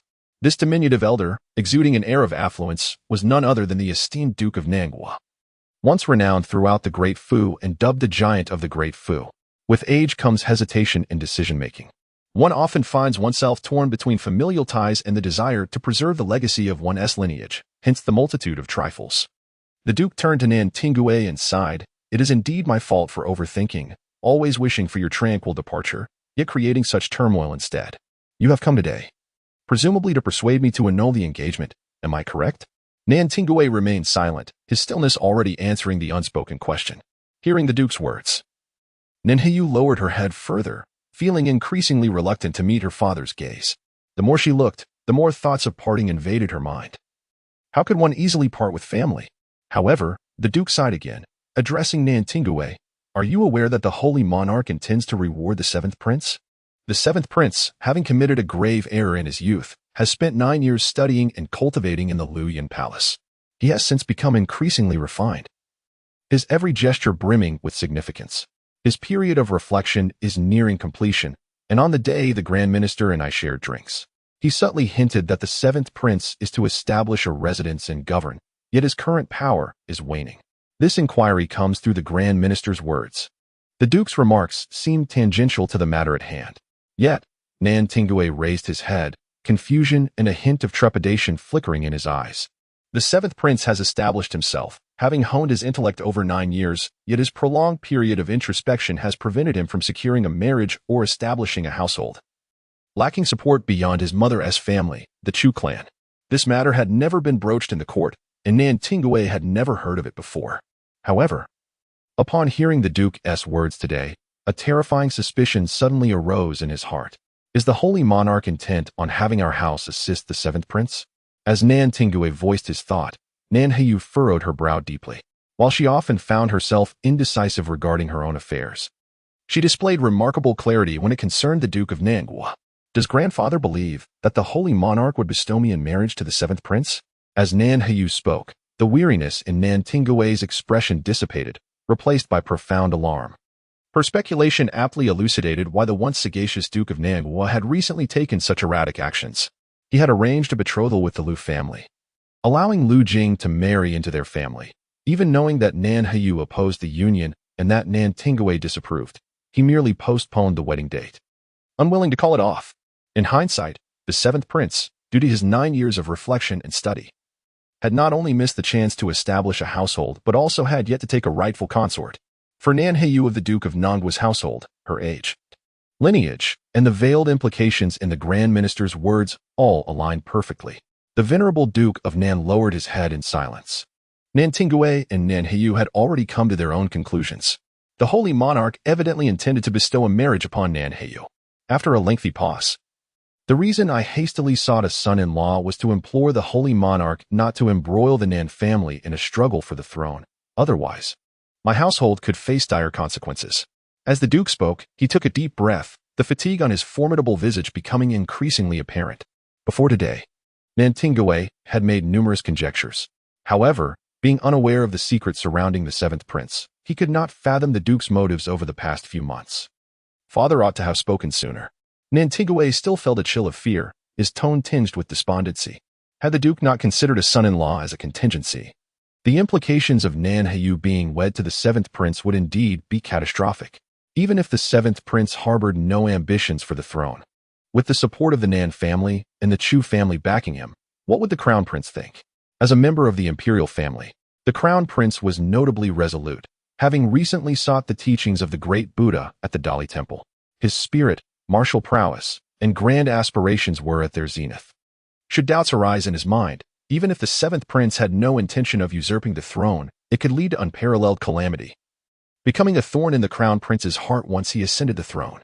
Furthermore, the Holy Monarch's decision likely stemmed from deeper considerations. Upon hearing Nan Tingue's words, Nan Heyu instinctively understood the reasons behind the Duke's concealment. Time was of the essence for Nan Tingue. The old Duke had battled throughout his life. Yet in his twilight years, he displayed a tenderness that belied his fierce demeanor. He could not bear to see Nan Tingue exhaust himself over this matter in the face of impending death. However, why did grandfather not confide in me? Nan Heyu felt perplexed. The old Duke gazed at Nan Heyu and merely shook his head. The seventh prince is soon to be engaged. I have arranged a marriage proposal in hopes that the Holy Monarch will show mercy for the past merits of the Nan family. If I delay for a while longer, until the seventh prince is promised to another, I shall then seek the Holy Monarch's forgiveness and withdraw this engagement. Had I shared this with you, many matters would not have unfolded so naturally, and while you may be reluctant, you also understand my plight and have never opposed me. Upon hearing this, Nan Tingue finally grasped the situation, though trepidation lingered in his heart. After a moment's reflection, he inquired, but why did father choose Lu Jing from the Lu family? There appears to be a tenuous connection between the Lu family and the crown prince. If the Holy Monarch and the seventh prince were to believe that our Nan family sought to align with the crown prince, indeed, there exists a connection between the Lu family and the crown prince, albeit not a favorable one. The old Duke's gaze darkened. The Lu family, trembling in fear, believes that the crown princess has forgotten past grievances, mistakenly considering the ancient pine she gifted to be an omen of good fortune. This ancient pine has sheltered the Lu family for 3 decades, but is it truly a blessing or a curse? Why does the Lu family decline year by year? Why is it that the talents of descendants are increasingly inferior to one another? Why? Despite the presence of a crown prince consort in the capital, is Lord Lu still relegated to the distant mountains? The elderly Duke Nan spoke in a calm tone, yet effortlessly revealed a startling secret. For this reason, I have chosen the unacknowledged son of the Lu family, to convey to the holy monarch that the Duke of Nan's residence is indeed the monarch's southern abode. As long as the holy monarch presides over the celestial bell from the imperial throne, we of the Nan residence will not choose between the crown prince and the 7th prince. Nan Tingui and Nan Heyu stood rooted in place, never having conceived that this aged duke had orchestrated so many matters in silence. Beneath what appeared to be a senseless marriage pact lay his intricate machinations. Nan Heyu's gaze hardened. Knowing the stakes concerning the survival of the Duke of Nan's residence, she was well aware of how to make her choice. So even now, the holy monarch has yet to finalize the selection of a consort for the 7th prince? If he had, surely the Duke of Nan would have consented to annul the engagement. However, to her astonishment, the elderly Duke Nan solemnly shook his head. It has indeed been decided, just yesterday, that it would be the sister of the lesser minister. Both Nan Heyu and Nan Tingui were taken aback. If a decision had been made, why still arrange for Nan Heyu to marry Lu Jing? The expressions on the Duke's face became more subdued, and he gently articulated, because the rumors circulating are true. Our Nan residence indeed lacks a suitable heir, and thus, only Heyu can wield the blade of severance. Grandfather, if Heyu is to inherit the title, why must she invite a son-in-law? Nan Heyu questioned, her eyes filled with confusion. In my heart, there is no attachment to familial bonds. I merely wish to hone my swordsmanship and behold the wonders of pure yang. If I choose to remain unmarried throughout my life, I can naturally inherit the title. As Nan Tingui was about to speak, a smile flickered across the Duke's face. Originally, I too intended to annul the engagement. However, that Lu Jing has already demonstrated exceptional talent, a rare genius in the art of spiritual refinement. Given some time and assistance from our Nan residence, he could undoubtedly transcend to pure yang. If he were to join forces with Heyu, our Nan residence would boast 2 pure yang celestial beings. In this era where celestial tides have not risen for 8 centuries, possessing 2 pure yang celestial beings would ensure the prosperity of our Nan residence for at least another 300 years. To encounter such an opportunity and not seize it would be to squander a monumental chance, verging on divine retribution. Nan Tingui remained perplexed, and even Nan Heyu furrowed her brow. Father, Nan Tingui interjected, while Lu Jing's talent is indeed commendable, having attained the sunlit realm at the age of 17. Such instances are rare, though not unheard of. If every practitioner at 17 were to reach pure yang, celestial beings would not be so scarce. The elderly Duke then turned to Nan Tingui. When I set the date for the marriage, did you not have Yaonu assess Lu Jing? Reflecting on this, it seemed Lu Jing had concealed his true abilities rather deeply, possessing some treasure that even Yaonu failed to detect. His voice grew softer, yet his eyes widened in astonishment. Even the traditionally composed and breathtakingly beautiful Nan Heyu displayed signs of disbelief. Nan Tingui's voice trembled slightly. Does father mean to say that Lu Jing truly did not cultivate during that time? It cannot be some hidden treasure concealing him. How could this be possible? Is there truly anyone under heaven who can reach the state of a sunlit primordial spirit within a mere few months of cultivation? If he were a learned scholar, well-versed in the Tao, or a genuine sage or Buddha, that would be a different matter. Yet, he is clearly just a youth. Nan Tingui found this utterly incomprehensible. Nan Heyu murmured, a few months of sunlit cultivation. The old Duke Nan, with his hands clasped behind his back, remarked, I chose him as my grandson-in-law and have naturally observed him closely. Alongside me was the abbot of the Great Zhao Temple. He has cultivated the Buddha's discerning eye and has already become a worldly Buddha. Perhaps there exist rare treasures that could evade his gaze. But it is impossible for even a trace of aura to go unnoticed. Moreover, not only is he gifted in the primordial spirit, but when I observed Lu Jing in secret, he was exceedingly frail, not to mention vitality. Even his bones could hardly be described as healthy. Yet now, this seemingly weak youth has achieved a harmonious cultivation of both martial arts and primordial spirit, reaching the sunlit state within mere months. And his martial prowess has also advanced significantly. Tingui, tell me, does Lu Jing not surpass young Master Luo from Yuxing Island? Is he not akin to a treasure buried beneath a layer of dust? A hint of relief crossed the old Duke Nan's face. This is an opportunity for our Nan family, and he is already my family's son-in-law. The Lu family has treated him harshly, even severing ties, leaving him to become a solitary figure. He is still but a youth. Once he arrives at the Nan residence, as long as we treat him kindly, Tingue, our Nan household shall be his foundation. With an additional pure young celestial being in our family, he can also share the burdens with Heyu. In the future, as we depart, and Feng Mian continues his travels, the Nan household shall not weaken. He spoke fervently. Nan Tingue and Nan Heyu remained silent, unable to fathom that Lu Jing had attained a sunlit state within mere months. The realm of the primordial spirit, if one possesses talent, allows for easier perception. Some prodigies can achieve it in a single morning. However, to exit the realm is exceedingly difficult. Even the most gifted may require prolonged contemplation, focusing their mind, often taking months or even years to accomplish. Many cannot progress beyond merely sensing their primordial spirit. As for floating, it is even more arduous. The primordial spirit, unafraid of the blazing sun, traversing in daylight, presents an even greater challenge. Even with the guidance of esteemed masters within the residence and numerous opportunities, it took Nan Heyu nearly 2 years to reach such a state. Yet now, Lu Jing, without a single capable mentor in the Lu household, has achieved sunlit cultivation within mere months and can even defeat Nan Shuehu. How could Nan Tingue have anticipated Lu Jing's extraordinary talent? He turned to glance at Nan Heyu, who was also furrowing his brow, the old duke's words echoing in his ears. I am aging. I cannot support the Nan household for much longer. Heyu, this is an opportunity for our family. I hope you will remember our blood ties and not wound my heart. And Tingue, seize this opportunity. With 2 pure young celestial beings in residence, our Nan household shall truly flourish for 3 centuries. Even if we depart, we will have words to share before our ancestors in the heavens. Tomorrow at dawn, on the morrow, you shall personally deliver the wedding invitation. Nan Heyu fell silent once more, for she had already discerned the gravity behind the elder Nan's demeanor. However, she suddenly recalled the numerous events of the day at the Jingyan residence, as well as Lu Jing's whispered words in the inner court. The notion of Nan Tingue continued to echo in her mind. The once disdained son-in-law had transformed into an unparalleled treasure. Even the task of delivering the wedding invitation required his personal attendance. At the break of dawn the next day, Qingyue's cheeks were flushed as she assisted Lu Jing with his morning preparations. Young master, you must procure several more outfits, now that we have left the Lu residence. This single garment will not suffice. I shall wash it, but it cannot be dried by morning. Lu Jing, however, was unfazed.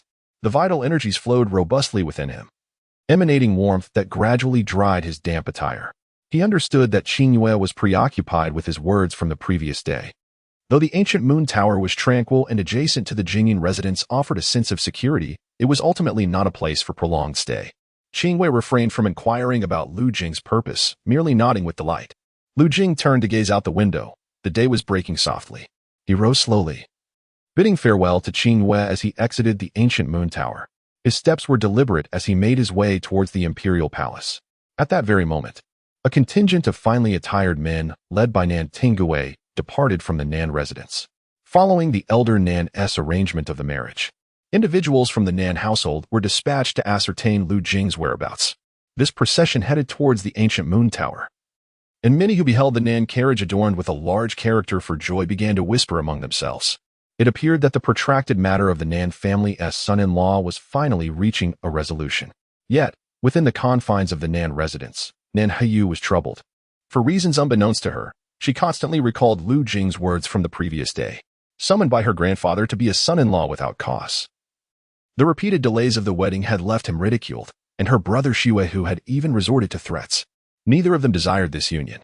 Could treating him kindly now truly mend their circumstances? Chapter 111. The youth shines with radiance. Even the supreme Xian must reflect its brilliance. 3 in 1. Chapter 112. Adorning the blossoms and the moonlight, whistling winds and thunder. Yet one must also consider the essentials of daily life. Chapter 113. The dragon battles in the fields. Its blood dark and yellow. 3 in 1. Chapter 114. The killing bodhisattva's doctrine, lacking compassion and benevolence in spring. A single grain sown yields countless seeds in autumn. Yet, across the vast expanse, fertile lands remain idle while farmers face starvation. Lu Jing's eyes bore no trace of indignation, nor did they reflect resentment towards the injustices of the world. Instead, he felt a profound sorrow for the plight of the children before him. The eldest among them was merely 8 or 9 years old, while the youngest girl was only 4 or 5. Despite her soiled face, the little girl blinked, her eyes sparkling with hope and anticipation. She perhaps believed that her mother was merely ill or asleep, and with food now available, all she needed to do was awaken her mother to share a meal together. Yet, the cycle of life and death is not so easily reversed. Lu Jing smiled gently at the little girl and spoke softly, "You should eat quickly. There is plenty here for you. You can save some for your mother when she wakes up." Calling her now might disturb her rest. The young girl looked at Lu Jing with a dazed expression, her prolonged hardship rendering her unable to express gratitude. She simply crouched down and continued to eat from the food wrapped in oil paper. Lu Jing observed her. Under the influence of his modern soul and memories, he couldn't help but feel that this world was neither prosperous nor thriving. However, he remained rational. He did not believe that, with his current abilities, he could improve the state of affairs or achieve a grand vision of harmony. His only intention was to offer a portion of the leftovers that the affluent deemed unworthy, a modest act within his capacity. As Lu Jing pondered, the eldest boy, holding a piece of white meat, scrutinized it closely before nudging the 2 pieces of oil paper at Lu Jing's feet. The proximity of the food made the shy children hesitant to partake. The young boy's voice was barely above a whisper, "Sir, you should eat some too." Lu Jing turned to examine the boy closely. Even in extreme hunger, he had not forgotten the kindness of the benefactor before him, showcasing a commendable character. Nodding in acknowledgement, Lu Jing picked up a piece of stewed deer tendon from the oil paper and chewed thoughtfully before saying, "You all should eat. I have already had my fill and am not hungry." Upon hearing this, the little boy promptly stood up and bowed deeply to Lu Jing before returning to his meal. After a brief moment, the boy turned to glance at the woman behind the locust tree, his eyes brimming with unshed tears, careful not to cry out of fear of alarming the little girl beside him. At that instant, Lu Jing seemed to hear something amiss. He furrowed his brow and slowly rose to his feet. The children looked up at him. Lu Jing seized the jade wine pot filled with fine rice wine and addressed the children, "Wrap up the food and leave swiftly. There are guards approaching." At his words, the children's expressions changed instantaneously. They hurriedly bundled the food wrapped in oil paper. The little girl remained concerned about the woman under the locust tree, while the boy leaned in to whisper a few words in her ear. The young girl's eyes sparkled with curiosity as her innocent voice inquired, "Is it true that there are deities beneath this locust tree?" The boy nodded emphatically, responding, "Indeed, if my mother rests here for 2 or 3 days, she will recover. However, the spirits residing in the tree do not wish for anyone to disturb them." The sounds of the children echoed in Lu Jing's ears as he turned away, clutching the wine jug and making his exit from the tranquil alleyway. After rounding a corner and walking a dozen steps along the deer street, he encountered 3 guards clad in crimson attire and high hats, each wielding an official blade. Advancing ahead, the grand capital of Taishan did not impose a curfew, yet it was not devoid of patrolling guards maintaining order during the night. Though Lu Jing was unaware of how the guards would respond to the children they had spotted, the frightened expressions on the youngsters' faces indicated that the outcome would likely not be favorable. Thus, he continued onward, the wine jug still in hand. As the vitality coursed through him, his gaze grew slightly dazed, and a hint of flush adorned his features. The guards, noticing a seemingly intoxicated individual pass by, instinctively deemed it necessary to inquire. However, upon observing Lu Jing's quiet demeanor and his attire, though not extravagant, it was still worth a considerable sum of silver, they chose to disregard him. In the nighttime streets of Taishan, there were far too many revelers indulging in drink, and a multitude of inebriated souls littered the thoroughfare. If they were to intervene with everyone, it would overwhelm not only the guards, but also the patrolling military personnel. Yet, as they brushed past the youth, Lu Jing inadvertently dropped the jade wine jug from his grasp. The jug struck the ground with a sharp crack, shattering into numerous pieces. The exquisite rice wine within spilled forth, releasing an intoxicating aroma that wafted through the air. The guards, being practiced in martial arts, though not fully adept in the ways of vital energy, found their minds considerably clarified upon inhaling the fragrance of the wine. This is no ordinary libation. The lead guard paused, turning towards Lu Jing with a respectful bow. "Pray tell, which noble house do you belong to? Have you perhaps lost your way?" This guard, approximately 40 years of age, inclined his body slightly and smiled at Lu Jing. Squinting, Lu Jing replied, "I reside on Jingyin Street, but I seem to have misplaced my way in searching for it." Upon hearing the mention of Jingyin Street, The guard immediately summoned his two companions. Initially, Lu Jing had merely intended to buy some time, knowing the children, laden with large bundles of food, would not be able to run swiftly. However, he had not anticipated such eagerness from the guards. Thus, Lu Jing proceeded toward Jingyin Street, surrounded by the attentive guards. As they gradually receded from view, atop the roof of a nearby house in that secluded alley, sat a young woman clad in a flowing white robe, a fitted gray top adorning her upper body. Her long hair cascading freely, the hue as dark as night. This maiden, draped in her ethereal attire, possessed naturally rosy lips and unpainted, emerald-like brows. She cast a glance in the direction where the children had vanished, then turned her gaze towards Lu Jing and the guards accompanying him. The girl's gaze was clear and, even under the dim moonlight, it exuded a certain radiance. She appeared to have been seated atop that roof for quite some time. Yet, neither the passers-by nor the children, nor the few guards, nor even Lu Jing, seemed to notice her presence.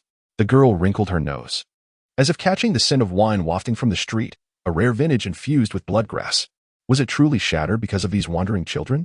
The guards, having eagerly awaited the bounty from the young nobleman, were quite satisfied with their modest share of silver, although a few coins could hardly be deemed significant for them. It was a fortunate windfall, an opportunity seldom encountered. Thus, as Lu Jing staggered into Jingyin Street, the other two guards divided the silver, expressing genuine admiration for their leader. They soon noticed Qingyu flustered and busily tidying up something. Lu Jing, preoccupied with the day's events, entered the room without knocking. Qingyu held no resentment in her eyes. When Lu Jing observed her hurried concealment, he chose to feign ignorance and did not inquire further. Young master, while you were away this evening, many people sent word through the innkeeper, some from the residents of Guyu Tower, others from outside guests, all wishing to have an audience with you, she said, pointing to a pile of visiting cards on the table, her eyes gleaming. I dared not touch these cards. You must look at them quickly. At that moment, any semblance of distraction vanished from Lu Jing's face. He nodded casually and approached to scrutinize the cards, discovering several prominent names among them. The current General Xianwei, General Ning Yuan, and invitations from several illustrious families of Xuandu. It seemed these individuals were inclined to recruit him as a retainer. As Lu Jing pondered this, a slight headache began to form. Observing the listless Qingyu, a smile unexpectedly graced his face.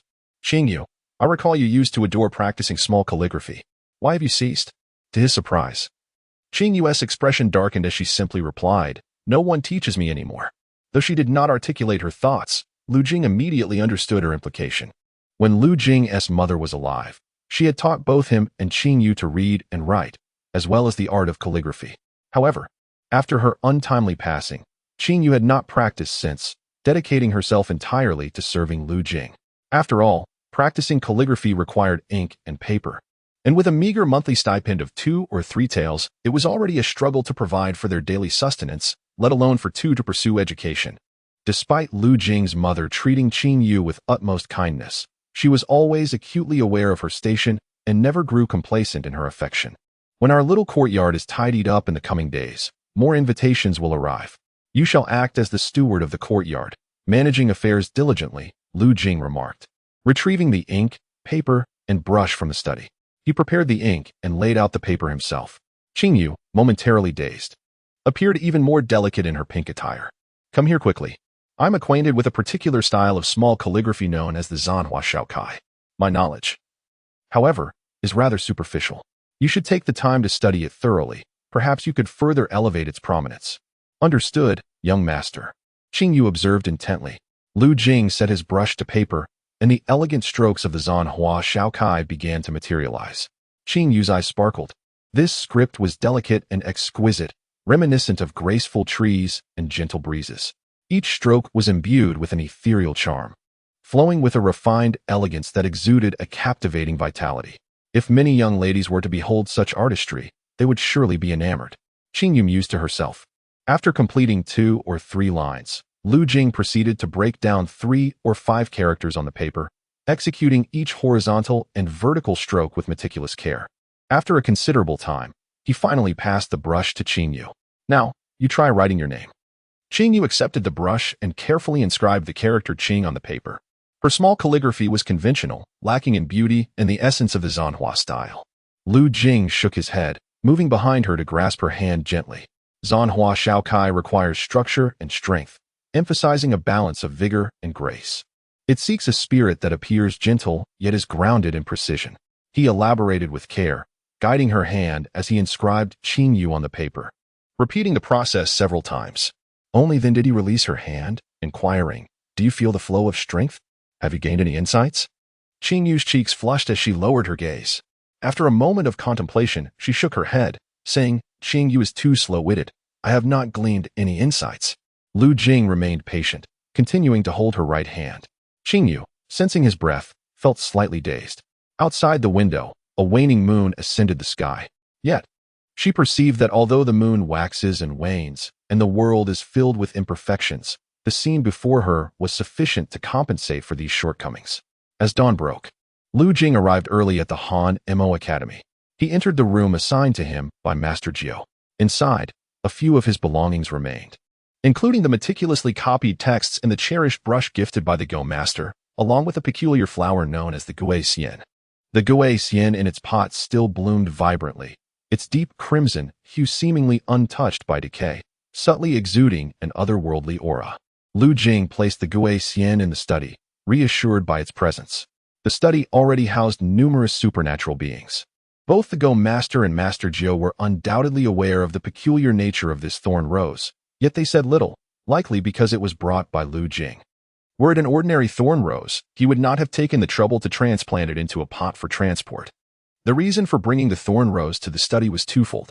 Primarily, after the incident involving the southern snow tiger, it was no longer prudent to keep the Gui Xian in the courtyard of Lu's residence. Otherwise, the city officials might come to investigate and potentially uncover the powerful demon within the flower. Additionally, Lu Jing had discovered that the demonic aura emanating from the Gui Xian had become increasingly potent. Moreover, it appears that the formidable demon within has not yet regained its strength, rendering it incapable of concealing the aura of its kind. Should Lu Jing carry it with him, there exists a significant likelihood of detection by certain powerful figures within Taishan Jing. Thus, where would be the safest refuge? Naturally, it would be the library pavilion. The library pavilion seems detached from worldly affairs, lacking any extraordinary authority. However, the court of Defu would similarly refrain from meddling with the library pavilion. Within its confines, there are numerous strong individuals. As long as the master of the game and Mr. Jiu acknowledge the existence of this rare celestial being, none will dare to voice objections. At this moment, Lu Jing lowered his head, his primordial spirit communicating with the divine jade of Lu Mountain, gazing down upon the formidable demon of the rare celestial being. The demon revealed its long, fair legs. Its complexion had evidently improved, and the dazed look in its eyes gradually faded. It raised its gaze towards Lu Jing, yet seemed unable to articulate words or wield its spiritual consciousness. Observing the improvement in the celestial demon's condition, Lu Jing nodded in approval. "It seems you will soon recover." The celestial demon's eyes, resembling shimmering waters, fixated on Lu Jing. Her face, untouched by cosmetics, bore an exquisite beauty, with pronounced collarbones and snow-white skin. Her enchanting gaze held an air of detachment, akin to an ethereal being untouched by the mundane world. After a moment of contemplation, Lu Jing slowly extended his fingers to adjust the golden leaf paper within the thorny rose, covering the celestial demon's flawless jade-like legs, followed by meticulously watering her. A flicker of gratitude briefly crossed the celestial demon's eyes, though Lu Jing remained unaware of it. Having accomplished so much, Lu Jing finally settled his mind. First envisioning the great King Yin Tian de Sheng, then practicing the Nightless Mountain's rebuke technique, cultivating the radiance of the sun and moon's sword, and honing the minor wind and thunder technique. Time slipped by, and after an entire hour had passed, Lu Jing had not taken a moment's rest. As he comprehended the fate pattern, a multitude of incantations and seals pertaining to the Vajra Sun Dharma body emerged within his mind. Originating from the Lanta Temple's scripture of the law's extinction, this remarkable Buddhist secret allows practitioners of the primordial spirit to manifest the Vajra Sun King, the Vajra Sun Bodhisattva, and the Vajra Sun Buddha. Its formidable power significantly enhances one's chances in combat. Lu Jing's primordial spirit currently resided at the level of sunlight, with an ever-deepening accumulation of essence. In a few days, with the empowerment of the Vajra Sun Dharma body, combined with the Star of Combat, fate pattern, he felt assured that, should he engage in battle with Nan Shuihu again, he could triumph without relying solely on surprise tactics. Of course, Should Nan Shui don his treasured armor, wield the snow-drinking blade, or mount the steed from Yulong Mountain, the outcome might differ somewhat. Nevertheless, during this approximate 10-day period, Lu Jing's cultivation advancement could only be described as exceedingly rapid. With the talent for cultivation and the comprehension of fate patterns, he found that his mastery of these numerous divine abilities was indeed not beyond his reach. Upon arriving at this thought, Lu Jing's primordial spirit, while exiting his body, seamlessly merged into the Xian Tan wood sword. There, the sword glimmered with the radiance of the sun and moon, its sharpness evident. In the faint haze, swirling currents of wind and thunder could be discerned within the Xian Tan wood sword, showcasing the might of the minor wind and thunder technique. Even though the sword's radiance of the sun and moon and the minor wind and thunder technique could not merge, each retained its own formidable efficacy. The radiant sword light and the subtle wind thunder technique are indeed remarkable, yet they pale in comparison to the esoteric mysteries of the venerable sun Dharma body. Correspondingly, the cultivation of the venerable sun Dharma body is exceedingly arduous. The incantations and seals are profoundly intricate, and the essence required is exceptionally substantial, with the flow of vital energy to the spiritual essence occurring at an astonishing pace. Even possessing the innate understanding of fate and the talent of a prodigious cultivator, it is likely that I will require a considerable amount of time to achieve mastery. As Lu Jing contemplated this, his thoughts drifted within his mind, observing the multitude of white fate essence intertwining and flowing, encircling the auspicious fate contours. This fate essence accumulated to a total of 388 strands, not far from the 500 required for the prodigious cultivator's fate. A prodigious cultivator at the bright yellow level would enable me to progress at an unprecedented rate in both the sunlight and blood realm. If I were to elevate to the brilliant green level, might I then grasp the venerable sun Dharma body within a matter of days? Would my cultivation speed also increase? Lu Jing's musings shifted to the extraordinary artifact he had obtained under the influence of yesterday's fate trigger, the fortune talisman. Qian, Yuan, Heng, Li Zhan. Wearing this talisman envelopes one in the cosmic energies of the 8 trigrams, ensuring great fortune and substantial gains, with auspicious purple energy descending and luck enhancing. Such a wondrous artifact exists? A smile graced Lu Jing's lips. It is a pity that it can only be utilized once. Human desires are insatiable, often leading to calamity and sorrow. Even in the heavens, one must aspire to greater heights.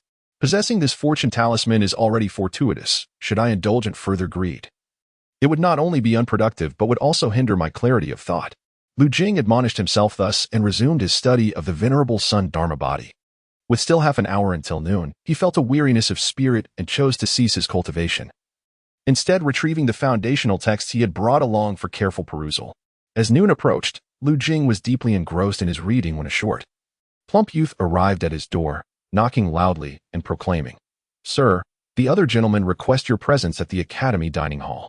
The youth stood patiently, seemingly simple-minded, yet a glint of cunning sparkled in his eyes. He saluted Lu Jing, saying, "Sir." From this day forth, he would be recognized as a teacher at the Hanmo Academy.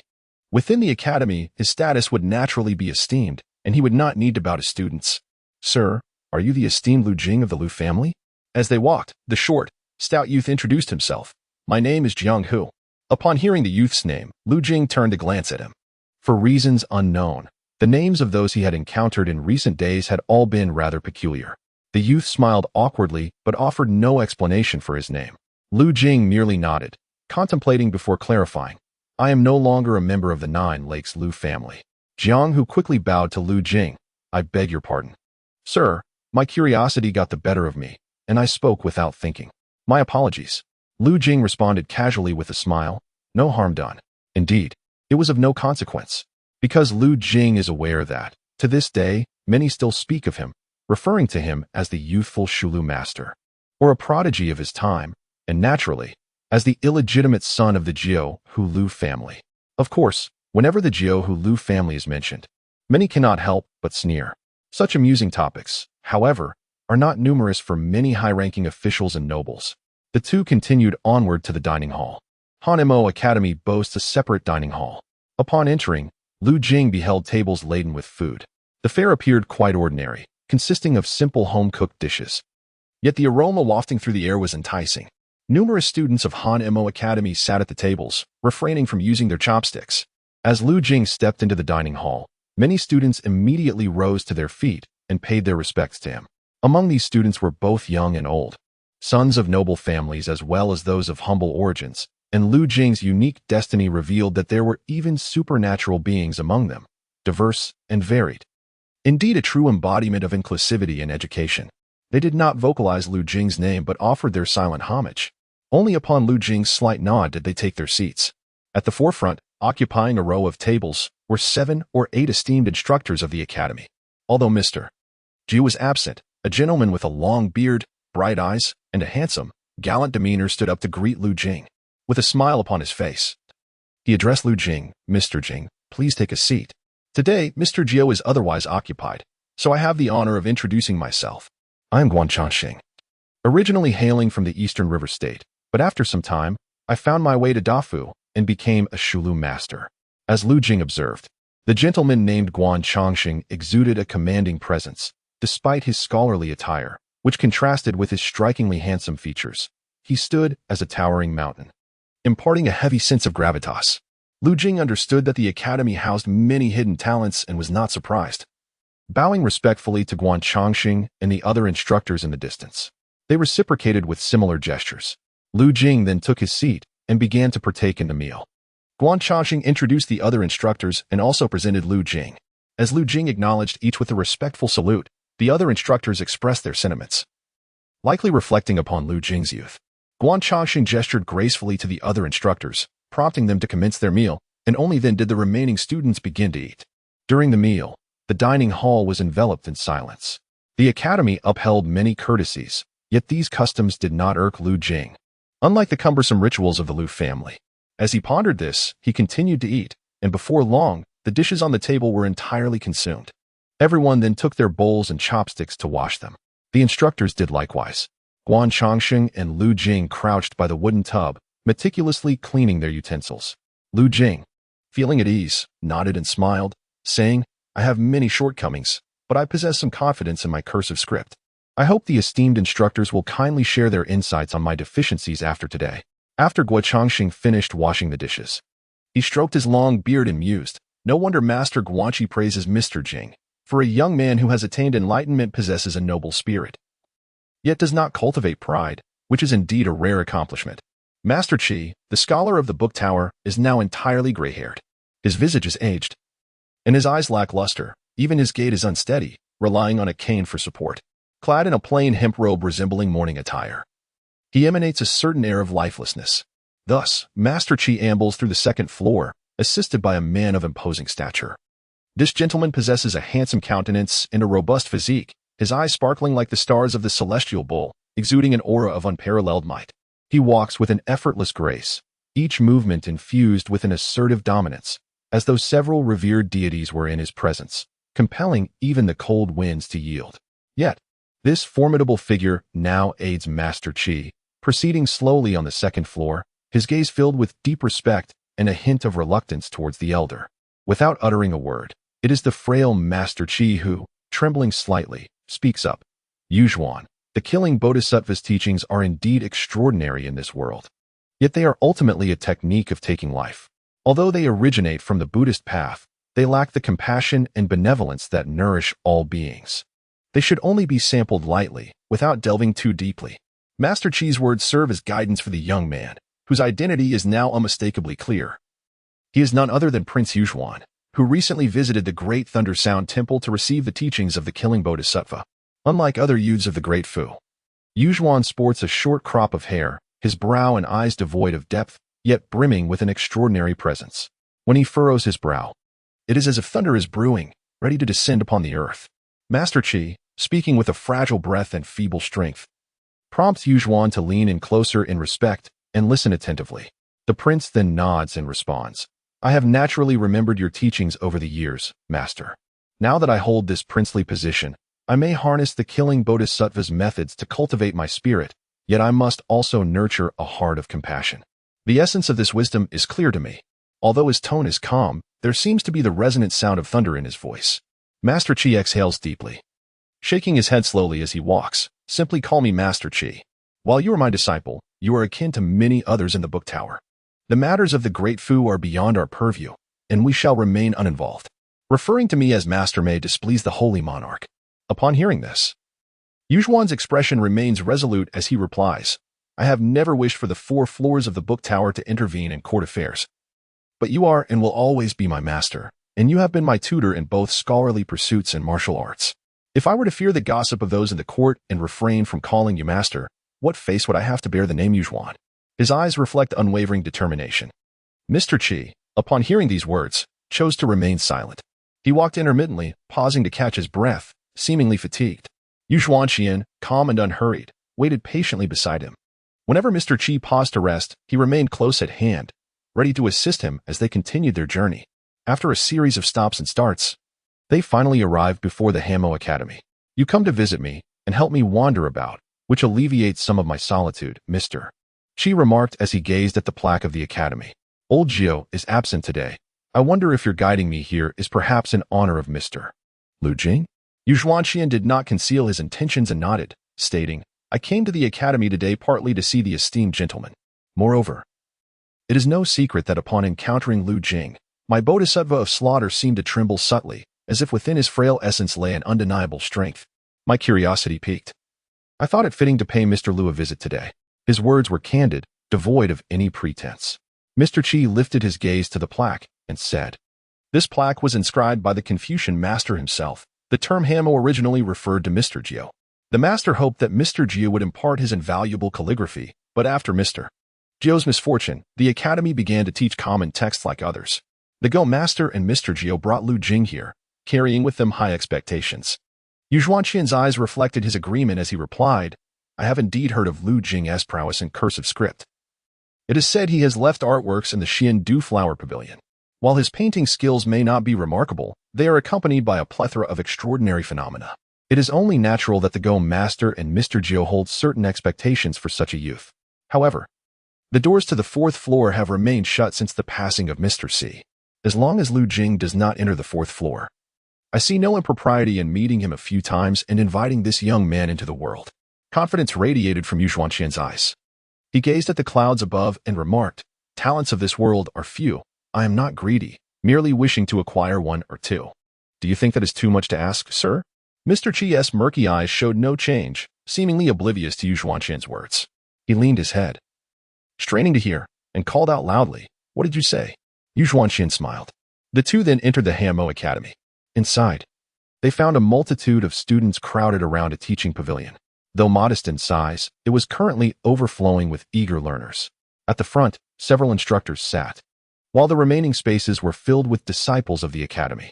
Their eyes sparkled with awe as they gazed at the young instructors standing at the pavilion. Lu Jing.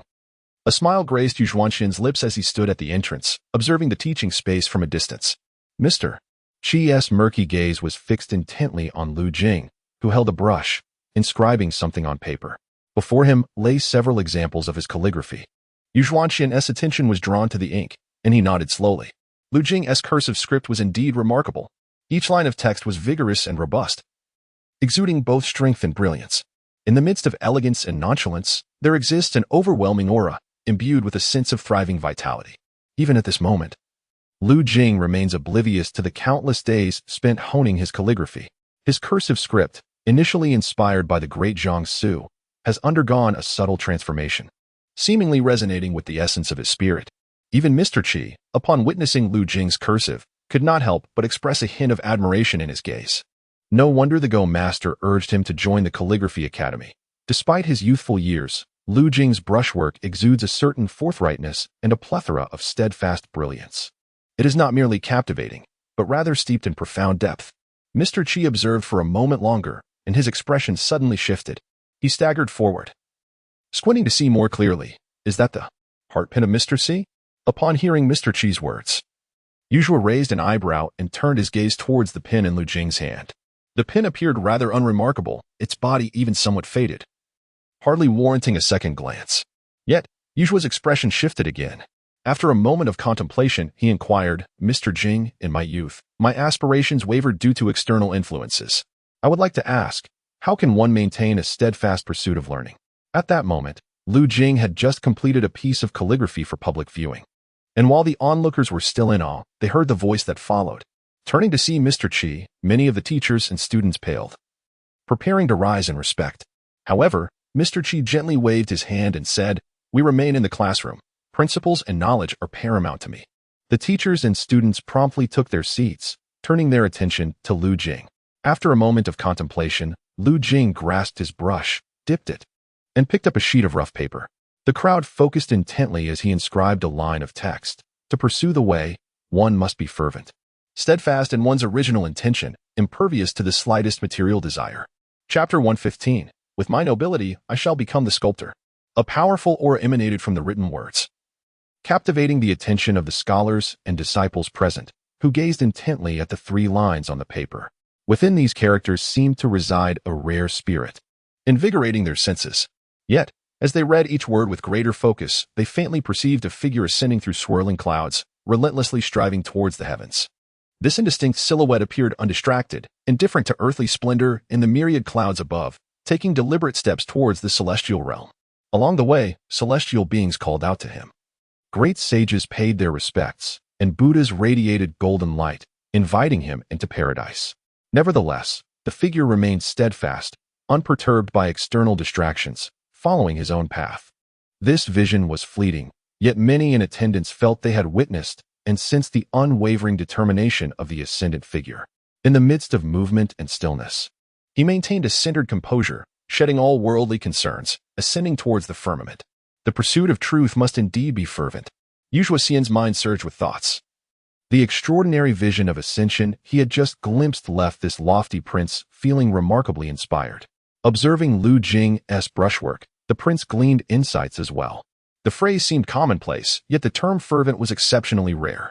If one were to steadfastly adhere to this principle of fervor, both knowledge and cultivation would inevitably lead to the great way. Moreover, Lu Jing's cursive script embodied a sense of steadfastness and vigor, echoing the essence of this poetic line. Yu Xian's imposing gaze shifted back to Lu Jing, and admiration involuntarily surfaced upon his countenance.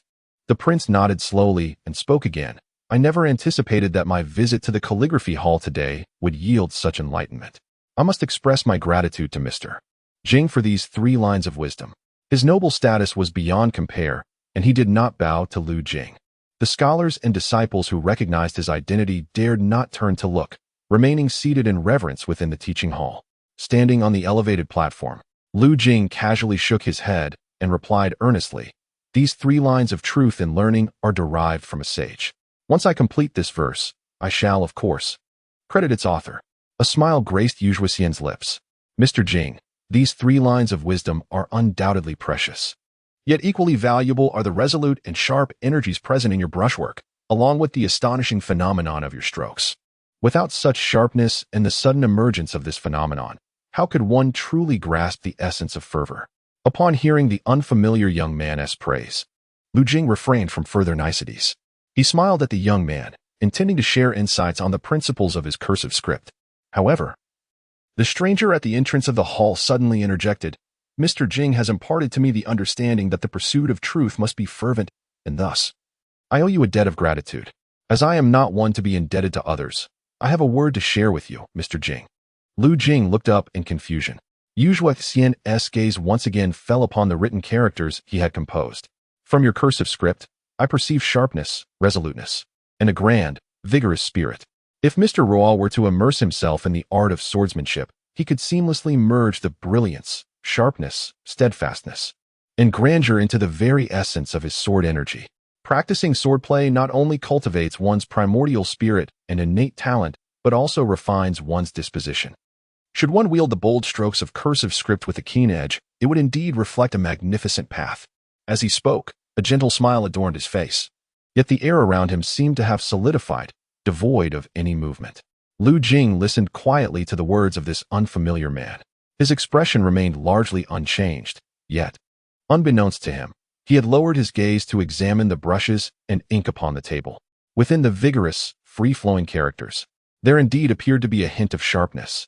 At that moment, Yu Xian turned to Mr. Qi and said, "Sir, since Mr. Jing is still engaged in his studies, we ought not to intrude. After all, knowledge and principles hold great value within this library. Shall we explore elsewhere?" Yu Xian assisted Mr. Qi in departing from the Calligraphy Academy. Lu Jing cast a somewhat perplexed glance at the 2 of them before continuing with his lesson. commencing to dissect the intricacies of cursive strokes. Yushua's skin supported Mr. Qi as they continued their ascent on the second floor. Mr. Qi walked in silence, perhaps pondering the heart-holding brush that Lu Jing had just wielded. After taking several steps, Yushua's skin remarked to Mr. Qi, "Sir, it seems that the chess master's gift of the heart-holding brush to this young gentleman is not merely a gesture of simple expectation. I find Mr. Lu Jing increasingly composed. If he were to be taken under your wing, though currently somewhat immature, he may prove to be of great assistance in the future.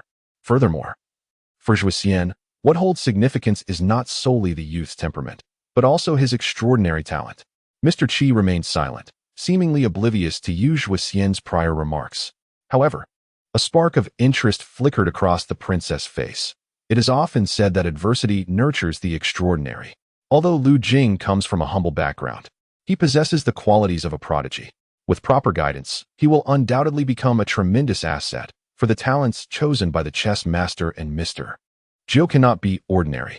Mr. Qi finally lifted his head slightly, casting a reproachful glance at Yu Zhuxian. "You are aware that the chess master holds expectations for him, yet you still wish to have him under your command?" Yu Zhuxian walked with deliberate calmness, his tone clear and direct. The chess master may have expectations, but ultimately, it is Lu Jing himself who will shape his destiny. The chess master will not interfere in this regard. If that is the case, he continued, his eyes flashing with an imposing brilliance, then why should I, of noble standing, not take on the role of sculptor for Lu Jing? Just as the holy monarch proclaimed upon ascending to the throne, all youthful talents should be welcomed into our court. As the prince of the East Palace, endowed with sacred blood, even if Lu Jing is indeed a prodigy, should I summon him to my residence, he would naturally serve my purposes. Yu Zhuxian spoke with an unparalleled confidence, and indeed, the reality aligned with his assertions. The current crown prince possesses unparalleled talents, further augmented by the auspices of the Great Fu dynasty. At a tender age, he has already ascended to the status of a divine figure, commanding an army of formidable warriors. The strength of the Great Fu has bestowed upon Yu Zhuxian the authority to utter such words. Regardless of the prestigious institutions within the Great Fu, such as the Grand Thundersound Temple, Zhimu Mountain, various sects, the dragon palaces of all corners, or the illustrious Lantian Temple of the western regions, they all tremble in fear and reverence at the wrath of the heavenly emperor of the Great Fu. Even the likes of Candlestar Mountain and the Equal Land have never dared to openly defy the Great Fu court. The might of the Great Fu is thus clearly evident. The same holds true in the northern Qin territory, where the purity of power is even more pronounced.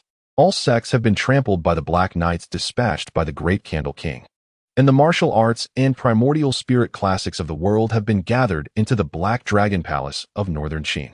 Those common martial artists and primordial spirit cultivators who refuse to submit to the northern Qin monarchy have been shackled by the Great Candle King, transformed into his loyal enforcers. In such a context, even the earthly Buddha of Lantian Temple, known for its reluctance to share teachings, must comply with the edicts of the Great Fu court and impart the teachings of the Bodhisattva of life and death to the Crown Prince. Now, the invaluable Crown Prince wishes to admit a gifted youth into his residence. If he were to exhibit any further doubt, how could he claim to be in the prime of his power? Should this youth enter my abode, I shall nurture him with utmost care. I would honor his deceased mother with a title of nobility and elevate him to become the second of the Lu family in Xuandu, perhaps even surpassing the illustrious Lu family of Juhu. This underprivileged son of nobility, having endured much hardship, would naturally ascend to great heights, and I would not be remiss in my treatment of him. Yu Zhuxian articulated these thoughts with diligence, while Mr. Qi listened intently. A deeper smile graced Yu Zhuxian's face. Lu Xinyuan has long since detached himself from worldly ties and familial bonds. Ever since he acquired the secret to eternal life, he has severed all attachments and ambitions. It is likely that even if the Lu family were to perish, he would remain unfazed. The affairs of the world cannot obstruct his path to immortality, so why should I concern myself? Mr. Qi, pondering this for a moment, finally spoke. During my tenure as the Crown Prince's mentor, I taught you that the worth of a noble lies in their ability to harness the talents of the world. Now, in my old age, I find it remarkable that you have truly grasped this principle. The elder paused, refraining from elaborating further. Yet, in his heart, he recalled the heart pin held by Lu Jing, musing, "However, if you think this way, the seventh prince surely harbors similar notions. As he prepares to establish his own court, he too seeks numerous talented youths, two dragons contending for supremacy. If the young Lu Jing were to be caught in the fray, it would indeed be a pity. With a sigh, the elder lamented, "Under his divine gaze, if we speak of the present, no one in the Great Fu can attain true freedom." A day later, Lu Jing continued his routine of studying and teaching in the study hall. His daily teaching sessions were brief, lasting merely an hour each afternoon. Nonetheless, he attracted a considerable number of students eager to learn the art of cursive script, perhaps due to the reputation of Mr. Qi and the prince's special presence. During Lu Jing's second lecture, over 10 students from other academies also came to attend. However, Lu Jing was aware that many of those who came to observe him were not genuinely interested in learning cursive script. Rather, they were merely curious about the young scholar himself. Lu Jing's reputation had indeed soared within the confines of the Calligraphy Academy. As a youthful gentleman, distinguished and noble, having risen above the mundane, and previously recognized as a promising son-in-law of the Southern Mansion, these various titles had already captivated the attention of numerous students at the academy. Especially in recent days, as Lu Jing conducted his classes, many students discovered that his cursive script was truly exceptional. In fact, several pieces he crafted in the past few days were eagerly copied by students who attended his lectures and subsequently circulated to the first floor. The number of students on the first floor far exceeded those on the second, and thus the admirers of cursive script were naturally more abundant. They vied to replicate his work, finding it exquisite, as if it were a natural beauty, rare and hard to come by. Consequently, the young teacher of the academy became even more renowned. Once fame was attained, many matters from the past were inevitably brought to light. For instance, the painting he had created at the flower planting pavilion during a musical gathering, which had become a topic of much discussion among the curious. The fact that it was deemed worthy of being included in the collection of the pavilion's flower queen, and that it bore extraordinary qualities made it a source of fascination for many students who longed to behold it. Thus, Lu Jing, within the academy, became increasingly unique, a young and enigmatic scholar, known to many. Yet, he paid little heed to this notoriety. The two had resided in a guest room at the ancient moon tower for several days, but they possessed few belongings apart from some trivial items and the precious contract that Qingyue held dear. Initially, Qingyue had intended to procure a few garments for Lu Jing, but due to his financial constraints, she had temporarily set that plan aside. At this juncture, Lu Jing's monthly stipend was not insignificant. Compared to the struggling populace of Taishanjing, it was indeed quite generous. This month, he had received an additional cloud gold coin, totaling 6 coins, which was equivalent to more than 180 taels of silver. A stipend of 180 taels? Even those working in the Yinjing prefecture did not earn nearly so much. Given the current high cost of grain, it constituted the primary expenditure for most ordinary people. Yet, with a monthly stipend of 180 taels, Lu Jing no longer needed to worry about food. He and Qingyue could indulge in sumptuous meals daily, provided they avoided extravagant delicacies, as that amount would suffice for a year's worth of sustenance. The reason for Lu Jing's current financial straits was, of course, due to the rent for a small courtyard he had leased on the deer breeding street in the empty mountain area. "Young Master Lu, rest assured.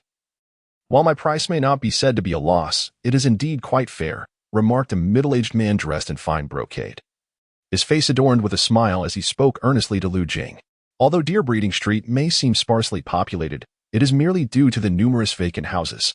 The location is excellent, situated in the very heart of Taishanjing, with proximity to the Yinjing Prefecture, the Calligraphy Academy, and several prestigious universities.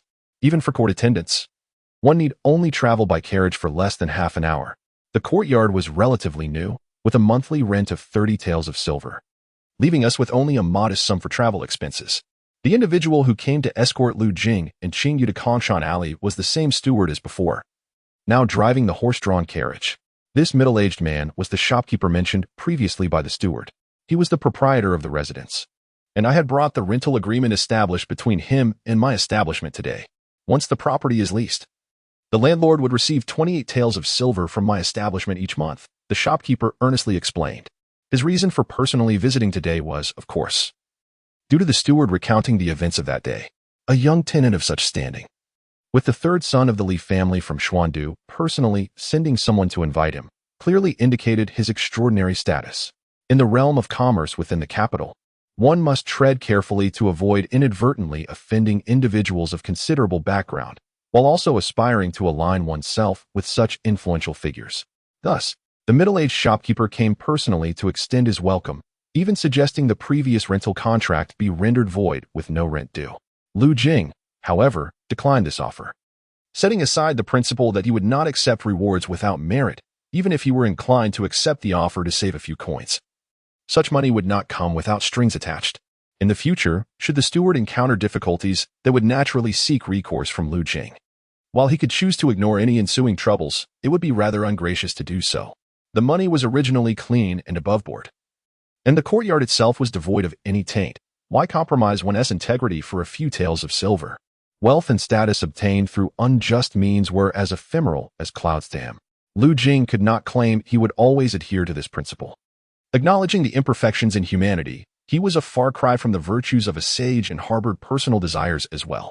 Nonetheless, he could not abandon such noble principles merely for a handful of silver, especially considering the potential complications it could invite. As the carriage journeyed towards Yanglu Street, the foot traffic dwindled gradually. Upon reaching Kongshan Alley, the number of people diminished further.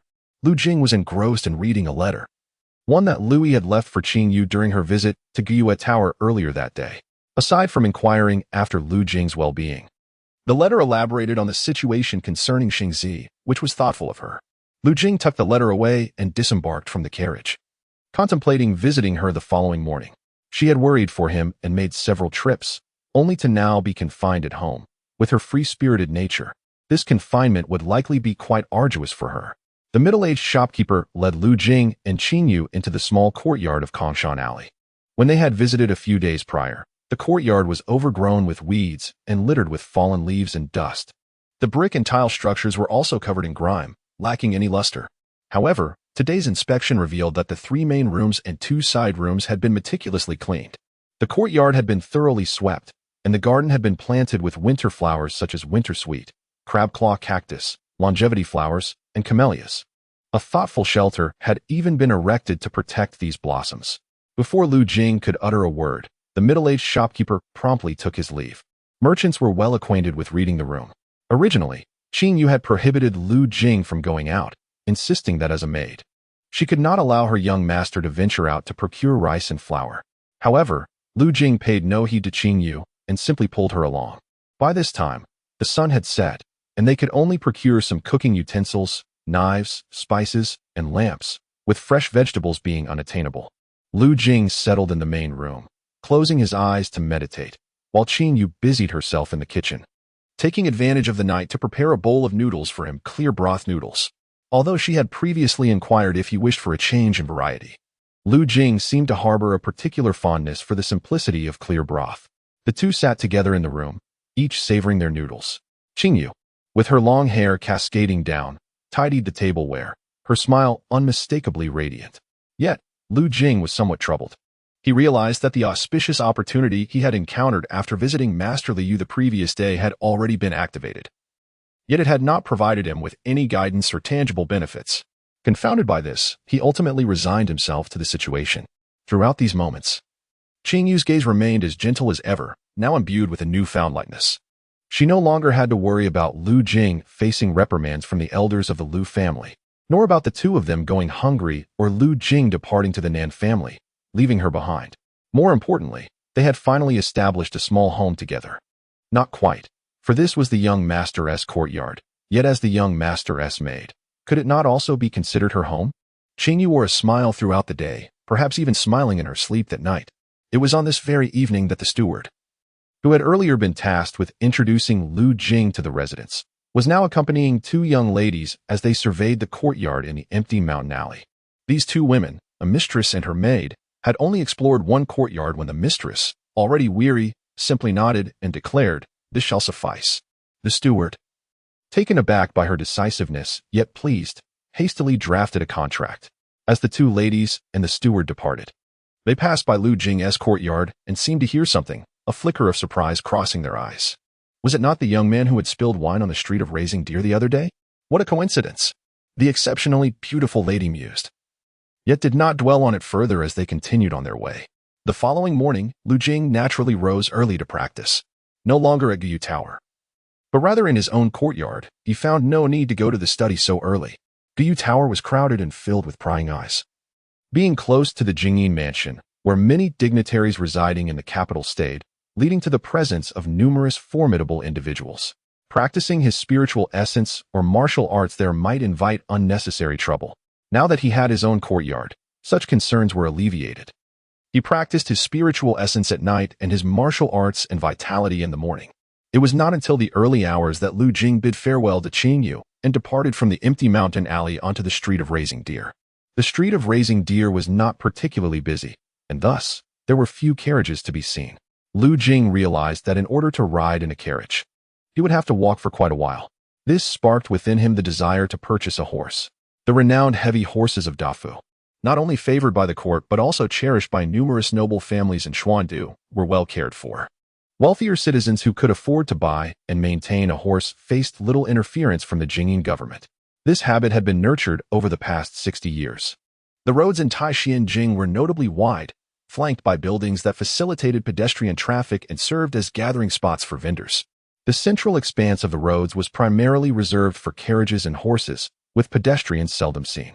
Due to the abundance of horses in Dafu, many carriages traversed the streets, leading the Jingyin government to explicitly prohibit ordinary martial artists from unleashing their vital energy on the streets to avoid startling the common horses and causing chaos. As long as one refrained from exerting their energy, they could run freely at their natural speed without restrictions. Given Lu Jing's current physique, even without unleashing his vital energy, he could sprint with the same speed as an ordinary horse. Yet perhaps due to the remnants of Lu Jing's past memories, he had a fondness for horses.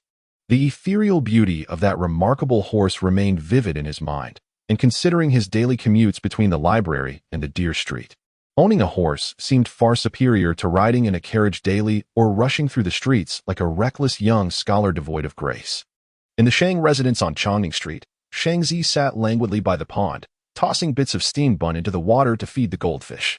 The goldfish were nothing extraordinary, merely common ornamental fish. However, their ability to swim freely in the pond during winter was due to the residence's surprisingly mild climate. Despite being early winter, the weather felt as warm and pleasant as spring. Regarding opulence, no household on Chongning Street could rival the Lu residence, which had been a prestigious estate for many years.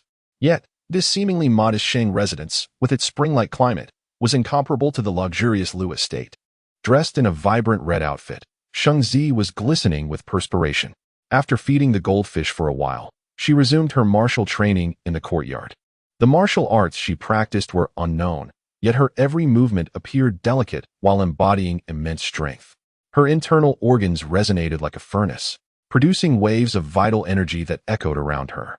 The furnace realm involved refining one's body into a blazing crucible of energy, continuously honing the physique to generate more vital force. Remarkably, Shang Zi, a mere girl just 2 years older than Lu Jing, had already attained the pinnacle of this furnace technique, which was no small feat. This achievement could be attributed to either her exceptional talent, the guidance of esteemed masters, or the assistance of numerous elixirs and treasures. As Shang Zi trained, a young servant hurriedly approached. Noticing her in the midst of practice and understanding that it was not the right moment to interrupt, he waited patiently nearby. Once Shang Zi completed her set of movements, the aura of vital energy surrounding her gradually dissipated. The servant promptly bowed and reported, "Just now, someone at the gate requested to see you, Mississippi. It is the young gentleman who visited the estate previously." Shang Zi was somewhat taken aback. "Which young master?" The servant pondered for a moment but could not recall the name, only saying, "It is the young master who came last time and was invited by Mr. Zhang for drinks." "Lu Jing?" Shang Zi's expression momentarily froze, only to be swiftly replaced by a glimmer of joy. "Where is he now? Is he still waiting outside?" The servant quickly shook his head, saying, "That young master is a friend of yours, Mississippi. I feared to neglect him, so I invited him to the Western Hall." Shang Zi cast an approving glance at the servant and, in a somewhat bold manner, patted him on the shoulder. "Well done, you have quite the discerning eye. Tomorrow, I shall ask the steward to reward you with some silver. Now, go to the Western Hall and serve that young master some fine tea and delicacies. Let him wait for me a little while." The servant, accustomed to Shang Zi's spirited demeanor, was nonetheless elated. After a moment's thought, he added, "That young master also brought several kinds of pastries, saying they were for you." Mississippi Shang Zi's smile widened even further. She hurriedly turned and gestured for the servant not to neglect the guest, before swiftly making her way to her chamber. In the Western Hall, Lu Jing sat comfortably, sipping tea while surveying the opulent surroundings of this esteemed minister's domain. Although the Western Hall could not be deemed grand, it possessed a certain gravitas. The black golden silk Nanmu furniture and the intricate carvings throughout the hall, along with the elegant arrangements by the windows, all exuded a refined weightiness. Particularly captivating were the several hanging paintings and calligraphies, which piqued Lu Jing's interest. These artworks were crafted by renowned masters, and the paintings, in particular, far surpassed Lu Jing's own rudimentary skills. Each calligraphy piece held its own uniqueness. For instance, one piece directly opposite the main entrance of the hall, an exceptional work in the slender tiger style, was penned by the famous scholar Gu Shiji. The characters resembled a slender tiger, yet contained an inner ferocity and valor, earning acclaim throughout the world. The heavens have always carried the sun and moon. This seemed to be the first line of a couplet. Intrigued, Lu Jing examined it closely and attempted to compose the corresponding second line aloud. The sea has always embraced the winds and clouds. The world today, indeed, unfolds its vastness. As Lu Jing reveled in his musings, Shang Zi gracefully approached. Uncharacteristically, she was not clad in red today, but wore a flowing white gauze dress. Her long hair gently styled and adorned with a delicate jade hairpin. Her martial physique was striking. A slender waist and graceful posture enhanced by a touch of light makeup that softened her assertive aura, rendering her even more enchanting. With a light laugh, Shang Zi entered the Western Hall. Lu Jing also rose with a smile, and the two exchanged casual pleasantries before taking their seats. You even brought these treats? Shang Zi's eyes sparkled with delight. Lu Jing pondered briefly before replying with a smile. I came to visit you today, unsure of what gifts to bring. I recall that upon your first visit to my residence, you mentioned two types of delicacies, candied ginkgo nuts and golden silk wish rolls. Since you once spoke of them, I assumed you must enjoy them, so I brought some along. As Lu Jing spoke, a hint of embarrassment colored his features. Of course, you have mentioned the peach blossom pastry, but it is seldom available at Jixiangzai, so I had no choice but to bring these two types of snacks instead. Shang Zi, seemingly unbothered, shook her head and replied, the proprietor of Jixiangzai is the Princess Xianyu from the palace, who is on friendly terms with me and often sends me peach blossom pastries. I have grown weary of them. These common delicacies are far more delightful. Thus, they sat and conversed. Lu Jing refrained from directly expressing his gratitude for Shang Zi's efforts, and she did not inquire about his recent circumstances. Their conversation revolved around mundane topics. Yet, in Shang Zi's eyes, Lu Jing appeared increasingly enigmatic, growing ever more incomprehensible to her. Upon their first meeting, she had observed Lu Jing diligently studying under the autumn sun. Over time, however, this once bookish youth had transformed into a scholar of the library, even summoning beasts before the emperor, shedding his former weaknesses to become a renowned and noble young man in Taishianjing. Moreover, Shang Zi was privy to Lu Jing's secret. He was a true prodigy of cultivation, his innate talent surpassing that of many renowned geniuses in Xindu. From knowing nothing of cultivation to achieving spiritual enlightenment and mastering martial prowess, such a gift could be deemed rare indeed. This is precisely why Shang Zi found Lu Jing so mysterious. Lu Jing, have you taken any teacher from the library to guide your cultivation? After conversing for a while, Shang Zi shifted the topic, smiling as she said, my father has seen you since your rise from obscurity to prominence. He mentioned that someone with your talent should be carefully nurtured. It would be a shame for such potential to go to waste. He expressed a desire to meet you and introduce you to a distinguished master. However, due to pressing matters in the Northwest, he has been rather busy and has set this aside. Yet, he remains concerned and even brought it up with me yesterday. Upon hearing Shang Zi's words, Lu Jing responded candidly, the library houses countless texts, each filled with wisdom and knowledge. Merely studying these works has greatly benefited me. As for taking on a master, that has not yet occurred. Shang Zi's smile widened, and she playfully blinked at him, saying, once, Mr. Yubai expressed a desire to take you as his disciple. But unfortunately, he wished to teach you both scholarly knowledge and swordsmanship, along with methods of spiritual cultivation. Once you entered the library, he abandoned that notion. However, the master my father wishes to introduce you to is a pure and dedicated practitioner of spiritual cultivation. You could study scholarly pursuits in the library, while simultaneously learning the ways of spiritual cultivation under this esteemed teacher. There would be no conflict, and you could achieve great success sooner. Outside the West Hall, a servant arrived to announce the visit of Bai Yin and his junior disciple bearing a greeting card. Shang Zi's voice carried a note of excitement. What a coincidence. It seems my father already inquired about Bai Yan's teacher yesterday. His arrival must indicate a recognition of your abilities. Perhaps even if you had not come to see me today. My father would have invited you over in the next couple of days. Lu Jing, somewhat taken aback, turned to ask, so? The esteemed Master Shangzi is introducing me to is indeed Su Baiyan's teacher?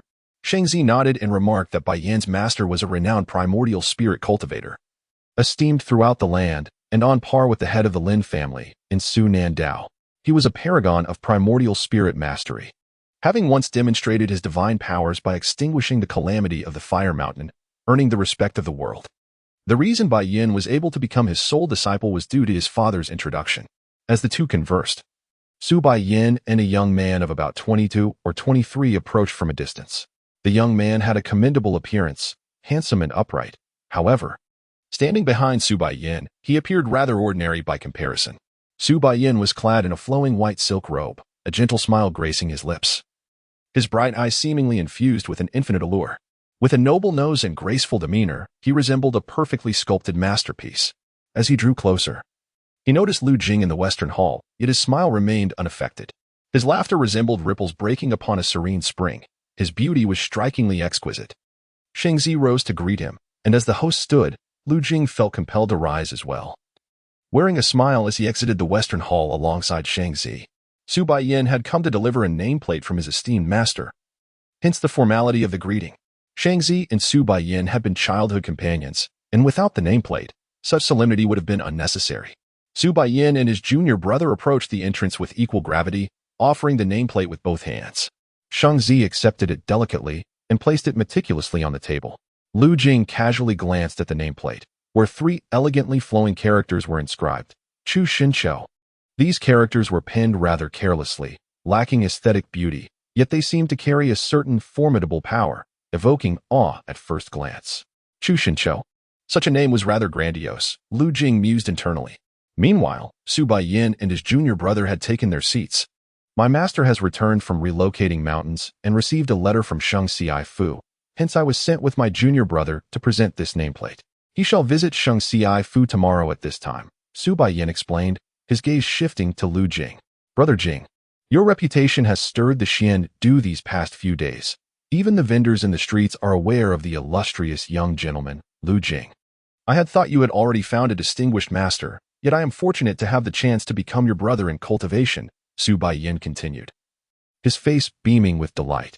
Lu Jing smiled in return, but suddenly sensed an undercurrent of chill beneath Su Baiyan's exuberant demeanor. Chapter 106, The Thunderous Strike of the Martial Artist. The divine sun slaying the Yuan spirit. Many matters in this world are indeed paradoxical. If one perpetually conceals their talents and refrains from revealing their brilliance, others may take advantage of this lack of edge. Conversely, should one's talents shine brightly, they are bound to attract envy and resentment. However, the animosity of individuals often has its roots in deeper causes. Thus, when Lu Jing discerned the icy glint hidden beneath Su Baiyan's smile, a flicker of doubt arose within him. His interactions with Su Baiyan had been minimal, characterized by only a few encounters facilitated by others. To date, Lu Jing and Su Baiyan had scarcely exchanged more than a handful of words. Yet, the coldness reflected in Su Baiyan's eyes was undeniably palpable. Even if it was merely a fleeting moment, such a chill intensified the smile upon Lu Jing's face. Initially, he had intended to speak regarding the matter of apprenticeship. However, upon locking gazes with Su Baiyan, he discarded the thought of speaking and merely continued to smile, offering no response. Instead, it was the man behind Su Baiyan who scrutinized Lu Jing in silence, lost in contemplation. A maid from the Sheng household served tea to the gathering. With curiosity gleaming in her eyes, Shangzi inquired of Su Baiyan, Master Baiyan, it has been scarcely over a month. Yet you have already ventured to the deathly Shushan and even relocated to the mountain that has suppressed the ancient demon for over 40 years. Such swiftness is truly astonishing. Su Baiyan sipped his tea leisurely before letting out a sigh. That mountain, having long suppressed the ancient demon, has gradually been tainted by the malevolent aura of the fiend. For reasons unknown, it has developed a form of sentience. Yet this sentience is rather savage, continuously devouring the lives of the common folk who rely on that mountain for sustenance. In merely a few decades, the mountain has become littered with bones.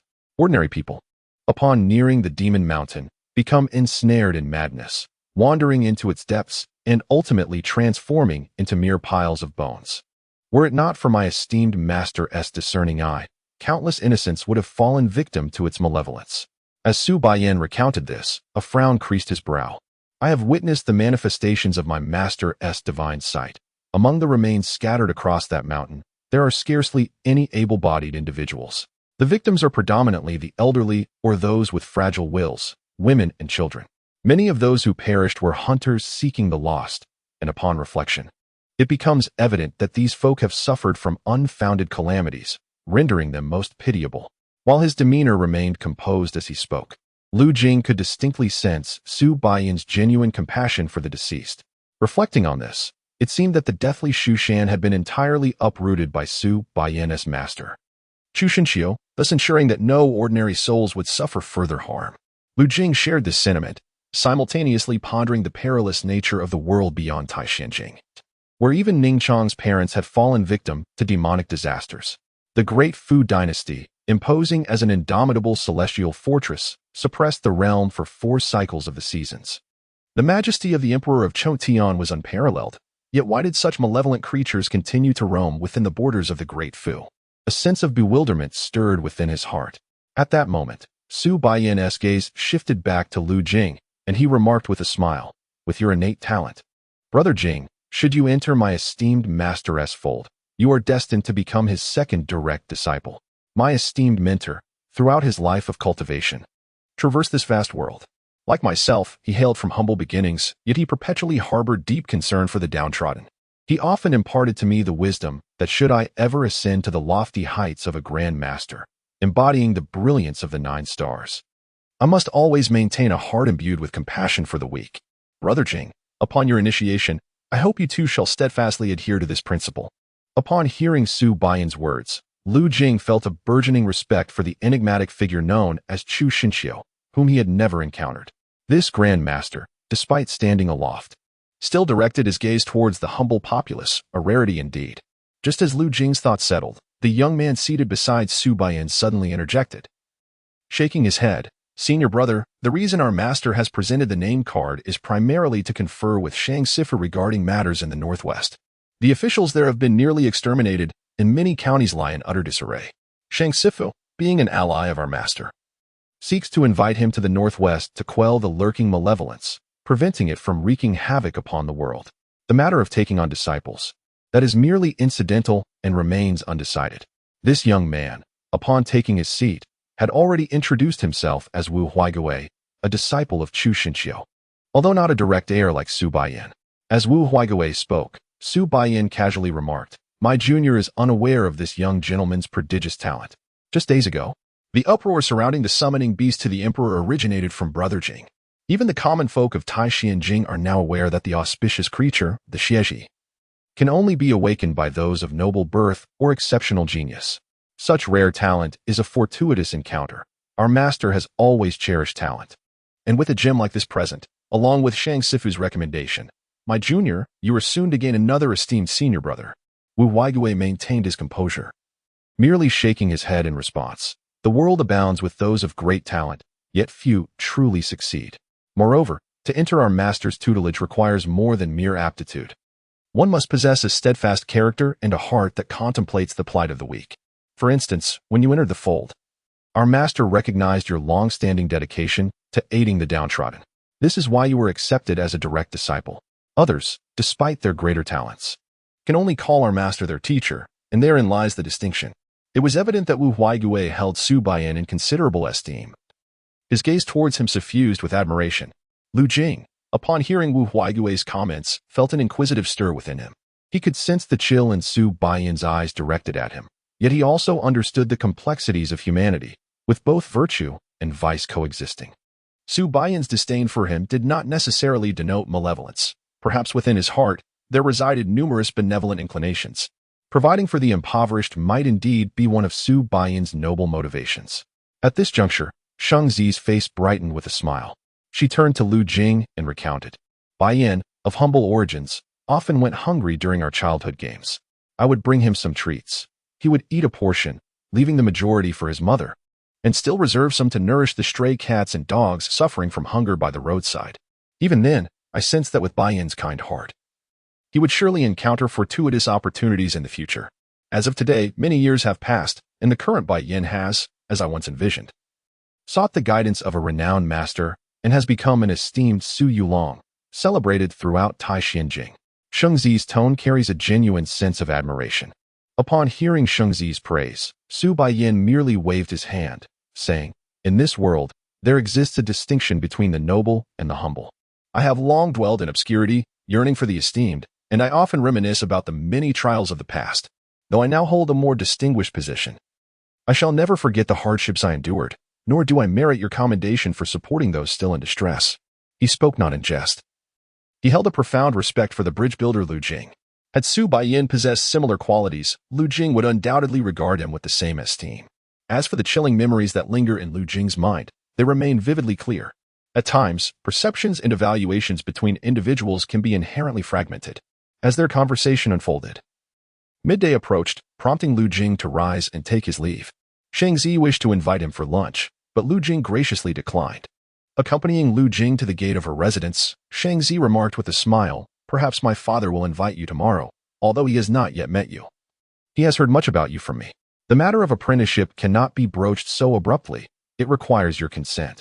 Therefore, tomorrow, when you visit my Sheng residence, it will merely be a casual family meal with my father, Xiu and Bai Yin, without any mention of the apprenticeship. Should you wish to proceed afterward, simply inform me, and my father will make further arrangements." As she spoke, she seemed to recall something. Long ago, Bai Yin was in a similar position. My father encountered him several times and developed an affection for his talent. Little did we know that Bai Yin would become the sole direct disciple of Xiu, which left my father quite moved. They bid each other farewell. As Lu Jing strolled along Changning Street, he found himself enveloped in a cloud of uncertainty. He had met Su Bai Yin twice, and his impressions were less than favorable, particularly due to the shadows of melancholy that lurked within Su Baiyan's gaze, leading Lu Jing to deem him unworthy of close companionship. Yet, both Shengzi and Su Zhao regarded Su Baiyin as a worthy associate, holding him in high esteem. Even figures such as Xing Xiaifu and Chu Shenqiu acknowledged Su Baiyan's talent and virtue. This struck Lu Jing as rather peculiar. Nevertheless, he resolved to maintain a distance, allowing for the possibility of future caution should Su Baiyin reveal his darker nature. With this decision firmly in mind, he ceased to dwell on it, continuing his path along Changning Street until he boarded a carriage bound for Yonglu Street. He was to dine with Qing Yu at noon, who had prepared several dishes to tantalize Lu Jing's palate. The afternoon would follow its usual course, with him heading to the study to engage in thorough reading and teaching. This young scholar, Lu Jing, seemed to have adapted seamlessly to such a lifestyle. Within the confines of Han Mo Academy, he had already formed a few acquaintances, notably among the other scholars. Among them, the affable Guan Changsheng, with his long beard, frequently engaged in scholarly discussions with him. Whenever Lu Jing encountered difficulties in his studies, he would seek Guan's counsel. As for his students, he had grown familiar with Yuan Zhushan and Jiang Hu, both of whom were notable figures. Yuan Zhushan had a square visage but a remarkably tranquil disposition, while Jiang Hu, round and jovial, possessed a rather exuberant personality. The two individuals seemed to have developed a fascination for cursive writing upon the arrival of Lu Jing. For the past few days, they had been coming daily to learn characters. After their studies today, Lu Jing and Guan Changsheng found themselves engrossed in a discussion about the esteemed scholar Ji Yuan's classic work, Observing Antiquity, until they were unaware that night had fallen. Lu Jing felt deeply immersed in the library, his comprehension of numerous texts continuously expanding. As night descended, the sky was devoid of moonlight, casting a darker hue upon the alley. Lu Jing had just entered the long, empty mountain lane when, in an instant, he sensed a shift in his surroundings. The alley seemed to blur, the sky transforming into a reflection of the mountain lane. A sense of foreboding stirred within him, prompting him to look up. To his astonishment, a mirror hung in the sky, radiating light as countless runes emerged from its brilliance, merging with the heavens. Simultaneously, a roaring surge of vital energy descended from above, heralding the arrival of a figure clad in black, wielding a fiery spear, its scorching energy enveloping the weapon. A torrent of vital energy akin to a snow-capped mountain loomed above, crashing down with thunderous force. Thanks to the golden light emanating from Lu Jing's primordial spirit, an intense alarm surged within him. Without hesitation, his primordial spirit ascended. In an instant, a tempest of wind and thunder ignited in the void. The small wind and thunder technique, honed over many years, was unleashed by Lu Jing's primordial spirit, howling forth. The thunder roared, creating a chaotic spectacle. Numerous incantations and seals were completed in the blink of an eye, and the golden light of Lu Jing's primordial spirit flickered as the surrounding vital energy coalesced. Amidst the cacophony of wind and thunder, a flash of light flickered. The figure with the spear, exuding overwhelming vitality and immense power, struck with force against the howling tempest. As wind and thunder intertwined, a commanding voice resounded. The fiery spear, initially slowed by the tempest, was further hindered by the fierce reprimand. Lu Jing's primordial spirit swiftly returned to its vessel, and he stepped forward, feeling the surge of vitality within him cascade into his palms. With a resounding clang, it was as if he had been propelled by the spear. The spear-wielding figure, having successfully landed a blow, unleashed a torrent of martial prowess. The immense vitality sweeping through like a rending force. Thunder reverberated in Lu Jing's ears. Who seeks my life? Caught unawares, time was of the essence. And Lu Jing had no time for contemplation. His primordial spirit emerged once more. A surge of vital energy was summoned by Lu Jing's spirit, transforming into a sharp essence. As incantations and seals coalesced in a fleeting moment, the sword light of the sun and moon burst forth. The technique he wielded most adeptly erupted.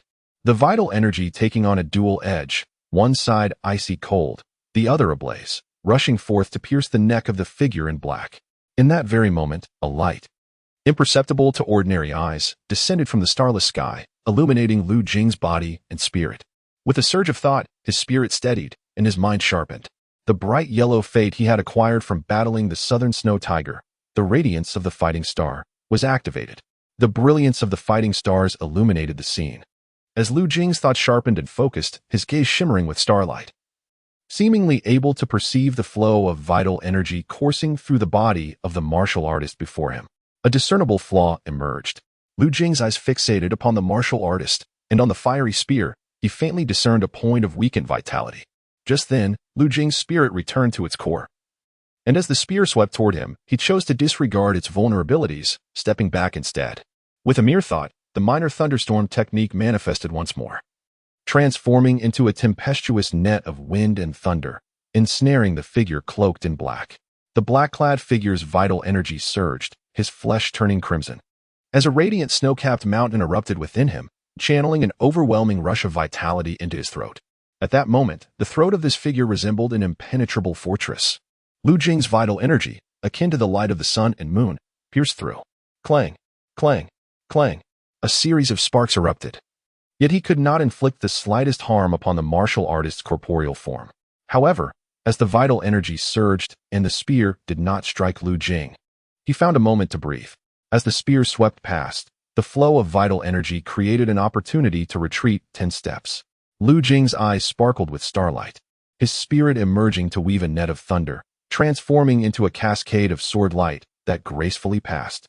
A flicker of doubt finally crossed the martial artist's cold countenance.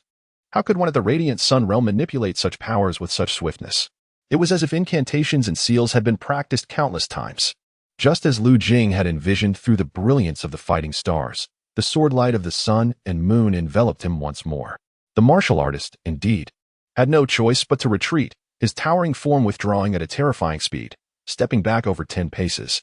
At this moment, Lu Jing, who had been ambushed from above, finally found breathing room. The black sandalwood sword lay in the courtyard. With a single thought, taking advantage of the martial artist's distraction, his spirit sword, descending into the courtyard. In swift succession, the black sandalwood sword, placed silently in the main hall, surged upwards without a sound, blending with the sword light of the sun and moon. Entangled with the brilliance of wind and thunder, shooting forth. Behold, the radiance of the sun and moon intensified, dragging a tail of sword light toward the martial artist's brow. The black sandalwood sword, an 8th-grade treasure, became even sharper with the infusion of vital energy, unlike the previous simplistic sword light. At this moment, the sword light of the sun and moon could truly be described as fiercely radiant. The martial artist's gaze trembled, instinctively looking up. The mirror suspended in the sky ceased its swaying, and from its surface, a spirit suddenly manifested. Enveloped in light, the spirit extended a finger forward. A mighty surge of vital energy rose like a tidal wave, shielding the spear-wielding martial artist and standing guard before the black sandalwood sword. The perturbation in the mirror barely stabilized. As the third brother continued to supply vital energy, we must resolve this swiftly. The The spirit, aided by the roar of the winds, managed to form words. Within 12 breaths, his head must be severed. The black sandalwood sword flickered with brilliance, colliding with the waves of vital energy 3 to 5 times before reverting to the void. Within the black sandalwood sword, Lu Jing's spirit had naturally heard the words of the spectral figure, a snow-capped martial artist, a radiant sun practitioner. Within the mirror above, even more formidable beings were stationed, disrupting the surrounding void, poised to strike me down silently. Who seeks to take my life? Lu Jing remained silent, yet his divine spirit shone with remarkable clarity. Under the enhancement of the Star of Battle, Lu Jing was entirely focused on the conflict at hand. 2 peak Fourth Realm experts aspired to slay him within a mere 12 breaths. Such folly. Lu Jing's thoughts were calm as he unleashed the thunderous reprimand of Weia Mountain. The radiant sword light of the sun and moon blazed forth, descending towards the Fourth Realm warrior who had just regained his composure and leapt high, aiming to sever Lu Jing's corporeal head. In that moment, the manifestation of his divine spirit advanced a step forward, suddenly expanding into a towering demonic figure with a green face and sharp fangs. This divine manifestation transformed into a fearsome ghostly deity, swiftly traversing the distance of 10 zhang. Its enormous hand descending upon the mysterious sandalwood sword that contained Lu Jing's divine spirit. The Fourth Realm warrior sought to slay Lu Jing's flesh, while the divine spirit cultivator manifested the ghostly deity to intercept the radiant sword light. At this juncture, it appeared that Lu Jing was doomed. However, as the Star of Battle flickered once more in his divine spirit's eyes, Lu Jing envisioned the 9 heavens with unimaginable speed, leaping out and soaring free from the sword's light. This velocity was unparalleled. Had his focus wavered for even a moment, he could not have achieved such swiftness. What? To escape from the wooden sword so swiftly? The divine spirit cultivator's expression shifted as he attempted to manipulate the ghostly manifestation to pursue Lu Jing's divine spirit. Yet, the rapidity of Lu Jing's divine spirit was astounding, resembling a youthful figure plummeting downward. Harnessing wind and thunder, Lu Jing's divine spirit wielded the forces of nature, the air crackling with a blinding white light, infused with potent vitality. The essence transformed into a thunderous attack, crashing down upon the spear-wielding warrior. Simultaneously, a booming reprimand echoed in the ears of the warrior. Lu Jing's divine spirit, now fully prepared and having escaped the earlier ambush, descended with hands empowered by wind and thunder, resembling 2 long spears piercing into the shoulders of the spear-wielding warrior. As swift as lightning, Lu Jing's divine spirit seemed to embody thunder, descending upon the scene. The air was thick with a chilling bloodlust. The ghostly deity, filled with rage, retained its wits. You shall perish. As the ghostly manifestation unleashed its energy, it loomed over Lu Jing's corporeal form, its fists coalescing with power, ready to strike Lu Jing's head. Should these ghostly fists connect, it would not merely be Lu Jing's head that would be obliterated. His entire body would be reduced to ashes. Without the brain's divine palace, the divine spirit would vanish in an instant. The situation appeared dire. Yet, Lu Jing's divine spirit radiated brilliance once more. A resplendent sun ignited at the center of his divine spirit's brow, a manifestation of the Dharmakaya. Lu Jing's expression grew serious as his divine spirit ignited, transforming into a formidable golden deity. Towering 10 zhang, it gazed downwards and prepared to stomp upon the ghostly deity. A blazing light erupted. Lu Jing's divine spirit crackled as if consumed by the golden sun. The ghostly deity seemed to sense an impending dread. A blazing and resplendent sun shines fiercely, scorching even the spirits. What kind of divine power is this? The primordial spirit cultivator, in a desperate gamble, strikes towards Lu Jing's fleshly head. Yet, Lu Jing, embodying the golden sun of Buddhism, has already arrived. Boom. The earth trembles with a resounding roar as powerful streams of primordial energy sweep across the land, shattering countless pieces of the green bricks in the mountain alley. The primordial spirit cultivator's ghostly visage contorts with ferocity, and Lu Jing's head is almost within his grasp. However, as the overwhelming heat of the blazing sun descends, the cultivator suddenly realizes that his ghostly form, and even his primordial spirit, are dissolving. Time seems to stretch infinitely, yet also flickers in an instant. The primordial spirit cultivator witnesses with his own eyes as his essence transforms into wisps of shadowy energy, dispersing into the void. Meanwhile, the golden sun's divine form dissipates, and Lu Jing's waning primordial spirit sinks back into his corporeal body. At this moment, Lu Jing's expression is one of indifference, forcing the golden sun's divine form into motion, even for a fleeting moment, sends waves of agony through his head. Above him, the intangible light of the fighting stars continues to shower upon him. In the realm of sunlight, as the primordial spirit channels its divine powers, floating through the void. How could it be so swift? In that final moment, the primordial spirit cultivator remains perplexed and bewildered. Yet, he observes Lu Jing mobilizing his vital energy, casually waving his hand as if swatting a fly. The remnants of the primordial spirit, suspended before him, are scattered by Lu Jing's vital force, transforming into shadowy wisps that drift into the void. Someone seeks to kill me, Lu Jing muses inwardly, narrowing his eyes as he gazes at the peculiar mirror in the sky. Chapter 117. The world requires a sage among mortals to purify the filth of humanity. Chapter 118. The acquisition of the hidden dragon branch, transforming the dull yellow into brilliant green. Chapter 119. Even in the face of depleted spiritual essence, the talent remains unparalleled. Chapter 120. The youth's aspiration towards the sun. Princess, please do not persuade any further. Chapter 121. Such talents fall into my grasp. A great blessing. Su Baiyan's primordial spirit stood within the subterranean palace, gazing into the distance. There, numerous children huddled together in the dimness. Most were tattered in attire, emaciated, their faces etched with fatigue and terror. The master of the Blackstone Hall approached Su Baiyan, hands clasped behind his back, and remarked, "The influx of wanderers is increasing. They are so desperate to enter the Xian capital that they are willing to send their own offspring to the Huaigang, as if entering the Tai Xian capital could ensure their survival in this world." Su Baiyan surveyed the grimy children around him, recognizing reflections of his former self. "The vast majority of these children will perish in the Tai Xian capital," he stated. "Without the Huaigang, they would meet their demise even sooner. Though their current plight is arduous, they must venture out to beg, to steal, or to observe the movements of the Xian dwellers. At least they can still manage a meal." After a brief silence, a flicker of doubt crossed the master of the Blackstone Hall's otherwise unremarkable face. He turned to Su Baiyan and inquired, "Do you believe these children are destined for such a fate?" Su Baiyan lifted his gaze and smiled faintly. "The world is as it is. Even we can only strive to ascend, to claw our way out from the depths of this wretched throng. Brother, these ordinary children are akin to the wheat in the field. How can they evade the scythe's harvest?" The master of the Blackstone Hall turned away and murmured, "Yet, at this moment, the Huaigang itself is the scythe." Su Baiyan remained unfazed, though a hint of regret shone in his eyes. "In truth, those children have indeed rendered you a small service," he remarked. "If it were not for the Huaigang, Lu Yinyan would still take you as a disciple." Young Master Bai Jing stared intently at Lu Fuyan, pausing before he said, "If he could descend further in his ascent, he must forget those who will ultimately wither and fall like Huai leaves upon the ground." Lu Fuyan's primordial spirit nodded solemnly. Yet a shadow of concern flickered in his eyes.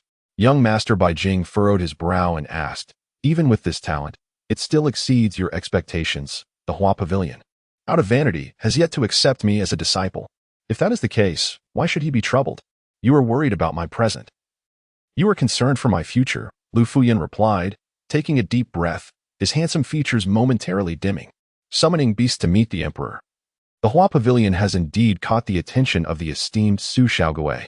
It is said that you have even met with Lu Jing from the Li family of the Xian capital, even on that day at the Xing residence. Though my primordial spirit is slightly diminished, my spirit is still vibrant and prosperous. I am certainly worthy of attention. My talents have been concealed for too long, and in the future, no noble will be willing to invest the slightest effort to mend my spirit's wounds." Upon hearing this, young Master Bai Jing understood Lu Fuyan's true concerns. Is he afraid that in the future, the rising Lu Yin will ultimately discover that it was you who orchestrated my demise? Lu Fuyan responded, "That youthful Su has accumulated experience step by step, enduring numerous trials. Even if the likelihood of Hua Pavilion discovering this is minuscule, it remains a risk worth taking." Young Master Bai Jing raised an eyebrow. "Does that imply he intends to continue targeting me? Next time, you all shall behold me." Lu Yinyan gritted his teeth and declared, "The seventh realm spirit cultivator, along with 2 others from the 7th realm and my 8th brother, have all sought to take my life. Young Master, can he personally intervene? Lu Yanking, even until now, has never aligned himself with any minor lord or noble faction. Should he choose to strike me down now?" The expression of young Master Bai shifted, and after a moment of contemplation, he spoke earnestly, To commit murder in the capital is fraught with complexities. The void mirror has yet to shatter. And with your current cultivation level, should you rashly act, it is highly likely to attract the attention of the Xianyi guards, resulting in a significant loss instead. You shall have 7 days to devise your strategy. Upon hearing this, Lu Yinyan's tone softened slightly, but if no noble takes notice within those 2 days. Such is the nature of worldly affairs, young masterby interrupted, his gaze still fixed upon the child in the underground palace. As you tread this path, you have yet to invest adequately. If you wish to plant a towering locust tree in this dark world, you must proceed with caution. The matter of Lu Yin is not as urgent as it seems. Furthermore, the noble acquainted with Yiting has not yet departed. And there are still opportunities for you to seek the divine South Jean Terrace. If one cannot become a son-in-law, one must ascend to sanctity for the swiftest updates. Young masterby continued, earnestly turning his attention back to Lu Yinyan. His innate talent is modest, and he must toil even harder in his practice. Otherwise, had Lu Yin not entered the transformation pavilion, what would have become of him without a patron like Yiting? Upon hearing the name of the Duchess of Chonan, Lu Yinyan's expression remained unchanged, yet as he absorbed young masterby's counsel, a serious demeanor overtook him, and he nodded in agreement. I sat in the wooden chair, eyes wide open. The elegant young man with shoulder-length hair remained silent, seemingly lost in thought. At that moment, a faint sound echoed from the rooftop. While an ordinary person would not perceive such sounds, the spirit-cultivated Lu Yinyan abruptly lifted his head, sensing a surge of divine consciousness that pierced through the beams. Descending from the roof, a white and gray-speckled cat stealthily traversed the rooftop below. Lu Yinyan's expression revealed a flicker of affection as he observed the creature. This wave of divine consciousness surged forth, penetrating the cat's mind. Suddenly, the cat halted its steps. Before a faint, heavy meow escaped its lips. Blood began to flow from its mouth and nose, and it collapsed lifelessly on the rooftop. Once a satiated stray, it now lay dead, not even disturbing the tiles beneath. I rose from my seat, standing before the bronze mirror, gazing at my reflection. Moments later, I witnessed Lu Yinyan's face light up with a carefree and warm smile, his eyes sparkling with warmth. Thus, I made my exit. Yet, below the rooftop, the lifeless body of the mottled cat ignited in an instant, transforming into a pile of white ash. Upon a cursory glance, the rooftop was strewn with this peculiar ash. Subsequently, the Duchess of Chong'an ventured into the Deer Street, and it was noted that upon stepping out of Lu Yinyan's door, her form vanished from sight. The ethereal waters vanished into the void, leaving no trace behind. Even with Yiting's current level of spiritual insight, she could detect the slightest anomaly. The princess must be a spirit practitioner of a certain realm. Perhaps she is yet to attain the realm of divine fire. Perhaps, even lower, Yiting speculated. Meanwhile, Lu Yin remained transfixed at the spot where the princess had disappeared. Yiting assumed he was astonished by the elusive nature of spirit practitioners, and after several moments of silence, she remarked, "Master," he wonders, "since they are both men, how can the princess be so exquisitely beautiful?" As the seven stood at the doorway, Miss Hankai from Kongshan Alley emerged with 2 small food boxes in hand. Upon seeing Yiting, she smiled warmly from a distance before proceeding further into the depths of the alley. As for the affairs of others, I too shall engage in some meaningful speculation. Outside in the night, Yiting closed her eyes, contemplating the minor celestial king, Yin Tian, the little saint. The hidden dragon branch, which concealed her spirit, emanated a brilliant golden light. This golden radiance enveloped her spirit, swiftly mending the shallow cracks that had formed, rendering her spirit more solidified. Yiting settled into a meditative posture within her chamber, allowing herself to rest. The hidden dragon branch, not enhanced by the miraculous charms of the sacred water, remained unobserved by any minor spirit practitioners. Yet, the resplendent golden light radiating from her, due to the minor celestial king, was undeniable. Before the endowment of the resplendent green fate, Lu Yin had felt that refining the spirit had become significantly more arduous, and the pace of spirit condensation had slowed considerably. Without the endowment of the resplendent green fate, coupled with your innate talent, the transformation of your spirit into true essence and the division of your consciousness is already within reach. As Yiting pondered, her spirit had not yet illuminated a small Brahma sun, the first manifestation of the Brahma body, the Brahma diamond. When Yiting was assassinated, she employed a mundane Buddhist secret technique, decisively vanquishing another sunlit practitioner. This illustrates that the Brahma body rightfully belongs to the esoteric secrets of the Sutra of the ultimate dispelling of Dharma. However, that particular Buddhist secret is exceedingly difficult to cultivate. Even with your spiritual gifts, combined with comprehension and subsequent cultivation of the two unique fates, you can only grasp the surface. Hence, on this day, the weakened exertion would impose such a terrifying burden on your spirit.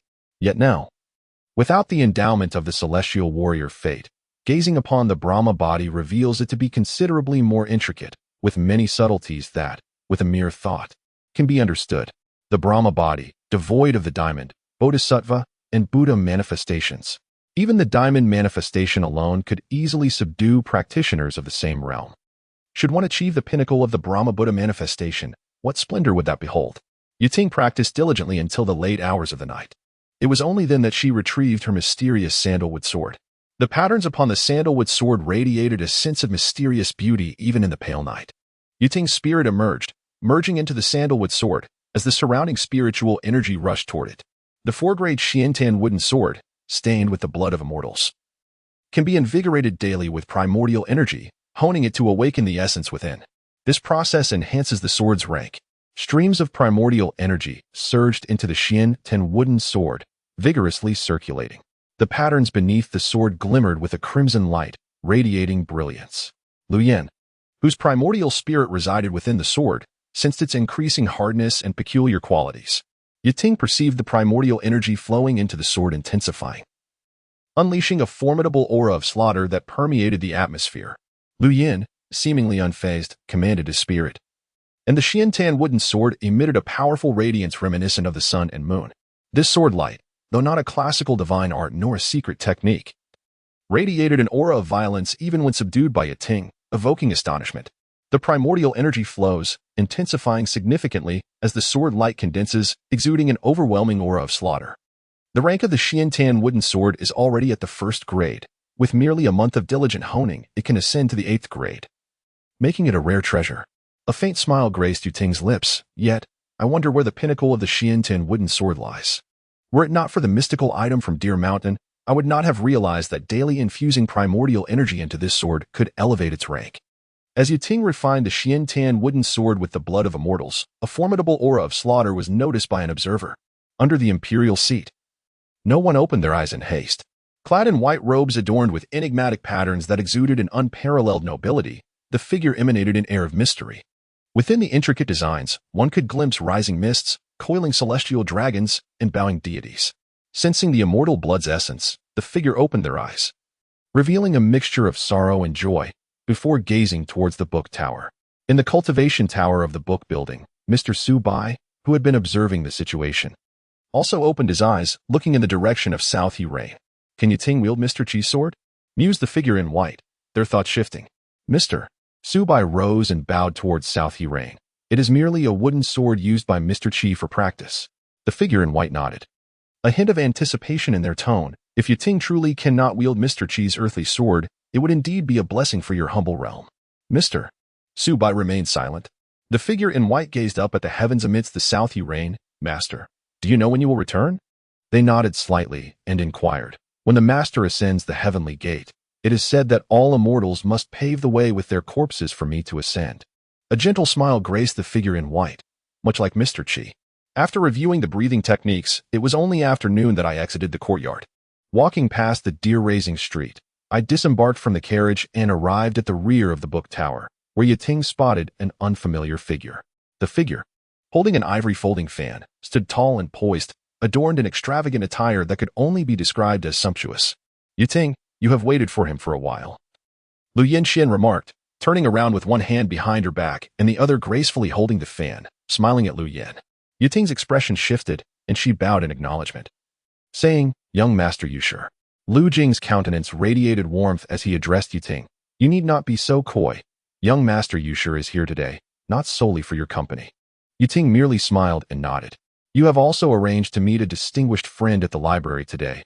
I imagine that you and I shall find mutual admiration.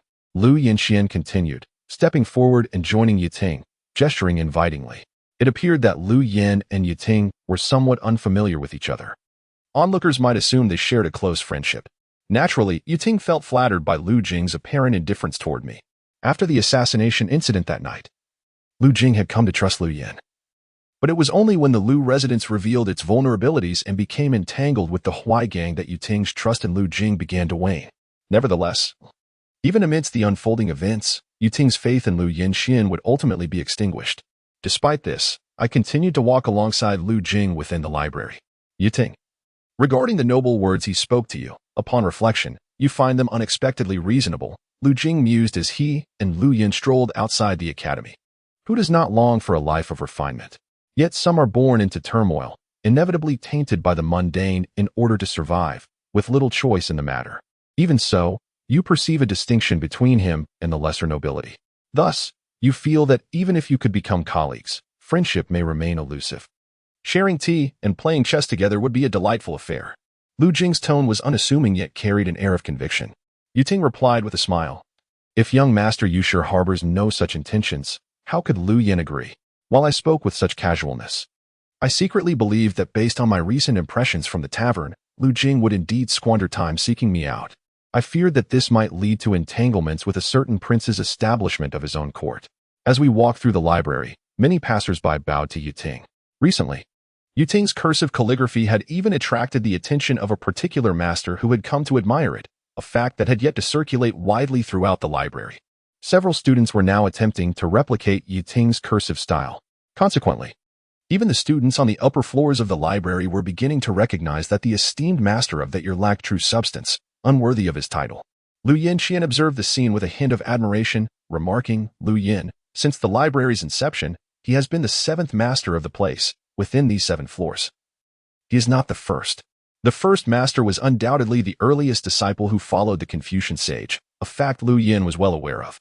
After walking for a while, Lu Jing, somewhat familiar with the library, ventured down a broad path, turned past a bamboo grove, and walked by several scattered dwellings, finally arriving at a serene deep pool. As Lu Yin gazed into the depths of the pool, a flicker of astonishment crossed his eyes. Beneath the surface, dense clouds swirled, accompanied by rumblings of thunder. Beside him, Lu Jingyu held a folding fan, a smile gracing his lips, but soon recalled something and turned to Lu Yin, inquiring, Yu Ting, are you aware of the most renowned cultivators currently in Xuandu? Yu Ting, observing the clouds, shook his head. Lu Jingyu unfurled his fan and with a decisive flick, the vital energy transformed into a gentle breeze, emanating from the fan and directing towards the mist. A surge of profound spiritual power swept forth, dispersing the clouds across the heavens.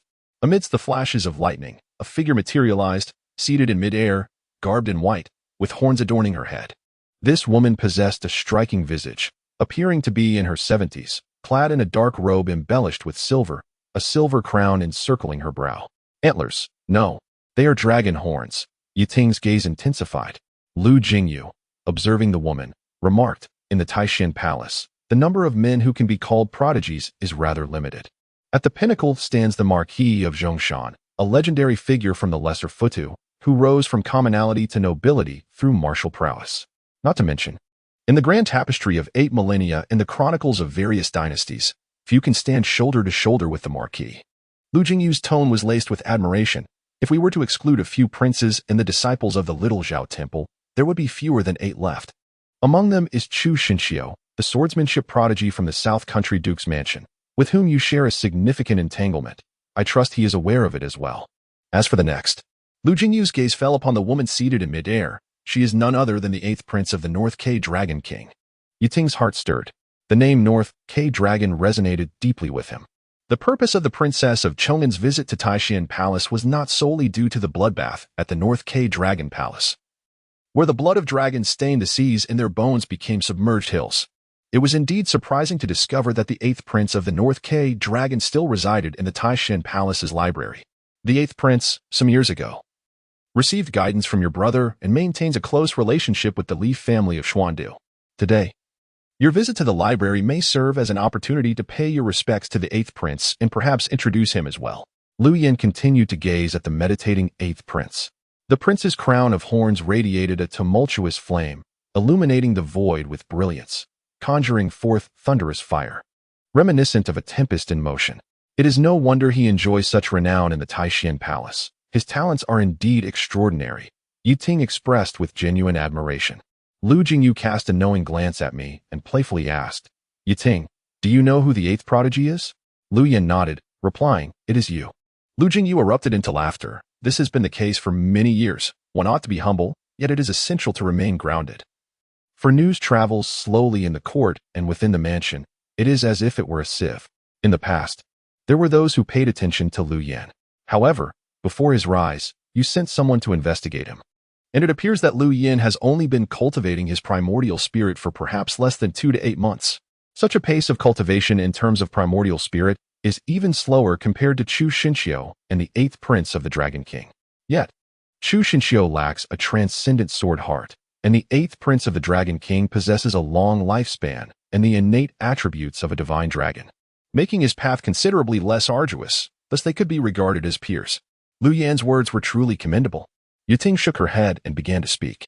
At that moment, the 8th prince, suspended beneath the deep pool, suddenly opened his eyes with urgency. The dragon horns crackled with lightning, illuminating the surroundings as I gazed towards Lu Jingyu and Yiting.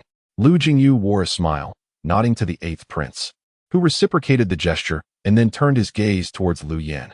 However, in the blink of an eye, the 8th prince's expression shifted to one of concern. Beneath his fair complexion, a hint of contemplation emerged. I furrowed my brows, noticing waves of divine consciousness surging forth. Lu Jingyu, sensing the 8th prince's divine intent, abruptly changed his gaze towards Yiting. Lu Yan maintained a composed demeanor, his smile unwavering, as if mirroring the depths of the pool behind him. Lu Yan's gaze fixated on Lu Yan, and with a deep breath, a look of regret surfaced in his eyes. Yiting chuckled softly, shaking her head as she remarked, "I fear I have disappointed masterly." Lu Jingyu turned his head, inquiring, "Is it that there have been complications in your cultivation? You mentioned to Yiting some time ago that even with exceptional talent, one requires a renowned master for guidance. Otherwise, it is not so." Lu Yan narrowed his eyes, responding gravely to Lu Jingyu, "That is a calamity of humanity." Lu Jingyu's expression shifted dramatically, and he soon exclaimed in anger, "In the presence of the sacred monarch, how could such matters exist in the illustrious Xuandu?" The 8th prince rose from the void, stepping down with purpose. Beneath me, my white garment shimmered with flowing light, and a tremendous pressure of primordial spirit surged forth, accompanied by an undercurrent of a lowly yet palpable oppression that was quite alarming. My words escaped my lips, while the twin horns on my head continued to radiate light. Lu Yan fell silent, simply observing Lu Yan. Lu Jingyu gasped for breath, seemingly both furious and regretful. I shook my head, saying, "Within the Taishan Palace, various factions intertwine in complexity. If it were an ordinary person, it might suffice. But Taishan Palace is a place of prosperity. However, for prodigies like Yiting, the more prosperous the place, the greater the lurking dangers." Yiting observed Lu Jingyu, discerning not a single flaw in his demeanor. Meanwhile, the 8th prince, with hands clasped behind his back, turned and walked towards a nearby chess pavilion beside the deep pool. My voice resonated gently. Within the Taishan Palace, there are not only countless opportunities, but also numerous perils. For instance, have you heard that Lu Yan has been drawing close to the Wang family of Chong'an? The princess once assisted Lu Yan in dismounting from her carriage. Although the Wang family has long been established in Xuandu, due to the tumultuous nature of the Chong'an Wang, there still remain many enemies of the Wang family hidden within Xuandu. Does Masterly know of this matter? The 8th prince's voice resonated with both melancholy and hostility. Yiting chuckled lightly, responding, "Is it simply because the royal house of Chong'an has no ties with you that the esteemed individuals associated with it seek your demise? 8th prince, the slaughter in the heavens is far more intricate than that." The 8th prince halted his steps and turned, gravely stating, "It is not uncommon for the thoughts of the lowly to incite catastrophic bloodshed. Li Yushi, you remain a stranger to the current world." Yiting pondered for a moment, casually remarking, "Indeed, you are unfamiliar with the present circumstances.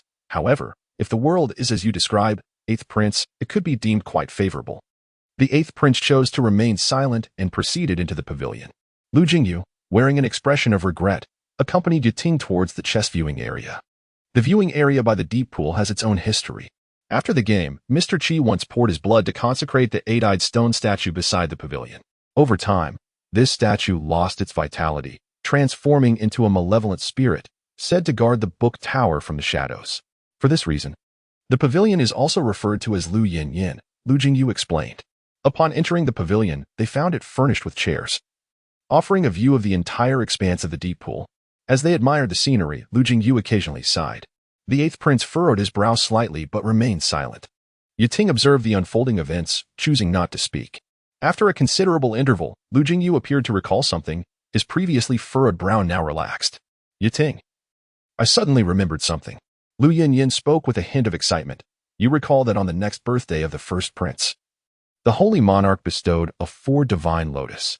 This lotus grows deep within the 4 divine valley, where the Xiaozuguo, in its prime, transformed the valley into a river of longevity, acquiring the lotus to present to the holy monarch. The holy monarch then granted this lotus to the first prince. The 4 divine lotus, even with slight damage to the primordial spirit, can restore itself to its original state, a remarkable elixir. Lu Yan's heartstrings were plucked. Could it be such a coincidence? Yet, Yiting's face revealed a glimmer of surprise. This surprise, though concealed by intensity and composure, did not escape Lu Jing's notice. He mused, once devoid of extraordinary talent and now losing the chance to regain it. How could even a 12-year-old, with all his desires and aspirations, resist such temptation? Could the 4 divine lotus truly be so miraculous? Yiting inquired, his voice rising. Lu Jing nodded, yet his expression turned troubled. However, this 4 divine lotus was bestowed by the holy monarch, a treasure of immense value. Though the first prince cherishes talent, would he dare to gift such a precious item to another? Upon hearing Lu Jing's words, the 8th prince's eyes finally displayed understanding as he glanced at Yiting, aware of her thoughts. Lu Yan also searched for a few moments, then raised his head to ask, what does Yusher Gongzi imply? Lu Yan smiled deepened as she remarked, you have yet to discuss with Yiting that the Taishan Palace is not as tranquil as it seems. He bears a remarkable talent, akin to possessing a rare treasure. He may wish to idly observe the blossoms fall, and he is inevitably drawn into the vortex. His innate gifts will respond accordingly. Had he entered a prince's residence sooner, no one in Taishan Palace would dare to disturb him, and he would naturally lack the protection of a prince. How has it come to this? Alas, this matter is indeed fraught with difficulty. You hold a considerable admiration for his character and feel it a great pity that such a prodigy should fade into obscurity. You cannot visit the prince later to request the 4 divine lotuses on his behalf, but, at this juncture, Lu Jing's expression turned grave. For a cultivator of divine refinement, the primordial spirit is akin to life itself. If a prince is willing to save his life, does he know whether Yiting would be willing to repay that debt with his own life? My tone was solemn, my gaze earnest, fixed upon Lu Yan. The 8th prince, seemingly disinterested, looked towards Yiting. In Yiting's mind, golden light flickered, and a torrent of information surged forth. I pondered carelessly. Yet it seemed I was resolute. Lu Jing's gaze shifted, as though he felt victory was assured, patiently awaiting Yiting's response. After a few moments, Yiting urgently lifted his head, his tone imbued with determination as he inquired, Master Yu, can you truly procure these 4 divine lotuses? At last, Lu Yan's expression remained unchanged. In that case, there is no need for Master Yu's efforts. A smile finally appeared on Lu Jing's face, pure and unblemished, as if he rejoiced in Yiting's choice. Lu Jing and Yiting exchanged a few more words before Yiting took his leave under the pretext of academic obligations. Lu Yan departed as well, leaving Lu Jing and the 8th prince standing amidst the stone hall. The 8th prince, with a faint dragon visage emerging before him, remarked, is Lu Yan truly worth such a trifling amount of effort? Indeed, Lu Yan replied confidently, as if victory were in his grasp. Lu Yan is akin to Chu Shenqiu, possessing both foundation and backing, entangled in no simple power struggles. Upon entering a prince's residence, he will undoubtedly provide some assistance. Should that be the case, among the 8 prodigies of Xiandu, 2 have entered a prince's residence. That is the merit of the Li family and your own, Lu Jing. The 8th prince recalled that Lu Yan seemed to have no significant ties to the Chong and Wang residence, a flicker of displeasure crossing his eyes. Prolonged periods without growth render one a true weakling. My primordial spirit is indeed exceptional, yet my current cultivation is too formidable. If the prince were to act against me, the effort expended would be in vain. Although these noble scions are entangled in numerous affairs, the prince must still be wary of the sentiments within the court and the gaze of the holy monarch. However, should Yiting perish, it would matter little to anyone. To a prince, a grown Yiting might instead become a burden. As the 8th prince spoke, he recalled Yiting's astonishing primordial spirit talent, shaking his head in response. Even with some potential, once he matures, he could indeed wield significant influence. It is rather amusing that a mere commoner, a lowly son, could possess such extraordinary gifts. Lu Jing nodded, about to speak. Suddenly, in this profound pool, waves began to surge, and from the depths emerged a myriad of luminous glimmers, coalescing in the void. Lu Jing and the eighth prince of the Dragon King both exhibited a change in expression. We abruptly lifted our gazes, only to witness these radiant lights converging into a silhouette. This figure, shrouded in ambiguity, appeared to be entirely gray, reminiscent of a stone being. The stone entity possessed 8 eyes, transforming into a fleeting streak of light that vanished in an instant. Lu Jing and the eighth prince exchanged glances, each conjuring a thread of divine thought to pursue this 8-eyed stone figure. In the blink of an eye, their thoughts traversed a short distance, arriving behind a modest structure. Shortly thereafter, standing amidst the company of Lu Jing and the eighth prince of the Dragon King displayed a sudden shift in countenance, locking eyes with one another. We observed that Ting was positioned on a floor above, gazing down at the 8-eyed stone entity. This stone figure, towering above, regarded Ting with intensity, and then, astonishingly, it descended rapidly. I took 2 steps back, tears inexplicably welling in my eyes. In the span of a mere blink, this 8-eyed stone being underwent a transformation, its stature expanding to several feet. First, the stone figure began, bowing and extending its palm, resting it behind Ting. Ting stood tall, casting a glance at the dark sandalwood sword at my waist, and then stepped forward, positioning herself beneath the stone being's hand. The transformation of that 8-eyed stone. Its form is dictated by the heart, yet it has not yet reached the realm of divine semblance. The eighth prince of the Dragon King furrowed his brow, suddenly recalling his earlier words. Meanwhile, Lu Jing chuckled heartily. Look, the prodigy lacks the fortune of a prodigy. He claimed I had roots and protection, yet now, the stone figure appears, bowing for me, while Ting is left without a divine semblance to safeguard her path. Such prodigies shall fall into your grasp, little Sean. Chapter 122. Among the 20 cold mountains, only the sword chi dances with silver light. Chapter 123. The sword chi illuminates the light. Once promised to be the pinnacle of the realm, the sword energy surged fiercely, clashing against the heavens, descending upon the mountain mist that veiled the clouds above. Nan Fengmian distinctly beheld the fierce sword aura emanating from the ice peak, its sharp, chilling brilliance illuminating the world. The sword energy roamed freely, blooming atop the verdant mountain, as if frost had settled upon the earth, rendering the void a canvas of white. Standing upon the crimson clouds, Nan Fengmian's earlier astonishment had faded, replaced by delight and confusion. He was exhilarated by the profound intricacies he discerned within the sword light from the ice peak, perceiving its sharpness piercing the sky. The sword light, blazing as if to illuminate every injustice in the world. It seemed poised to transform into a blazing sun, casting its radiance across the vast expanse, granting hope to all beings who had nothing.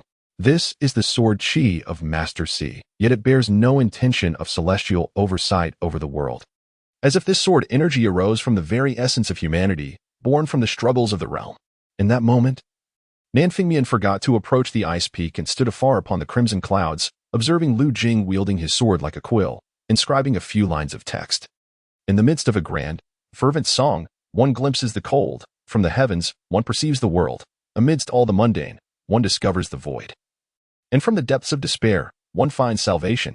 As Nan Fengmian gazed upon the words engraved by Lu Jing on the ice peak, memories of his own travels across the world flooded back, recounting his 12 years in the North Qin, filled with experiences of hardship and discovery.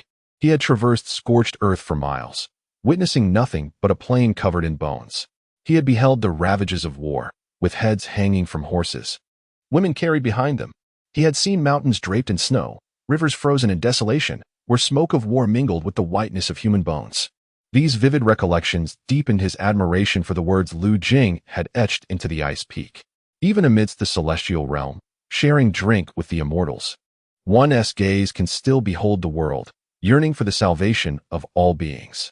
I have gazed at the ice peak for many days, believing that Master C's sword truly belonged to the heavens, a sword light derived from his celestial observations.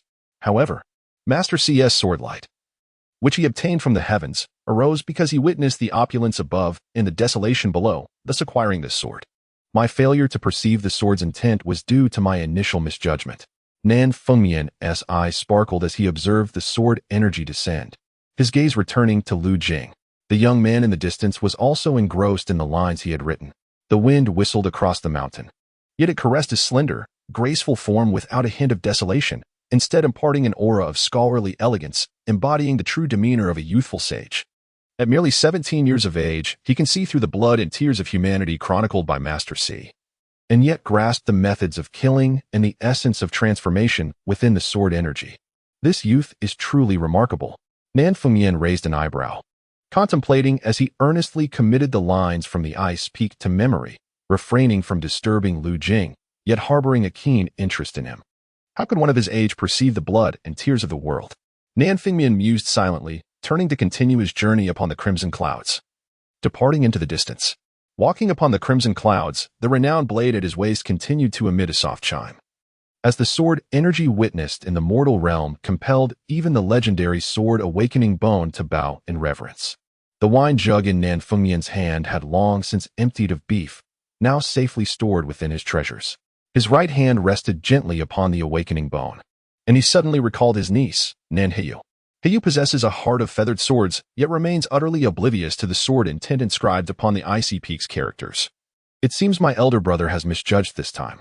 With this thought, Nan Fengyan shook his head slightly, and a refreshing smile graced his lips. It is indeed a blessing. Had she truly entered the Nan family and been steeped in luxury, would this young man, who perceives the blood and tears of the world's beings, not be ruined? Better the betrothal be annulled. If the world could gain a young swordsman of unparalleled talent, who, with the passage of time, ascends the celestial gates, would that not be splendid? As these thoughts danced in his mind, Nan Fengyan felt an increasing sense of elation and could not help but burst into hearty laughter. Among the towering peaks of the Corner God Mountain, there were indeed wild spirits and hidden demons. They heard Nan Fengyan's laughter. Yet sensed the overwhelming blade energy radiating through the crimson mist, as well as the vibrant vitality emanating from the legendary sword awakening bone. They dared not breathe too heavily, fearing that this naturally gifted celestial practitioner might cleave them in twain with a single stroke. Meanwhile, Lu Jing gazed down at the dark sandalwood sword in his hand. The sword energy that had recently enveloped him seemed etched into his very consciousness. Numerous strands of sword energy, sharp and imposing, entwined around his spirit, elevating it with an aura of martial prowess. This is the earthly sword energy of Master C, Lu Jing mused, a sparkle of admiration igniting in his eyes. The more he perceived this earthly sword energy, the deeper his respect grew for the enigmatic Master C. Yet, this is not solely Master C's energy. Those with talent can discern the nuances within. 1,000 prodigies observing the sword energy will uncover 1,000 variations. As his admiration gradually waned, Lu Jing gently sheathed the dark sandalwood sword. His thoughts swirled chaotically, ultimately converging into a single notion. Master C hopes this sword energy shines like the blazing sun, illuminating the darkness for those in despair. Thus, the first sword of this earthly sword energy shall be named light-bringing sword energy. The bringer of light is akin to the great sun. Should Lu Jing's sword energy one day radiate like the brilliant sun, it would indeed be worthy of the term earthly. After much contemplation, Lu Jing turned to find Zhui Yaoluo gazing intently at him. In the depths of the previously vacant eyes, two flames flickered and blazed brightly. This three-eyed stone figure bent down once more, extending its palm. Lu Jing smiled at Zhui Yaoluo, gently patting the palm before ascending once again. This time, however, Zhui Yaoluo placed Lu Jing upon his broad shoulder. Sir. Zhui Yaoluo seemed only capable of uttering his own name and the title of Sir. As the vital energy within Zhui Yaoluo surged once more, the innate life force connected with the external essence transformed into a radiant crimson light, vanishing in an instant. Upon the icy peak, several lines of sword aura manifested. Lu Jing stood upon Zhui Yaoluo's shoulder, his mind perpetually drifting to the casual notes of the fourth master. He then recalled Master Liu, and during their conversation that day, when Master Li spoke of the 9 divine lotus, Lu Jing astutely sensed that many elements seemed too coincidental. Having suffered a significant depletion of his spiritual essence, Master Li's timely visit coincided with the presence of the third prince of Beike Hai, who possessed the ability to perceive his spiritual state and, notably, had previously sought the rare 9 divine lotus from the 7th prince. He could not ascertain whether this was mere coincidence or a deliberate scheme orchestrated by Master Li. Yet doubts lingered in his heart. Su Baiyan remains the primary suspect. The malice in his eyes is no mere facade. If Master Li intends to recruit me, why would he send someone to eliminate me directly? If I were to perish that night, how could Master Li continue to utilize the 9 divine lotus to entice me? A cascade of questions swirled within Lu Jing's mind, and he suddenly recalled Master Li's earlier words. if indeed it was someone dispatched by Master Li. Perhaps it was merely a storm and whirlpool sweeping through, with those lofty nobles overlooking the world acting on a whim. If an accident occurred and I perished, then so be it. If I survived, severely depleted, then using the 9 divine lotus to recruit me would be plausible. At that moment, Lu Jing speculated. And a fate-altering mechanism activated. He pondered, and thus temporarily acquiesced. The fate-altering mechanism predicts fortunes and misfortunes. If I had agreed then, it would have forecasted great calamity. And if I had refused, it too would have foretold disaster. To accept an invitation to the palace directly would undoubtedly provoke the prince's faction against me. If I were to outright reject, the fate-altering mechanism also foresees a dire omen. But why is that? Lu Jing was deeply perplexed. Should I agree with Master Li, it would place me in opposition to the prince, making the prince's faction's desire to eliminate me comprehensible. Yet, my refusal of Master Li also signifies a grave misfortune. Why is this so? I had previously declined Master Li once. Now, refusing again. Why would the 7th prince's faction also seek my life? Lu Jing keenly discerned the underlying issues. Perhaps, the one acting against me is indeed Master Li, orchestrating a scheme to recruit me. If I remain unmoved by the allure of the 9 divine lotus, he would naturally wish to eliminate me swiftly. Otherwise, should I acquire other opportunities in the future to restore my spiritual essence and grow, I might uncover Master Li's designs, inevitably leading to conflict with the 7th prince. At that time, Lu Jing was engulfed in suspicion. Yet, these thoughts were mere conjectures lacking any substantiating evidence, thus necessitating further investigation by the Wang family of Chong'an. Ultimately, Lu Jing chose the sole ominous option available at that moment. This ominous path entailed a covenant to fully restore his spiritual essence with the 9 divine lotus, agreeing to enter the palace only after his essence had been completely rejuvenated. Thus, Lu Jing found himself with ample time, no longer thrust into the eye of the storm. Even when faced with decisions, clarity regarding the assassination was paramount. Moreover, the ominous signs yielded quite a bounty, in addition to the potential acquisition of the rare medicinal herb. The 9 divine lotus, Lu Jing also garnered 300 strands of life essence and a vivid yellow opportunity, along with a bright yellow fate. Master Li, you has treated me with malevolence. I shall, for the sake of self-preservation, temporarily acquiesce. If this matter is not instigated by Master Li, I shall return the 9 divine lotus under the pretext of having restored my primordial spirit. In this way, I have neither benefited from his grace nor accepted the lotus. Nor have I utilized his power for the restoration of my spirit, thus I would not be betraying anyone's trust. However, should this matter be linked to Master Li, Lu Jing pondered, his calm demeanor subtly shifting. The crown prince must be informed of this situation, he mused while standing atop Zhua Yaoluo's shoulder. The clash of 2 dragons would inevitably incite the wrath of another celestial dragon. Yet, if one could adeptly harness the powers of both dragons, there remained hope for prolonged negotiation. As twilight descended, the hour for class had long passed. A sense of guilt washed over Lu Jing, for he received a substantial monthly stipend from the library. To neglect his duties of teaching would be rather excessive. Hence, he quietly instructed Zhua Yaoluo to proceed directly to the library. Zhua Yaoluo alighted at the entrance of the Calligraphy and Ink Academy.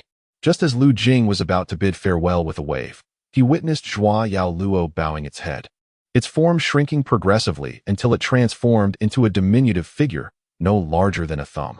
The celestial blood aura surrounding the tiny Zhua Yaoluo gradually receded. With a graceful leap, this miniature form landed upon Lu Jing's outstretched palm. Lu Jing gazed in astonishment as he opened his hand.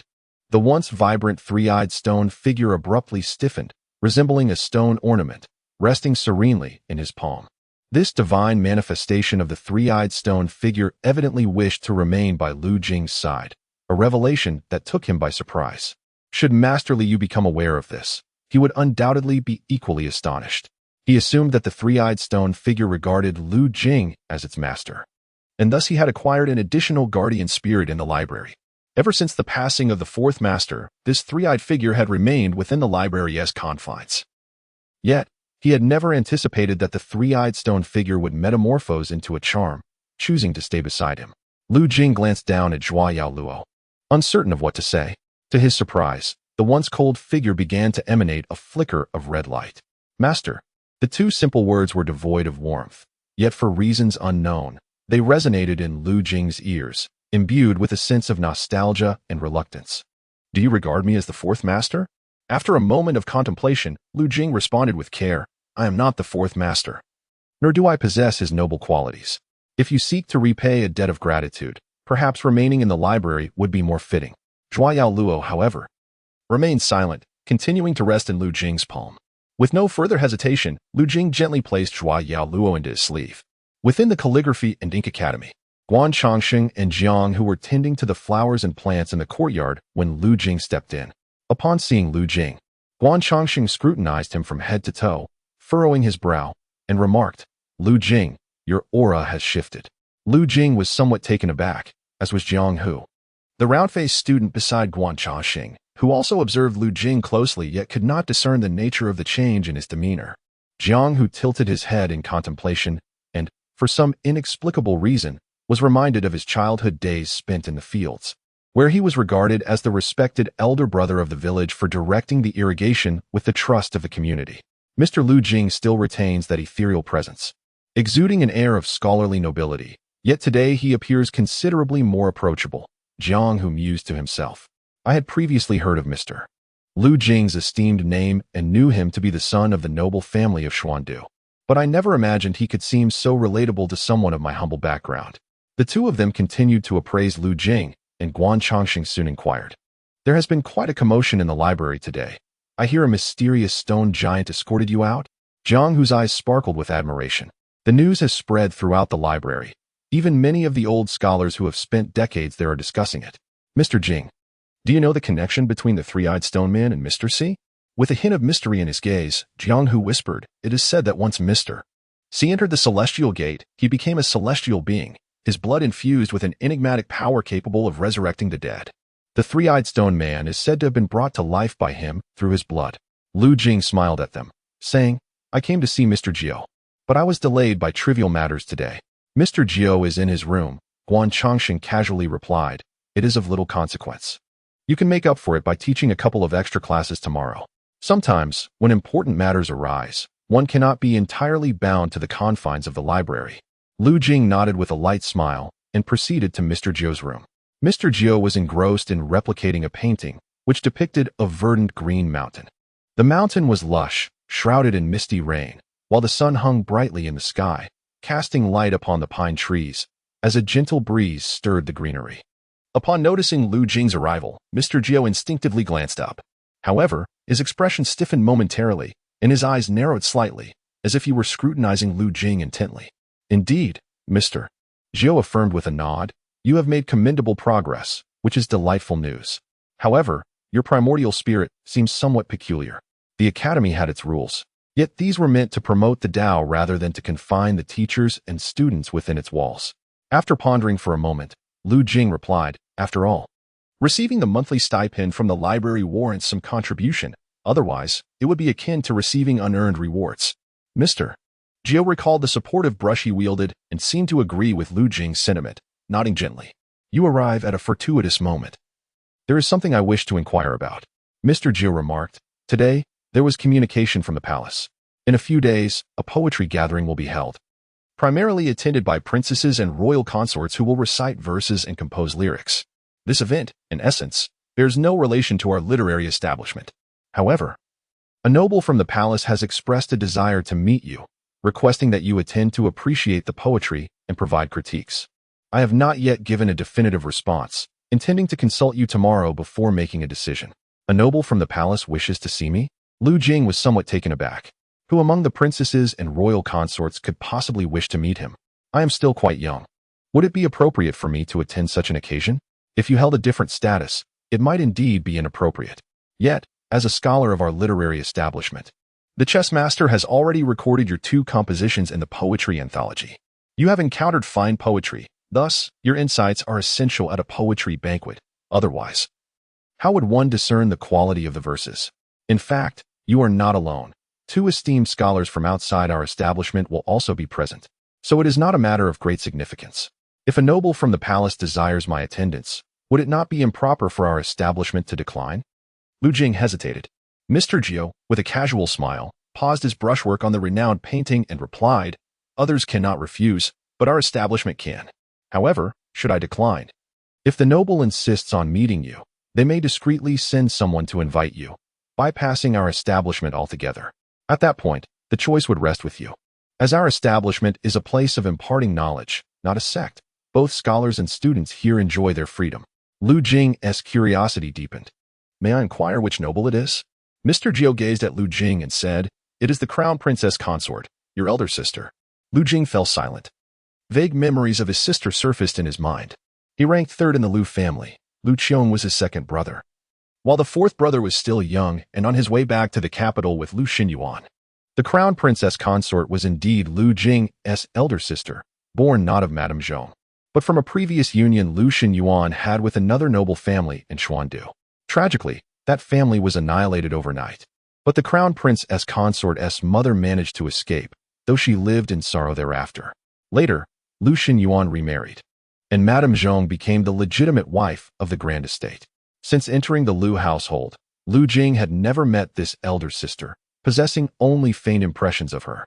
Having heard that she had become a noble, often, Lu Jing would forget that he had such a sister. Now, being summoned so suddenly, it was clear that the intention was not merely to reconnect with Lu Jing. The underlying reasons likely pertained to the crown prince. As Lu Jing pondered, a surge of golden light filled his mind. The ancient, mysterious realm of fate materialized before him, and warm currents imbued with myriad messages flowed into his consciousness. Initial 9. Encountering the destined partner. Though the cycle is untroubled, there is promise ahead. With the crown princess consort in agreement, there is no alarm, only celebration. The auspicious fate has been triggered. 2 auspicious omens streamed into Lu Jing's mind. Entering the palace does not portend any ominous signs, rather, it is a harbinger of great fortune. To go is auspicious, while to refrain from going is also beneficial, which is somewhat unexpected. The prospect of great fortune suggests the potential for unforeseen assistance, the possibility of attaining renown, the acquisition of 100 units of life energy, a vibrant orange life essence, as steadfast as Mount Tai, and a remarkable artifact. A favorable omen entails a life free from disaster and misfortune. Yet it may result in the loss of numerous opportunities. However, in comparison to the prospect of great fortune, one may still gain an additional 50 units of life energy. Lu Jing, after a moment of contemplation, recalled the contention between the 7th prince and the crown prince. Though there exists a method to resolve this, the bond of blood remains paramount. The crown prince's principal consort wishes to see me. Should I acquiesce, it would be quite reasonable. Seizing this opportunity may allow me to gauge the crown prince's intentions. With his thoughts settled, Lu Jing addressed Mr. Jiu, saying, in that case, visiting the palace to broaden my horizons would be quite beneficial. Mr. Jiu nodded in agreement, stating, by consenting now, you represent the Shulu. When the time comes, the Shulu will naturally escort you. Once you enter the palace, you shall be regarded as a teacher of the Shulu. Though your status may not be exalted, you shall undoubtedly command respect. Consider it an opportunity to explore the Taishan Palace. The two conversed for a while, during which Mr. Jiu completed his depiction of the verdant mountains. He picked up the painting paper, scrutinized it closely, and compared it to the original. With a hint of disappointment, he remarked, back then, I could effortlessly capture the essence of the mountains with ease. Now, despite my utmost concentration, I find it impossible to convey even a fraction of that charm. As Mr. Jiu spoke, he set down the painting paper with a sigh, his eyes reflecting a greater sense of disillusionment. Lu Jing glanced around and noticed that Mr. Jiu had consistently been replicating mountain paintings. Numerous mountain artworks adorned Mr. Jiu's room, each unique and possessing its own allure. Writing with your left hand is undoubtedly more challenging. Lu Jing encouraged. Perhaps Mr. Jiu might consider beginning with simpler subjects. These mountain paintings are intricate. Their brushwork and ink layering may involve countless nuances, making replication a formidable task. Mr. Jiu seemed particularly enamored with the mountains, shaking his head in response. I began my journey in painting with the mountains. In my youth, I found it to be the simplest of endeavors. All it required was a touch of sincerity and minimal embellishment, avoiding exaggeration or ostentation. Yet now, as I start anew, I discover the mountains to be exceedingly difficult to portray. Each time I pick up the brush, I am overcome with frustration, even developing a distaste for the mountains. Yet, the more I struggle, the more I yearn to tame my restless heart and master my errant thoughts, compelling me to paint the mountains. Mr. Jiu sighed. Lu Jing gazed at the mountains, sensing their profound significance to Mr. Jiu. Contemplating this, he sought to comfort Mr. Jiu, saying, having painted so many mountains, I trust that the mountains in your heart shall not disappoint you. Therefore, I shall refrain from further words, hoping only that Mr. Gio can conquer his inner turmoil and soon find success with his left hand. Mr. Gio smiled gently, though for some reason, his smile bore a hint of guilt. I shall not betray the mountains, and the mountains shall not betray me, but what if I? Unaware of Mr. Gio's thoughts, Lu Jing chose not to disturb him further. He exited the residence of Mr. Gio and, alongside Guan Changxing and Jiang Hu, meticulously tended to the flora of the Ink Academy for quite some time. The academy was replete with advantages. For instance, while the winter's chill gripped the world outside, the interior of the academy radiated a delightful ambience akin to a warm spring. The flowers in the courtyard perpetually bloomed, refusing to wither. It was said that this extraordinary phenomenon was a result of the esteemed scholar having inscribed the phrase spring all year round within the academy. Disruptions to the natural order were a formidable taboo for spiritual practitioners, often inviting calamity. Even those whose cultivation was far inferior to that of the pure yang did not need to endure the tribulations of thunder. If they invoked their divine powers in defiance of the natural order, they too would face tribulations. Each spring, when the thunder roared, many spiritual practitioners would lose their lives to impending disasters. Therefore, the spring thunder represented a significant calamity for those who transgressed against nature. However, since the scholar had penned spring all year round within the academy, the atmosphere therein had transformed and endured for many years. The spring thunder arrived annually. Yet until the scholar ascended to the celestial gate over 40 years ago, no calamity had befallen them, showcasing the scholar's remarkable prowess. It was only at the end of the hour of you that Lu Jing departed from the academy.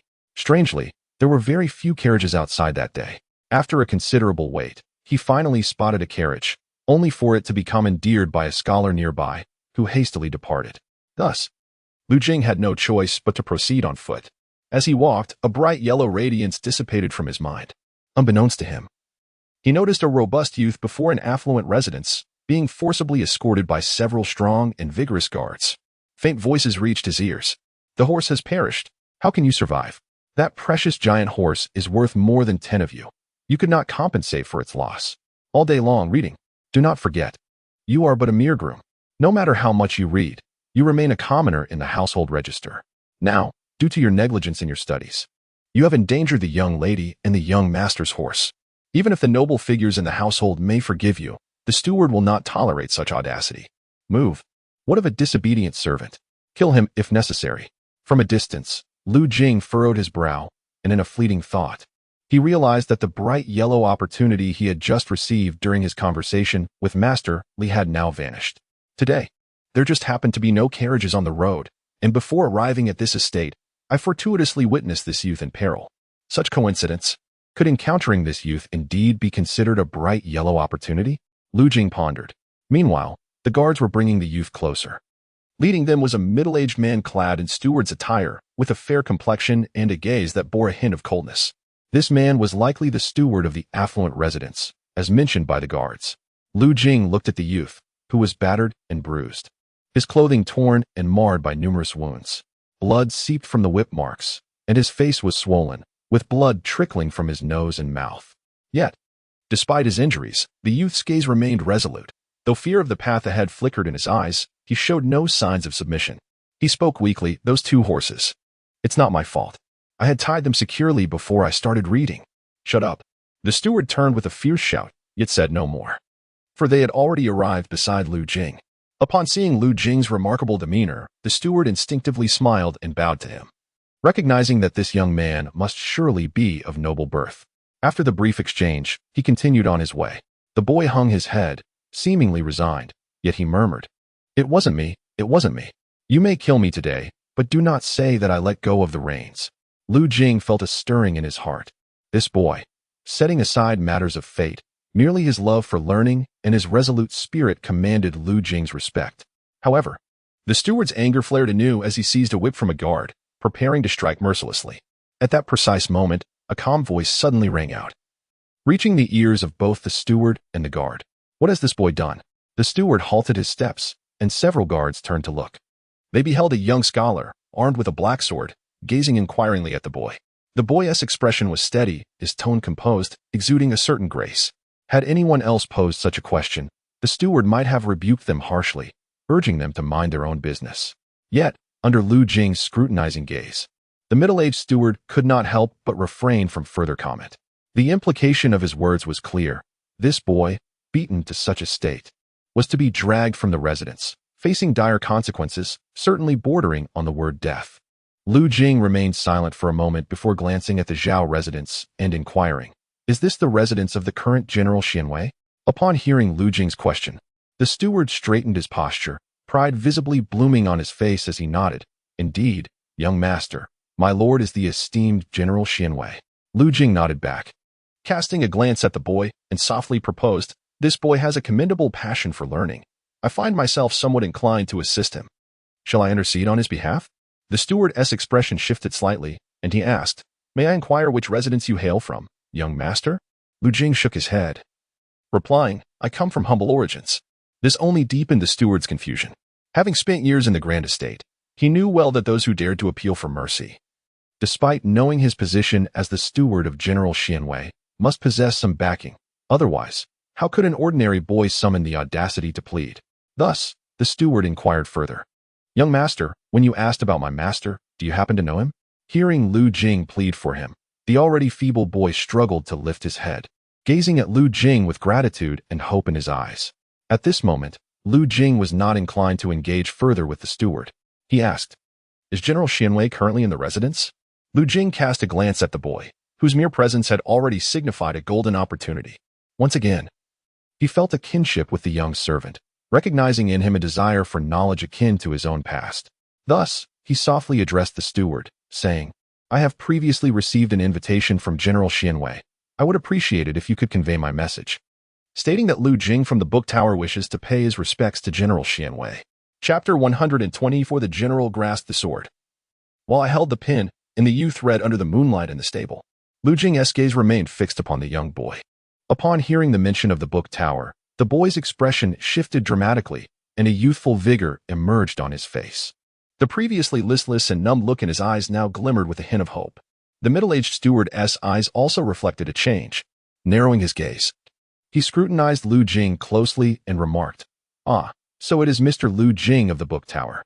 The invitation I penned for you was indeed my handiwork."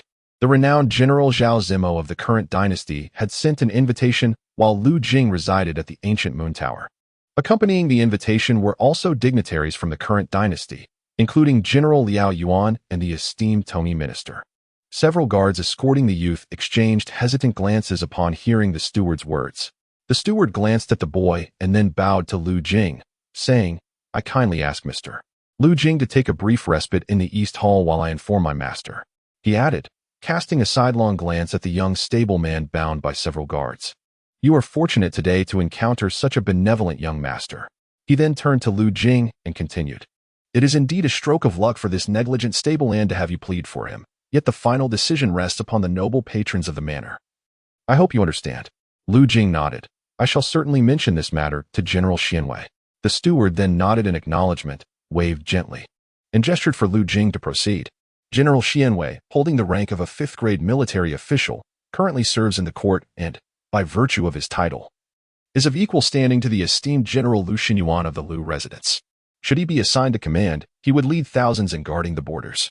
However, within the confines of Tai Xianjing, General Xianwei is essentially a nominal official without real power.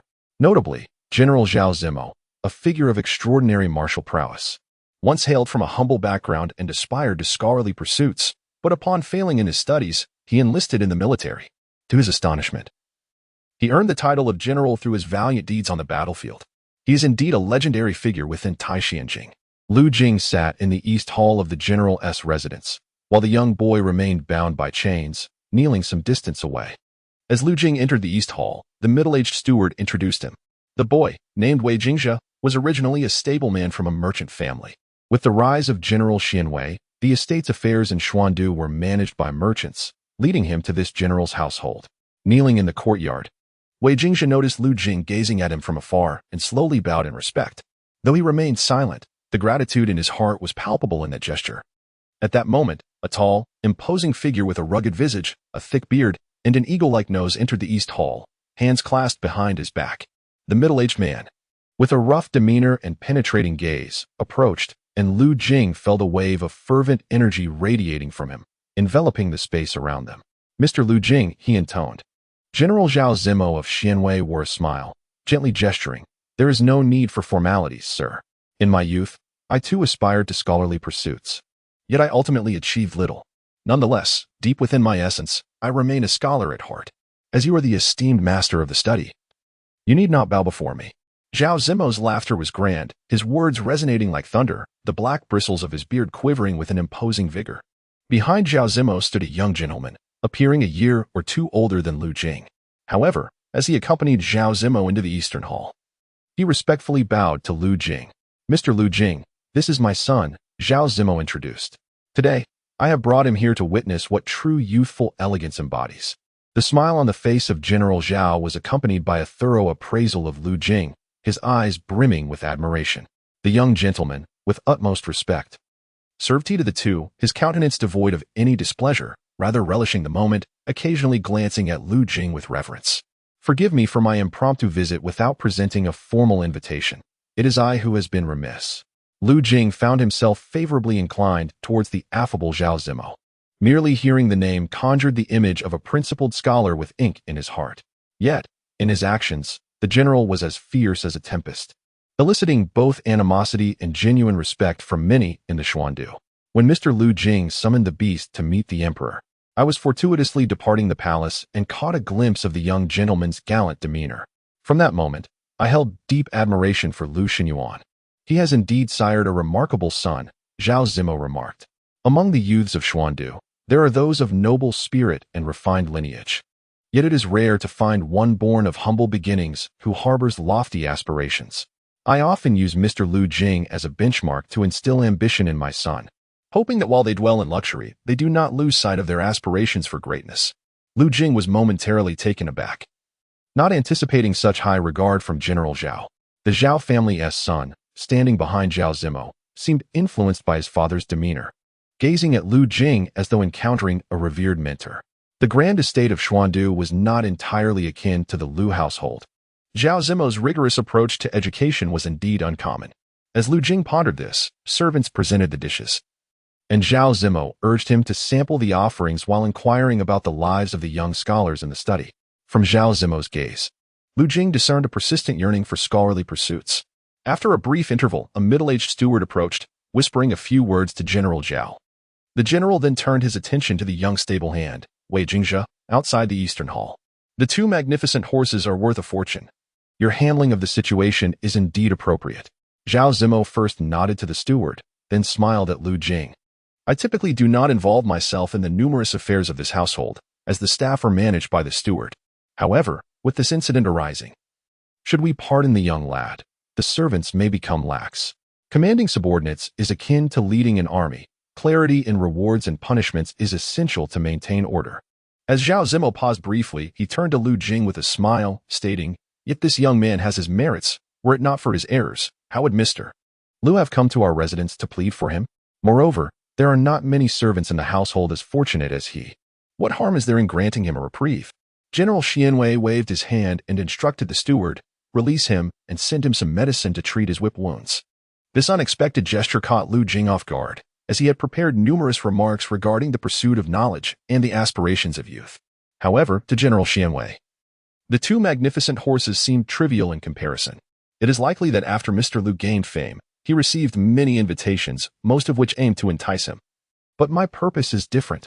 I merely wish to converse with him and observe the young man's ambition. Zhao Zimo's bold smile gradually faded as he recalled something, shaking his head and saying, 20 years ago, I, from a humble background, aspired to study, believing that without learning, one could not broaden their talents, and without ambition, one could not achieve their scholarly pursuits. Yet, as the Zhao family fell into decline, after a few years of study, my mother passed away. My father became an inveterate gambler, and even the young lady I was betrothed to refused to marry me. I did not even pass the elementary examination. With a sigh, Zhao Zimo continued, to escape my father's debts and to secure a meal, I had no choice but to abandon my studies and take up arms. Unexpectedly, I honed my martial skills and became a figure of another sort.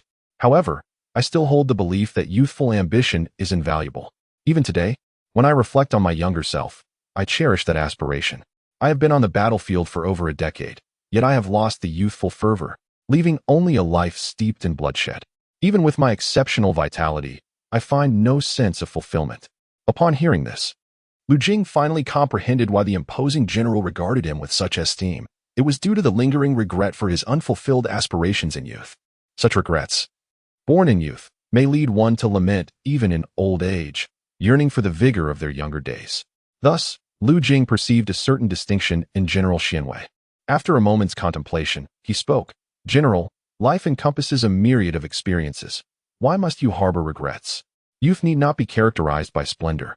A heart imbued with courage and blood is equally remarkable. Turning his gaze towards Wei Jingzhe, who was being freed from his chains, Lu Jing softly remarked, You, General, are a son of humble origins. Though you could not pursue your studies in your youth, you took up arms and forged a path of valor. Now, seated in the general's residence, though you are not a scholar wielding the brush, your journey has indeed reached a form of completeness.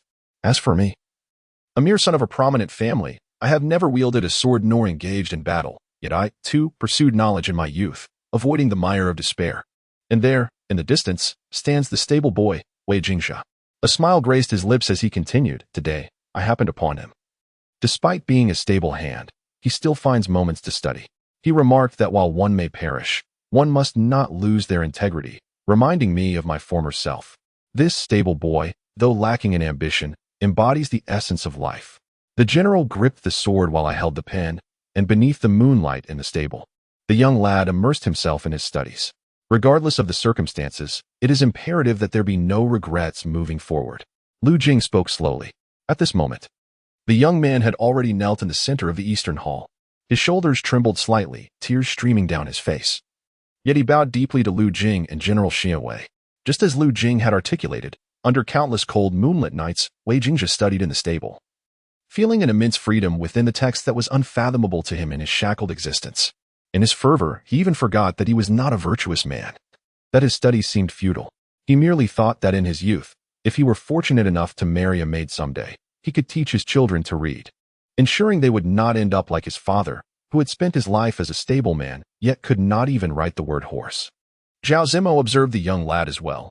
Usually, he kept to himself, dedicated solely to martial training, and since his horse was not managed by Wei Jingzhe, he was unaware of the boy's circumstances. Upon hearing Lu Jing's words, a sense of sentimentality arose within Zhao Zimo.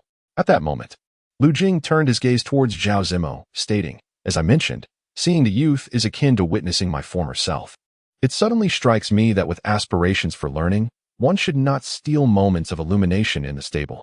General Lu Jing, who had always been reluctant to seek favors, was today willing to implore the general on behalf of this youth. The question of whether the lad was indeed tethered is secondary. As a stableman, he bore the responsibility for the two great horses that had perished. If Lu Jing were to offer compensation for these invaluable steeds, along with the funds for the boy's servitude, would the general be inclined to release him from the estate? Lu Jing's voice bore no fervor, as if he were merely discussing an ordinary matter. Yet upon hearing these words, Wei Jingzhe in the eastern hall was momentarily stunned, and then, seemingly forgetting the blood that drenched him, he prostrated himself. Thud. A dull sound reverberated. Despite the blood flowing from his forehead, Wei Jingzhe refused to rise. There is no need for such gestures. Lu Jing shook his head. The reason I speak thus is that General Zhao is unlike the other generals of Xuandu. His heart and vision encompass more than mere gain. You should thank him first rather than me, given that your negligence led to this. His willingness to pardon you is already a tremendous grace. Wei Jingzhe rose, bloodied yet still bowed respectfully, to Zhao Zimo. The young master behind Zhao Zimo appeared reluctant, his eyes betraying a sense of compassion, unwilling to witness Wei Jingzhe's plight. It was evident that the Zhao family managed their affairs with meticulous order, and in times of punishment, even to the point of death, this young master likely seldom witnessed such severity. Zhao Zimo's gaze shifted from Lu Jing to Wei Jingzhe. He did not ponder for long. After all, to Zhao Zimo, Wei Jingzhe was merely a young stableman. Had it not been for Lu Jing, he would have been executed by the estate's steward for the sake of setting an example, worth no more than a few coins. Now, confronted with this learned young man, Zhao Zimo considered that it would not be amiss to extend his compassion and offer assistance. With this thought, he turned a glance at the middle-aged steward. The middle-aged manager promptly exited the East Hall, and after a mere quarter of an hour, he returned with Wei Jingzhe's contract. He handed the document to Lu Jing, casually remarking, "Mr. Lu, here is Wei Jingjia's contract. In the present Taishan capital, it holds little value. As for those two magnificent horses, though they are worth a fortune, to me they are of no significance. Consider them a gift from me to you." Zhao Zimo spoke lightly, unwilling to accept Lu Jing's gold and silver. However, Lu Jing understood that had Zhao Zimo agreed, the matter would have concluded, with him merely granting Lu Jing a modicum of face. Yet, the general of Xianwei was disinclined to accept Lu Jing's wealth, which instead rendered it a favor of some significance. At this moment, Lu Jing chose not to elaborate further. He accepted the contract from Zhao Zimo's hands, refraining from stowing it away himself. Instead, he rose to assist Wei Jingjia, placing the contract into his hands. After a moment's thought, he produced 2 taels of gold from his sleeve and handed it to Wei Jingjia. "Go, seek out a physician, find a way to make a living. And once you are settled, do not forget to continue your studies." Wei Jingjia remained silent, accepting the contract and preparing to bow in gratitude to Lu Jing. However, Lu Jing supported his arm, rendering Wei Jingjia unable to bow, no matter how much he exerted himself. Thus, Wei Jingjia departed from the East Hall, bowing distantly towards Lu Jing and Zhao Zimo before limping away. "Your demeanor is that of a true gentleman," Zhao Zimo exclaimed with a hearty laugh. "Moreover, your vitality is already akin to a furnace, your blood and energy surging like a roaring flame. At your age, I had yet to forge my bones. You truly surprise me." The admiration in the eyes of the young gentleman behind Zhao Zimo grew ever more pronounced. A scholar, a young prodigy who summoned the auspicious BCSG, and who had cultivated such vitality by the age of 17. Each of these achievements was exceedingly rare among the majority of the noble youth in Xuandu.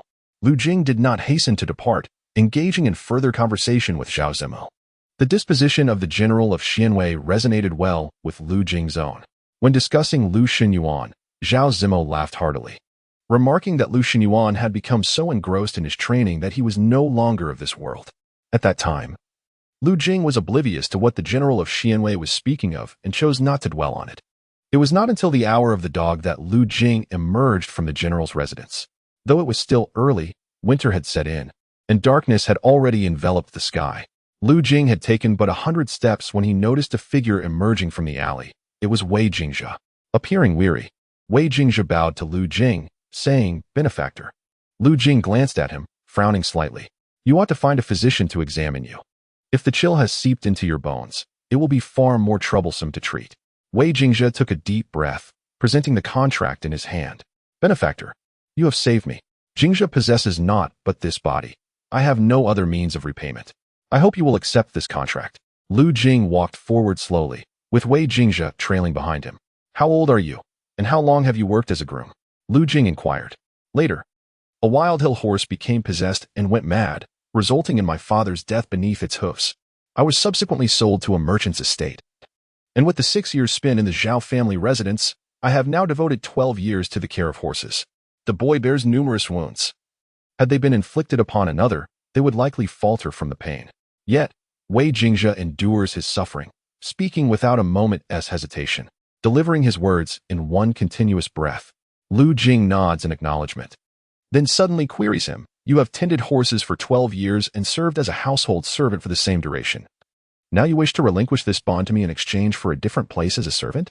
Wei Jingjia is taken aback, lowering his gaze, and responds, "Benefactor." Lu Jing smiles gently at Wei Jingjia. "There is no need for such formality. My rescue of you is motivated by various reasons. But granting you this bond is indeed a reflection of your character, as you truly remind me of my younger self. I hope you will continue to pursue your studies diligently and not disappoint the expectations I have for you." Lu Jing is not speaking falsely. His attention to the boy was initially drawn by the bright yellow opportunity. Yet, upon witnessing the boy's steadfast gaze in the face of mortality, and recalling the humble origins of this unfortunate stable hand, he felt no further inclination. He directly handed the bond over to the boy. "Young master is a rare good person," Wei Jingjia remarked. Lu Jing replied, "Our circumstances merely differ. I share your experiences. I saved you, and thus you consider me a good person. However, in truth, General Xianwei Zhao Zimo and that young master of the Zhao family cannot be deemed bad either. They occupy high positions and must maintain a household of servants, with clear rewards and punishments. Ultimately, it is the nature of this world." Wei Jingjia tilted his head in contemplation, seemingly unable to comprehend. As Lu Jing walked on, he spotted a pharmacy still open, and in the distance, a carriage was approaching. Enough. If you need anything in the future, you may come to the study to find me, but for now, it is imperative that we visit the pharmacy for treatment. As he spoke, Lu Jing halted the carriage. Wei Jingzhe watched Lu Jing depart, his eyes filled with lingering confusion. After a long while, he bowed towards the direction of the departing carriage. When he rose again, his gaze was noticeably firmer. Simultaneously, a dark mark on his arm, resembling a birthmark, began to emit a faint glow. In the imperial palace, the seventh prince had yet to establish a residence and was engaged in solitary reflection. Thus he could not receive guests daily. Only on the first day of each 10-day cycle could he meet with important visitors. Even individuals like Li Guangdong and Li Yushi, who wished to see him and retrieve items from his estate, had to patiently await their turn. It was precisely for this reason that Lu Jing was finally able to enjoy a few tranquil days. As 4 or 5 days swiftly passed, Lu Jing's primordial spirit had already been restored to its original state and even made significant progress, becoming increasingly solid. However, under the concealment of the enhanced hidden dragon branch, bolstered by the sacred Saint Talisman water, Lu Jing's primordial spirit remained marred by cracks, lacking the previous resplendent golden glow. With the acquisition of the divine martial genius Fate, Lu Jing's cultivation speed had accelerated considerably. The 72 styles of crocodile demon bone forging technique has now reached a level of extraordinary mastery in his practice. The 72 techniques can be executed effortlessly, with vital energy surging vigorously, often delivering tremendous force exceeding several thousand pounds with a single strike, and this power can be sustained. Within the calligraphy pavilion, numerous transformations have taken place. Lu Jing has rescheduled his studies to the early morning hours, thus ensuring that daytime matters do not impede his academic pursuits. In just a few days, Lu Jing's reputation in the Xuandu has grown. As his cursive calligraphy copies gradually spread beyond the pavilion, many have already become aware that Lu Jing teaches calligraphy techniques within the pavilion. Previously, this went unnoticed, but now, as his cursive works circulate from the pavilion, people finally understand why the pavilion has employed such a young scholar as Lu Jing to instruct in cursive calligraphy. Even many renowned calligraphers, upon seeing Lu Jing's cursive script, have offered their evaluations. The esteemed scholar Ji Yuan remarked, "The form and spirit of his characters flow with a single stroke. Though occasionally disconnected, the vitality remains unbroken. Despite his youth, he has already captured the essence of cursive calligraphy, which is truly remarkable." Ji Yuan's reputation is substantial, even while at the Lu residence. Lu Jing had studied many of his texts, including the renowned Jishan. His public praise for Lu Jing's cursive work has attracted admiration from numerous scholars. The eminent scholar Li Xin, who inscribed the words Guangsong Courtyard at the Lu residence, also praised Lu Jing. His spirit is sharp as a sword, and his demeanor surpasses all. Overnight, Lu Jing's fame soared. Even Ji Yuan could not fathom why Li Shun held Lu Jing's cursive calligraphy in such high esteem. The two engaged in conversation, and when Li Shun presented Lu Jing's recent calligraphic works, even Ji Yuan was astonished, exclaiming, "In just a few days, how has Lu Jing's cursive style transformed? It is as formidable as a steep cliff. The strokes are robust." This illustrious scholar was perplexed, as even Lu Jing had not noticed. Ever since he comprehended the sword qi of Fuguang, as the prince had said, his brush strokes have embodied the essence of sword energy, his cursive characters resonating like thunder, captivating all who behold them. Nevertheless, in merely a span of days, the young scholar Lu Jing's cursive script has already gained acclaim throughout Xuandu. Although Lu Jing has heard whispers of many happenings within Xuandu, he remains largely unaware of the entirety. The instructors at the Hanmo Academy possess calm dispositions, engrossed in their scholarly pursuits, indifferent to worldly affairs. Occasionally, Jianghu and Yuan Dushan visit him for guidance, yet they speak little, their eyes reflecting growing respect. On a day when heavy snow fell from the heavens, Lu Jing observed the surrounding scenery distorting, reminiscent of that day when the disturbed mirror veiled the sky. The elderly man in the black robe, whom Lu Jing had encountered before, appeared to be a strategist close to the princess. The robed elder personally approached Lu Jing, delivering a letter before preparing to depart. Lu Jing requested a moment, retreating to the courtyard to retrieve a stack of. The princess had mentioned that she wished to learn the delicate script of flower-ornamented small characters. And these brushes and inks, although crafted during my leisure moments and not particularly outstanding, are sufficient for practice and imitation. The elderly man in black received the piece of paper, casting a quick glance at it, his voice somewhat hoarse. Young Master Jing, there is no need for modesty. You are a master of calligraphy. Although you may not have immersed yourself in regular script, you undoubtedly possess a certain finesse in your strokes. How could your small script be lacking in merit? In that case, please extend my gratitude to the princess. The two engaged in conversation before the elderly man departed. A subtle change flickered across his expression, revealing a glint of something unusual in his eyes. Qingwei hummed a folk tune she had seemingly picked up from somewhere. Mount Hua. O Mount Hua, if you perish for me, for whom shall I live?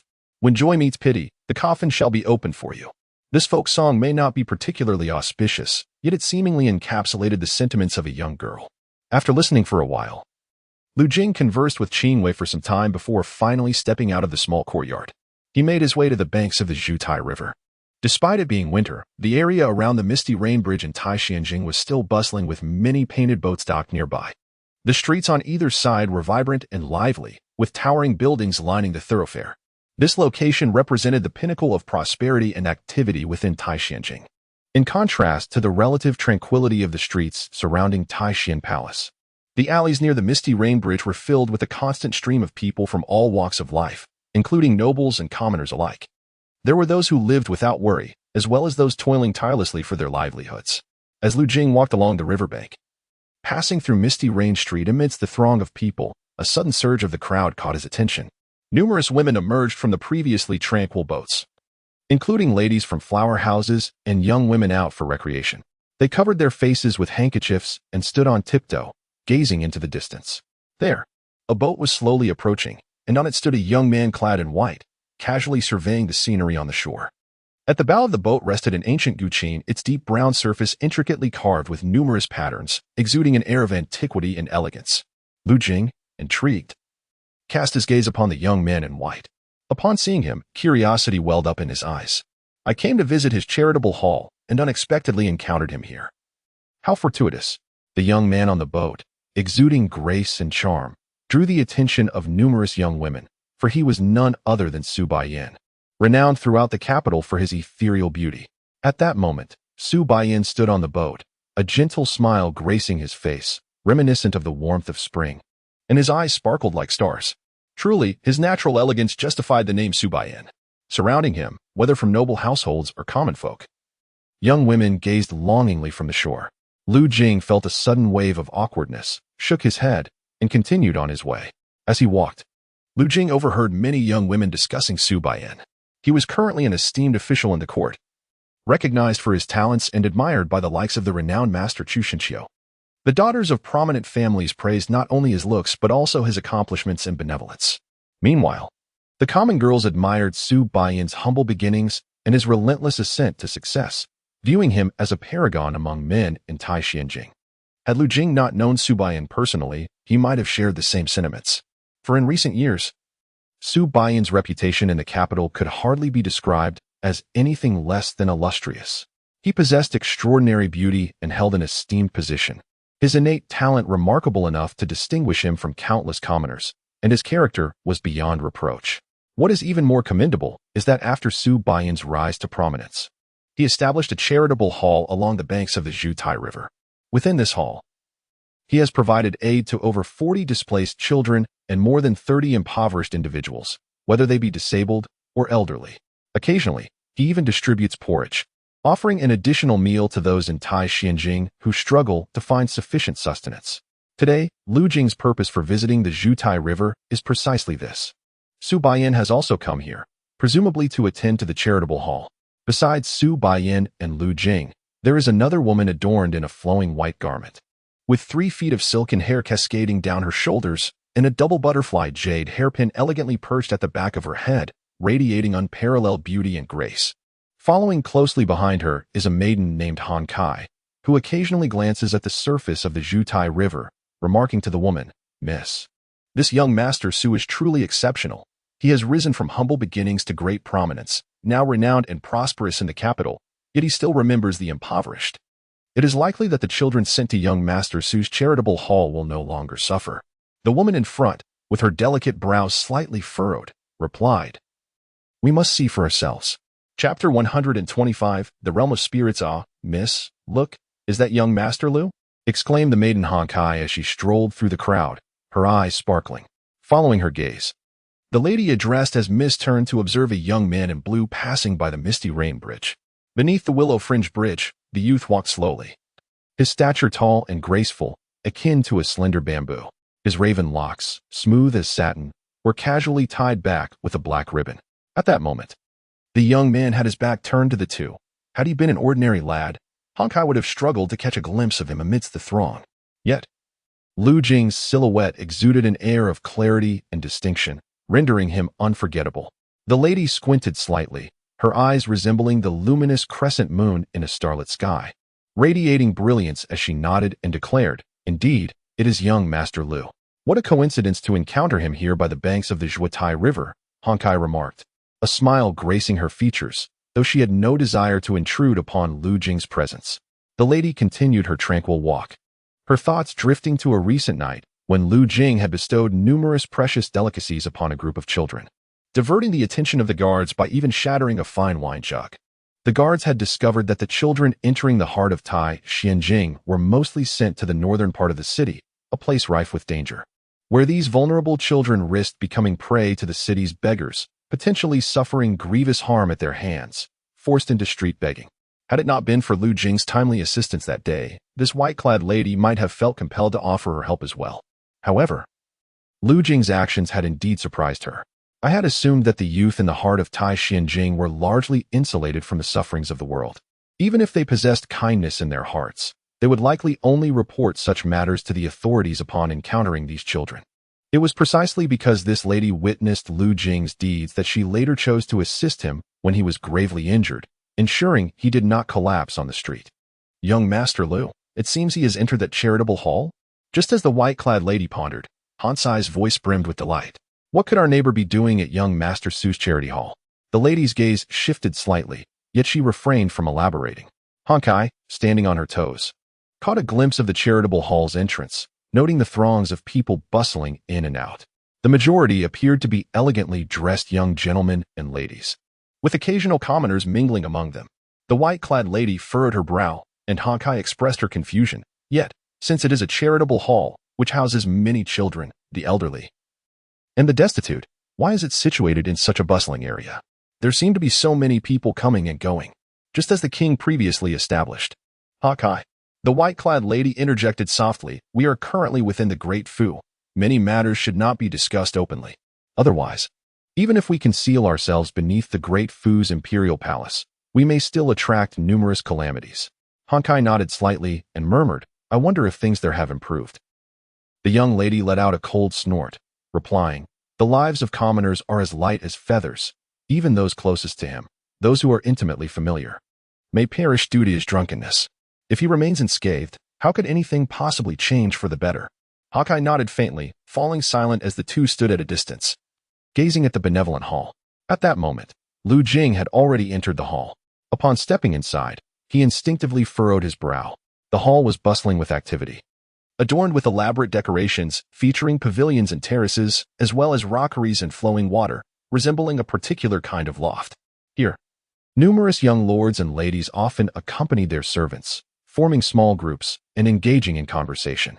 Many children were also present, their faces illuminated with smiles, gazing up at these noble scions in admiration. As Lu Jing stepped through the door, a young servant approached him, bowing and inquiring, "Esteemed young master, may I ask what tea you would like to drink?" Lu Jing, momentarily perplexed, raised his head and asked, "I heard this is a benevolent hall. Can one truly sip tea here?" The servant smiled at Lu Jing and replied, "Indeed, this is the benevolent hall of young Master Bai Yan. However, as you are of modest means, you are fortunate to have many distinguished young masters and ladies who have come to assist you. Over time, as they care for these children, more young masters and ladies have gathered here. These unfortunate souls owe their survival to their generosity." Yet, Lu Jing glanced around and observed that many young masters and ladies were engrossed in lively conversation, while the children, aged around 5 to 8, busied themselves with serving tea. This was not inherently objectionable. In a world such as this, having someone to sustain you made serving tea a trivial matter. Consequently, the children's faces often bore expressions of profound gratitude. However, the young masters and ladies seldom cast even a glance at these children. "Young master, is this your first visit?" the servant inquired, gesturing towards a plaque nearby. "If you possess a kind heart, you may consider donating a few taels of silver. For these are all unfortunate souls who rely on the benevolence of distinguished individuals like these young masters and ladies to survive. Should your donation be substantial, your name could be inscribed on the plaque, allowing the people of Xuandu to recognize your goodwill. Lu Jing's gaze fell upon the plaque, where numerous names were etched, some having donated as much as 1,000 taels of silver. The names were densely packed, and at the top of the plaque, a striking inscription read, "As fellow human beings, Bai Yin cannot bear to witness them suffer from hunger or fall into destitution. Today, your assistance to me is a contribution to the righteous path, meriting eternal gratitude." These lines were profoundly resonant, gilded in gold and shining brilliantly. Lu Jing maintained his composure and inquired, "Are there truly so many benevolent young masters and ladies in Xuandu? Such an abundance of silver could surely sustain 1,000 children simultaneously." The young servant expressed genuine admiration, saying, "These unfortunate souls are well cared for in terms of their basic needs. Furthermore, during ordinary times, we often distribute porridge and provide aid to the citizens of other provinces. Thus, the number of pitiful individuals in this charitable hall is not as great as one might expect." Lu Jing produced 10 taels of silver from his sleeve and handed them to the servant, a flicker of unusual emotion crossing his eyes as he remarked, "I have merely come out of curiosity. You need not feel obliged to entertain me. I shall take a stroll and then depart." The young servant, noticing the 10 taels in Lu Jing's hand, maintained a composed demeanor and smiled. "If this is the gentleman's goodwill, we shall graciously accept it. May I inquire your name?" "Sir?" Lu Jing turned his gaze towards the plaque and replied, 10 taels of silver hardly merit a name upon that plaque. It is but a token of intent. And what need is there for names?" The servant, with a hint of regret in his eyes, replied, "Those whose names grace the plaque are all great benefactors, each contributing at least 200 to 300 taels of silver. I ask for your understanding." After speaking, he noticed newcomers arriving and went to attend to them. As Lu Jing wandered through the charitable hall, his thoughts drifted to the correspondence from the Prince of Chong'an's residence.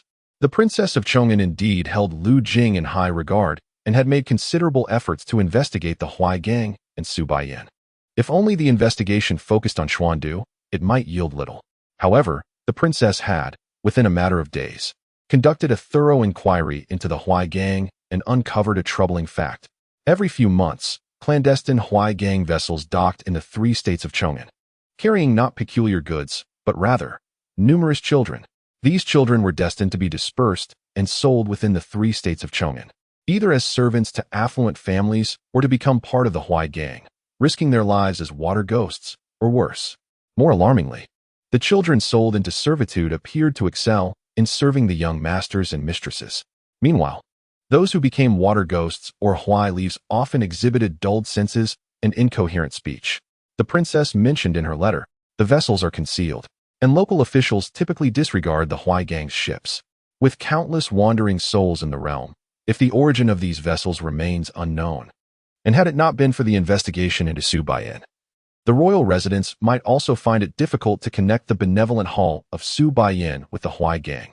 I dispatched 2 Yuanshan cultivators to investigate a couple of the servant children. Their memories were hazy, yet they vaguely recalled the Misty Rain Bridge and Su Baiyan. Lu Jing surveyed his surroundings, anger swelling within him.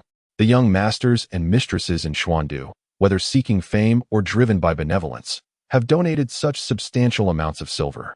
If they do not establish these charitable endeavors and exchange these children, how could they possibly absorb such vast sums of money? Moreover, by selling these children, there are considerable profits to be gained. This charitable hall itself serves as a breeding ground for servants. Those 5 or 6-year-old children are expected to serve tea and water, learning to read the room, surely under the guidance of someone behind the scenes. Lu Jing took a deep breath. The visage of Su Baiyan, with her naturally graceful features, vividly imprinted in his mind. Lu Jing could not help but acknowledge that Su Baiyan's charitable establishment, while lacking in moral integrity, had brought him an abundance of fame and fortune. Consequently, he had the opportunity to study under esteemed masters. In the grand city of Taixien, many praised him, and even a renowned scholar recommended him, leading to his appointment as an assistant in the Taichung Temple.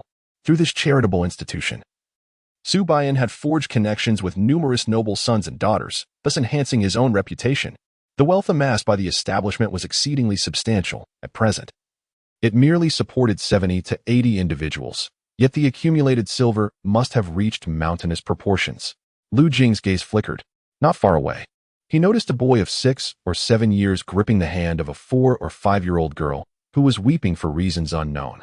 The slender boy, with great effort, embraced the girl, gently patting her with his small arms while softly murmuring, "Do not cry. Do not cry. Aunt Lu has promised. She will not separate us. Even if we go to a good family, we will go together." Reluctant to witness further, Lu Jing turned away and stepped out of the charitable establishment, one deliberate stride at a time. At that moment, Miss Han Kai and a lady in white were approaching gracefully. Lu Jing's expression darkened. Yet, Miss Han Kai smiled and remarked, "Young Master Lu, what a coincidence to encounter you here." At Lu Jing's level of cultivation, his demeanor seemed somewhat dazed. He kept his head lowered until he heard Miss Han Kai's voice, which jolted him back to awareness, prompting him to look up. He noticed Miss Han Kai following a woman in white, both of whom were gazing at him. "Miss Han Kai," Lu Jing nodded slowly, directing his attention to the lady and bowing. "I must express my gratitude for your life-saving assistance." The lady in white glanced at Lu Jing, then at the charitable establishment, inquiring, "Young Master Lu, do you frequently visit this place?" Lu Jing replied, "I merely happened to pass by and thought to take a look." The lady in white continued, "What is your opinion of this charitable institution?" Although she had saved Lu Jing, he did not wish to offer a direct opinion. Instead, he redirected the inquiry, "May I ask why you and Miss Han Kai have come here?" Miss Han Kai answered, "We have taken in several abandoned children, but due to various circumstances, we cannot support them for a lifetime. A few days ago, I heard about young Master Su's charitable establishment while in the marketplace and thought it prudent to visit. If this place truly offers such benefits, we could entrust the children here and feel at ease." Suddenly, Lu Jing recalled seeing Miss Han Kai several times in Kongshan Alley, always carrying 2 large food boxes. Now it dawned on him that those boxes likely served this very purpose. He glanced at Miss Han Kai but chose not to elaborate, merely shaking his head. Miss Han Kai paused in surprise. The lady in white, her gaze cool, peered past Lu Jing's figure toward the charitable establishment. She simply stated, "Han Kai, wait for me here." The lady in white then entered the establishment, and only a brief moment passed. Most are not genuinely virtuous. They merely feign goodness, seeking to cloak themselves in the name of virtue. Those children, merely 5 or 6 years old, serve them like slaves. To nurture these children in the manner of servants, this benevolent hall may not be truly benevolent. Miss Han Kai opened her mouth, recalling how Su Baiyin stood on the boat, resplendent as the moon, exuding an aura of purity. Yet, she was immediately reminded of her own mistress, who, during her time in the state of Qi, had escaped the palace amidst a great fire, having previously entered the residence of the gentry that, under the guise of goodness, committed heinous acts, slaying evil spirits and vanquishing demons. Having witnessed such filth and corruption, she possessed a heightened sensitivity to such matters. Lu Jing was also taken aback. He walked alongside the two in the bustling streets. The surroundings of the smoke and rain bridge remained vibrant with blossoms, teeming with crowds. On the river, Su Baiyin, bowing his head to play the guqin, was graced by a gentle breeze that tousled his hair, rendering him astonishingly handsome. Many gazed at the remarkable Su Baiyin along the banks of the Zhutai River, perceiving him as an unparalleled figure in the world. Even the young ladies of noble houses looked on with admiration. In their eyes, the youthful Su Baiyin shone like a brilliant firework, destined to ascend the heavens and burst forth with dazzling brilliance. Not even the blazing sun could obscure his radiance. Yet, the taciturn Lu Jing did not cast his gaze upon Su Baiyin. Instead, he turned and glanced at the benevolent hall from a distance. The hall, splendidly constructed with blue bricks and green tiles, rivaled even the nearby taverns in grandeur. However, as a cool breeze swept by, Lu Jing felt a chill, as if the benevolent hall were a realm teeming with malevolent spirits. The flickering light of auspicious fate brought forth a flood of information. Lu Jing mused to himself, "It must be shattered." The author typed slowly, 6,000 characters require several hours. Please do not wait. It would be best to check back in the morning. For the fastest updates on if I can't become a son-in-law, I can only achieve sanctity. Please enter the browser to view.